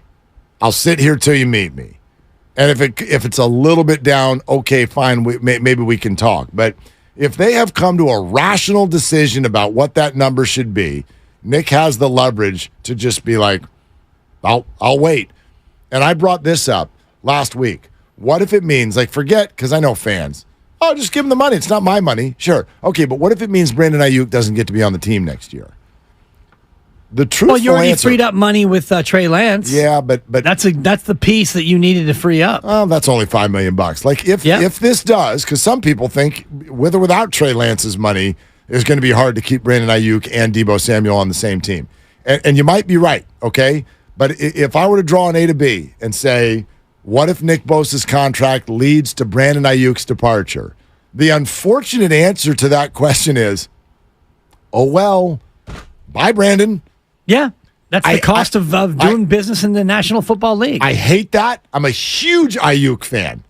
Sure, we all are. He had a great year. Singular. There's no question who's more replaceable between Nick Bosa and Brandon Ayuk. Right. Nick Bosa is let me think about it, best edge rusher in the National Football League, and Brandon Ayuk is the 14th, 18th, 9th, 22nd best receiver, depending on how you want to look at it. Even if he was the best receiver, I would argue Nick Bosa is more valuable than Justin Jefferson. Right. You could talk about pass rusher. Value over replacement player. Right. Your ability to VORP a wide receiver and find a guy to come in and do Justin Jeffersonian things is easier than finding somebody to come in and do what Nick Bosa does, without a doubt. On where the contract talks stand as of right now, Ian Rappaport, Pat McAfee show. They're not there yet, and I don't get the sense they're close at all, so I don't get the sense anything is imminent, but at least they're, it sounds like there's been some level of conversation, I guess, which is, as there should be. It's like there's been at least some touching base. And I know this probably doesn't make anyone feel better, but, like, there still is a lot of time. I mean, Bosa, I'm sure, keeps himself in unbelievable shape. I don't think he's going to need a lot of acclimation period, So even if he shows up, 5 days from now, I'm sure he'll be ready for the season. He's going to make a lot of money. I feel very confident that if he signs a deal, he's going to be the highest paid edge rusher in the NFL. Not imminent, but I do think there are key phrases in here that tell me I'm going to stay over here with my feet up. I'm going to stay over here with my feet up. You said after Saturday that you would take your feet down. You put your own deadline at Saturday. No, I didn't. The Saturday deadline was the trade. I didn't say Saturday. For Nick Bosa, you did. No, the original, and I came back the very next day and said, take it back. He's going to be there by the season. You flip-flopped on me. Yeah, because of what I heard everyone say about it. There's key little phrases in there.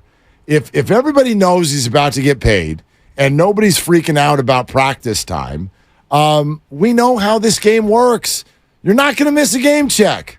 Why would you do that? Why would the Niners do that? And why would Nick do that? What is the motivation for this to last into the end of next week? I don't know that no side has that. I just don't see it. So his motivation is to get every last dollar. I think he will. Well, that would be his motivation for letting it, stretch out all the way to the deadline. Right, but my point is that neither side is motivated for Nick to not play in Pittsburgh at all. Right. Does this affect how much he plays in Pittsburgh? If he signs next week on this day, Labor Day, if he ironically comes in on Labor Day and signs and then now he only has 6 days to get ready, does that affect how much time he actually plays? I'd say no. Yeah, we'll see. If he shows up on Friday, it does, of next week. Right. Shows up on Monday and puts in a full week of practice, yeah. Yeah, I wonder how this is going to go, because now we're down to 13 days until the actual opener, and he's not signed. And we don't have the Trey Lance topic to kick around anymore. We could talk about kicker controversies and cut down day, but after that all goes away tomorrow, you've got a game coming up, and your best defensive player is not on the team. We are sponsored by Bay Area Fast Track. Overdue tolls. Vehicles with overdue unpaid tolls may not be able to renew their DMV registration until outstanding balances are paid. Payment assistance is available. Visit bayareafasttrack.org/assistance today. Drew and others on hold, stay right there. We're coming to your calls here in just a moment. 888-957-9570. I just heard a buddy of mine on Fox Sports Radio say this statement. I'm sick and tired of the 49ers getting a free pass. Is that what happened here? Are the Niners getting a free pass? Let's discuss that, because I'd love to know what the opposite of giving them a free pass looks like. What is it that everybody who wants a consequence here, what would you like the consequence to be? 888-957-9570 is the number. This is Willard and Dibbs. Hey, guys. Did you know...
I would imagine that the package is pretty nice.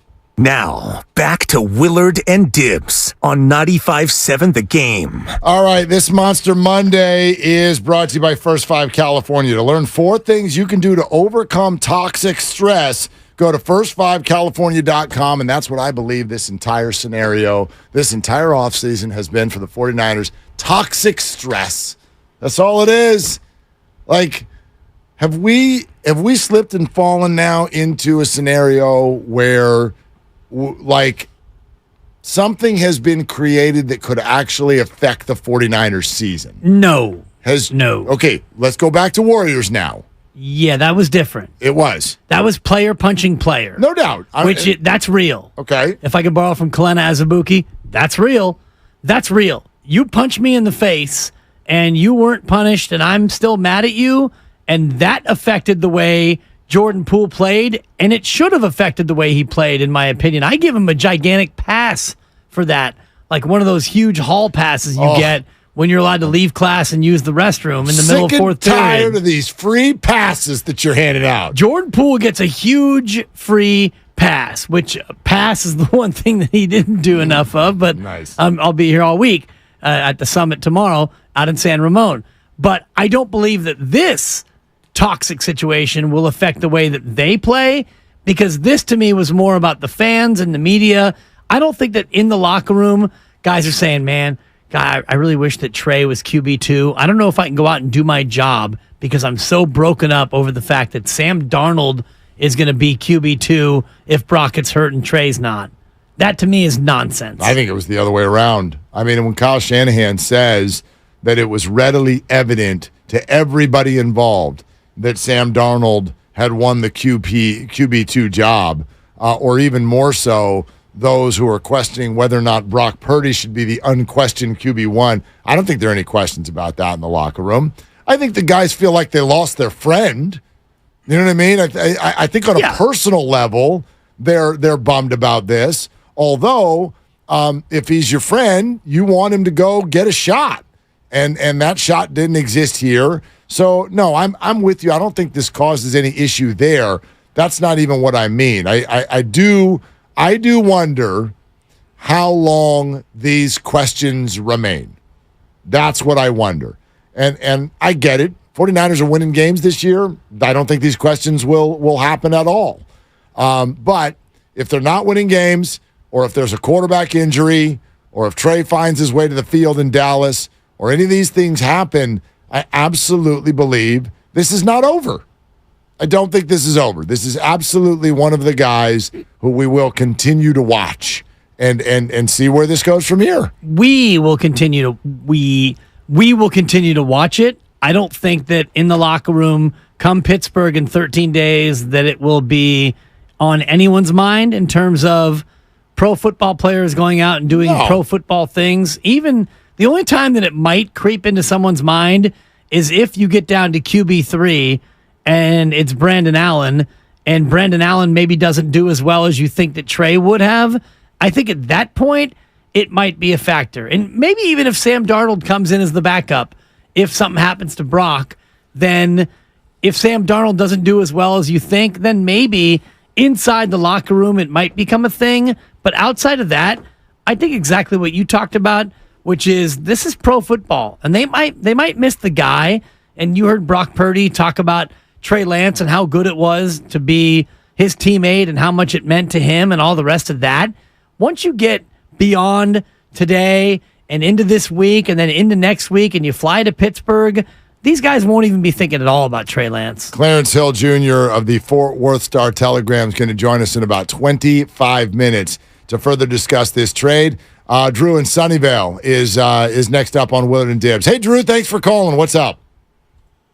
Hey guys, thanks for taking my call. Yeah, I think I want to go over the question that that Mark asked before going to break, which is that what kind of punishment should Kyle Shanahan and John Lynch have for doing this? And the answer is like, what are you going to do? Throw Kyle Shanahan in jail? Like, it's the most absurd question I've ever heard, or the most absurd conviction I've ever heard, that the 49ers should somehow pay for this. Usually teams pay for it by themselves by losing 3 first-round picks. But obviously the 49ers are in a different class, and I'm sure Warren Buffett has had multiple investments where he did not get his ROI that he anticipated, not even close. And no one calls him out for that. So I don't think I think they should be judged by wins and losses. And now coming to the Trey Lance point, I think that the Niners told us everything that they thought about Trey Lance going in, and that he's not a very good quarterback. And I hate to put it bluntly like that, but when a guy has even a little bit of talent, you would probably try to keep him on as long as you possibly could, right? And the fact that the Niners are so quick to pull the trigger on this and, not even look back and do it to a team like Dallas, who's a rival in many different ways, I think it just shows that they don't think that Trey Lance will, be someone that they look back on and say, "Oh my God, what did we do?" Right? And it's a reality of the situation. And of course, I feel sorry for Trey in this process. But I mean, would you rather have the Niners, give up early on a guy that they made a bad bet on, or stick to it and face further consequences down the road, like not making the playoffs because Trey Lance was never on the because Trey Lance was the quarterback of that team. Well, Drew, yeah, I think you make a lot of good points, and it circles back to the question that I asked, just because I think sometimes when we get angry about something or disappointed, we just start spewing words out. And I want to know, I think jail is a good place to start. Well, what does this mean? It means Kyle does a stretch in prison. Okay, I'm sick of the 49ers getting a free pass. Yeah. All right, speak to it. 23-11 over the last 2 regular years. It's not good enough, Mark. And back-to-back playoff appearances, I'm not happy with that. All right, well, I know you, but you're being sarcastic. You think? Yeah, I do. Okay. You picked up on that. There Good. are plenty of people who this is actual reality now. I'm sick of the 49ers getting a free pass. All right, fine. Charge them. Don't make it free. What does that mean? Well, I'm sick and tired of listening to all of you throw empty words out in an echo chamber. These aren't empty words. What does it mean? It means... What do you want to have happen? Nothing right now. To the 49ers and to Kyle Shanahan and John Lynch for this disastrous mistake that is totally inexcusable and absolutely has ruined everything. What is it that you want to have happen? If this was a soccer match, it would be a yellow card. Okay. Which you get the yellow, and it basically means nothing. The other team gets a free. Warning. It's a warning. Usually it results in a free kick because there's been a foul that's been committed. Sometimes there's a foul committed and the referee says play on, which is what this is. And then at the first stoppage, the referee will go back to the player, go to the front pocket, show the yellow, boom. That's a warning. And that's basically what this is to me. This is a warning. Now, you have your rookie quarterback who saved your bacon. You're 23-11 the last 2 years, back-to-back playoff berths. You're one of the best coaches in the league. However, what you just did back there was a reckless challenge, to use the soccer terminology. It was a terrible trade, one of the worst trades in the history of the league. And if it burns you because Brock's not good enough and you don't win without Trey Lance, well, then you get into a situation where maybe it costs you. So this just goes into his file. This goes into his permanent record. You don't get suspended from school. You don't get expelled.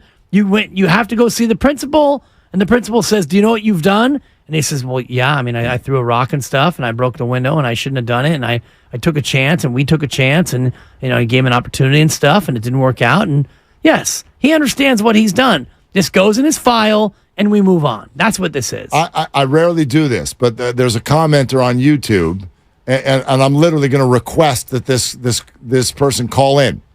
Hey, Beard, call in. Beard says... Mustache, you call too. That's right. Thank you. All of the hair. That's gross. Anyway. Let's go to... I won't. Don't do it. Look at me showing responsibility. Let's go to Toe Jam. That's not where I was going. But I know. Beard says the organization is definitely, all caps, not happy with Kyle for this. I know this as a fact. And of course, those are facts. The YouTuber said, source? And Beard says, I got a friend decently high up in the organization. Yeah, Beard. Decently high up. Higher than Mustache for sure. Way all the way up there in the decently high chair. Let's go to Pit Hair in Mill Valley. So come on, Beard, call in. And I'm not trying to like fight or put on the spot or anything like that. I'm trying to call him out. You're trying to call him in. You don't need to like reveal the source. No. But I'd love to hear what Beard says, his friend says, the organization is feeling some type of way about Kyle Shanahan because of this experience and because of this 13-4 season. Well, can we agree that from an organizational standpoint, they're not happy with the way that this played out? I mean, they're not looking at this. This is, you spent 3 first-round picks to move up for a guy who didn't work out. It's terrible. So it's fair to say that the organization is not happy with Kyle Shanahan. No, I disagree with that. That's a different statement. You can be unhappy with this play, with this move, and with everything that worked out. But that's not what you said. You said it's fair to say the organization is not happy with Kyle Shanahan. In terms of this deal. They're not happy with what Kyle Shanahan did here. Right. Yeah, and by the way, he didn't do it by himself. You understand, like, you can be unhappy with your kid. It doesn't mean you're putting them up for adoption or you're sending them out or even that I'm unhappy with him in a general sense. Exactly. Yes. In the moment, and maybe in this moment, that's what Beard is talking about. And I don't want to speak for the Beard. That's why I would love Beard to call in. Let's go to ear hair in Sunnyvale.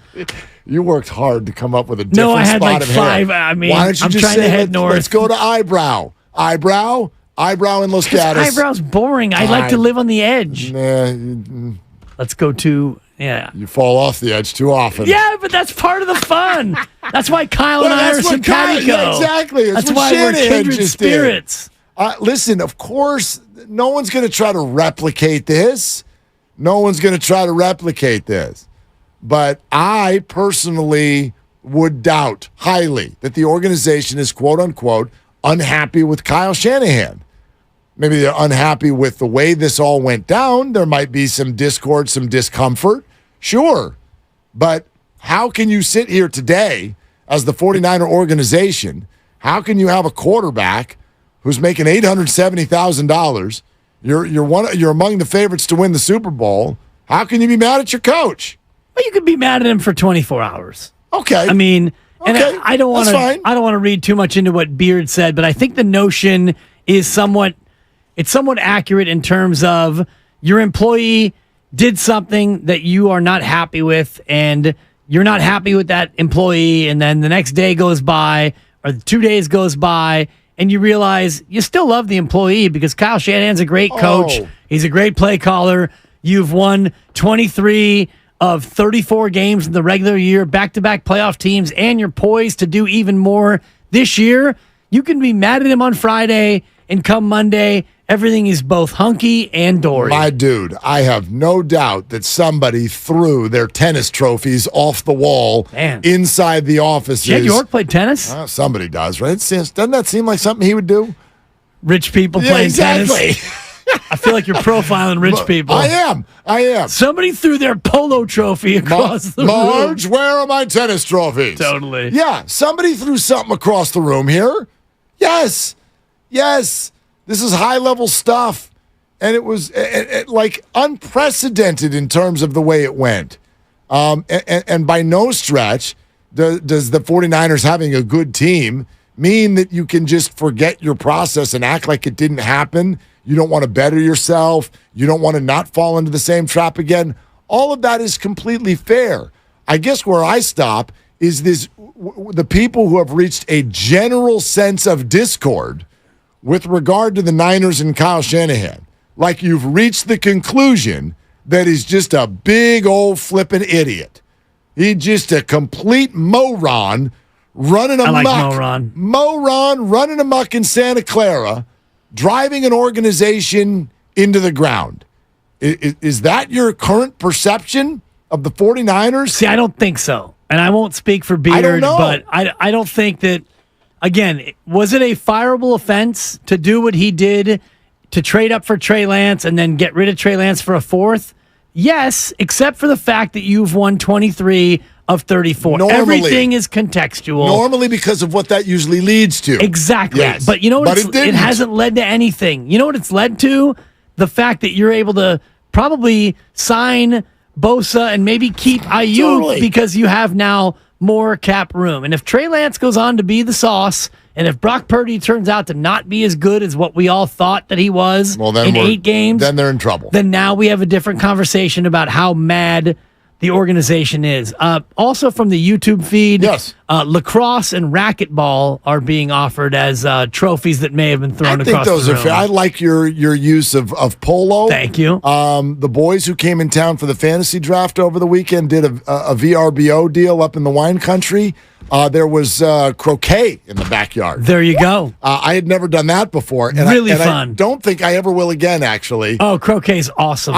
They explained the rules to me 47 times, and I'm like, I'm just going to hit the ball. I don't know what you're telling me. Hit that ball, then you can stand on the ball. Oh, yeah, and you can send that ball down the street, Well, one dog. time it was like, send it. I tried to send it, and they're like, no, not yet on the next one. And It's I'm not like, your turn. you guys, I'm going to go You get go a beer. through the wicket, you go again. Yeah. It's an easy game. Right through the wickets. I play baseball. You don't let things go through the wickets, okay? You don't do that. Casey Schmidt, you don't let it go through the wickets. No. It's a bad term. Bill Buckner does, rest in peace. Go to Connor and San Leandro. Hi, Connor. You're on with Willard and Dibs. What are you doing? Mutton chops and Milpitas. Rock and roll, Connor. Hey, look, Mark has been asking out here for what the actual point is from folks that are saying that there needs to be some change with respect to Shanahan. That's right. No way should we ever give up on such an incredible play caller and coach. No way. But he does have this unorthodox control over personnel. And, the conversation that's going on, I think, off the airwaves, not on 95.7 The Game, maybe online, is, we hear these rumors that Adam Peters is actually more responsible for these late-round draft picks. And then you hear that Brian Griese, the quarterback coach that Kyle recruited, he had to stand on the table for us to get Brock Purdy. And so a lot of the things that are kind of our saving grace right now are accidents of a system that currently puts Kyle Shanahan in charge of both calling the plays and full-time determining, who's on the team itself. And that second part, I think it's time to think about a role change. Okay. Ask Kyle Shanahan, in the name of humility, in the name of missing the biggest swing he's ever taken, why don't you step back and focus on play calling and let some of these other guys who have been standing on the table to save us in late rounds do the opening round. Yeah, but Connor, but okay, this is an interesting subject because what you're saying makes all kinds of sense. However, I don't know, and I mean that. I really don't know if that's how it's going. You're insinuating that Kyle picks the early picks and then other people pick the late picks. I don't think anything is ever that defined. In other words, this is always a conversation among multiple people when you come to a decision on these things. Nick Bosa is not an offensive player. Does Kyle get credit for that as an early round pick, or did someone else do that? Or if someone else had to stand on the table about Brock Purdy, then the other people in charge get credit for listening, don't they? I guess what I'm saying is all of these picks are multiple people coming together on a decision, and if you disagree, you've got to lean a certain way, but nothing is any one person, right, Connor?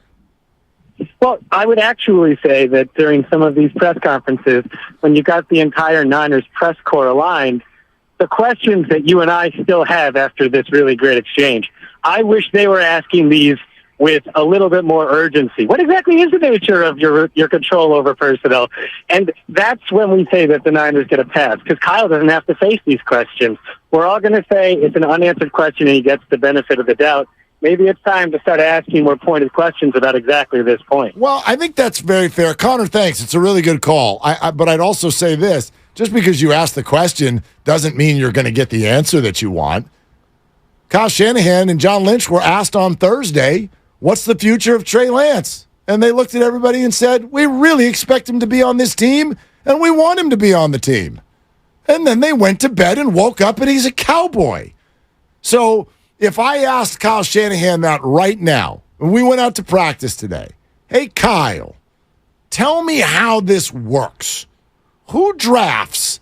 When you draft a player, when you evaluate a player, how does that work? Who's in charge of the first round? Who's in charge of the second round? Does that evolve as you move through the rounds? Do you listen more late and decide more early? How does that all work? What kind of answer do you think you're going to get? Well, we have a group of people that all work together and stuff, and we have a consortium of people and stuff, and we all work together, and we have guys on the board and stuff, and we have the scouts, and then there's John and Adam and me and stuff, and we all work together and stuff, and then ultimately when the pick has to be made and stuff, we decide the player we're going to pick, and it's kind of our process, and we have a process that we like to stick to, and it's a process that we value and stuff, and that's usually what we try and do. Does everybody feel better now? I thought I explained it perfectly. I thought you did a great job. I literally think you gave the answer that Kyle would give. Right. And you got at least like 12 stuffs in there. And a couple of ums. Which is high level. And the other, the short answer is, it's none of your business. That's right. The short answer is, correct. The short answer is, we all sit in a room and we talk about it and we make the decision. Yeah, we love this stuff. And if you want to give Adam Peters credit for the good picks and Kyle Shanahan blame for the bad picks, or vice versa, or if you think that John's a figurehead or John Lynch does it all, you're all way off the mark, because ultimately they know Adam Peters, John Lynch, Kyle Shanahan, Kyle's staff, John's staff, all the rest of them, they rise and fall together. Correct. If this Trey Lance thing blows up in their face, if Trey Lance goes on to be a really good Pro Bowl quarterback and the Niners don't ever make the playoffs again, they're all fired. And if Trey Lance goes on to not be any good, or even if Trey Lance is okay, if Brock Purdy leads you to the Super Bowl, you all get extensions. Totally. That's how this goes. Exactly so right. We can all try to microscopically break down everything and assign blame and credit and all the rest of it. It's all a group think. We're up against our call with Clarence Hill Jr., but real quick, Pete in San Ramon, especially since you're in San Ramon, where we're going tomorrow. Pete, hey, what's going on? Real quick, what do you got? Well, I asked for a quick call and he nailed it. Pete, that was really good. Thank you, Pete. That was awesome. Did you see that? Rack that guy. Don't tell me I don't know how to coach. I coached him up. I'm like, let's make it quick. And he's like, click. Perfect. Good job. That's why we're going to San Ramon. You listened, we come see you. That's how this crap works. All right, we're presented by Fremont Bank, full service banking, no compromises, and we do have time for many more of your calls, especially if they're that quick. 888-957-9570 is the number. But Clarence Hill Jr., Fort Worth Star-Telegram, he's been covering the Cowboys for many, many, many years. Why the hell did this trade go down this way? Clarence will weigh in next on Willard and Dibs. Every business deserves.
fascinated by it. I truly am.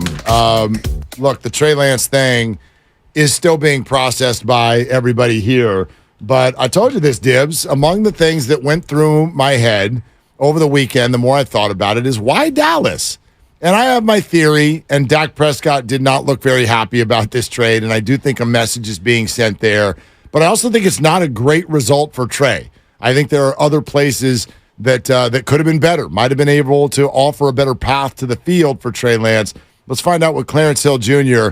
Thinks about it. Fort Worth Star-Telegram. He's been covering the Cowboys for a very, very long time. Clarence, welcome to the show here. Willard and Dibs, 95.7 The Game. How you doing?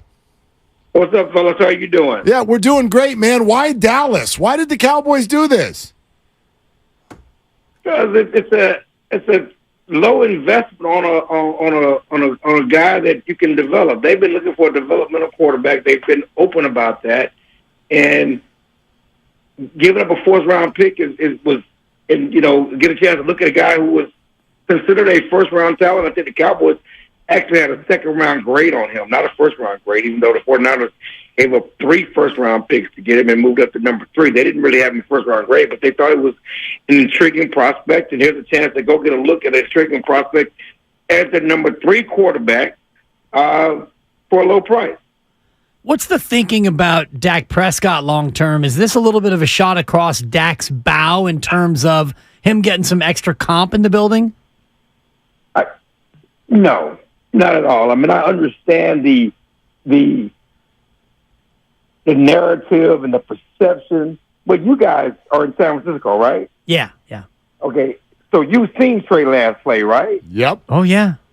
Okay, you've seen him not do anything. You've seen him still be a question. You know, the biggest question about him that's coming out of the draft was limited reps, limited passes, and he didn't get much of that at San Francisco. From a real football standpoint, how can this be a threat to Dak Prescott? This is truly a developmental option. But, yes, the optics say first-round pick, come to Dallas. There are questions about Dak. He hasn't won the playoffs, contract coming up. This is something that's going to impact Dak. That's not really true based on what we've seen. You know, the Cowboys, what they said and what they told me on Saturday night, we still plan on signing Dak Prescott to a long-term deal. He is our quarterback. Stephen Jones said that the best thing about this thing with Trey is if we do develop him, you know, we could trade him. We could get something for him. You know, quarterbacks still have a commodity out there. So, but again, it's a 2-year look, and then we'll see. Yeah, Clarence Hill Jr. with us here, Willard and Dibs. You say the Cowboys have been looking for a developmental quarterback. I get it. They're an asset, especially if they really pop. But why such motivation for a developmental quarterback? And let's be real, Dak did not look pleased by this move. Well, let's be honest. Let's treat that. Let's talk about the Dak. Dak is a team guy, and Dak is close with Will Grier. Okay, so that was a shot across the bow. Dak was calling plays the first time. Will Grier was trying to make the roster and be their third quarterback. He was not pleased of what was happening to his friend. You know, that's part of it. And that was a lot of it. Him not pleased with what was happening to his friend at that moment. So that's why Dak, you know, obviously he's a fourth-round pick himself. It's not like he came in as first-round pick. He's not a guy that thinks that, you know, he shouldn't be challenged or anything like that. I mean, that's never been his mentality. And he's not a guy who necessarily needs a light lit up under him. I mean, he's always been the first guy in the locker room, the first last guy to leave him and leader. And he will embrace Trey. There's no question about that. Dak will embrace Trey. You know, it's nothing personal in that respect. He was feeling for his friend, the guy that he likes, he spent a lot of time with. And up until that moment, you know, he was fighting for a roster spot, fighting for a spot to be the third quarterback, and he's been here a couple of years. And so they have a close quarterback room. So that's what that was about. So it's nothing more than that. I know the optics look different because it was all a surprise at the same time, but it was really more about Will Grier. Cooper Rush is firmly entrenched as the 2, so Trey Lance comes in as QB3. How do they go about getting him the sort of work that they need to give him in order to have him develop? Yeah, that's the question. And we asked Mike McCarthy that today. I mean, because we all know that there's no rep for the backup quarterback during the season. You know, and there's certainly not a rep for the third quarterback. I mean, the focus during the week is all about getting the number one guy ready to play that game. You have a limited rep for the backup quarterback. There's no rep for the third quarterback. It's hard to develop a third quarterback during the season, but they have them in the building to learn the offense. Certainly they have time. They do things after practice with the young players it's going to be involved in. Certainly you have a bye week. You're going to do things to be involved in that. But, the focus will be more about the off season and get ready for next year. He will be the third quarterback this year. There's no question about that. There's no path to really playing time. And then they hope they don't have to play him this year because they hope everybody stays healthy. It's really about the off season next year, getting him ready. Clarence, when you say he is clearly the QB3, I understand the pressure of him being the early pick that he was for the 49ers, but as of last week, the idea of winning the QB3 job or losing the QB2 job is what led to Trey saying, maybe I don't want to be here anymore. But he's just going to be someone else's QB3. And as you said, there's no reps there. Is this a good move for Trey Lance, this landing spot? It's a good move for Trey Lance in the sense that Mike McCarthy has a history of developing quarterbacks. Dak Prescott is a good quarterback to learn behind, and how he handles his business. And again, it's about him, getting reps, and it's about next year's preseason, the offseason, next year's preseason, putting some on tape. I mean, there's a chance he could be the backup next year. But again, let's take being a former first-round pick off the table. Okay, the 49ers traded up 3 picks, 3 first-round picks and all that other stuff. If the Cowboys, their point of view is we picked the guy in the 4th round next year, what they gave up to develop him, that's what we're doing. And I know that, because he's the former first-round pick, he has high expectations of himself and for himself, as he should. But again, he should be appreciative of any opportunity. Somebody wants to develop him, wants to invest in him, wants to spend time with him. He should take advantage of that opportunity. What's the mood in Dallas surrounding this? Is it ho-hum, or is it we got over on one of our NFC rivals? I don't think they got over. I don't think anybody feels they got over because, the reports are that the Cowboys, were the ones who, gave up the most, and no one offered that much. Most people are offering 5th and 6th, if that much, for Trey Lance. So I don't think anybody feels they got over. I mean, I think everybody understands the business side of it. And everybody understands that it's a development opportunity. Again, it's also partial with the fact that people feel bad for Will Grier because so far Will Grier has done more, at least looked better in the time than Trey Lance has shown. I mean, what he did the other night was a phenomenal performance in what was his final game with the Cowboys. Clarence Hill Jr., Fort Worth Star-Telegram, covering the Cowboys for years, with us here on Willard and Dibs. Clarence, what do you make of the 49ers and Cowboys getting together on a deal?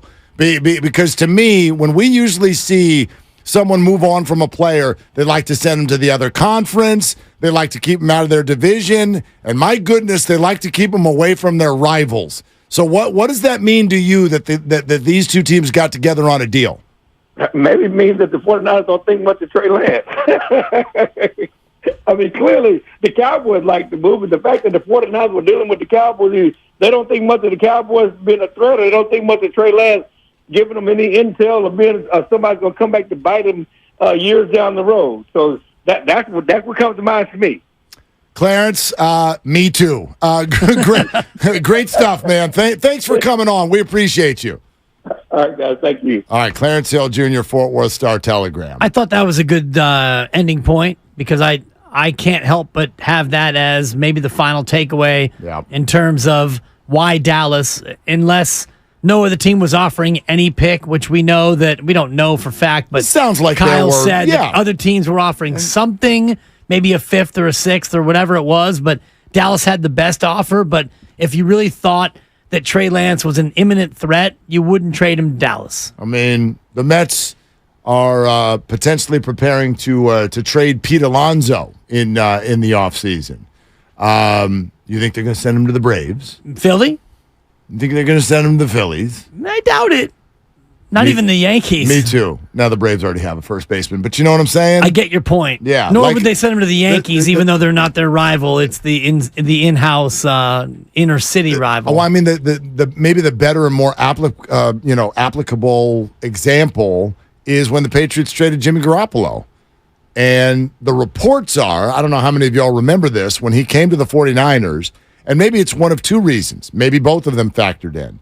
But the reports were that the Cleveland Browns offered more. The Niners offered a 2. The Browns potentially offered something better, at least in the form of they're the Browns, so their picks are better than 49er picks, although the 49ers at that time were really, really bad. Yes, coming off of Chip Kelly in 2-14. Right, but Kyle Shanahan had just taken over. And depending on who you listen to, it was, we're not trading Jimmy within the conference, so we want him out of the conference, which means we respect Jimmy as a good player. We think he can win football games. But the other thing you heard was Bill Belichick liked Jimmy, therefore he wasn't going to do him like that. He wasn't going to send him to the Cleveland Browns where they're an organizational fire. And he really thought, hey, Kyle Shanahan, that's someone who knows what he's doing offensively. Jimmy will have his best success there. And no matter what you think of Jimmy, you can argue that was absolutely right. He walked into the job. He won 5 games, and got $27 million a year and became the highest paid player in the game. So maybe Bill Belichick deserves a nod for that. But all of those things add up to, A, we're not going to let this person come back and beat us, and B, we want to get that guy in a really good position for him. I don't think either of these things happened here. Neither of these things happened here. I don't know about the second part of it. I'm not saying that the Niners did him wrong because, as you've pointed out, it's not like the path to playing time immediately exists anywhere. And Dallas is a good team. And they're a good organization. Correct. Well, think what you want about Jerry Jones. Yes, and no. It depends on how you're asking the question. Of late, they've been a very good team that's made the playoffs. I know, but when you're talking about organizational structure, again, I mean, it was only one agent, but one agent did say that they are the most inept team in football. And agents are dealing with Jerry Jones. Well, but that's the problem. Or Stephen Jones, his son, who principally is the guy running the show now. I think that's the point. Ownership is also the GM, which is not ideal. But if you're a football player who's traded to a team, ownership has less of a bearing on what you're going to be doing than the head coach does, for sure. Except for there. Well, that's what I mean. You're dealing with Mike McCarthy more than you're dealing with Jerry Jones. Yeah. If you're Trey Lance and you're QB3. You're listening to 95.7 The Game, KGMZ FM and HD1 San Francisco, always live on the free Odyssey app, Twitch, YouTube, powered by First NorCal Credit Union. If the 49ers were really, really worried about Trey Lance becoming a great player in the future, they wouldn't do this. They wouldn't do this. Even if Dallas was offering a 4 and no one else was offering more than a 5, it's a 4. It's not a 2. Yeah. You know what I mean? And so that's damning. It's damning on the 49ers more than anyone, not even just Trey. It's damning on the evaluation. But that is clearly what the league is seeing and feeling right now with regard to Trey Lance. Back to the phones at 888-957-9570. Rich in Fremont. Hey, Rich, you're on with Willie and Dibby. What are you doing? Hey, man, I'm still at work, but I just wanted to chime into this thing because, this could come back on the Niners as a double bite. It really could. How so? Because, okay, and I have to admit, this is totally hypothetical.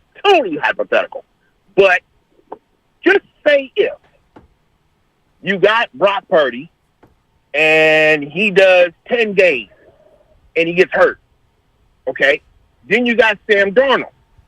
You get to the NFC title game, or the playoffs, you don't get past the first round.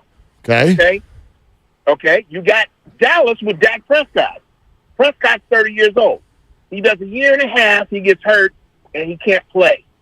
All of a sudden, out of nowhere, another hypothetical situation, Trey Lance becomes the Dallas number 2 quarterback. Mm-hmm. Into the third season, the Niners are not the same team that they were 3 seasons ago. They limp into the playoffs. They get to the NFC title game, and guess who's their weight? The Dallas Cowboys. And guess who's their starting quarterback? Don't say it. Don't you say it. So, Rich, I'll tell you what you're doing right now. You're writing an unbelievable script. Hollywood loves what you're doing. What if I told you Trey Lance would come back to bite them? In a world where bad quarterbacks become good. That's the point, Rich. The movie's called Double Bite. Everything you just said, the Niners do not think it's possible. They do not think it's possible. And they're willing to bet for the acquisition of a 4th-round pick that what you just laid out is not going to happen. Rich? Oh, he had a response. All right, he gone. Rich is gone. Yeah.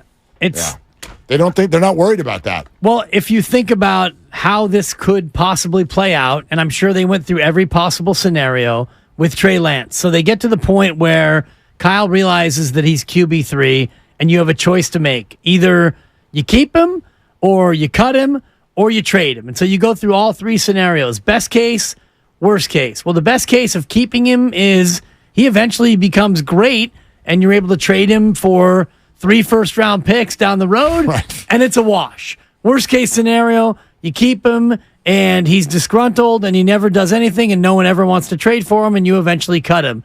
Worst case of you trading him, he goes on to haunt you, double bite, like Rich just laid out. Best case, you get a 4th-round pick for him, go on and have a good career, but he never comes back to haunt you. And so when you weigh all of these possible scenarios out, you look at it and you realize getting a 4th now with Brandon Allen as QB3 is probably the best you can do. Agreed. It's not ideal because you're already, you're pot committed. The sunk cost in Trey Lance, you'll never get back. Of course not.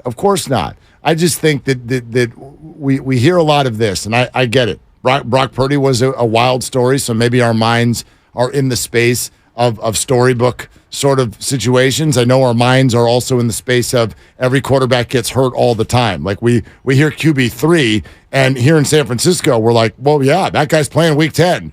No, the QB3 is usually, right, like not even on the roster, not even active on game day. The rule will change now because of what happened in Philadelphia. But this is not someone who to most teams matters. Some teams didn't even carry it at all. Kyle Shanahan on Friday didn't even commit to carrying 3 QBs, even though they're going to. I'm pretty confident that Brandon Allen is going to be on this team. But when we listen to what we're saying about this, I feel like if you get to your 3rd or your 4th if, just bail on your point. Just jump ship. Bail on your point when you get to the 3rd or 4th if. If Brock Purdy gets hurt, and then if Sam Darnold's not good, or if Sam Darnold gets hurt, and then if Dak Prescott gets hurt, and then if Cooper Rush leaves next year, and if Trey develops, and then if Dak gets hurt next year, it's so good. And if Trey then comes into the game, and if the Cowboys get to the title game, and if the 49ers get to the title game too, whether it's with Brock or Sam, if they get there, and if all of that happens, well, then we should fire Kyle Shanahan. Agreed. Okay. Agreed. If those 27 ifs happen, There's you're only right. 6. There were at least 9. But anyway, if all of that happens, Rich, I like the call. It's not. I suggested we rack you because that was a great call. Rack that guy. I'm not. I don't dislike the call. Think about last year with the 49ers. If you want to play the if game, that's not happening. If Jimmy Garoppolo is too hurt to be traded, if Trey Lance eventually gets hurt, if Jimmy starts the year on the kiddie field and then re-signs, if Brock Purdy beats out Sudsy, if Jimmy G gets hurt, if Trey gets hurt, if Brock Purdy's arm falls off, if Josh Johnson gets concussed, well, then you lose. Yeah. And all those things happen. So in terms of Rich's 9 ifs, and I thought that there were 6, but not 5, not 6, however many ifs, last year proved that ifs happen. Well, okay. Thank you. But you didn't mention all of them before the year started. Of course, ifs happen. He just mentioned it before this year happened. No, but he just went through a 3-year plan. 2. That would embarrass. No, he said in year 3, which, by the way, Trey Lance probably won't even be there anymore. Because how about this? How about if they're going to pick up his option? I'm thinking they won't because he won't have played unless he does.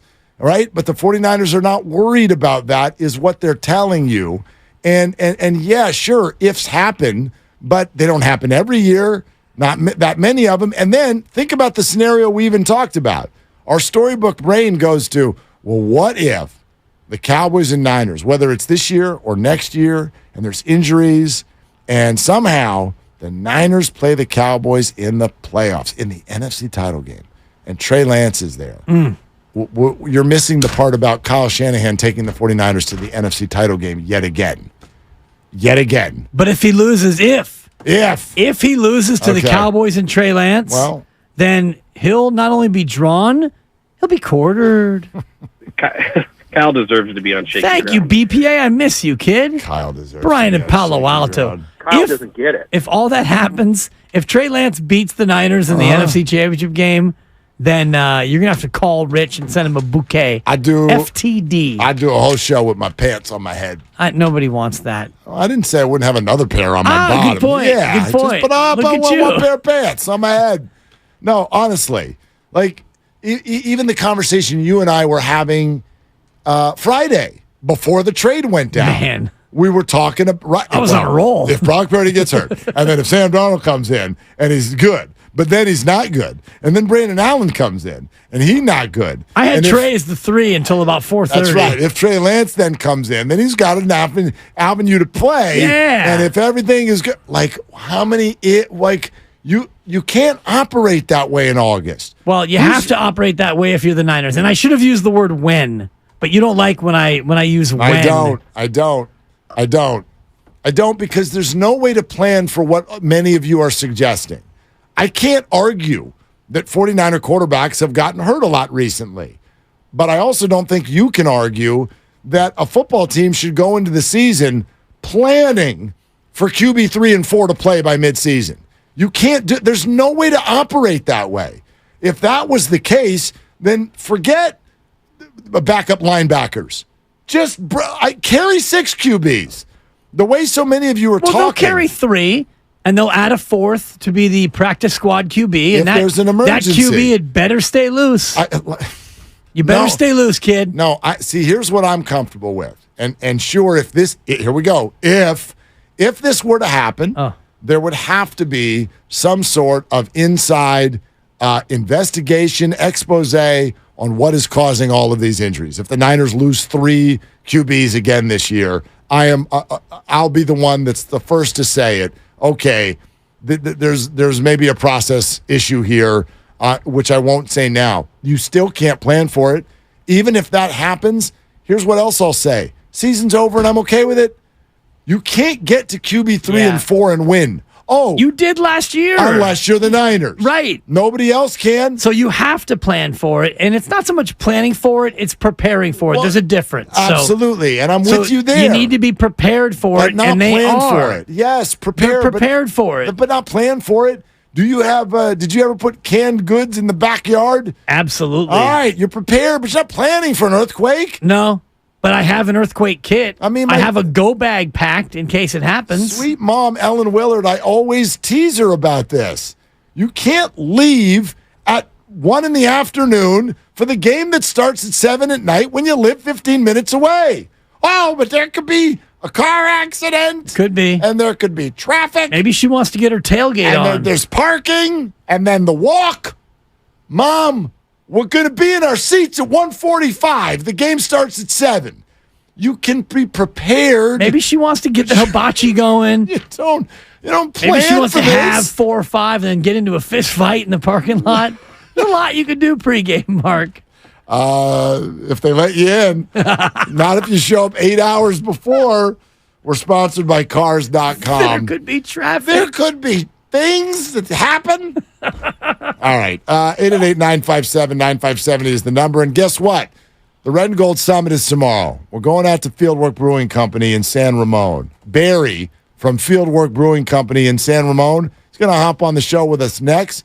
Give us a little preview of what's going on out there. For those of you who've never been there before, what's it look like? All of that. How's it going to play out? We'll set the full table for you. Red and Gold Summit coming up next, plus your phone calls on Willard and Dibs. Oh, that's...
Now, back to Willard and Dibs on 95.7 The Game. Who's coming tomorrow?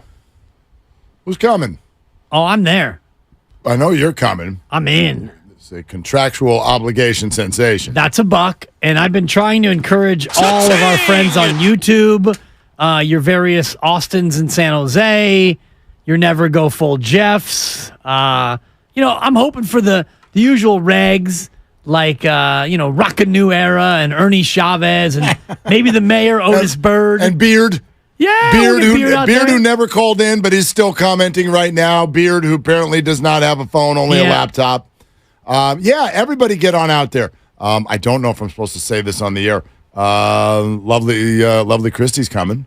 Confirmed? Yeah. Oh, totally confirmed. Okay. Yeah. I need support when I go into these kinds of situations. Are you kidding me? No doubt. Yeah, I need somebody to like what I'm saying. Get out loud. I'm trying to play along as much as I can. You know who else is going to be there, and that, of course, is none other than Barry, our guy, Barry Braden of Fieldwork Brewing Company, who joins us now. And that's what we're going to be in San Ramon tomorrow, Fieldwork Brewing Company. And many of you here in the Bay Area know there are a number of these. Berkeley and what is it, 8 of them? Berkeley, Corte Madera, Monterey, Sacramento, Barry. How many of these do we have now around Northern California? Well, 8. And Willard and Dibs, it's an honor to be on with you guys. I appreciate you calling me for my hot take on the 49er QB situation. Can you please deliver that right now as we speak? What is your hot take, Barry? The takes are hot, but the beer is cold, Barry. Go ahead. You know what? I like it. As a lifelong 49er fan, I think they did what, made the best with the soup that they have. And I think that they're going into it with, 2 solid quarterbacks, a 1 and a 2, and a guy who can at least step in and be serviceable at 3 if they need to. And, I just think that it's going to be a great season for the Niners. And, I'm excited. I want to make this summit like an annual event with you guys. It would be tremendous, and I appreciate you guys wanting to have it at Fieldwork. Look, we're not in charge of these things, but done. There it is. All right. You did say we'll see you next year too, Barry. I thought he said a weekly drink fest is what I heard Barry saying. Well, you know what? I'm not opposed to that either. But no. Barry, I will say this: we love Fieldwork. We cannot wait for tomorrow. I want to make it an annual thing. That wasn't that hot of a take. I'm just telling you, that was very reasoned and normal, Barry. You sound reasoned and normal. Well, okay, I'd rather be reasoned and normal, I guess, than off my rocker. Okay, us too. But tell us a little bit about, for listeners who are like, should I do this? Should I tell my boss I'm going on a 3-hour lunch? Or should I get off work early? Like, what's waiting for people at Fieldwork tomorrow for the Red and Gold Summit and 95.7 The Game, other than 6 yapping voices? Well, I heard you guys just had a great one for the Warriors Summit. This is true. Approached us about it, and we were like, yeah. I mean, the Niners are our team, so we're just thrilled to have it. So, if anybody's ever been to our San Ramon location, it's a large indoor space with an outdoor beer garden. We just installed 2 Topgolf swing simulators, which have been really popular the last few weeks. And, you can come out and play, St. Andrews or Pebble Beach or any of these iconic courses and enjoy a beer and eat some pizza. And tomorrow, just having the 6 of you guys in one place, talking 49ers is going to be tremendous. I cannot wait, and I'm a big fan of your beer, but if you were to recommend one of your beers to somebody who maybe hasn't sampled the Fieldwork stylings before, what's your go-to in terms of drinking your own beer? Well, I'm a lager and Pilsner guy. So, we have a saying, Fieldwork, hike hills and drink pills. And there's a beer on the tap list called Hills and Valleys, which is sort of my go-to Pilsner. But, there's something for everybody. We brew just a wide variety of styles, and you can find anything from, your hazy IPAs, your West Coast IPAs, to some really inventive sour beers that we do, back to the traditional Hefeweizen and lagers and Pilsners. Nice. Your boy Steiny from Steiny and Guru, big Pilsner and Lager guy. So you guys are definitely simpatico. And also known for drinking during shows, Barry. Aha. That's awesome. yes, it is actually. Barry, I saw this that the whole fieldwork idea was kind of built on exceptional, honest beer making. What does that mean? Is there dishonest beer making somewhere else? Well, there is. What does that mean? I just think that Alex, my business partner, who's responsible for all of the crafting of the recipes and all of the inspiration for what we do, he applies so much to his craft. And Fieldwork, the name, is inspired by, Alex going out and trying different beers and trying food and trying wine and just experiencing life and bringing that back into his brewing style. And, it's caused us to come up with some really, cool innovations over the years. If Alex ever needs an assistant to just go out there, drink, eat, and enjoy life, I know a guy. Who knows a guy? Dibs, that list is long. You might have to give me a little bit of a bribe to move you up because the list is like hundreds of people long at the moment. Okay, I've got quality credentials. I've got a healthy beer belly. I'm always hungry, and I'm quick with a joke. You are, that's for sure. I get that from listening to you guys. Yeah, I think that only moves you up like 4 spots. I wasn't sold, but I'm sold about Fieldwork, Barry. What's anything else like? And I was out there a couple of weeks ago. My daughter's soccer tournament was right down the street. We had lunch there. The food was fantastic. Atmosphere great. Made me even more excited to go out there. But what's awaiting our listeners as they arrive tomorrow afternoon? Well, you'll see green and gold. Not green and gold, red and gold. That's a good thing. That would have been a big mistake. Yeah, that. Can you imagine? I'm a huge A's fan too, but nice. It's been a dark time for us over there. I went to Cal Poly, but let's not do the green and gold summit. I don't think anyone would show up.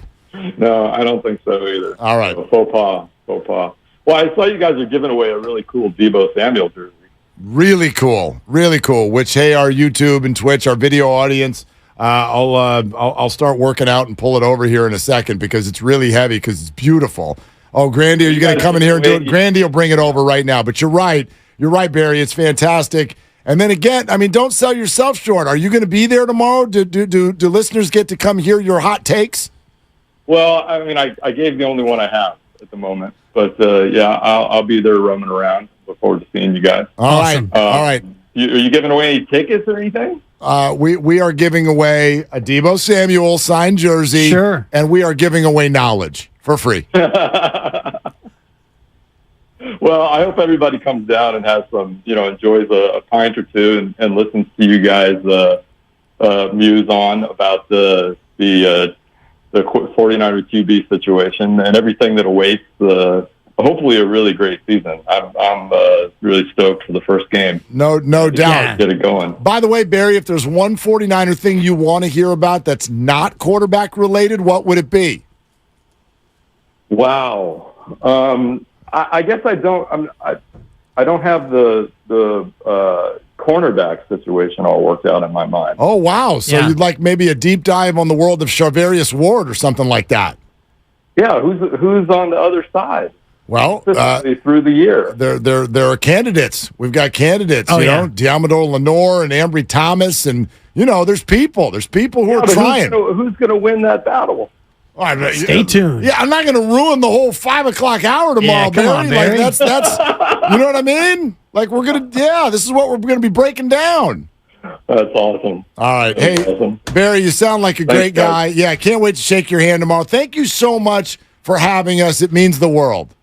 Well, let's keep doing it. I appreciate it, guys. Have a great rest of the show. All right. Barry, thanks so much. We'll see you tomorrow. There's Barry from Fieldwork Brewing Company. We're going to go out there and crush it tomorrow. It's going to be a ton of fun. I can't wait. Yeah. It's going to be beautiful afternoon. Bonte and Joe, Steiny and Goo, you and I, 6 hosts, 1 topic, all talking at once of just like a verbal 6-car accident. That's how we're going to get everybody to come out. Hey, come to Fieldwork Brewing Company or else you won't be able to hear the show. It's just going to be 6 voices talking over each other the whole time. And you can follow it if you're in front of us, but not if you're listening on the radio. You're going to moderate it, and you're going to do a great job like you did at the Warrior Summit at Buonvino. This is the second of many here, the Red and Gold. Hey, do you want me to bring the gavel, or is that played out? Because I don't really consider, I'm not any sort of a judge or anything tomorrow. No, nor did anyone actually adhere to your order and your rule. Good point. But I do think you should bring it because it's a nice sort of weapon. It's just kind of a comic sort of symbol to show everyone that you are, quote unquote, in charge. But I bring the gavel. Absolutely. Did bring you the gavel. just touch my gavel? I Is did. that what we want? Grandy, should I bring the gavel? What do you think? I should have asked Barry if we were even allowed to bring such weaponry into Fieldwork Brewing Company. You could try. I think generally our hosts aren't going to respect the power of the gavel. They're just going to try to talk over you anyway. Our hosts are not going to respect anything. Especially me. All right. Yeah, let me get a few comments from listeners if you want to throw in on YouTube. Should I bring the gavel or not? I have it. I'm sort of also having this conversation just because I'm totally the type who you guys will all be like, yeah, bring it. I'll be like, totally forgot. I completely forgot. You got it at home? I got it at home. I even know where it is. I know where it is. I'm that organized. I know exactly where it is. Just pop it in your food bag and you won't forget it because you will remember your food and your little iced coffee that you bring. That's a good point. I'm going to bring food to a restaurant like a complete moron. It's because you have to eat, and I encourage you to bring food. If you're not being fed, if you're hungry, you get a little mean, Mark. I made food this morning just so that there's food in the fridge. Like it wasn't for lunch. It wasn't for dinner. I don't know what night it's for. It's just food. Like Lovely Chrissy's like, why are you making chili? I'm like, because I want chili. I just want there to be chili. Just so in that case. if I need a scoop, need to put a little lunch snack, I need some chili. So I just made chili, and then I just stuck it straight in the fridge. Wow. That was that. That is crazy. So, yeah. Probably be some chili at Fieldwork Brewing Company tomorrow. Yeah, plus, like you mentioned, we ate their supper and I when we went out there, and she was 8 months pregnant, so I was drinking for 2 that day. But nothing like having a pregnant partner to drive you around when you're half in the bag. Dibs, half in the bag. You know what I'm saying, Grandy? Yeah, very, very 2023 underrated of you. Part of very underrated part of having a pregnant partner. Dibs goes to all the pregnant ladies and is like, "You want to drive me somewhere? What do you think? Huh? Hey, I'll buy me a couple of drinks. And you can drive me home." What an offer! What a pickup line. You want to get a couple of drinks? You want to watch me have a couple of drinks and drive me home? I don't know how you keep them away. I really don't. I mean, I don't know how you it's my bedside manner. Oh, Grandy just put up the poll on YouTube. Should I bring the gavel to the summit tomorrow? Here, I'll be the first to vote. Oh, too late. 7 votes already came in. I'll say yes. Yeah. Oh, we're tracking at a very high level. It's appearing that it's going to be a yes. I'm already only 1% of the precincts reporting, but CNN is projecting that yes, I should bring the gavel to Fieldwork tomorrow. I'm really curious as we make a slow pivot back to actual sports talk topics. I'm curious as to what the Trey Lance conversation is like because for the most part, it's a done deal. I mean, Trey Lance is not a 49er any longer. I know we all have opinions and we all have takes and we've shared them on our own show, but like what's the new angle that we're going to kick around in terms of the Trey Lance conversation? Because we've all spent months now of, if Brock's not healthy, can Sam see ghosts and all the rest of the nonsense we've gone through, right? Well, yes. First of all, yes. I do think it changed within the last 3 weeks. Once the preseason started and we actually got to watch them play live football, that took the conversation in a different direction, and there was commentary in the form of Kyle Shanahan talking and the quarterbacks talking. It all started with the surprise that they showed up to camp and they're like, yeah, Brock's here. Yeah, and he's going to practice. And we're like, what? At the beginning of camp? Right. Yeah, and stuff. Yeah, here comes Brock. And that sent it off in a certain direction. And, yeah, it's been very, very passionate ever since then. Sure, you're right. It changes. Although I still feel like, from an emotional standpoint, a lot of 49er fans, and y'all can speak to this. We'll take your calls on it right now. 888-957-9570. It feels like there are emotional loose ends that still need to be tied. I don't really know why, but there are.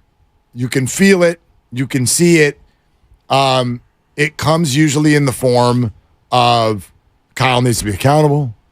The 49ers, this is the worst draft pick of all time. Right. Or whatever, or even the one we were talking about an hour ago. Why do the 49ers keep getting a free pass? And so that's an emotional loose end that needs to be tied. I don't know what that means when someone says the 49ers are getting a free pass. What does that even mean? Like, I would love to hear someone explain that to me, what that actually means in a tangible sense. The Niners are being given a free pass. If you'd like them to not be given a free pass, what does that look like to you?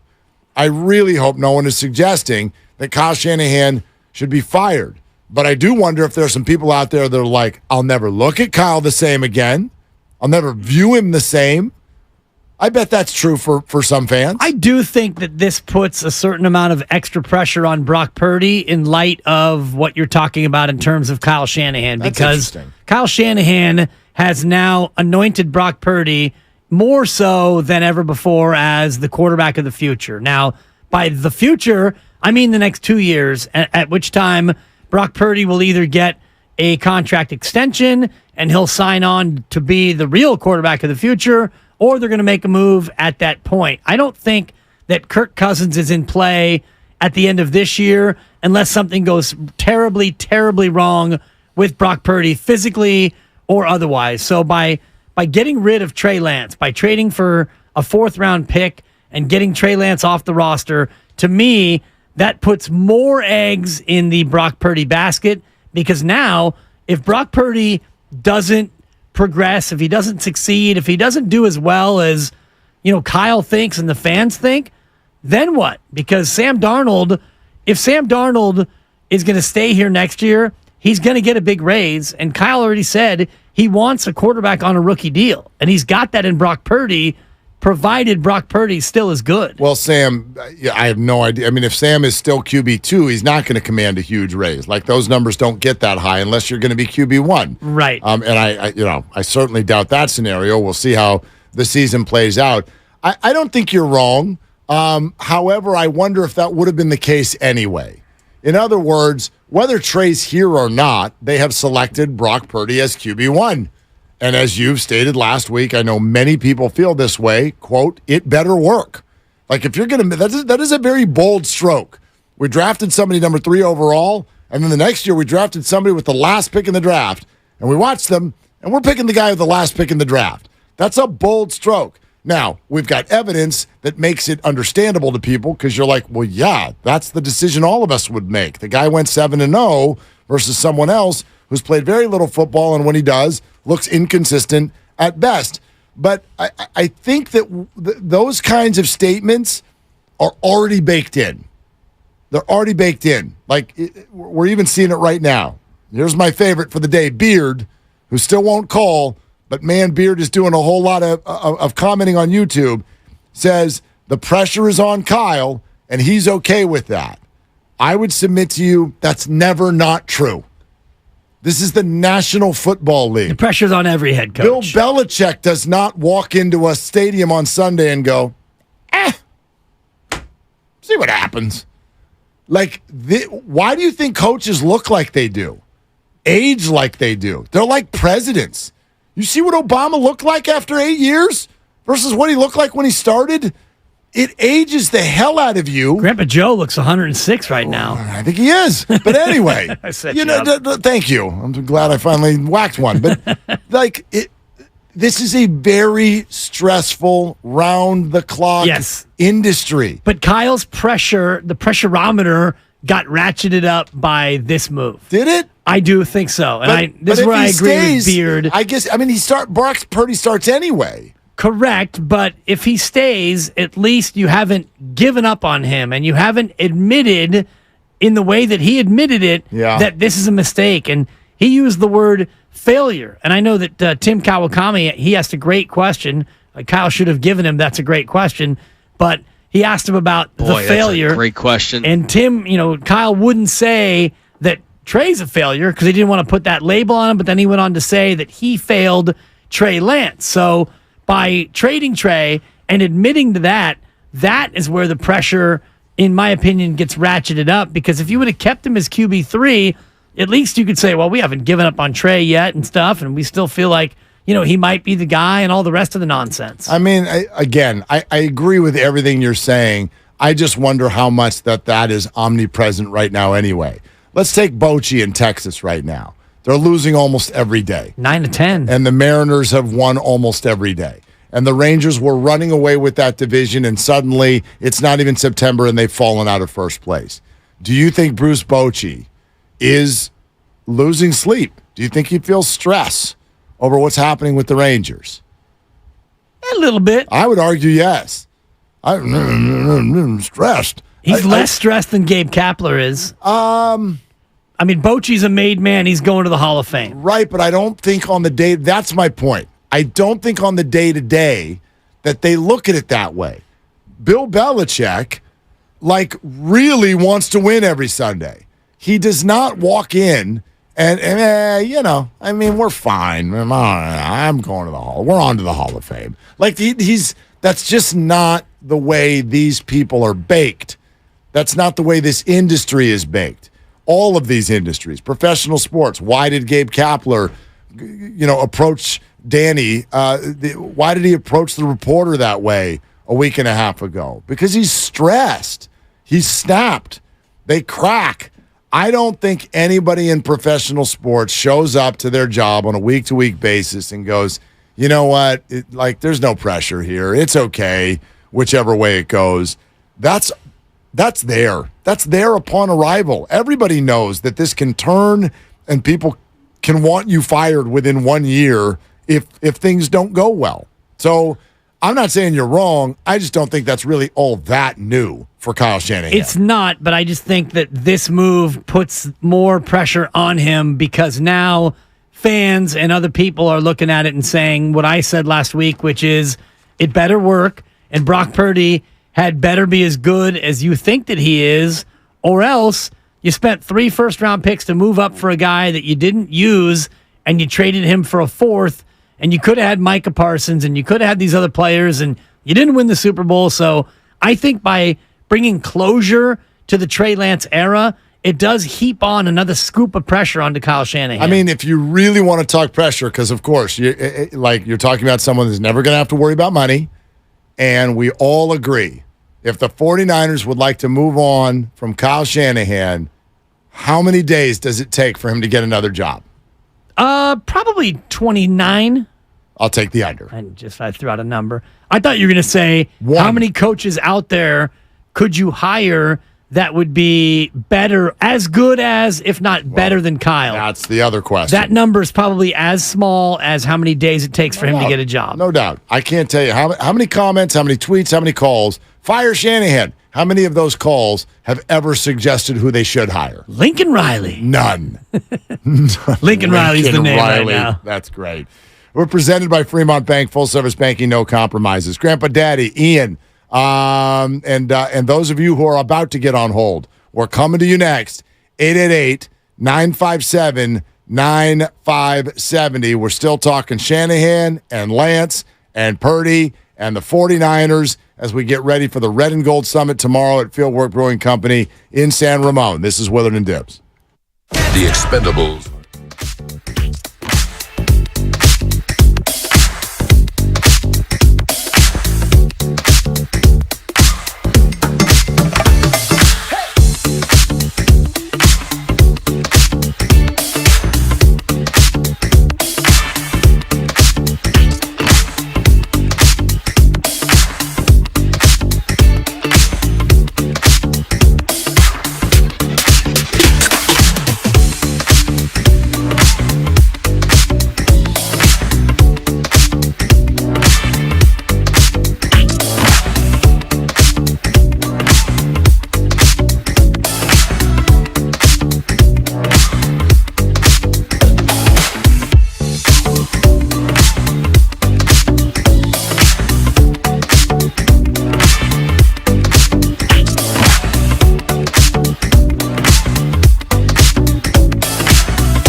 Trey's package was wonderful. Now, back to Willard and Dibbs on 95.7 The Game. I'm going to miss that material. Which material? Just all the package this and package that. What do you mean you're going to miss? Oh, because no more balls. Yeah. Oh, man. There are so many in the system. There's so many good ones. That's a damn good package. Well, Steiny had that. Don't act like they're going to go away. I've heard James Wiseman on the air more since he left. Hi. Hi. This is James Wiseman. This is James Wiseman. Thank you. He's still on the show. True. Trey not going anywhere. He going to not play there the same way he not play here. I think my favorite of all the package drops is Steiny. That's a damn good package. Damn good package. Yeah. I mean, it really wasn't, though. And Guru, so what's wrong with my unit? There's just so many good ones in there. Yeah, there's gonna get my soundboard in the new building, and they're gone, except for that they're not. So, the Trey Lance era ends, and so what's your takeaway? Is kind of what we're talking about today here on Willard and Dibbs, 888-957-9570, and in particular, one of my questions when people want to hold Kyle Shanahan and John Lynch accountable, which is totally fair. They actually came out and said that after the game on Friday. But why do the Niners keep getting a free pass? If I really pin you into a corner, those of you saying that, and question you, the only thing that you can say that you mean is that they should be fired, which is absurd. Like, it's absolutely patently absurd. The idea that the 49ers would fire Kyle Shanahan and John Lynch. So I'm asking to understand that when you say that, why do the Niners get a free pass? If that's not what you mean, then what do you mean? What do you mean? I think what Justin you mean, Bieber, what do you mean? What do you mean? Thank you. I think what they mean is that was my Steiny right there. Very good. Steiny karaoke. I think what they mean is they want them to come out and take responsibility for their actions and apologize. And what I heard, they did. What I heard John Lynch say in the second quarter of the broadcast between True Eye and Gun Run was that he took accountability, he took responsibility, and Kyle Shanahan on Friday post game, I believe he did the same thing and stuff. John Lynch, KPIX, on the game broadcast. Yeah, really hard day. Such a wonderful young man. We took a shot and it didn't work out. We own that. We take accountability for it. But I think, as I think you guys do, his story is still very much unwritten, and I'm excited for Trey. Dallas stepped up and really wanted him, and they came after him, and I think it's going to be a great landing spot for him. I could tell everybody it wasn't for lack of effort on Trey's part or on our part that it didn't work. Circumstances took hold, and he struggled through injuries, and this team's ready to win, and, we like our quarterback room. We like Brock Purdy a lot. We like Sam Darnold, and we like Brandon Allen. So we wish Trey all the best in Dallas, and we'll always care about that young man and admire his work ethic and the person that he is. First of all, Niner preseason games are lit, aren't they? I mean, my gosh, it's loud out there for a game that doesn't matter, and you hadn't heard of any of the people still on the field. But outside of that, yeah, I think what you're saying is accurate. If you want an apology, you got the sports version of it. You got it. Kyle Shanahan, I let Trey down. John Lynch, really tough day. And are they paying lip service? Maybe. But who cares? Yeah. If you're asking for them to own it, which as Lynch said, then they did. Yeah, we own it. And beyond that, what is it you want to have happen? They use the same verbiage too. When you play some Kyle coming up here, and I know we have a ton of callers to get to, but Kyle used the same verbiage in terms of we took a chance, we took a shot, and it didn't work out. And you heard John say that on the KPIX broadcast, and you heard Kyle say that in his sound. So I know they got together to talk about what they were going to say and how they were going to say it. And it's tough because you want to thread a certain needle where you don't blame Trey Lance. And I think Kyle did a good job of that. He laid out the unfortunate circumstances of injury, the broken finger the first year in the preseason, the broken ankle in the fifth quarter of the second season, those are all facts, but I think both of them did a good job of taking responsibility, taking blame, while not chastising Trey Lance. Kyle was asked if he failed Trey Lance and stuff. Was this a failure of evaluation, a failure of just circumstance? How would you characterize this move? I mean, obviously, we took our shot and it didn't work out. So, I mean, that's on us for that. But I'm not going to say anything as in failure. That'd be too much of a negative towards Trey. I get our deal. We took a shot to go for that. We were hoping that he could be our guy, and that didn't work out. So I understand that from our standpoint, but I still do believe in Trey. And, about 3 years ago, we had the 12th pick in the draft, after that COVID year, but we thought we had a really good team. And we didn't think we'd have a chance again to get close to that top area to take a quarterback in the top 10. And when you have the 12th pick in the draft, we went into it realizing it was a risk, but we thought we weren't going to pick that high again for a couple of years, and we would never have a chance to move from 12 to 3. We tried to move up to a number of spots before that, but 3 was the first one that would do it. We looked into everything between 12 and 3, and we got that, and we took our shot, something we believed in and a person we believed in. Was hoping he could play more his first year. We knew he wouldn't come in and just take it over from Jimmy, but we were hoping to mix it in and kind of give him some experience. But once he broke the finger and stuff, it just got tougher for him as time went. We knew we'd commit to him the next year, which we did. We knew he wasn't fully ready in every aspect, but we knew he had a skill set that we could put some stuff together to give him the chance to compete and grow with a good team as he developed as a full quarterback. And he got hurt in the first quarter of the second game, which kind of set that back. I mean, listen, the tone, you can take it at face value or not. And I fully understand either reaction to that. But I don't think there's anything you could ask Kyle Shanahan or John Lynch to say that they didn't say the other night. I know this is about actions. The action was a hot mess. It was an unbelievable, memorable move for all the wrong reasons. And there's nothing that's going to change that. But as far as how you would want the 49ers to step up to a microphone, I mean, how many people have said that to us? They got to come face it. Well, they did. There it is. They didn't duck the questions. They said it. They said all the right things. Yeah.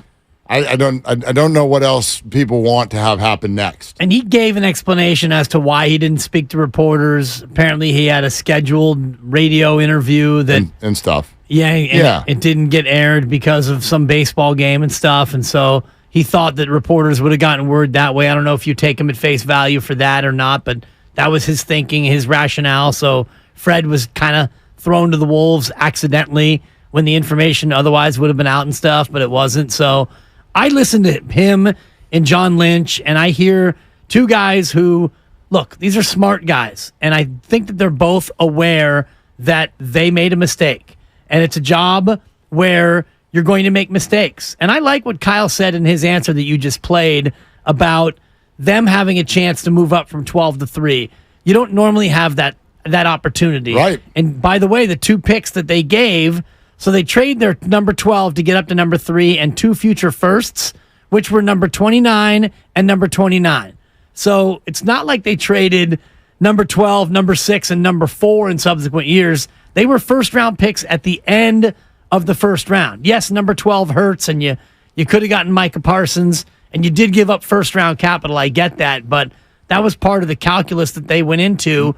And he said this was probably the only chance we were going to get to make this move, and we felt like it was a move we needed to make. And he's right. He's right. Because they've been good. Yeah, they've been good. They've been good. You don't move up to number 3 from 29. Correct. So, yeah.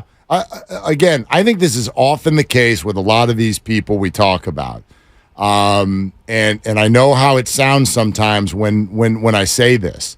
But when you want to talk about Shanahan or Lynch or Kapler or Farhan or Kerr or Myers or Dunleavy, like, if you were to sit down with any of them in a room and they go, okay, here's what we were thinking.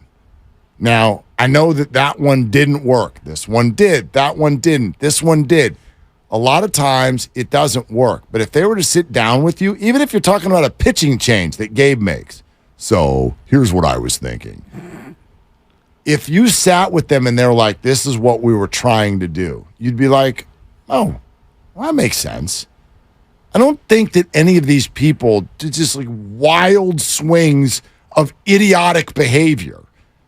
And so on some level, we do have to ask ourselves as fans, are you going to accept some mistakes from your people or not? And I sort of look at this like, I don't know how you can't. Look at the Yankees right now. Brian Cashman, made guy, right? General manager for as long as I can remember with the New York Yankees. I don't know. Should he be fired? Do you forget the other successes that he's had? Because everything that they've touched this year has been a complete explosion of negativity. So I don't know.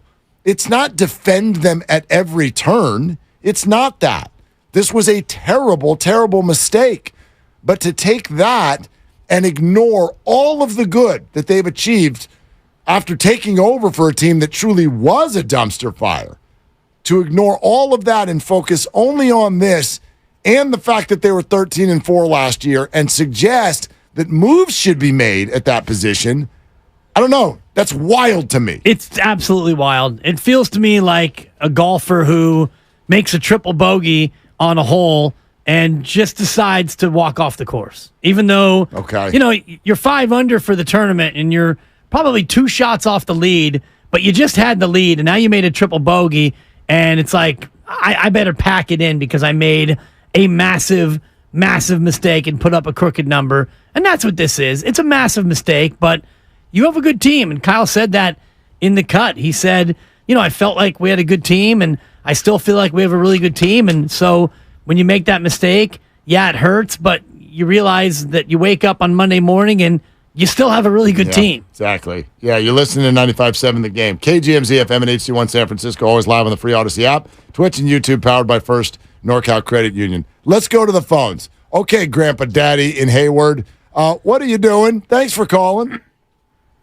Hey, hello, gentlemen. Thank you for taking my call. Love you guys, as always. Driving home from work. And you know what? You just played those 2 takes from Kyle and Lynch, and you know what I get from that? Contrition. People are not jefes.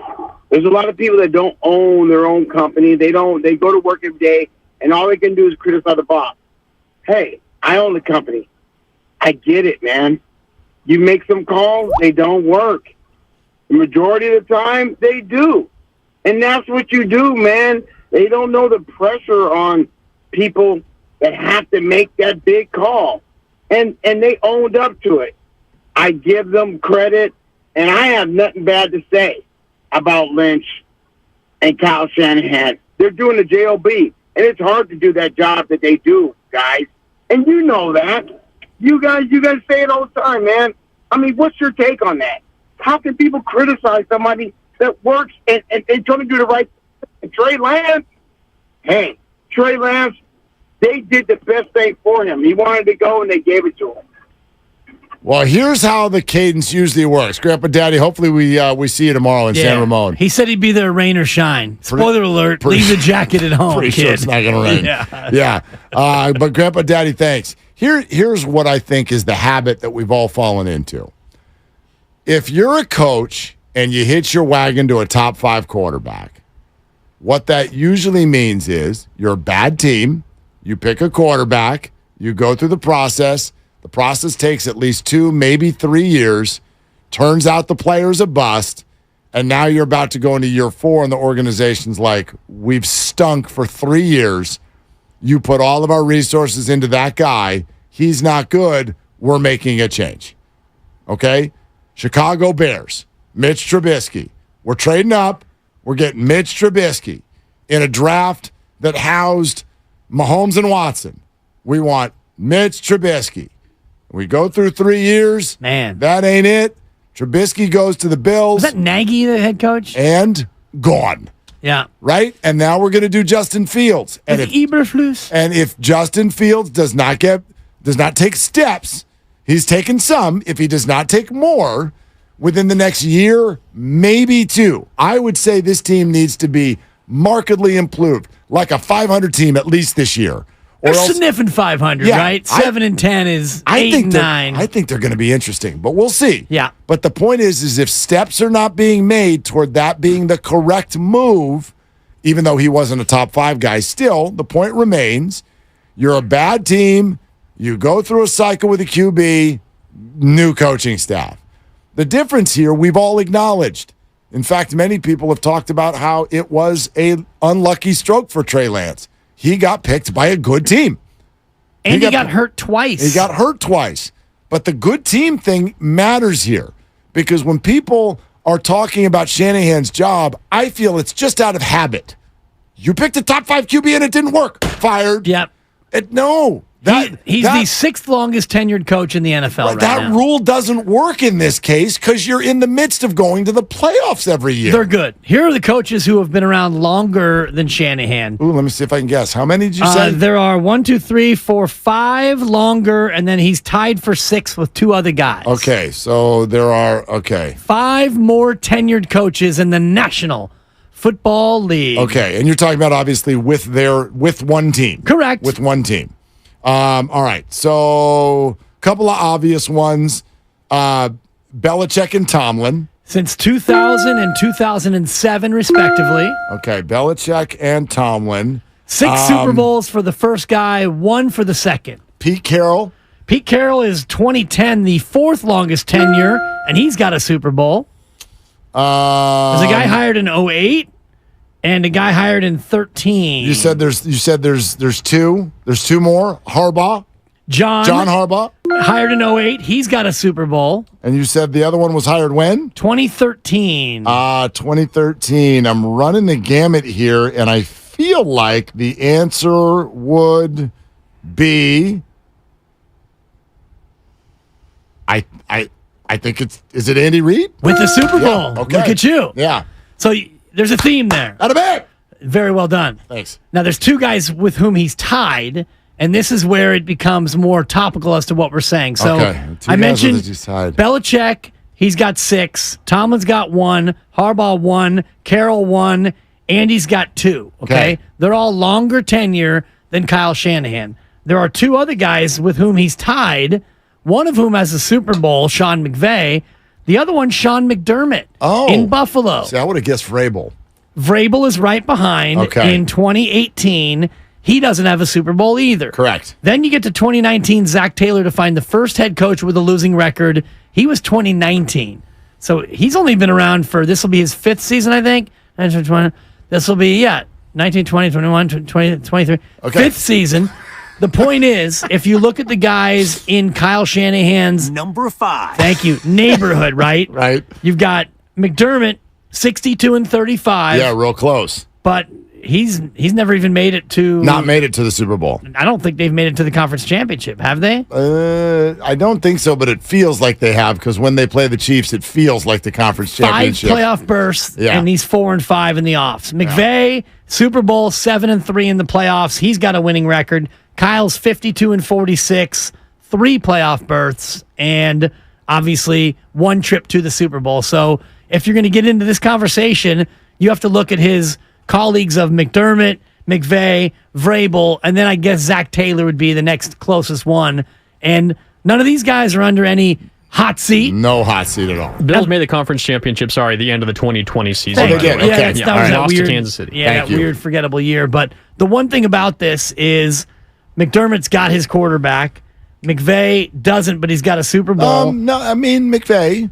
He's on the way out, but he's got his guy. I guess you're right there. He's got his guy. Tennessee, it's a little bit of a question mark, but transitioning. And then Zach Taylor's got his guy. When you think about these other coaches who have been around as long, Kyle is, why would he be on the hot seat, a hotter seat than Zach Taylor? It's like I said, it's habit. Yeah. It's just habit. That's all you are submitting to habit. Pick top 5 QB, you were wrong, you get fired. Well, that doesn't apply here. It just doesn't. And that's beyond fair. So none of this is to say you're not allowed to criticize. Right. None of this is to say you're not allowed to be mad. None of this is to say that you're not allowed to point things out. And I think that they're aware of that. You heard that in their comments. They own it. They feel like they let Trey'd down. It was a huge mistake. Nobody's getting around that. But to immediately transfer that to talking about job status, in my opinion, is lazy. It's just lazy. Because no one, that's not That's not where you go when someone's 13-4 and a Super Bowl favorite. Like, and again, I'll point out, not one person who's talked to us about Kyle Shanahan's job has brought up who is you'd rather have in here. Right. Give me one name. Can you even think of someone? Don't joke Lincoln Riley. Like, for real.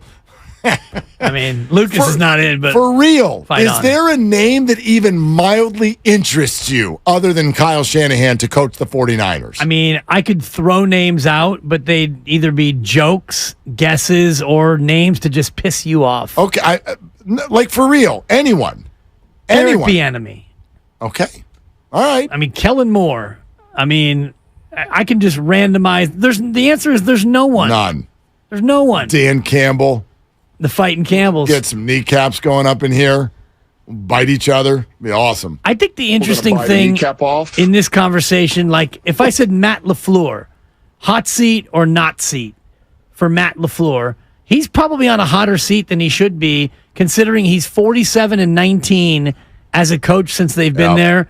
His winning percentage is .712, yet if Jordan Love doesn't work out, all of a sudden now, I wonder. He's at what kind of spot is he in off an 8-9 year? Well, that's the thing. It happens quickly, is all I'm saying. It's not. It's the thing that that none of us really want to get. I mean, why is McDermott such a great coach? Why? Because he has a great quarterback. Thank you. Why did Andy Reid finally get over the top? He's got Patrick Mahomes. I mean, yeah. Like, I'm not saying... But I think to that same point, I'm not saying though, they're not great coaches. Tomlin is, like, always got a winning record. They're great coaches, but let's be real here. How many has Tomlin won without Roethlisberger? Okay?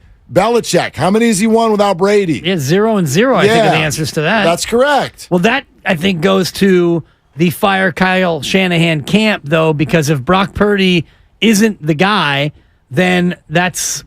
7 or 8 years without Kyle Shanahan finding a quarterback? And that is completely a fair conversation. I just think it's a harder one to have when you're in the midst of going to the conference title game every year.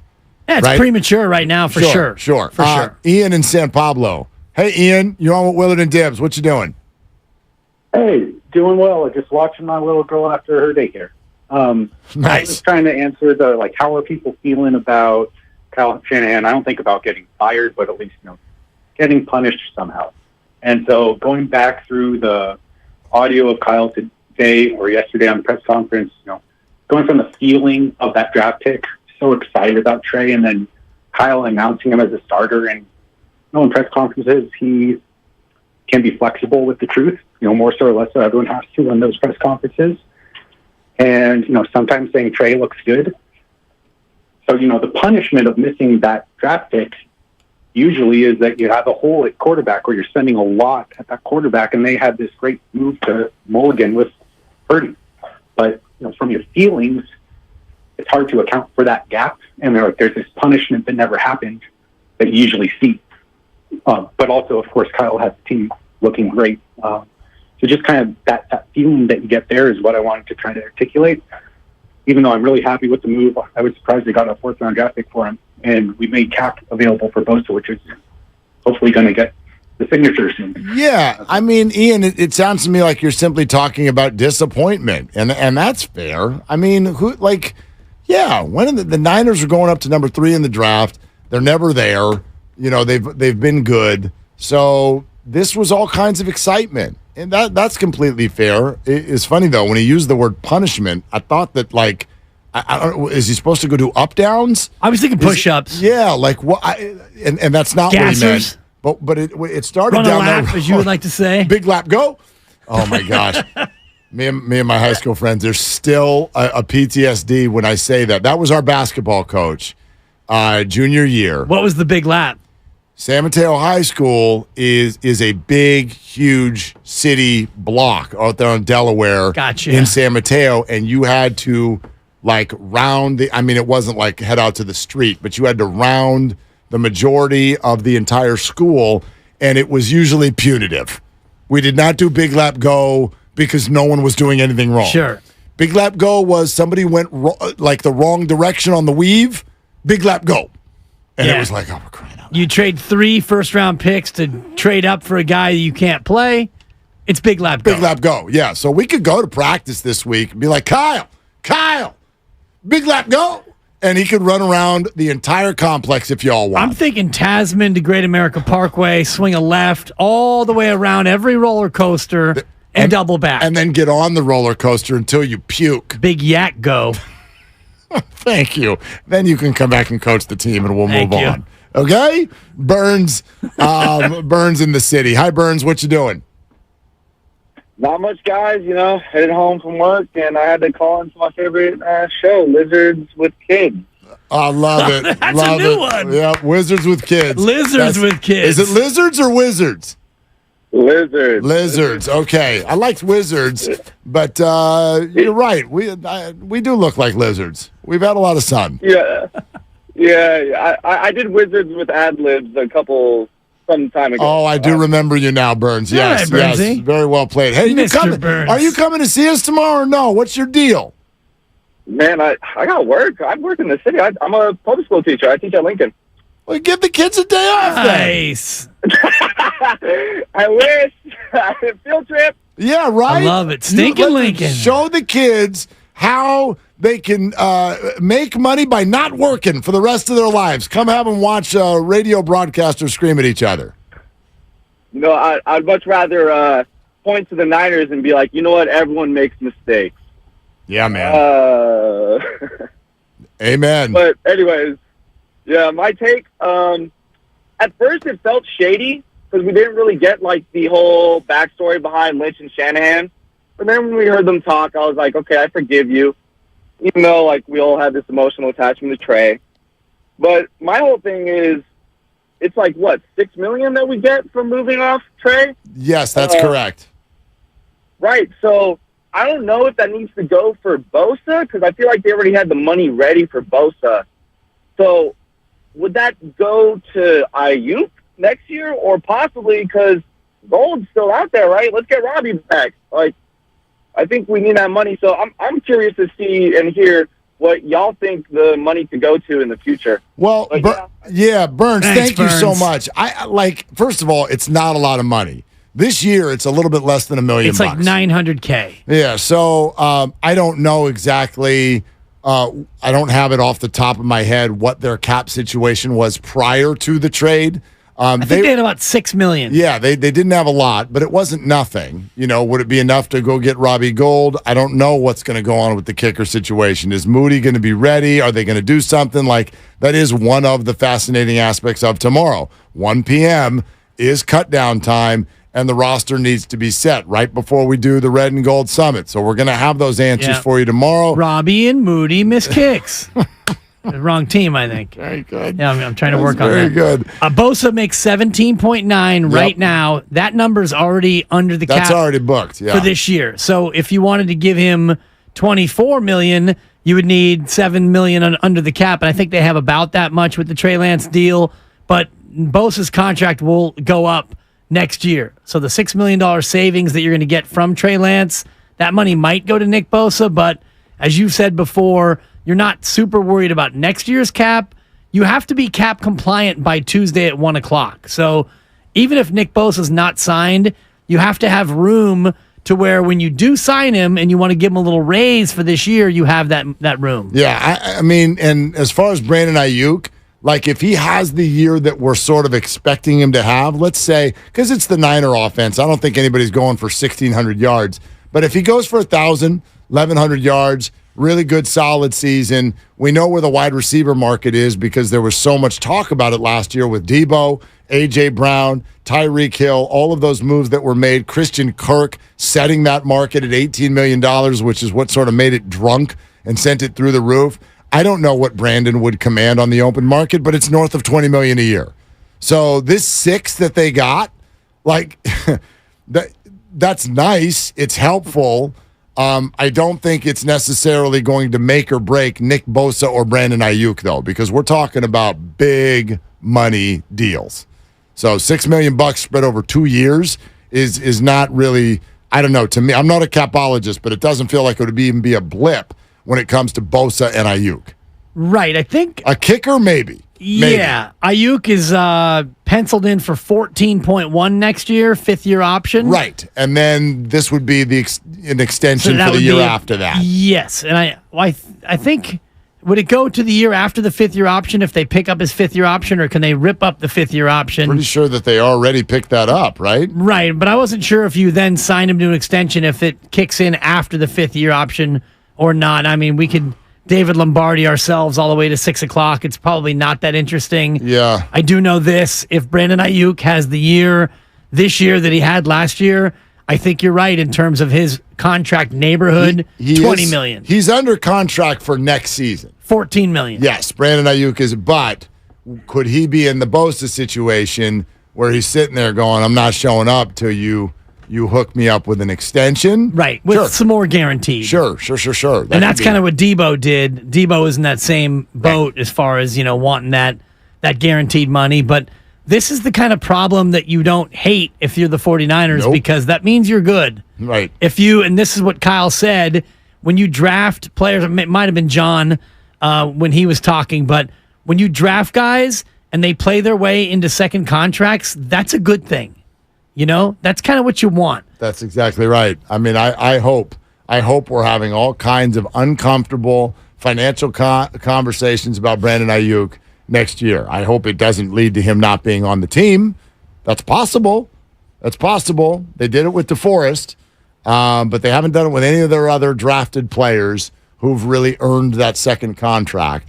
So if Ayuk has a nice year and has a reasonable expectation with an extension, I think the 49ers should be able to keep him, but we'll see. There's a lot of things that need to happen before we get to that conversation. Let's go to Jonathan in the city here on Willard and Dibs. Hey, Jonathan, what's up? Hey, man, this is super weird, man. People are calling from Kyle Shanahan and said, hey, newsflash, every franchise in the NFL has done this, so it's regular. Because you know what? Finding a quarterback basing on the draft pick, it's a crapshoot at best. It's one of the most difficult positions of a player to find in the NFL. And I just want to say, man, I don't know why people are talking about Trey Lance like he's like LeBron James. He's as clear as the daylight that he was going to be that guy. No, man, he wasn't going to be that guy. Maybe later on, but right now he's not. It's just going to take some time. So I don't know why 49ers fans are being weird about it. Because like I said, it's just so regular. I just want to say before I go, are you guys familiar with Depeche Mode? Of course. Absolutely. People are people, so why should they be? You and I should get along so awfully. Don't say potential. Don't say his rocket arm. Don't say, oh, man, hey, stop it. Hey, the dog's going to tell me. Sorry. Jonathan, we always I give points for creative effort. Maybe that's why I'm not as mad at Kyle Shanahan as some of you are. Fire Jonathan right now. I give points for creative effort. It takes a lot to get up there and try to roll the dice like that. Sure does. Yeah, so especially when you go back to the 80s with Depeche Mode. Well, he kind of talked himself into it because his whole point was, hey, people make mistakes. Yeah. And then he did too. So that's okay. Yeah, sure. It's all good. Absolutely. Look, Guru mentioned on the crossover today that he got hot at a craps table. Yeah, he did. Let me say first and foremost, there's very few things. I'm not going to say nothing. There are very few things better in life than getting hot at a craps table. Oh. It is absolutely intoxicating. It is exhilarating. It is amazing. It's the best odds in the house. Stuff is flying fast, and you can sit there with one bet and it just sits there. And you clean up and clean up and clean. It's the absolute best. Would you consider it when that happens? Because I had it happen last time I was in Vegas too. It's a hell of a lot of fun. When that happens, thank you. Would you consider that getting lucky? Yes. Okay. It's the epitome of getting lucky. Perfect. Because there is strategy, of course, to the way you bet, but when it comes to hot dice, and Guru's throwing some hot dice, and he was saying on the show that I got a technique where I throw them high. Oh, God. I throw them high and all this. I'm As like, if you could put spin on it and make Totally. sure that a 6 happens you or know, something. hitting like little 9 irons into the, spinning it back Look, and the whole deal. Last time I got hot at a craps table, I wasn't even the one rolling. Exactly. So you have nothing to do with it. It's luck. When you get that money, do you give it back? Hopefully not. Right. Depends on how much I've been drinking. Well, Let's go to the roulette table and double this. No, I mean, do you go to the cashier and say, hey, sorry, this 2 G's that I just won? I didn't earn it. I was lucky. You know what I mean? Like, I actually didn't even want to come tonight, but my friend dragged me here, and so I think you should take this back. So I don't want to hear that Kyle Shanahan got lucky. Even if he did, so the freak what? Oh, Mark. So what? So he did. Fine. Yell at him that he's lucky. He gets to keep the money. The team is good. They messed up, and the team is still good. And so you, the fan, in my opinion, you need to acknowledge that and get the heck off this train, this drumbeat of Kyle must pay. There must be accountability. I'm tired of these free passes. There's no free pass. They're working their butts off every day, and the team is good. And they've built the rest of the roster, which all of you seem to acknowledge is the best one in the NFL. But no, we don't look at that, because that would ruin your point. Well, he got lucky with Brock Purdy, but fine. When you did. got lucky He winning got at unlucky. craps, could you have won money at craps if you stood next to the craps table and didn't actually put any money on the craps table? No, you I probably cannot. could not have won money. Now, a kind stranger might have thought you were the good luck charm because you do have a positive aura. Thank he you. might have slipped you a little bit, but that wouldn't be the same thing as you actually taking the risk. Kyle and John took a chance to draft a quarterback at the Mr. Irrelevant spot. They could have taken a long snapper to replace Tabor Pepper. They could have drafted another punter to put heat on I got 99 problems, but a Mitch ain't one. They could have taken another kicker just to middle finger the fan base in advance of taking Jake Moody I think next in year, the 3rd round. All kickers. All kickers. Just the whole draft. They could have done anything under the sun with that last pick, but they picked a quarterback. So did they get lucky? Yes. Sure. But they were in the game. You were at the craps table. Goo was throwing the dice and making everybody in the pit boss mad, because when the dice tumble off and same dice. I'm always the same dice guy, by the way. Yeah. Because I get it. too, like Guru, I try to get some air under those dice. Some casinos won't let you do that. Once that dice leaves the table, it's retired. Oh, no, same dice. Not always. Some won't let you do it. It's kind of like a fastball that hits the dirt. The umpires, you can't be like, same ball. The umpire's like, no, dude. It's dirty now. It's gone. We're not using it. Same dice. And I want my I'm drinks just telling you. with ice. I want my drinks watered down. Totally. They're like, that's what we do here, sir. Gene in Oakland here with Willard and Dibs. Hi, Gene. What are you doing? Hey, guys. Hey, I'm sitting with my pooch. She's kind of annoyed because she wants to go to the park. But I know. Sorry we made your pooch wait a little bit, Gene. There are a lot of people calling today. I'll make it up to her. All right. Anyways, so Shanahan, I'll tell you what. Make him do 100 push-ups, give him 5 minutes, and then 100 more. How's that? I like it, Gene. For punishment. It's old Yeah. school. Wow, if he can do 200 push-ups in 10 minutes, I'd give him a raise. My arms are a little Yeah, tired and exactly. stuff. make him a linebacker. Listen, seriously though, look, let's give the guy a break. Look, he became a head coach at, what was he, like 37 or 38 years old? He wasn't 40, I know that. And he's learning.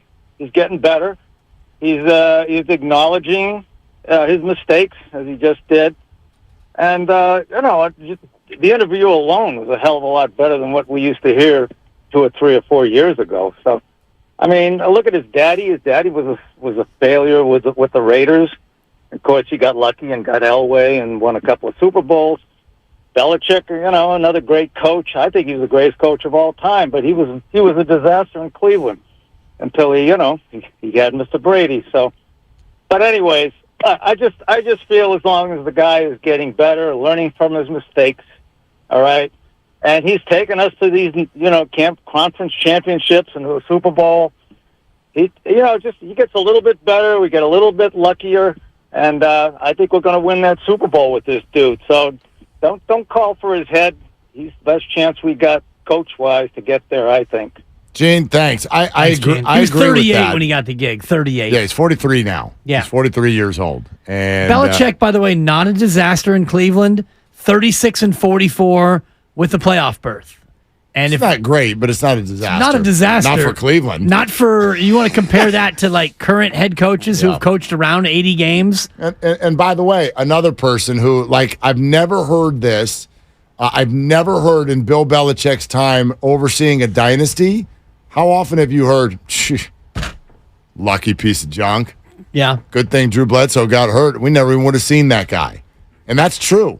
That's true. Was Bill Belichick's entire career lucky? Was it? Was it? Well, I mean, what's lucky? The fact that they drafted Tom Brady and he turned out to be the GOAT, or the fact that Drew Bledsoe had 4 of his organs ripped in half on an ill-fated trot down the sideline? Yep. One of the more savage hits, by the way, in NFL history. No doubt. No doubt. I like Drew. But, I mean, listen, the fair conversation for me is about Kyle Shanahan's assessment of the position and who he believes should be in that spot. That is a fair assessment, and there are fair questions there. But look at all those coaches you just met, you just talked about, the successful ones, right? Like, okay, Bill Belichick is one. Hall of Fame quarterback. But sort of lucked into it. Yeah. Okay? Tomlin had a Hall of Fame quarterback. Yeah, absolutely. Well, I mean, the off-the-field stuff might keep him out for a couple years. He will be. He will be. You don't win multiple Super Bowls and not end up in the Hall of Fame. What he did as a rookie, too, is almost unheard of. It's actually... It's Brock Purdy. It's Brock Purdy-esque, exactly. Purdy-an, we prefer. Now, John Harbaugh, Hall of Fame defense. Exactly. Like, we don't even know who to attach, as in fact, his hand-selected quarterback is the guy there now who has not moved through the playoffs with any regularity at all. He won the Super Bowl with Joe Flacco. Correct. I mean, and Joe Flacco's postseason was one for the ages. And what round was Ben Roethlisberger drafted in? I think late first or early second. I think he was actually like mid-first. Was he like the 12th overall pick, maybe? Let me look this up. I'll look it up. First round. NFL draft, pick 11. Yeah. Pick 11. Okay. I love the race, the Google race. I know, the Google race is... Well, because you can actually type. I'm hunting and pecking. So he's the 11th overall pick, so you can say, yeah, like that's the hand-selected guy, and you nailed it. Andy Reid traded up to get Patrick Mahomes. Boom. You get credit. Seahawks kind of fell into Russell Wilson. They got Russ in the 3rd round the same year they spent huge dollars on a free agent to come in and take over that position. Is that Matt Flynn? Yes, but they deserve credit for in the preseason going, I don't know, Bob, did you notice that Russ is better than Matt? I think we should go with it. And they did. And it turned into a perennial winner and Super Bowls. But like what we're on the verge of, if Brock Purdy continues to just be like he was last year, we're on the verge of that same kind of thing. It's Patriots-esque. It's Seahawks-esque. It's, we sort of stumbled into this guy well out of the 1st round, but we're noticing that he's good. Let's follow that. Let's develop it and have it become really good. There's nothing wrong with that. I think that Shanahan is following the Pete Carroll model in terms of what happened with those Seattle teams. Quarterback on a rookie deal, unbelievable defense. I don't know if this defense has earned a nickname like the Legion of Boom. I know different guys have different sorts of nicknames, but this defense could play well enough to become nickname worthy. And at that point, yeah, go ahead, Brock, and just be a quarterback on a rookie deal. You don't have to carry us. They've got so much talent. I think that they're kind of following the Seattle blueprint in terms of how to get this thing done. Yeah, absolutely. And there's, again, like that's sustainability. And that's what most teams are going for. And that's why I continue to reject this idea of, well, Kyle's not in danger now, but if they don't win the Super Bowl this year, he is. Oh, he's got 2 years. He's got 2 years. You have to be good. You don't have to necessarily win the last one. I know that bothers people. I know that's the goal. That is their goal. But that becomes so circumstantial in the end. Take last year. Last year is your best example. What if the Niners are the 1 seed, they're humming, and they get to the last game, and all their best players get hurt, and they lose? You're going to fire someone for that? Depends on your depth. Well, only one team wins. I get that. Only one team and wins. only 35 coaches have ever won the Super Bowl. Sustainability is what teams are going for. Be good every year. But, and I don't want to always, put my butt out there like that, but I'm going to. Brock Purdy's got 2 more years of making peanuts. At that point, if you've been close, if he's been good, he's going to cost you an arm and a leg. And that's going to be $40 million, $45 million a year. If Brock Purdy continues to play like he has, but doesn't win the big one, you could say bye-bye to a lot of your high-priced talent because you're not going to be able to afford them all. I know you're talking about, he would be extension-worthy after the 2024 season, but it's actually 3 more years of peanuts. 3 more. You get a 4-year contract. This is year 2. So $870,000 this year, $985,000 next year, and then a wild balloon in 2025 up to $1.1 million. Wow. 3 more years of peanuts for Brock Purdy. And it's the NFL, so there's nothing you can do to change it. He can ask for an extension after next year.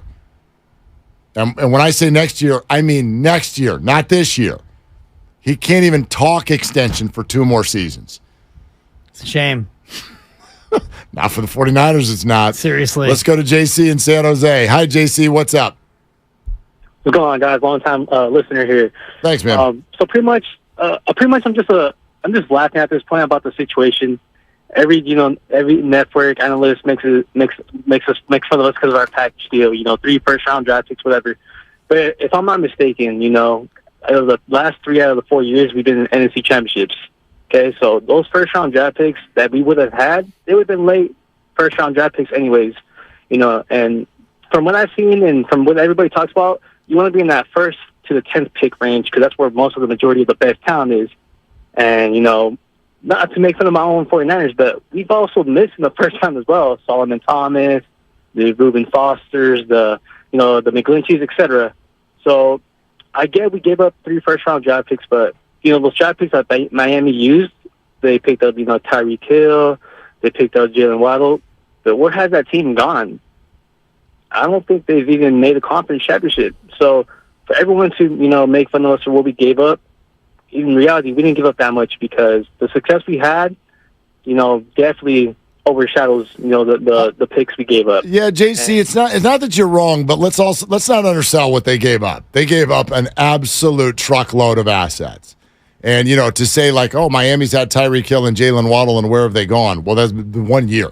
And they made the playoffs and lost their quarterback and didn't really go anywhere, although they put the fear of God into Buffalo when they got to the playoffs. That's a good team.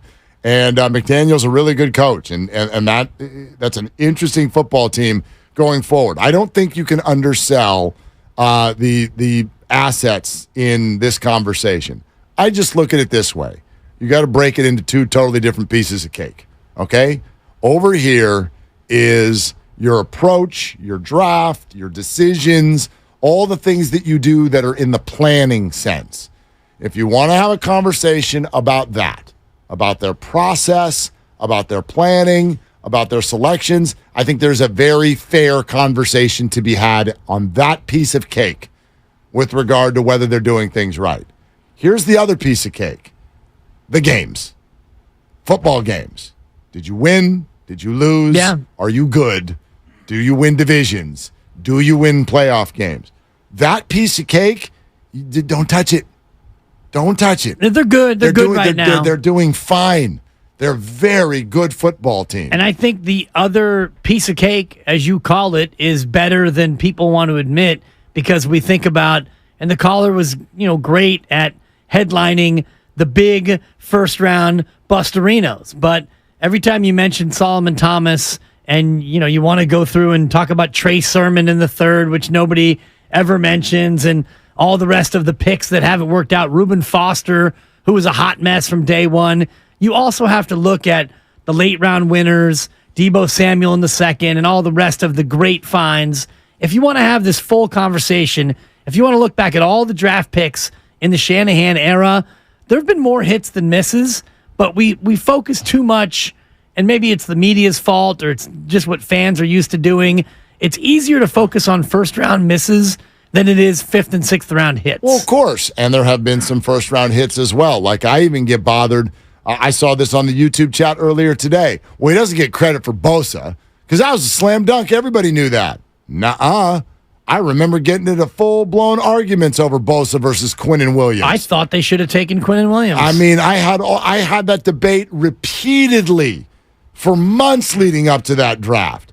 I was on Team Bosa, but a lot of people were worried about the injury history from college. I, for one, was. All of that. So no, you don't get to, even though the list was short about who you would take, that's what I hate about these conversations. You don't get to point out the negative and then blow off the positive.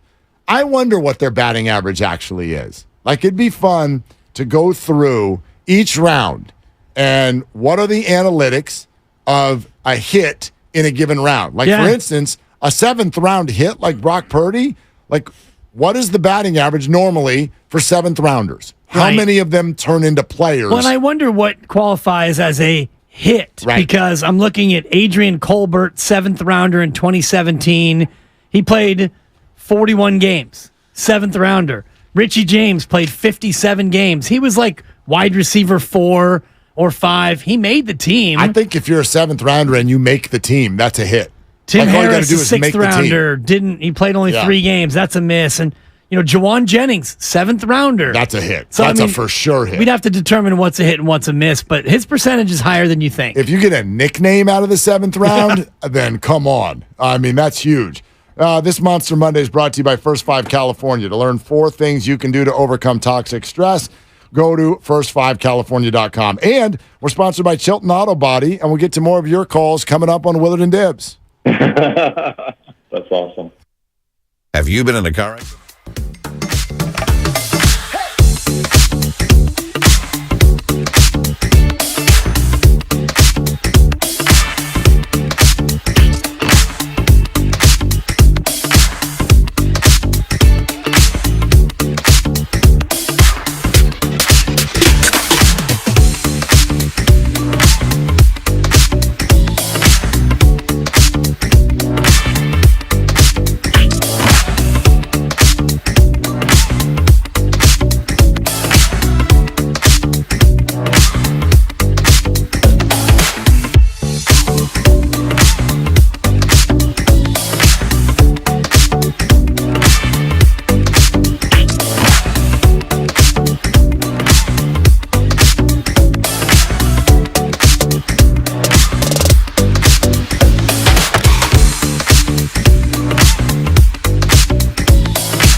I'm hunting and pecking. Now, back to Willard and Dibs on 95.7 The Game.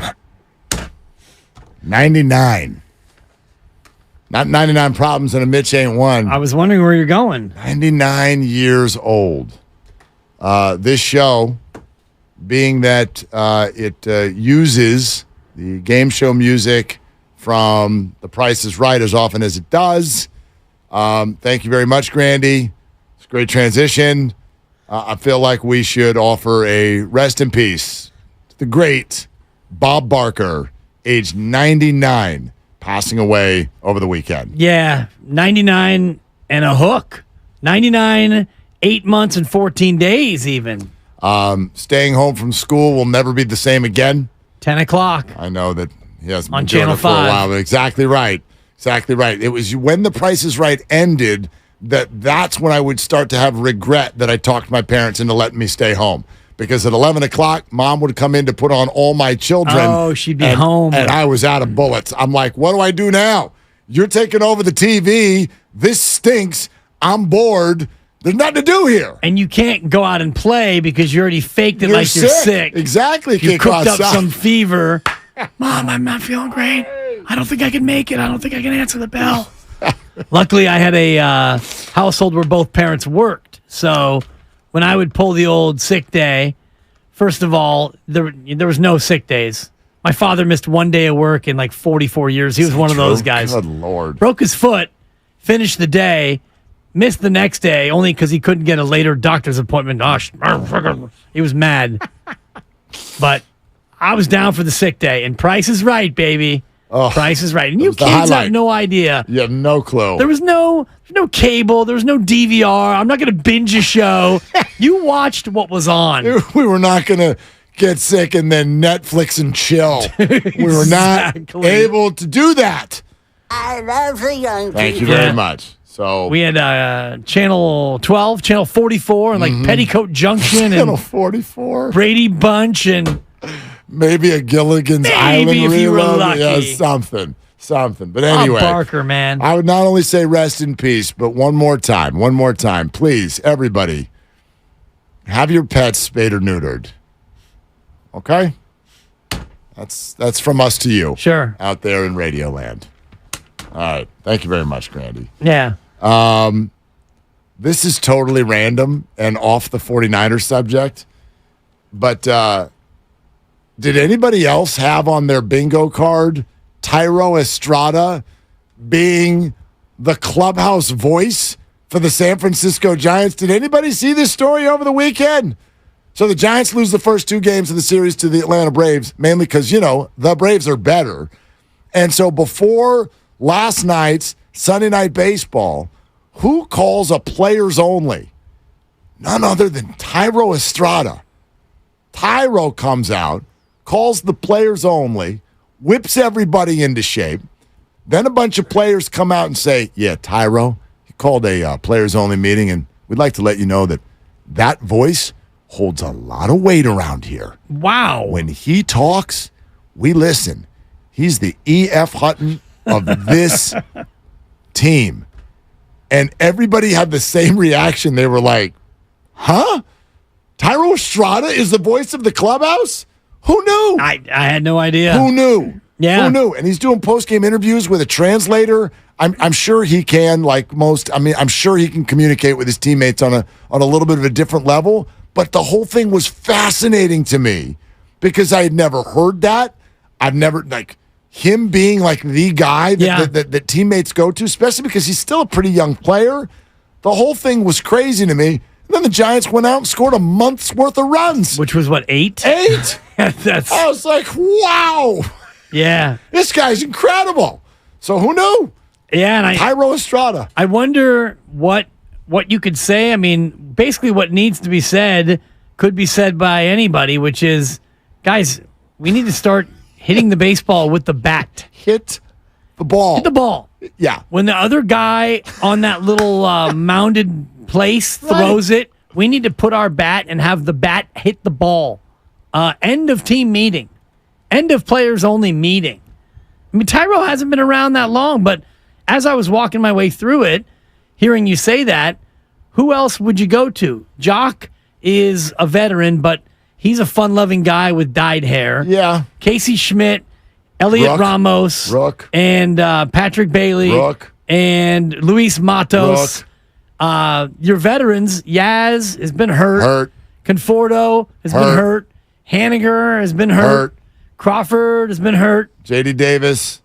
I mean, a lot of these guys just Wilmer showed up. Flores is a pretty quiet cat. Yep. Lamont Wade Jr., late night Lamont. Quiet. Players only meeting at midnight, maybe. But, as we work our way through the roster, we're running out of guys. Well, Tyro quietly has been here for 3 years. He's 27 years old, which, as you're pointing out in this clubhouse, is maybe a little bit older than we realize. But, yeah, I had just never seen or heard anything like this. But, Logan Webb is the perceived leader of the Giants. And there's nothing wrong with the fact that he's a pitcher, not an everyday player. I think you can still be a leader. But I do think there needs to be someone on the offensive side who sort of speaks for the group. And let's be honest, that's the group that's been struggling. And so who's it going to be? And I wouldn't have known. Well, it's Tyro Estrada. We'll see if they can carry it over. But, yeah, man, it's go time. There's no more.